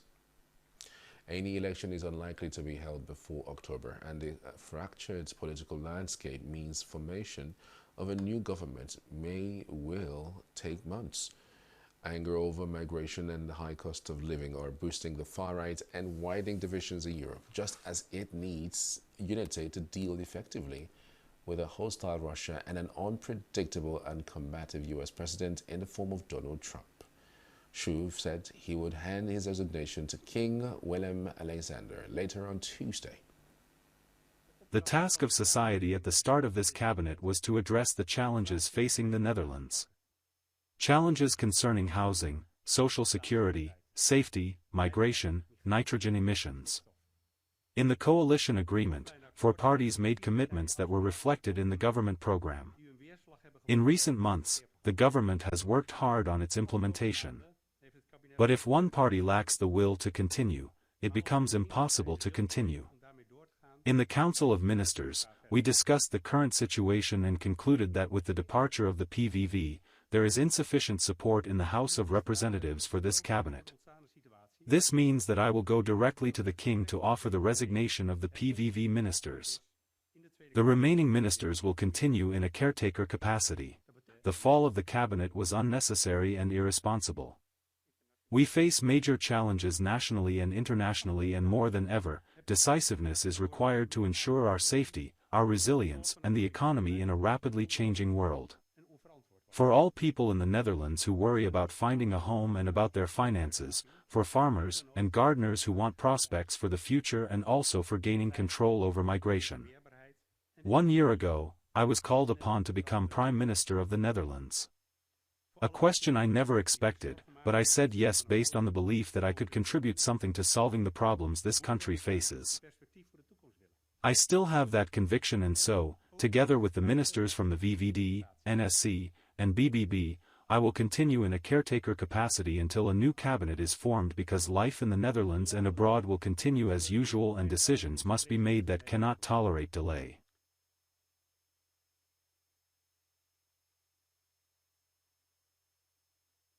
Liberal presidential candidate Lee Jae-myung, who won Tuesday's snap election, said on Wednesday that he would not forget the duty of a president to unite the people. Lee, speaking to his supporters gathered outside Parliament, also said he would find a way for the country to coexist with North Korea by means of dialogue. Preliminary vote tallies and exit polls by the country's major broadcasters had Lee defeating Kim by comfortable margins. Lee's victory stands to usher in a political sea change in Asia's fourth largest economy after the backlash against the martial law brought down Yoon Suk-yeol, the conservative outsider who narrowly beat Lee in the 2022 elections. And as the news is our, many thanks for watching. Up next is E-Vibes with Wokunta. Stay with us.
Welcome everyone. It's a beautiful day, isn't it? It's Tuesday, the 3rd of June 2025. Charles here. All right, it's another beautiful day to talk about the issues regarding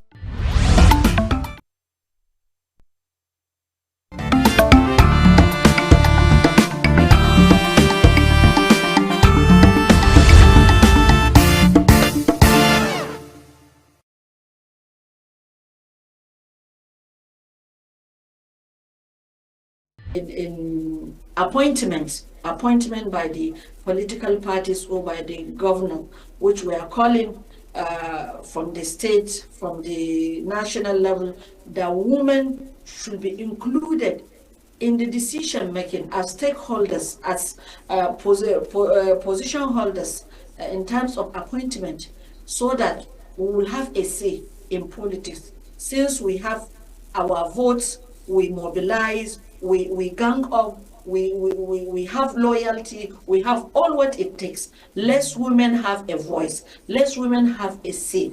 And when I talk about the religious biases, we've overcome the religious biases in the sense that women have been urged to come out to vote and to be voted for. It's not against our religion. It's not against our religion, and we've been doing that. We have so many educated women that are politically vibrant. Looking at the women coming out to vie for political positions, women are ever ready to come out en masse to support women, so that we'll see what will happen when women support women. Like the campaign we are having right now, that is women supporting women in the parliament, that will bring a lot of fruitful, encouraging. Up to another edition of E-Vibes, the entertainment show on Signature TV. Before I forget, we are in the 6th month of 2025, 2nd of June. So many people are beginning to wonder, all my New Year goals, I've not ticked anyone. But don't fret, don't bother, don't worry. We still have 6 months remaining. Don't be surprised. Everything might even happen in this month of June. I'm your baby girl, Queenette Mokonta. We'll be doing this show together today. I have so many stories that I've been making rounds on social media, things that trended during the weekend, and of course, things I've been making rounds recently. So let's delve into the stories of the day. Stephen Nana, popularly known as Steve Nato, has broken his silence on why he and singer Ashake went their separate ways. Steve Nato, who managed Ashake from 2022 to 2024, revealed in a recent viral interview circulating on social media that their professional relationship ended when the singer's career skyrocketed beyond what he could handle.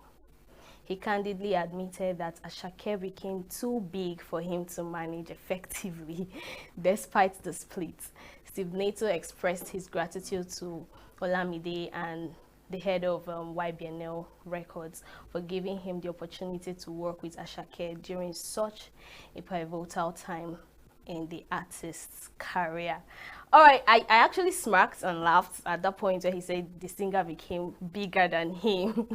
But yeah, that's part of it. He also had to emphasize that he got married, he had a family, and he loves his family. So, you know, blending the two, and of course we know that Ashake has grown big. He's now that big star that goes from one country to another, going for tours and going for concerts, going for events and all that. So he balancing family and being a manager was becoming very, very chaotic for him. So he had to pick one. But that doesn't mean that they are not friends or they are enemies of some sort. They're still in good terms, but he had to pick his family. Because I mean, I tend to wonder most times, how do they do these things? You have a family and you're a manager or someone's producer or someone, you know, a big star, working with a big star. It's most times not that easy. So I don't know how they do it, but he found out that he couldn't handle it, especially with the fact that Ashake is a Grammy nominee. all right? So it's something that he couldn't handle. He had to make a choice to follow his family, stay with his family, love his family, and groom his family. So that's just it, because we're all worried why they had to split ways and all that. All right, let's move forward. Film producer Ifeoluwa Fatogun has been thrust into the spotlight as one of the emerging voices in Africa's cinema following her win in the Best Documentary category at the 11th African Magic Viewers' Choice Award. Fatogun was recognized for her work as the producer of Dundun, a critically acclaimed documentary directed by Ebi Atawodi. Dundun delves into the cultural, spiritual, and historical importance of the talking drum in Yoruba culture, striking a chord with audiences across the continent. In a statement to Saturday's Beat, Fatogun reflected on her wins, calling it a defining moment in her career. African filmmaker is evolving. We are finally telling our stories in a way that are honest, rooted, and visually compelling. The world is watching us, but more importantly, we are watching ourselves with new eyes, she said. With a background spanning music videos, commercials on various documentary projects, Fatogun noted that the AMVCA recognition marks the beginning of a new chapter in her creative journey, one that will see her delve deeper into film production and African storytelling. The documentary is also set to reach a wider audience with screenings planned at International Film Festival later this year. So let's not forget that if there's an event I'm so proud of and I always speak about, is AMVCA. In fact, it's one of my favorite awards because it is our own. It is our own. Like, you should get what I mean, actually. So when she say that the world is seeing us and we are seeing ourselves, most importantly, I had to pick that word because it is the truth. African magic is making rounds. I know, we had Jide Kene sometime last month when he was, differentiating between the past Nollywood and the present one. I was trying to make him, I was trying to convince him to say Nollywood before is better than now, but he had to stand his ground that no, we have evolved. We are trying new things, new technology, new mechanism, new facilities and all, and people are beginning to watch her movies. It was sometime last week too that I had to review a movie that is trending in the diaspora of two brothers that made a story of, a lifestyle that happened in Africa. The whole life of a father and his sons, a family and all. It told a very, very dynamic story. So it's not just because it's AMVCA and it's just we that is watching ourselves. It's the fact that we are making rounds, and not just in the music category. We're making rounds in movie category. So it's something that we should clap ourselves for. I'm actually waiting for the point whereby we'll make rounds in arts, we'll make rounds in crafts, and all that, but I know we're getting there, by the way. All right, let's move to more juicy stories. 50 Cent has revealed that he plans to have a conversation with former President Donald Trump regarding Sean Diddy Combs, but not a lobby against a potential presidential pardon.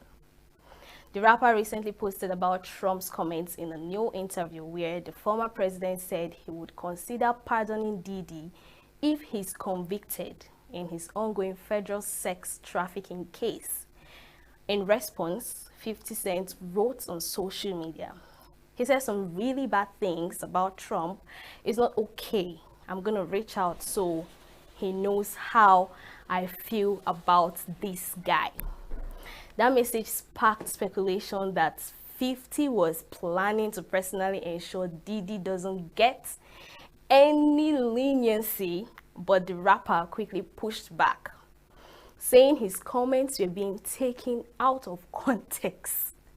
According to 50, he simply wants to express his personal views about Diddy directly to Trump and make him aware of certain alleged past remarks. Diddy has made about the former president, he made it clear that he's not trying to influence Trump's decision on a possible pardon. Sorry, I'll take that. He's not trying to influence Trump's decision on a possible pardon either way. 50 Cent has frequently mocked Diddy online, especially following the music mogul's arrest in September 2023. Most recently, he posted an AI-generated image of himself wearing a Free Diddy t-shirt, a jab that quickly went viral. Now, as Diddy faces serious charges with a former assistant using a pseudonym recently testifying against him, Trump, who just pardoned reality TV star Todd and Julie Chrissy, had not ruled out a future pardon for the music executive. But if that happens, it sounds like 50 wants his voice heard first. Now, let's not forget that Diddy is still in a hot seat, and 50 is just trying to air his view. He wants to say something. I think he has a whole lot to say, aside the comments he made on socials. So, Diddy made a statement concerning Trump, something not really good, something bad, as he say, in quotes. So, it's more like Trump made a statement that he would help Diddy to get out of this, allegedly. So 50 Cent is more like he doesn't deserve it, because this young man has said some literally bad things about you. So it's like you're trying to help your enemy or something. You're trying to help someone that doesn't rate you. You get, that's what 50 Cent is trying to do. So he's pleading that they give him the chance for him to speak up, which I wouldn't mind to listen to that. I wouldn't mind to know what the whole gist is all about. And trust me, I'll always bring that drama to you. So the truth is, as the day goes by, cases concerning Diddy comes up. It comes up every single time. But the problem now is 50 Cent has never, ever said anything good about Diddy. So people are more like, we're not surprised. What's new that you're going to come up with? But this particular one is a very serious case that we all really need to look into, especially netizens like you and I. Let's move forward. Sean Diddy Combs and Harvey Weinstein have more than one time in common. They are being sued for alleged sexual assault by the same model.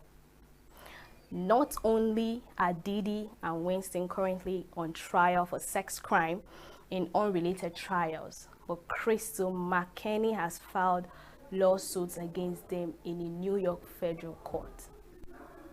In the latest suit filed Friday, McKinney, through her attorney Michelle Ciola, accuses Weinstein of raping her and her friend in a Manhattan hotel room in 2003. McKinney says she wanted to break into the film industry, so she arranged to meet with Weinstein, the co-founder of Miramax Films, to chat about business opportunities. According to McKinney, the meeting was set up by a modeling company executive who made a crack about her not having sex with Weinstein until he put her in a movie.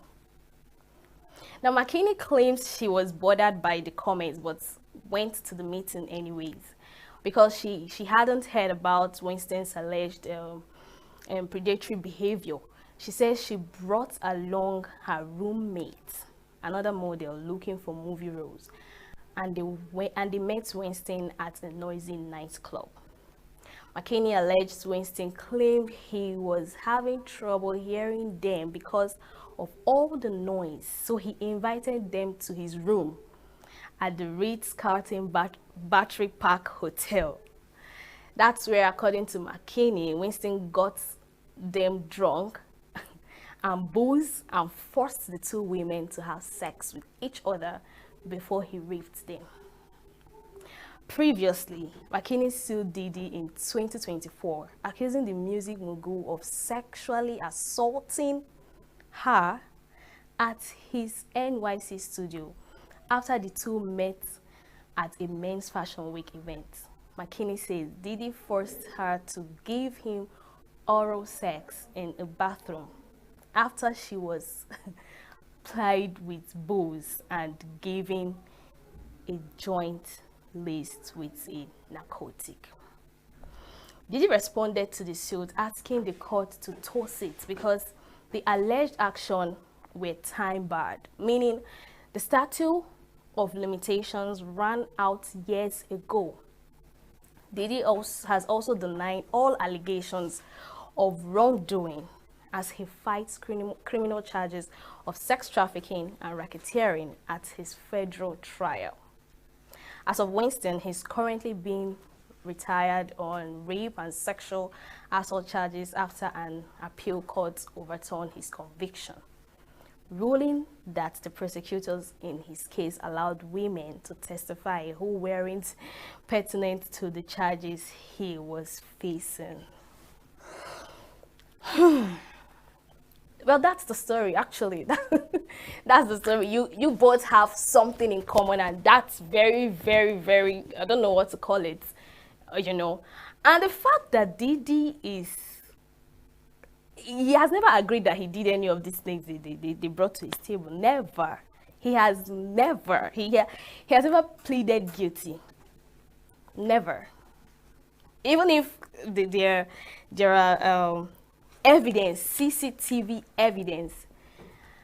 The young man said, no, I didn't do that. But I don't blame him. I don't blame him. Who would want to go to prison? Who would want to stay in jail? Nobody. But there should be one thing that you agree that you did, at least. You can't be innocent for all allegations. You can't be that innocent.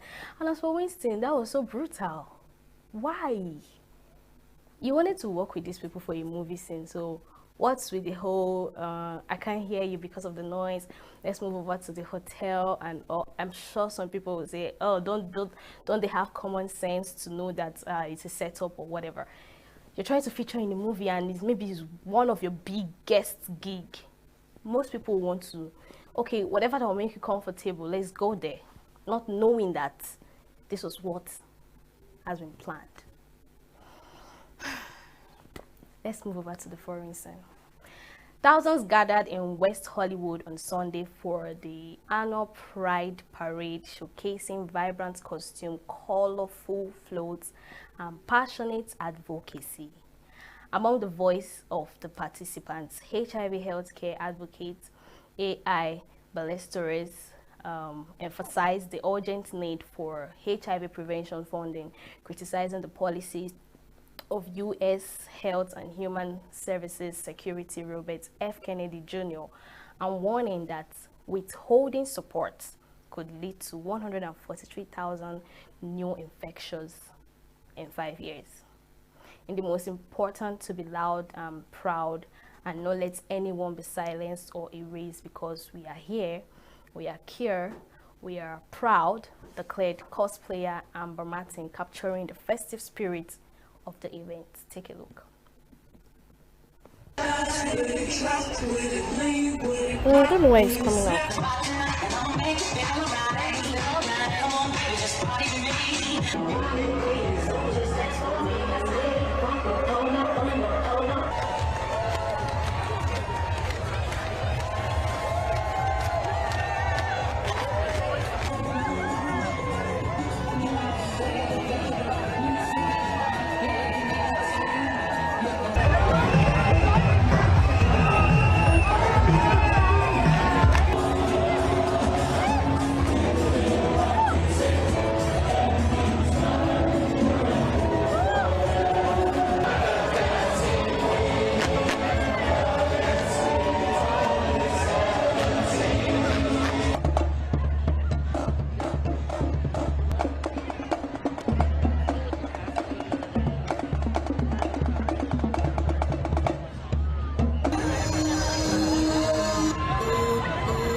Because of the cuts they're doing in the House, and they approved them in the House already. Now they're going to approve them in the Senate. So we need to stop that because millions of Americans are going to lose their lives. And so we're here to just show our support for Medicaid because we support Medicaid. We want everybody to have access to health care. It's very important.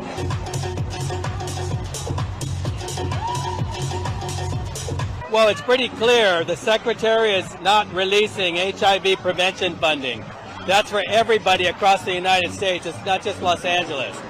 So our message here today is we can't allow that to happen. If that happens and he continues to hold this up, we're going to have 143,000 new HIV infections in 5 years.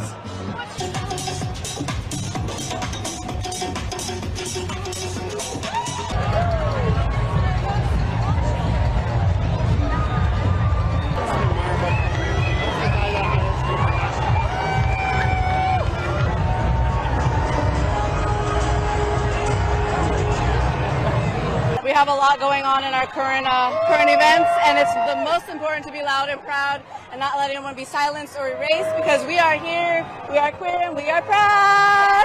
Happy Pride!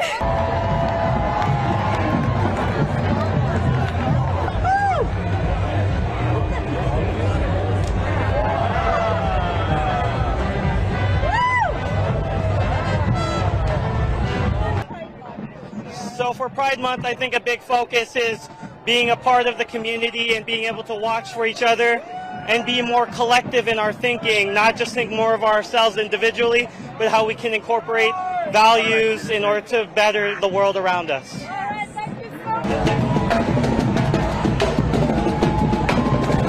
It's just to let people know that we're here, to see other people, to know we're a community that's strong and can come together in the hardest of times. Thanks so much. I will say that to be united, to make sure that we all like each other.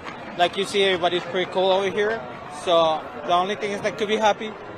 Let's be happy, not fight. That's it.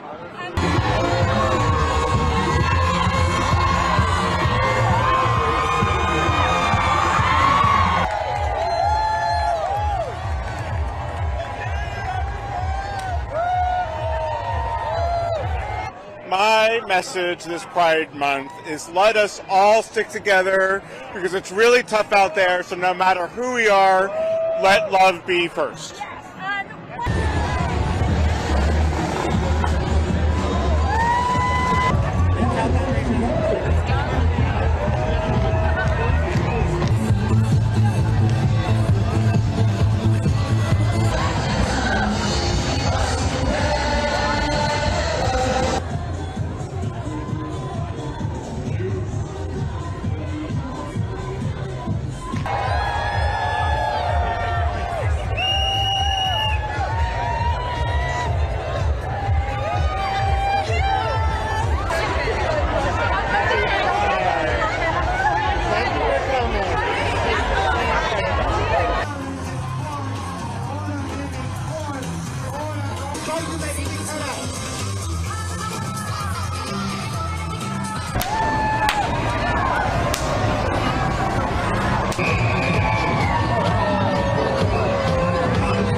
So it's the whole pride, as they call it, for me, and the whole placards, Trump must go, you are enough, yadi yadi yadi thing for me. Even a dog is wearing the flag of LGBTQ. Okay. Shakira's performance at the World Pride Welcome Concert was being cancelled. National Park announced on its website, according to the Washington Post. Shakira was set to perform at the baseball stadium on Saturday night as part of the opening festivities for World Pride, the largest LGBTQ+ festival in the world. The Washington Post reported the cancellation was due to complication with the previous show in Boston, according to the National Park statement. Shakira's full tour production cannot be transported to Washington in time for the performance on Saturday, the Post reported. Take a look at that. Blocker! Shakira! Shakira, Usher, to the left! Usher! Shakira, one step over. Come on! No! There you go. Shakira, that gorgeous Shakira, looking left! Usher! Shakira, left! Shakira, left! Shakira, left! I think we're good. Come on, Shakira, with us. Come on, right here. Come on, Shakira, right here. Shakira! Oh! One second. Come on, Shakira. Shakira!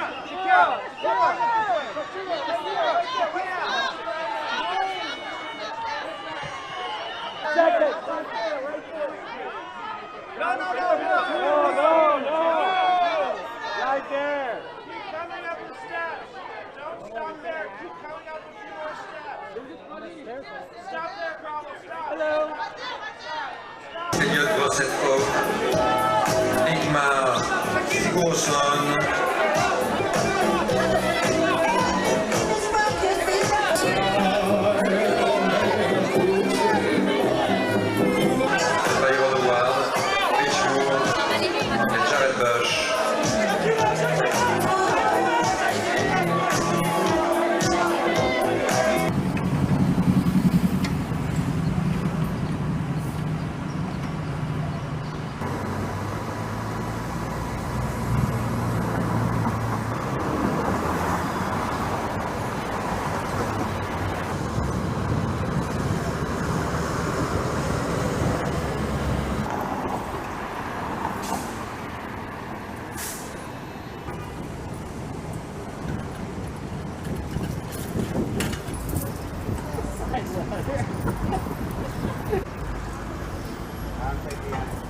No, they didn't get it.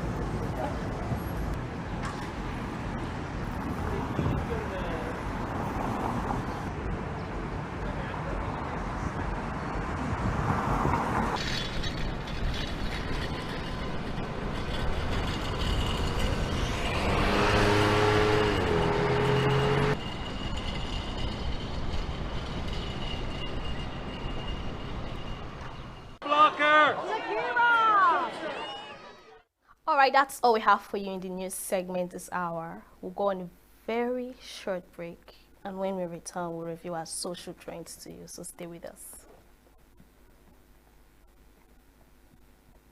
Every second, every minute, every day, news is breaking, events occur, and there are new developments. At Signature TV, we follow these stories objectively, bringing all sides without bias, explaining the complex issues, breaking down the numbers, and investigating the issues behind the news.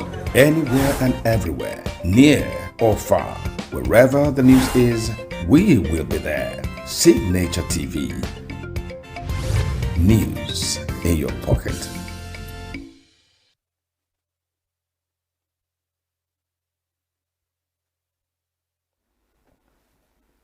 Welcome back. You're still watching E-Vibes, the entertainment show on Signature TV. This is our social trend segment where we tend to bring you, stories that have been making rounds on social media, especially during the weekend. So a heartwarming love story is making waves on social media as beloved actress Ruby Ojiako officially tied the knots with her fellow actor husband in a beautiful wedding ceremony held on Saturday. The star-studded event, which was attended by close friends, families, and industry colleagues, came just a few months after the couple's traditional wedding. which had already captured fans' attention and admiration. While the identities of the couple were kept relatively private leading up to the big day, photos and videos from the ceremony have since surfaced online, showing the newlyweds beaming with joy and sharing emotional moments during their vows. Take a look.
Alright, we're going to cut the cake. We're going to be cutting. Please shift back before I push you. Shift this back. Cake is smelling of love. Shift back, please. So when I say give me an L, please let's respond. Let's do this together. Let's go, guys.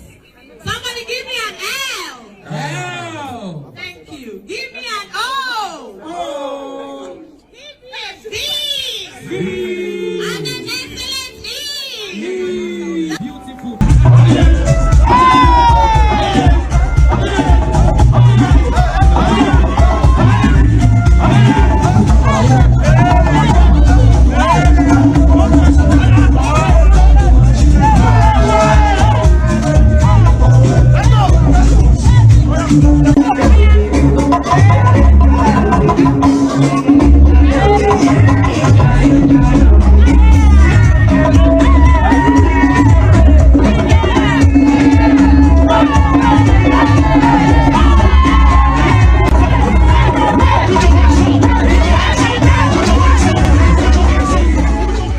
Take one look at you, you're taking me out. I'm sure I'm not the only one that heard that I'm going to push you, leave this place and all that.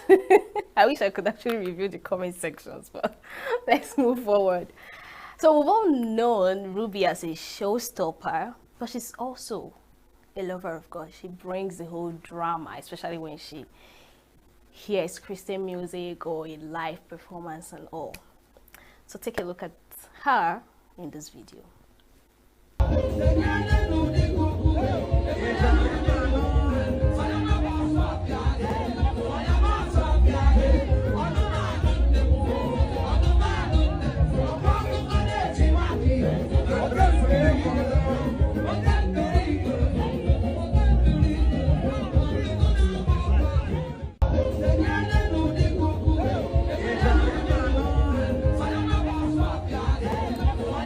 You know, prior to other celebrity movie actors and actresses, Destiny Etiko came all the way from Asaba to surprise the newlyweds with lots of money.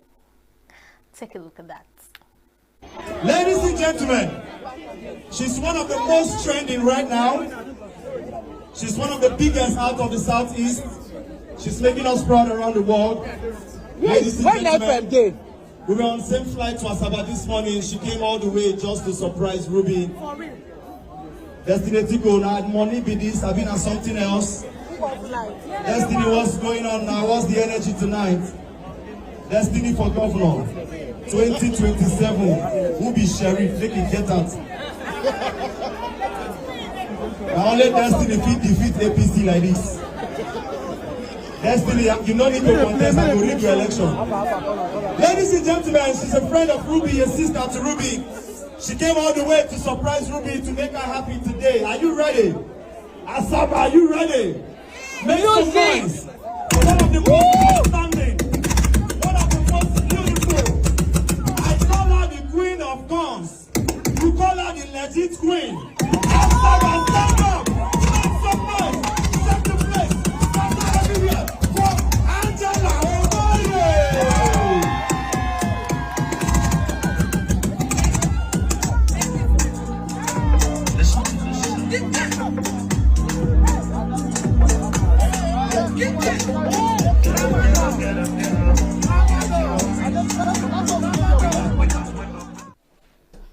Did you see her facial expression when the hype man said she came all the way from Asaba? She was like, for real? Alright, so a few moments later, Angela Okore made a grand entrance at the venue to surprise the newlyweds too. So take a look.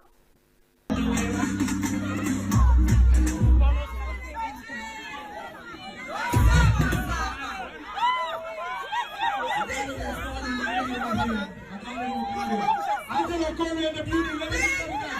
Make some fucking noise.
So before all that serere, joy, happiness, jumping, dancing and all, take a look at the moment, the emotional moment when Madu, Ruby's husband, burst into tears while giving his speech in church.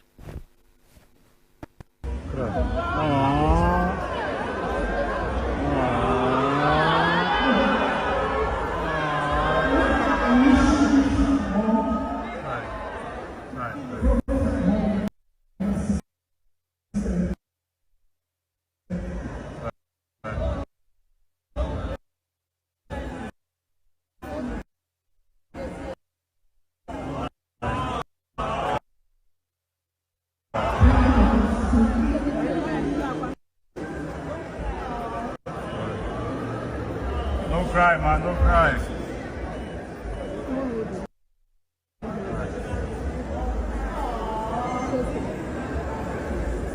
I want to get me this.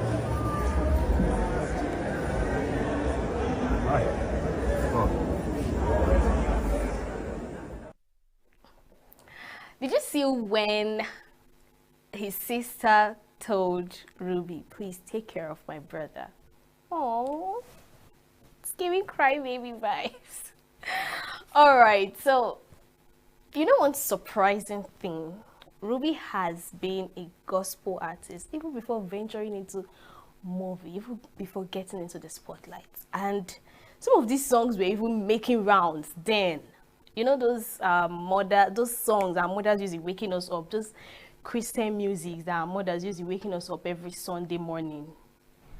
I never knew that Ruby was one of the artists to one of those songs. But let's take a look at that.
Drama thing of Ruby, you know, people have been saying she's so dramatic, she's so this, she overdo things, she's always extra and all. It didn't even start today.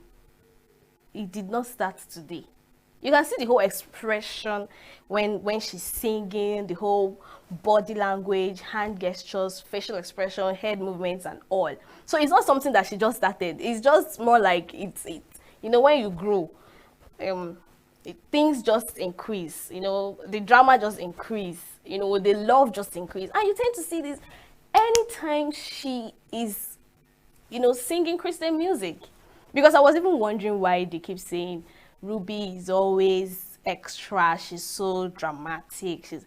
Do you know another surprising thing? Ruby was even part of one of Chinyere Udoma's music. I was shocked too. I was shocked, honestly. So there's this whole little beginning for every single person. There's nobody that just got to the limelight like that. There's always a little beginning. There's always little steps to move. I mean, it's more like a child. When you give birth to a child, at first they learn how to sit, they learn how to crawl, then they learn how to make some steps, they learn how to walk, they learn how to run. You know, even when it comes to feeding, you don't just start feeding them solid food. So that's the cycle of life. That's how things work. You can't just wake up and you're in the spotlight. No, it's not like that. There was one thing Jide Kene said that I always take home. I asked him, when you got that AMVCA award, what was it like to you? How did you feel? He said it just dawned on him that he needs to do more. You know, I asked, were you not happy or something? He said he was happy, but it's more like you have to do more because you won an award. People are now looking at you. You will start getting a whole lot of gigs. People will start, you know, bringing contracts, want you to influence their products and all, which means you need to double your game in whatever you are doing.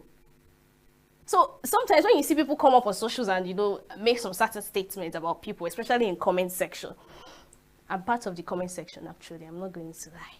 But you sometimes need to dig deep. And Nigerians, we are very good in this whole, what do they call them now?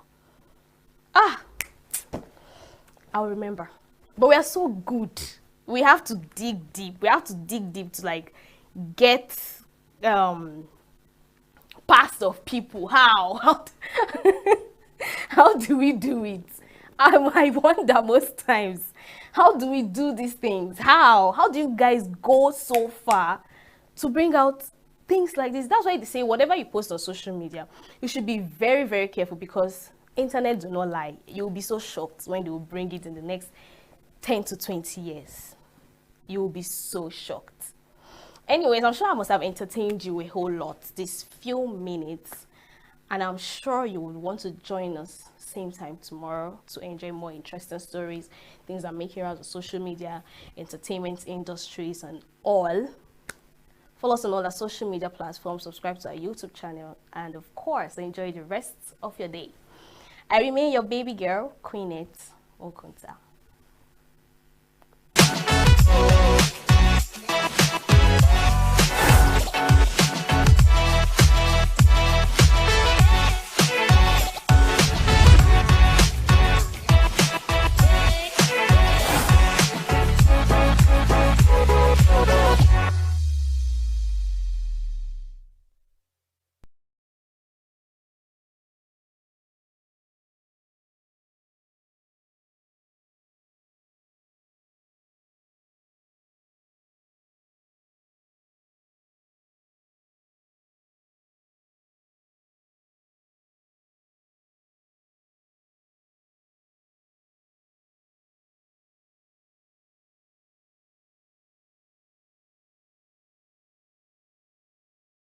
In appointment by the political parties or by the governor, which we are calling from the state, from the national level, that women should be included in the decision making as stakeholders, as position holders in terms of appointment, so that we will have a say in politics. Since we have our votes, we mobilize, we gang up, we have loyalty, we have all what it takes. Less women have a voice, less women have a say. And when I talk about the religious biases, we've overcome the religious biases in the sense that women have been urged to come out to vote and to be voted for. It's not against our religion. It's not against our religion, and we've been doing that. We have so many educated women that are politically vibrant. Looking at the women coming out to vie for political positions, women are ever ready to come out en masse to support women, so that we'll see what will happen when women support women. Like the campaign we are having right now, that is women supporting women in the parliament, that will bring a lot of fruitful, encouraging atmosphere for women to be voted for. Like if you take for an example, if you look at the National Assembly, we have only 3 women in the Senate, only 3 women out of the 109, only 3 women are the Senate. So if we have women, a lot of women coming out to vie for Senate seats, a lot of women will come out to encourage them to be part of it, so that we'll have a lot of women senators. When you look at the state, the House of Representatives, we have only 17 members, women. Only 17 in the National Assembly. Out of 366, we have only 17 women, which is very, very negligible number. We need to do more. Women need to come out en masse to support women, so that we will attain so many positions, viable positions, important positions in the Senate and in the National Assembly, at the state, at the local level, even at the national level. So women supporting women is a very important issue which we need to address as women, and to encourage each other to come out and support each other. And also, when you look at the Nigerian Constitution, you will find out that we have the 35% affirmative action, which has not been met up till this time. It has not been attained by women. When you have 3 senators, you have only 17 members in the House of Assembly. That means we are nowhere. Women are nowhere. Even the quota has not been met.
Welcome to Global News on Signature TV. I am Barry Kumo Ado. In the headlines, South Korea's new president, Lee, inaugurated vows to revive economy. Colombian prosecutor rejects arrest warrant requested by Guatemala. U.S. maximum pressure campaign on Iran remains in full force, says State Department. And England midfielder Kirby announces international retirement before Euro. Details shortly.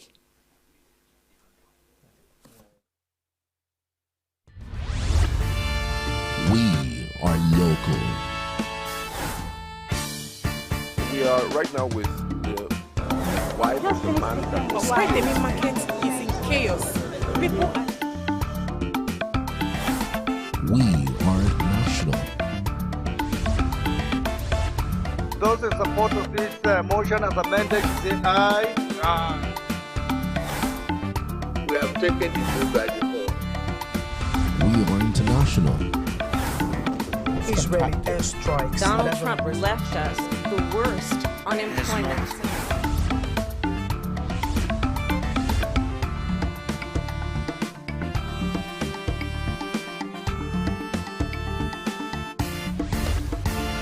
Signature TV, news in your pocket.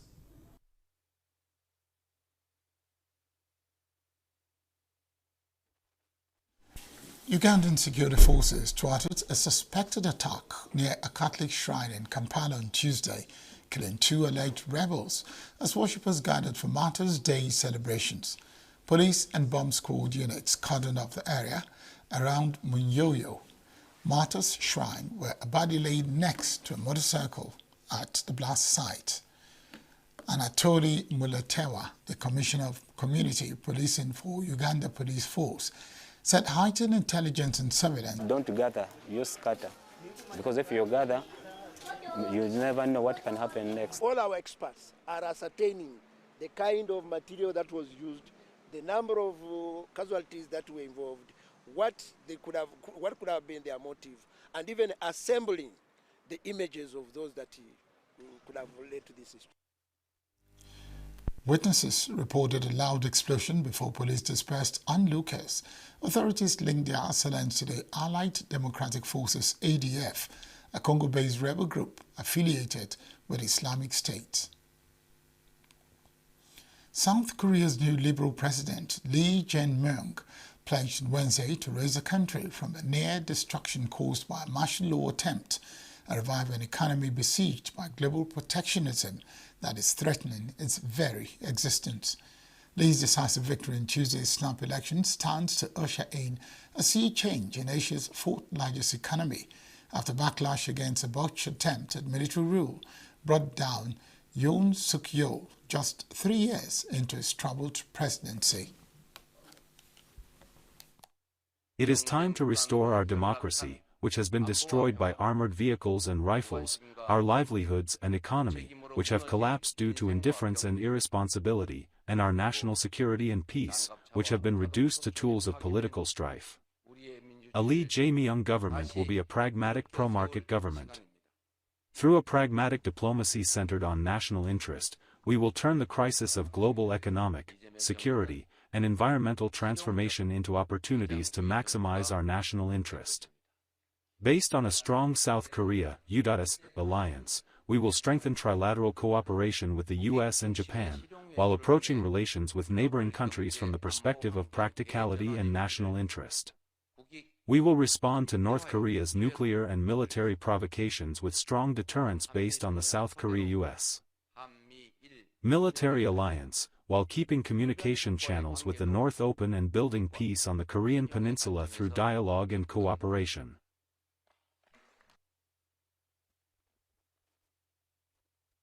Lee faces what could be the most daunting set of challenges for a South Korean leader in nearly 3 decades, ranging from healing a country deeply scared by martial law attempt to tackling unpredictable protectionist moves by the United States, a major trading partner and a security ally. Chinese President Xi Jinping on Wednesday met with President Alexander Lukashenko of Belarus in Beijing as the two all-weather partners look to further deepen strategic ties and cooperation. Lukashenko's visit to Beijing was his first to the Chinese capital since he was declared a winner of a presidential election in January, extending his 31-year rule of the former Soviet Republic.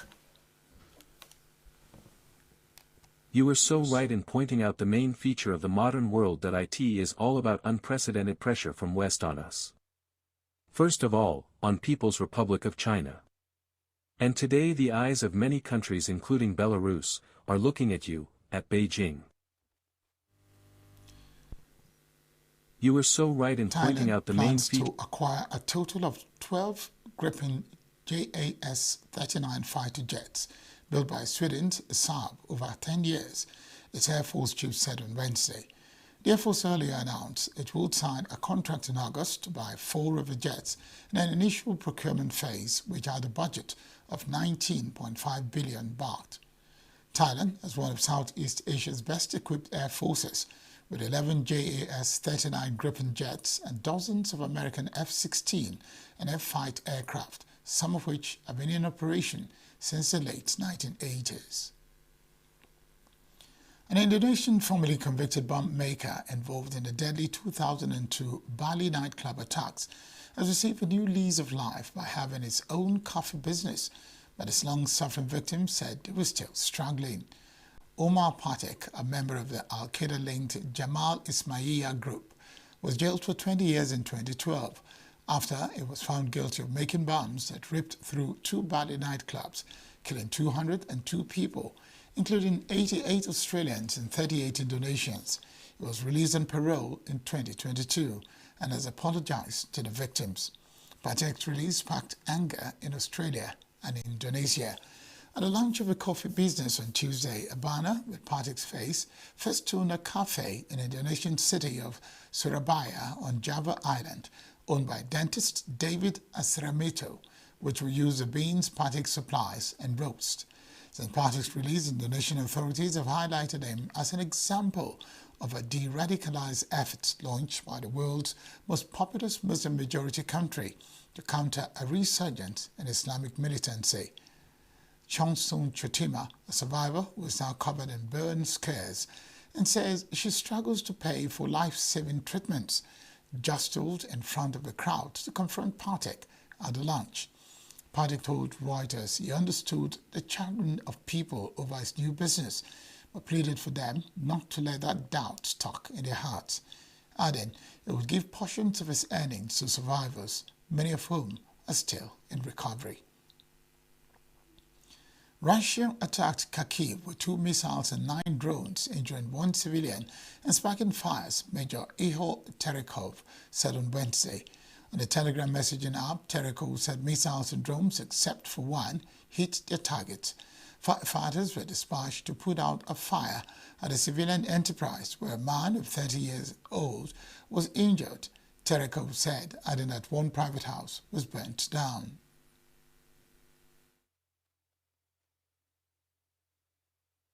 Over the course of 1 hour since 3 a.m., the enemy delivered strikes at Kharkiv. Strikes at Novobabarsky district were delivered by 9 Shahid drones and 2 missiles.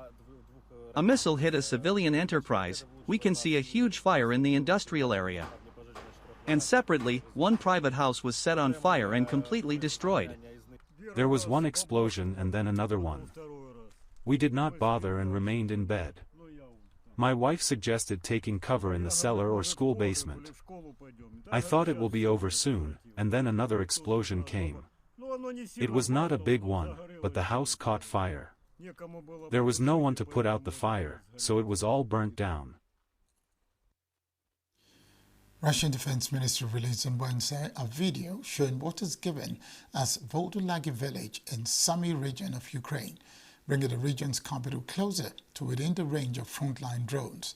Reuters was able to confirm the location of part of a video as Vodolagi in the Sumy region from the position of the trees and fields and the shape of houses which match satellite imagery of the area.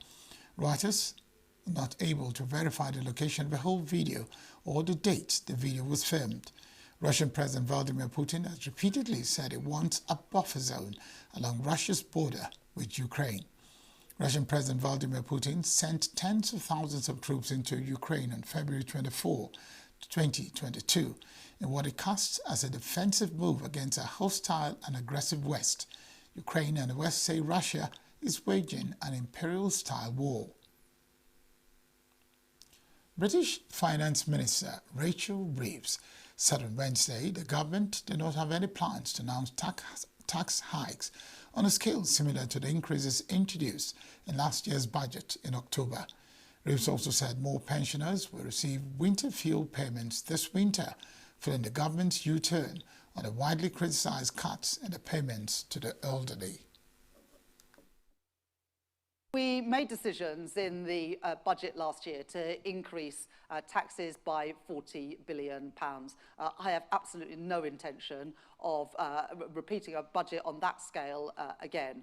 That budget was absolutely necessary because the previous government left a £22 billion black hole in the public finances, not some year in the future, but in the fiscal year we're in. They had already spent the reserves set aside for genuine emergencies 3 times over just 3 months into the financial year. So I had to take immediate action, both to put our public finances on a firm footing and also to ensure that our public services that had been committed funding, but that money hadn't been made available, to make sure that they could continue to function.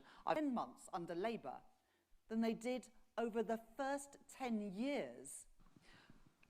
We will be increasing spending on police in the spending review next week, so that's not a decision that, or a choice that I would recognise.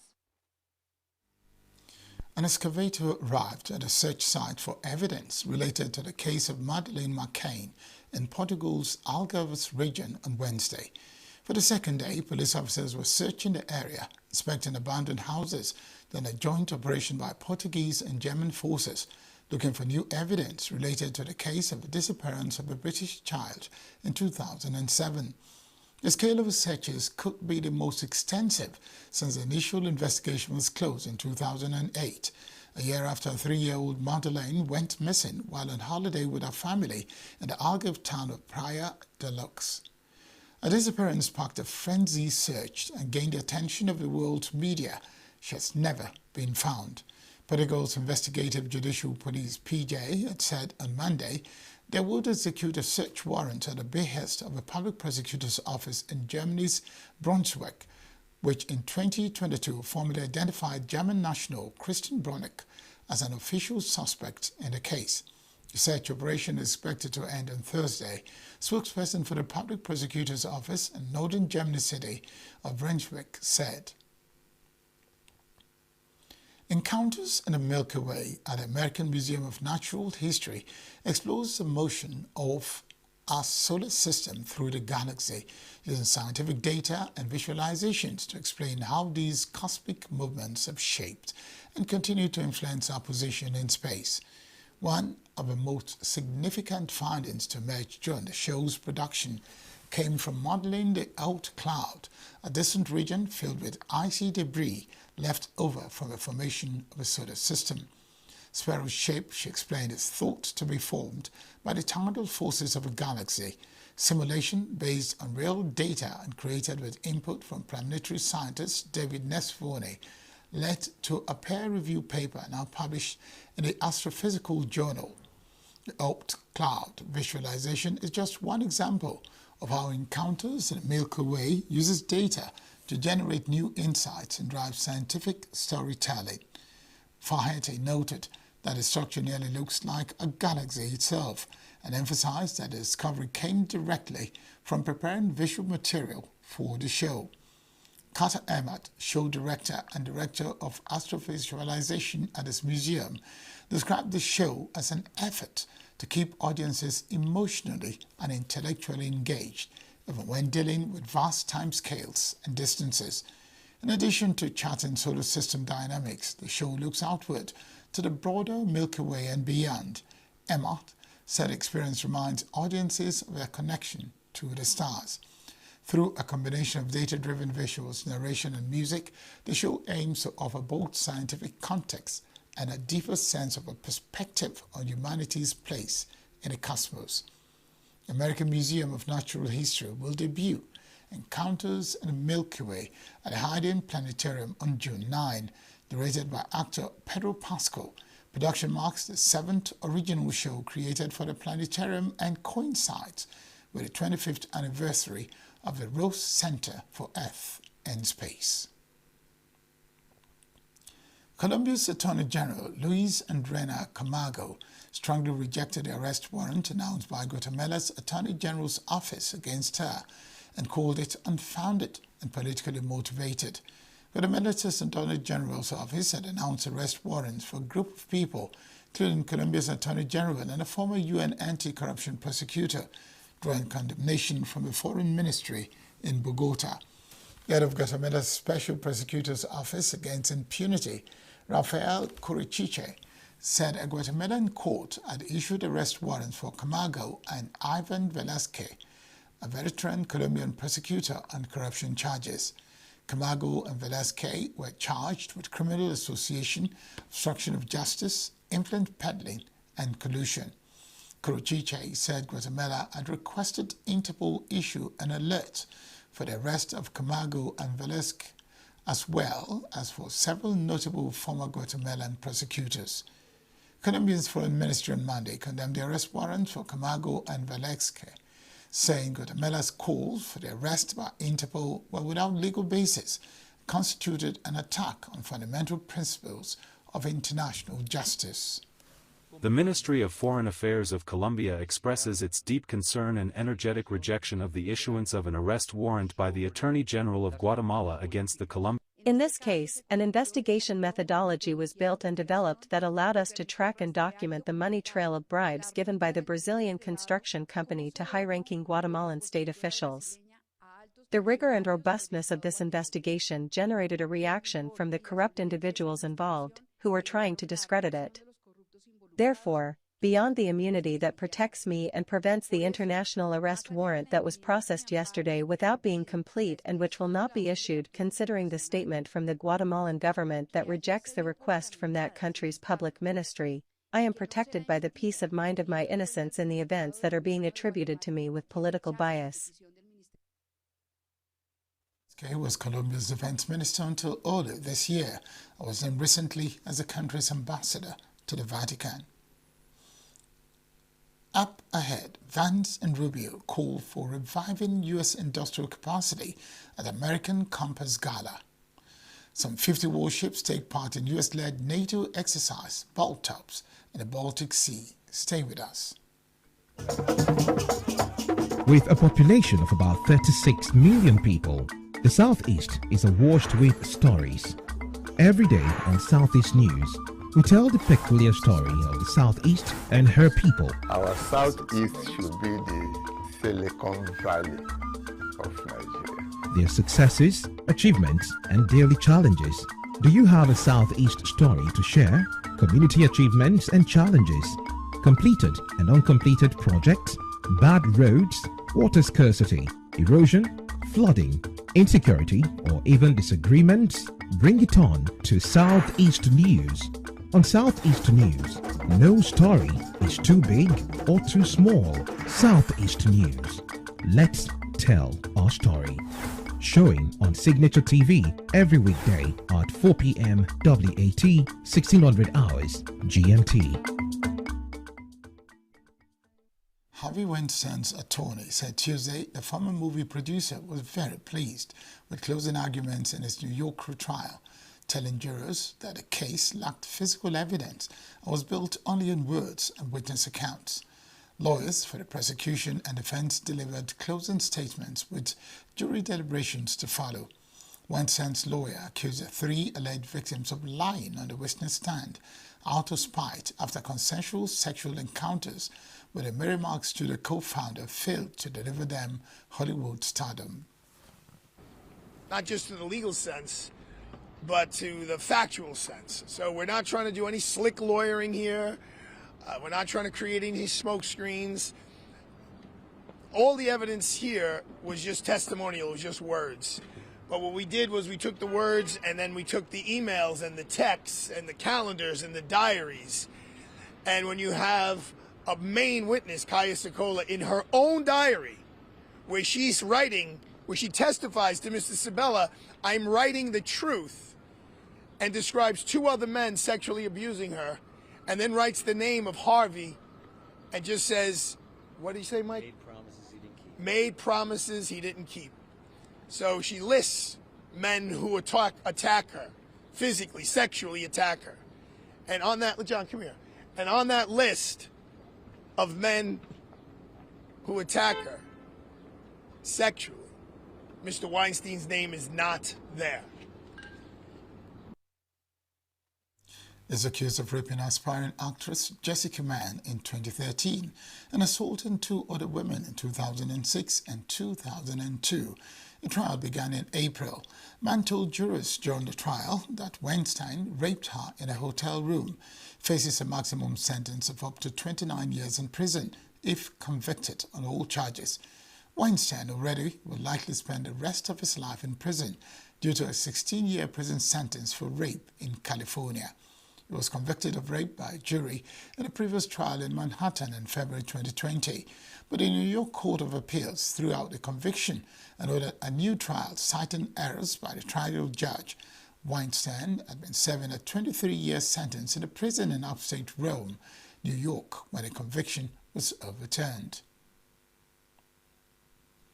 U.S. Vice President J.D. Vance and Secretary of State Marcus Rubio issued strong calls to rebuild America's industrial base during remarks at the American Campus 5th Anniversary Gala on Tuesday in Washington, D.C. Speaking at the National Building Museum, Rubio warned that decades of declining industrial capacity have weakened both the U.S. economy and its global standing. He argued that national interest must once again take priority in the trade and foreign policy decisions. Vice President Vance emphasized the link between manufacturing, innovation, and national prosperity, saying America can't afford to separate the making of things from innovation of things. He also described the loss of skilled trades as a national emergency. And that's never changed. That's always been true. And so today, what you find is because of all of those years of neglect, because of the loss of industrial capacity, we didn't just undermine our society. We didn't just undermine our domestic economy. We've undermined our position in the world. And what you will find, and what we find even now, is that increasingly, on geopolitical issue after geopolitical issue, it is access to raw material and industrial capacity that is at the core both of the decisions that we're making and the areas that we're prioritizing. Part of the decisions that were made were, in the end, if something is good for the global economy, that's really what matters. Ultimately, a lot of public policy decisions were made without the nation state in mind. Rather, the decision was, is this good for the global economy? That if you believe in growth and you believe that, to have any opportunity to make people's lives better, you actually need sustained GDP growth, then you actually need to have the kind of industries that can support broad-based technological innovation. And so I think that really is the combination. Like, why do I care so much about manufacturing, and why do I care so much about the kind of educational institutions we have to support those industries? It's because, yes, I care about workers and I care about their wages, but I do very much care about innovation, and I don't think you can have one without the other, right? U.S. President Donald Trump has not informed in advance of Ukraine's drone attacks on Russia, White House spokeswoman Caroline Leavitt said on Tuesday. Ukraine said it launched 117 drones in an operation codenamed Spider's Web to attack Russian nuclear-capable long-range bomber planes at airfields in Siberia and the far north of the country. Was President Trump informed in advance by Ukraine that the attack is coming? He was not. Kerry. The U.S. maximum pressure campaign against Iran remains in full force, despite U.S. efforts to reach a new nuclear deal with Iran, State Department spokesperson Tammy Bruce told reporters on Tuesday. The Wall Street Journal reported on Sunday that a directive came down last week from White House Press Secretary Caroline Leavitt to pause all new sanctions activity towards Iran. President Donald Trump's maximum measure campaign was stuck running in place, the Wall Street Journal said, citing a source close to the White House. And the other question, Senator Schumer yesterday accused the president on folding on Iran and said that the administration is getting ready to sign a secretive side deal with Iran. Any comments on this? No. What I can say, though, of course, is that the maximum pressure campaign on Iran remains in full force.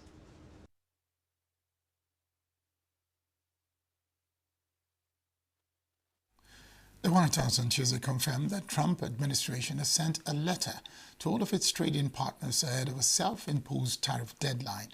The White House spokeswoman, Caroline Leavitt, speaking to reporters at a briefing, said the administration was on track to secure some good trade deals.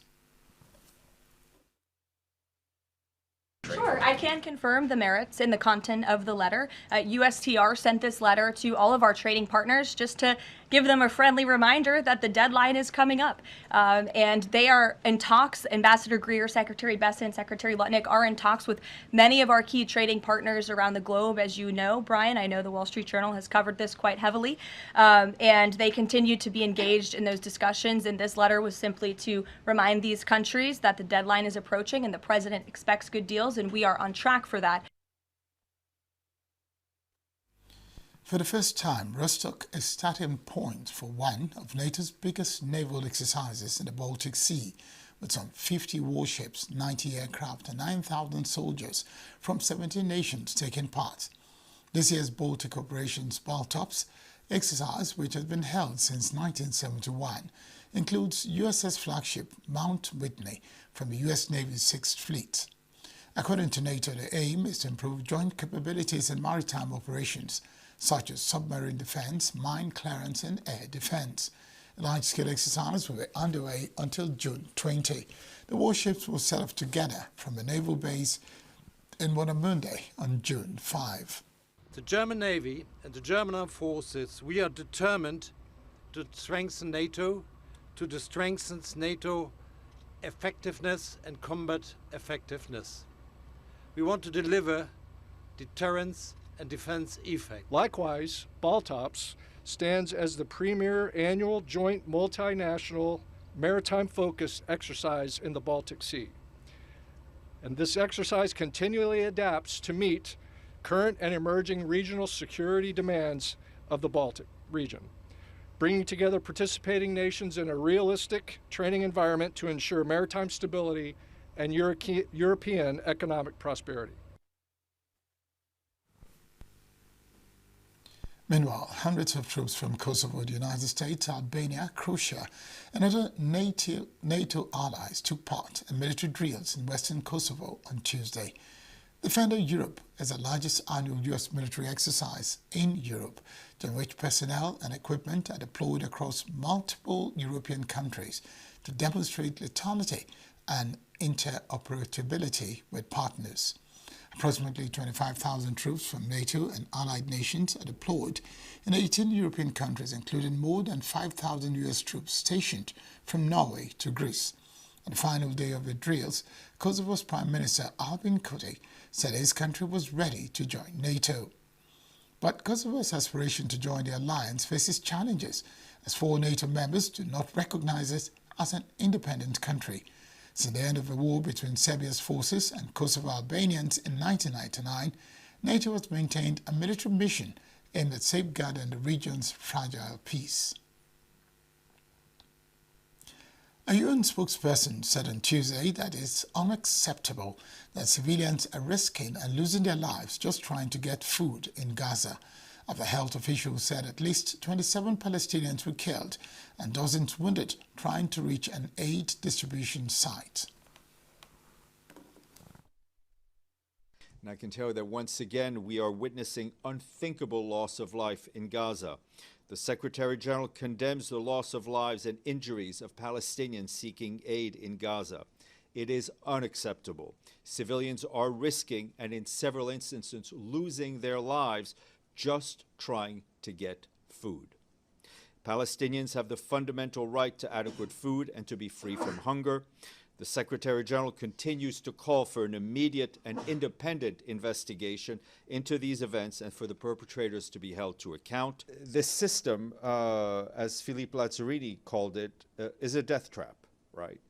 this system of funneling people between barbed wires, forcing them to walk to get the food, with armed contractors who come from who knows where, with what kind of accountability, right? They're not accountable to national authorities. It is all a recipe for disaster, which is exactly what is going on. And that's why we call again on the Israeli authorities to help restart the UN system, the distribution of not just the UN, but all the partners that we've used that have the community buying. No one is saying that it was perfect, but the point is the way we operate under humanitarian principles of impartiality, of independence, of getting food to the people instead of forcing them to march to a place where food is distributed and where it increases their risk. Iran's Supreme Leader Ayatollah Ali Khamenei delivered a speech on Wednesday during a ceremony marking the death anniversary of the founder of the Islamic Republic, Ayatollah Ruhollah Khomeini. At least 27 Palestinians were killed and dozens wounded by Israeli fire near a food distribution site in southern Gaza, health officials said, in a third day running of chaos and bloodshed to blight the aid operation. The US-backed Gaza Humanitarian Foundation launched its first distribution sites last week in an effort to alleviate widespread hunger among Gaza's 2.3 million population, most of whom have been forced to abandon their homes to flee fighting. The Israeli military said the forces had opened fire on a group of people they viewed as a threat after they left a designated access route near the distribution center in Rafah and approached their positions. Israeli government spokesperson David Mencer said on Tuesday that troops had fired near individuals who were deviating from an approved access route to an aid distribution point in Gaza, that Israel was aware of reports of casualties and reviewing the incident. Health officials said at least 27 Palestinians were killed and dozens wounded by Israeli fire near a food distribution site in southern Gaza Strip on Tuesday in a third-day running of chaos and bloodshed to blight the aid operation. A spokesperson for the International Committee of the Red Cross said that its field hospital in Rafah had received 184 casualties, adding that 19 of those were declared dead upon arrival and 8 died of their wounds shortly after.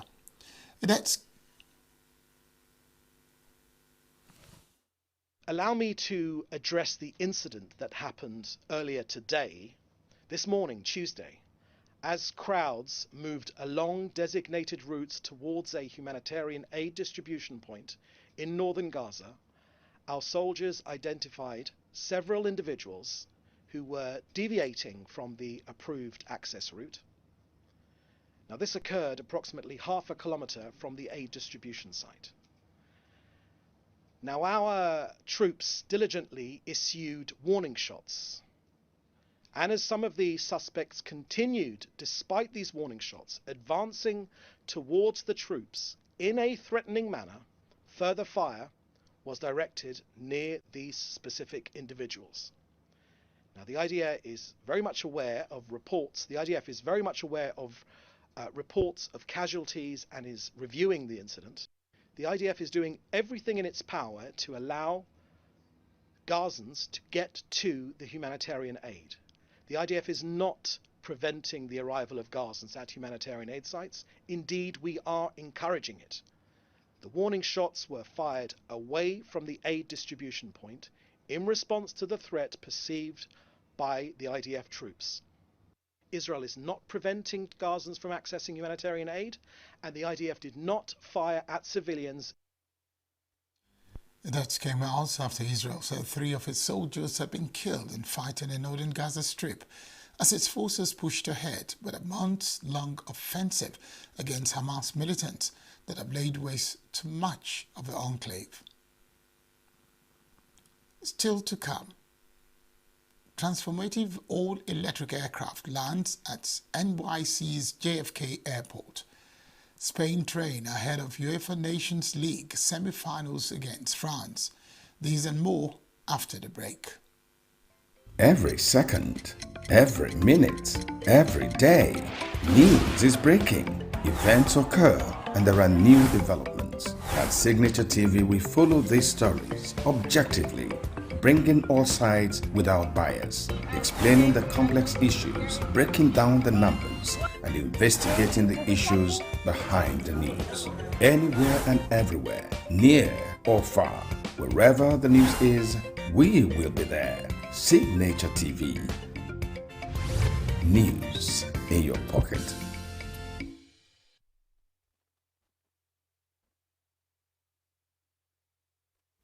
A bus accident in northern Mexican state of Nuevo León left 11 people dead and 17 injured in the early hours of Tuesday, Governor Samuel Garcia said on X.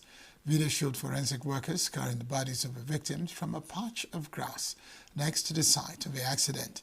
The accident happened in Ulalocios as the bus traveled from the city of Monterrey to the city of Tampico, the neighboring state of Tamaulipas. Better Technologies became the first U.S. company Tuesday to land an all-electric aircraft carrying passengers at New York's busy J.F. Kennedy Airport. The flight of Aliyah to New York's John F. Kennedy International Airport flew 45 minutes with a pilot and 4 people, Better said in a statement. Transportation companies, including airlines, are looking to develop services using electric battery-powered aircraft that can take off and land vertically to ferry travelers for short city trips, allowing them to beat traffic. Better says its Aliyah can travel 250 nautical miles on a charge. In October, the Federal Aviation Administration finalized comprehensive training and pilot certification rules for flying air taxis, calling it a final piece in a puzzle for safely introducing the aircrafts in the near term. The most transformative thing is that you drastically reduce the cost of flying. Charging this thing up and flying out here cost us about $8 in fuel, right? Of course, you have to pay for the pilot, you got to pay for the airplane, but fundamentally it's way less expensive, it's quieter, so the communities are happier, it's a simpler aircraft, so you're quiet, you're accessible, and people love flying it. If you ask the passengers how they liked it, we could talk to each other the whole time, there's no propeller in front of you, there's no jet engine, it's just a quiet whooshing across the plane. So we built a lot of prototypes, flight tested them, then we moved in, we built a production line. This aircraft is built on the production line. We worked through our research and development, and now we're in market survey, and the next is certification. Certification will allow operators to buy the airplane and charge people to fly in that. I'd say we're 18 to 20 months away from that. Over the next decade, we expect to see the viability and use of advanced electric aircraft technology, like the one demonstrated by Beta here today, significantly expand. They are the ubiquitous air taxis of a future tomorrow. In the same month, Better raised $318 million in equity capital to fund production, certification, and commercialization of electric aircraft, bringing its total raised value to more than $1 billion. The development-based company was founded in 2017. More than 200 prisoners escaped in the southern Pakistani city of Karachi after they were permitted to leave their cells following a series of earth tremors. Local officials told reporters that hundreds of prisoners were allowed into the courtyard of a jail on Monday due to the tremors. The jailbreak, one of the largest ever in Pakistan, began just before midnight on Monday and carried on till the early hours of Tuesday. Police said the prisoners had snatched guns from prison staff, leading to a shootout, and then forced open the main gate. At least one prisoner was killed in the shooting, which also wounded 3 prison staff. Provincial Chief Minister said around 80 prisoners so far been caught, adding that it was a mistake for the prison authorities to have allowed the inmates out of their cells. Those still at large have been warned to hand themselves in or face a serious charge for breaking out. Dutch Prime Minister Dick Schoof announced his resignation on Tuesday, most likely ushering a snap election hours after an anti-Muslim politician, Geert Wilders, quit the right-wing coalition for failing to back tougher migration policies. Ministers from Wilder's PVV party will leave the cabinet, while others will continue for now as a caretaker government. Any election is likely to be held before October, and a fractured political landscape means formation of a new government may well take months. Anger over migration and the high cost of living are boosting the far right and widening divisions in Europe, just as it needs unity to deal effectively with a hostile Russia and an unpredictable and combative U.S. president in the form of Donald Trump.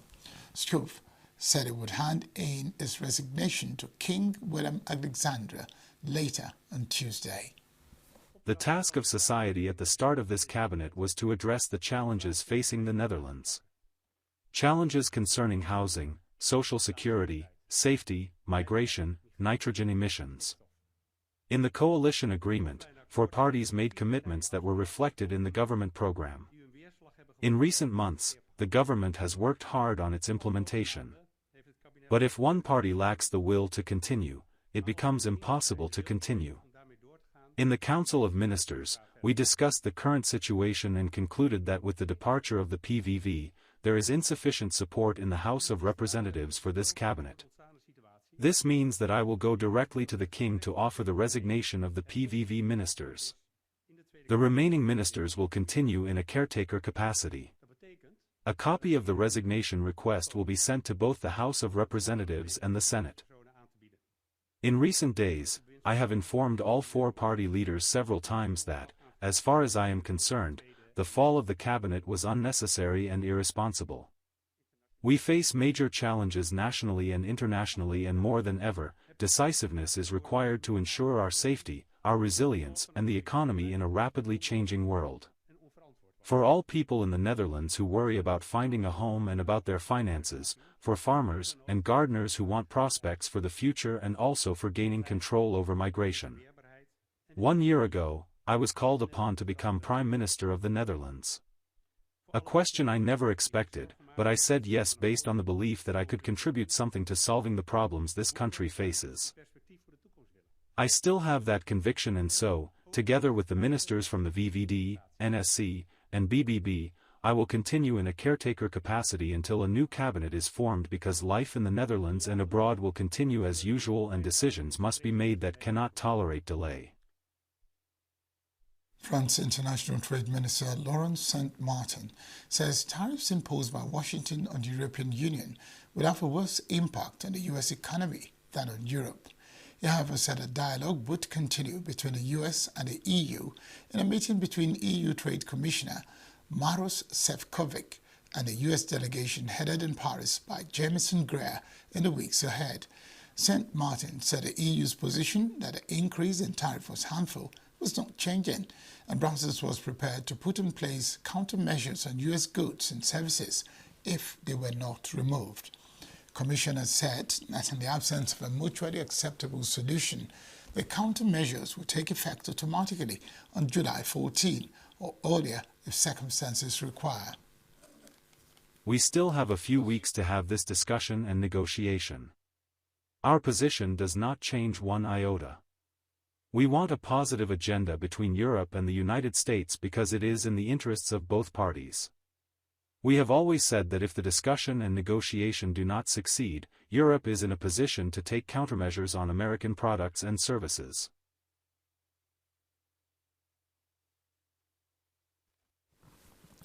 The EU currently faces 25% of tariffs on steel and cars, and for Trump and reciprocal tariffs on most EU goods, which were provisionally set at 20% for the EU, but is being held at 10% until July.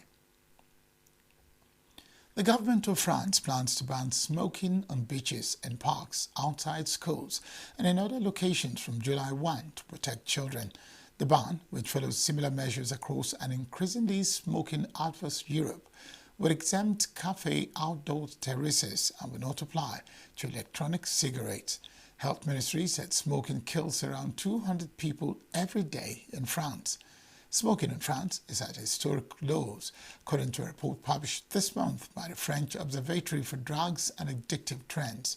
It found that just under a quarter of people aged 18 to 75 smoked daily, the lowest since it began keeping records in the late 1990s. The UK announced a similar smoking ban last year, just as some Spanish regions, which have also banned smoking on beaches, while Sweden has outlawed smoking in outdoor restaurants, terraces, bus stops, train platforms, and schoolyards since 2019. A 79-year-old British man was arrested at a Chilean airport after authorities discovered over 5 kilos of methamphetamine in a hidden compartment of his suitcase last week. The man, who had arrived in Chile from Mexico, according to the airport anti-narcotics brigade chief, Sergio Paredes, Lagos, intended to travel to Australia before being detected by customs at the Santiago airport and subsequently detained by the police. The man was intercepted after his luggage was scanned at the airport. According to Paredes, the illicit cargo is valued at around 255 million Chilean pesos, or $270,000. Police are investigating whether the drugs were due to remain in Chile or be taken to Australia. Facebook owner Meta has announced a 20-year nuclear energy agreement with US-based Constellation Energy to secure power from a nuclear plant in the state of Illinois. The investment marks big tech's latest move to meet surging electricity demand from artificial intelligence, with Microsoft, Google, and Amazon also turning to nuclear power as an energy source. Under the deal announced on Tuesday, Meta's unspecified investment will replace state government subsidies to keep the Clinton Clean Energy Center operating beginning in 2027, offering the facility a crucial lifeline. The project, which takes over the plant's total electric output, will provide 1,121 megawatts of nuclear energy to support Meta's regional operations, while adding 30 megawatts of incremental capacity to electricity grids, the company said. Nuclear energy has gained renewed attention as companies and governments seek reliable, carbon-free power to meet climate goals while supporting growing electricity demands from data centers and AI operations. According to the International Energy Agency, electricity consumption by data centers is projected to be more than double by 2030, creating significant challenges for securing adequate energy as AI usage accelerates. A Swiss-led team has developed an AI-driven legged robot that can play badminton against human opponents, demonstrating precise coordination and accuracy. Developed by ETH Zurich, report researchers and detailed in science robotics, the robot uses reinforcement learning, a type of AI that improves decision-making by learning from repeated attempts. In effect, the robot learns by trying different actions to make better decisions. This AI combines vision, movement, and arm control, allowing the robot to follow the shuttlecock and hit it precisely in fast-paced games. The system incorporates a perception noise model trained on real-world camera data to maintain consistent performance. The robot, based on an animal quadrupedal platform developed at ETH Zurich, accurately predicts shuttlecock trajectories, navigates a game area, and competes with human players. Jung Tao Ma believes it showcases AI's potential to drive legged robots in complex tasks, paving the way for future advancements in autonomous intelligent systems, including humanoids.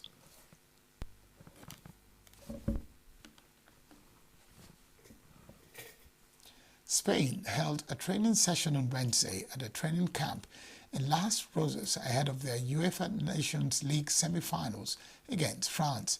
Later in the afternoon, the squad will travel to Stuttgart, where coach Luis de la Fuente and midfielder Pedri will speak to media at press conference. Spain and France meet in Stuttgart on Thursday for a place in the final, with the winners facing either Germany or Portugal playing the other semi-final on Wednesday. Spain's Barcelona striker Lamine Yamal said the Ballon d'Or award wouldn't be decided by performances this week when he and fellow favourite for the award, France Paris Saint-Germain forward Ousmane Dembélé, take part in the Nations League Final Four. England's women's midfielder Fran Kirby, who earned 77 caps for the Lionesses, announced our retirement from international football a month before the European Championship. Best known for her role in England's historic Euro 2022 triumph, 31-year-old started all 6 games in the tournament, scoring twice and registering 3 assists. Kibe joined the national team at the age of 21, and her last appearance came as a second-half substitute in last week's 6-0 win over Portugal. She was not included in the squad for Tuesday's 2-1 loss against Spain. Having struggled with injury and illness throughout her career, she missed the 2023 Women's World Cup due to a knee injury that required surgery. Former Chelsea player Kibe won 7 Women's Super League titles and 5 FA Cup trophies during her time at the London club this season. She scored 7 goals in 17 appearances for Brighton, who finished 5th. That's the news this hour. I am Barikumo Ado. Thank you very much for watching.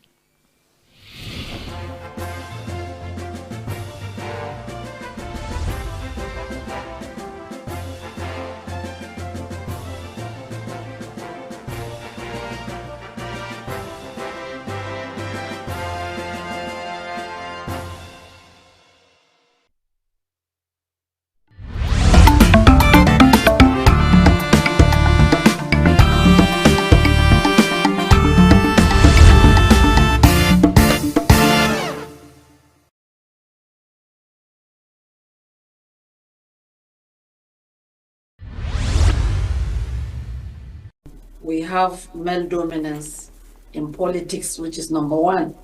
Men have dominated the political arena in Nigeria. We have educated women. We have women that have the zeal and the passion for politics, but the arena has been dominated by men. Men that, I'm sorry to say, they don't want to see women reach their desired position. So we have so many problems apart from the male domination. We have the religious problem, especially where I'm coming from. I'm coming from the northern part of the country. We have the cultural biases, we have the religious biases, which work hand in hand to bring women down during the political, in politics or generally in decision making in the country. So these three factors are the hindrance, what brought the hindrance in women participation or women inclusion in Nigeria. The hindrances, we've already overcome some of them, because when a woman goes out to campaign, if you look at the campaign arena, you'll find out that we have a lot of women, especially from the grassroots. You find out that women constitute majority of the voters and mobilizers for their parties, for their candidates. And even if you go to polling units, you find out that 75% of the people lining up to cast their vote are women and children and youths. So women are mobilizers, and at the same time, women usually they come out en masse to support what they want. So that first hindrances we've overcome it, because we can always come out to vote for what we want and what we believe will bring the best for our interests. But when you look at the political institution, a woman will vote, but when the candidate attains to power, she will be overlooked. She will be overlooked, and women interests have been overlooked nationally and internationally. Appointment by the political parties or by the governor, which we are calling from the state, from the national level, that women should be included in the decision making as stakeholders, as position holders in terms of appointment, so that we will have a say in politics. Since we have our votes, we mobilize, we gang up, we have loyalty, we have all what it takes. Less women have a voice, less women have a say. And when I talk about the religious biases, we've overcome the religious biases in the sense that women have been urged to come out to vote and to be voted for. It's not against our religion. It's not against our religion, and we've been doing that. We have so many educated women that are politically vibrant. Looking at the women coming out to vie for political positions, women are ever ready to come out en masse to support women, so that we'll see what will happen when we women support women. Like the campaign we are having right now, that is women supporting women in the parliament, that will bring a lot of fruitful, encouraging atmosphere for women to be voted for. Like if you take for an example, if you look at the National Assembly, we have only 3 women in the Senate, only 3 women out of the 109, only 3 women are the Senate. So if we have women, a lot of women coming out to vie for Senate seats, a lot of women will come out to encourage them to be part of it, so that we'll have a lot of women senators. When you look at the state, the House of Representatives, we have only 17 members, women, only 17 in the National Assembly. Out of 366, we have only 17 women, which is very, very negligible number. We need to do more. Women need to come out en masse to support women, so that we will attend so many positions, viable positions, important positions in the Senate and in the National Assembly, at the state, at the local level, even at the national level. So women supporting women is a very important issue which we need to address as women, and to encourage each other to come out and support each other. And also, when you look at the Nigerian Constitution, you will find out that we have the 35% affirmative action, which has not been met up till this time. It has not been attained by women. When you have 3 senators, you have only 17 members in the House of Assembly. That means we are nowhere. Women are nowhere. Even the quota has not been met.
Hello, it's another Wednesday and another time for us to take you around Nigeria to examine issues and developments that touch the lives of Nigerians, made governance more or less impactful, and created hope, happiness, or a lack of them in the course of the week. This is 360 Nigeria. I am Josephine Vitrus. You are welcome. In today's edition, death in the operating theaters, failed medication, injuries to organs, all as a result of fake, adulterated, or expired drugs. Who should be held to account? Corruption in Nigerian Correctional Service. When government threw the doors open over a period of 10 days to expose the rot and seek solutions. Plus, Professor Humphrey Nwosu, when a man of history goes home. That's the outlook for this week. Just remain with us and you'll get all the details. Stay tuned. Every second, every minute, every day. Instances, Nigerian medical doctors have lost patients in the operating theater even after doing all the right things. As Nigerians debate who should be held to account for these deaths, the Director General of the National Agency for Foods and Drugs Administration and Control, NAFDAC, Dr. Mojisola Christiana Adeyeye, is recommending the death sentence for dealers in fake, adulterated, and substandard drugs. The cause of many of these deaths.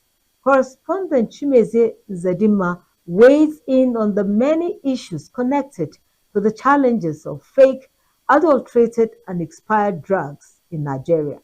Professor Mojisola Christiana Adeyeye raised the alarm. Her life and those of NAFDAC operatives enforcing the seizure of illicit, adulterated, and expired drugs were being threatened by those involved in this spread of death in Nigeria's health sector. NAFDAC operators, with the support of security operators, had closed 3 open markets where these drugs are stored and from where they are distributed across the country. Onitsha, Bridgehead, Aba, and Lagos were the 3 guilty markets. Many Nigerians point to Kano as the next necessary port of call. The operation is an outcome of the strategic partnerships that NAFDAC has made and which is part of the National Action Plan 2.0. During this exercise, NAFDAC succeeded in removing from circulation 87 truckloads of banned, expired, unregistered, suspected falsified substandard medical products from the 3 markets. Right now, we have screened over 7,000 shops, and it's still ongoing as of today. A database of these shops and the offenses committed has been created for further steps. More than 40 arrests have been made, which will be followed by prosecution. With the signing into law the Proceeds of Crime Act, POCA, for forfeiture of assets, the assets recovered from suspects will be treated as proceeds of crime after their conviction by the courts. The challenge of fake, illicit, adulterated, or expired drugs is a global challenge. Better organized societies have dealt with it by sanctioning countries where these drugs are manufactured and exported. Drugs are also made across the counter commodities to be imported, distributed, and sold by non-professionals. In Nigeria, however, drugs are imported, distributed, and sold like any other article of trade by anybody who has the money or space to display them. There are agencies that are responsible. NAFDAC is responsible for the product. Why the pharmacy council, that's why they're working in collaboration. We, the pharmacists, are being regulated by the Pharmacy Council of Nigeria, that's PCN. When it comes to the product, NAFDAC is responsible for regulating the product. We have the patent medicine store, that's the PPMV, that is being regulated by the Pharmacy Council, and those ones are only licensed to sell non-ethical drugs. The once enforcement will go periodically to inspect their premises to ensure that they are licensed to sell only whatever that that is OTC. And then for the pharmacy, there's a logo. That's why we advise the general public that whatever premises you go to, there's a neon sign with a pharmacy logo. And will I say, whichever premises you go to and you don't see that neon sign there, that premises is not licensed by the pharmacy council. And we have our annually we are being licensed. The license covers us for 1 year, and they are so strict that at the end of the month, the second month of the year, if you are not ready, if you've not gone for the renewal of your annual license, there are sanctions. You pay a fine. Look at it from the chain supply. Who are the people that are involved in the chain supply? From the manufacturer to the distributor to the retailers and then to the healthcare providers, to ensure that the drugs that are being administered to patients are genuine drugs, they are not expired drugs. You have instances where drugs have expired, and what do we see? That some of the people involved, I would not want to be mentioning names, some of the people who are involved in this chain line, what they do is they will just change the package, change the dates to make it look as if the lifespan of that drug is still valid. The current effort to tackle Nigeria's fake drug scourge will not be the first effort. It will also not be the first time Onitsha Bridgehead and Lagos markets will be closed on account of fake medicines. In 2007, on March 6th, when Professor Dora Akonyili was the Director General of NAFDAC, the market was shut down on account of same fake drug challenge, and she only escaped assassination by a hair's breadth. I ate, I walked NAFDAC. It was my life. Yes. We can turn around any institution, any agency, any ministry if we are determined to do that. If we are determined to shun money, if we are determined to face the consequences of swimming against the tide. Because it is swimming against the tide. There are consequences. There will be verbal attacks and there may be physical attacks. Everything boils down to corruption. And corruption is not just about giving or taking money. Fake drug is such a bad news. It is mass murder. Early 2001, over 41% of drugs in circulation were outrightly fake. Over 68 were unregistered. So we were in a crisis situation. It was not only drug, what of food, yes, what of baby milk, infant formula that was cassava flour with sugar and a little milk. Can you imagine how many babies that died? When I came into NAFDAC, first of all, I wanted to succeed. I think that should be number one in any assignment. If you tell yourself you want to succeed, every other thing will follow. If you are focused on succeeding and shun people's money, irrespective of God, it's not just money that is involved in corruption. When people are your relations, you should not start looking at people as my brothers or sisters or friends. You should be moving like a train in anti-corruption movement, especially in the area of counterfeit medicine. The issue, the business of fake drugs is a big, big business.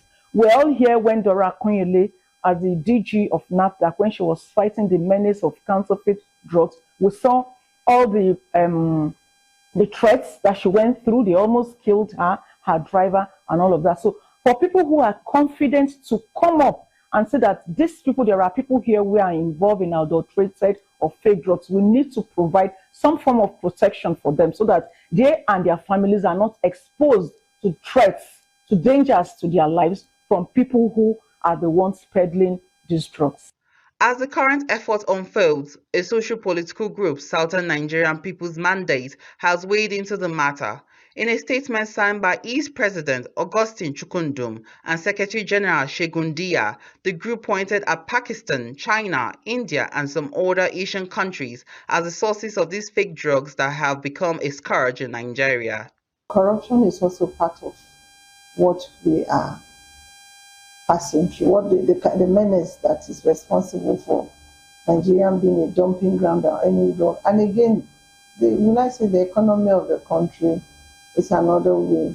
That's why you see a lot of drug. People want cheap drug, and most of these drugs that are being brought in, when we want to talk about the counterfeit and at the same time the fake drug, what is it? What is the definition of it?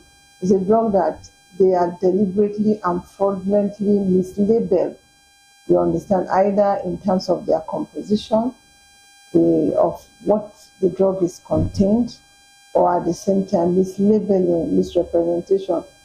The group said that NAFDAC itself should be the first agency that must be investigated in any meaningful effort to resolve the fake drugs challenge. According to the Southern People's Mandate, NAFDAC is running with the hare and hunting with the hound because NAFDAC officials give a seal of approval for the importation of these drugs and turn around to impound them. The group called on the president to investigate the customs, police, and the NDLEA, all of whose officers are at the entry port, get compromised by the drug dealers while the illicit and fake drugs take the lives of many Nigerians and frustrate medical practice in the country. In order for us to curb this menace, because it is a menace and it has a global approach, it has a local approach. So the first and foremost thing that I think that we should do, increase our awareness campaign, so that people will know how to identify fake drugs when drugs are being distributed to them. Then we also need to engage a multi-sectoral approach in terms of Federal Ministry of Health, the Pharmaceutical Council of Nigeria, all of those people that are involved. The customs is also a stakeholder. Because like most of the drugs that we take in Nigeria, they are imported. And if they are imported, it means that they come in through our borders. And who are the people manning our borders? They are men and women of Nigerian Customs Service. So we also need to engage them so that when these drugs are seen, of course, they have to go through a training process for them to be able to identify which is counterfeit, which is adulterated, which is illegal, which one has expired. So with that training in mind, when these drugs come in, they will be able to identify that, oh, these ones are they have already expired, these are counterfeit, these are banned drugs. They can seize them and then destroy them or burn them like we see them do on national television. So all of this, we have to do all of this. It's going to be a collaborative effort. The agency actually responsible for that are doing, and we know the clampdown that NAFDAC is ongoing now. The essence is they are working in collaboration with the Pharmacy Council of Nigeria to streamline, have a central stock, you understand, have to clamp down on the open market and ensure that you want to get your product, you have a central regulation of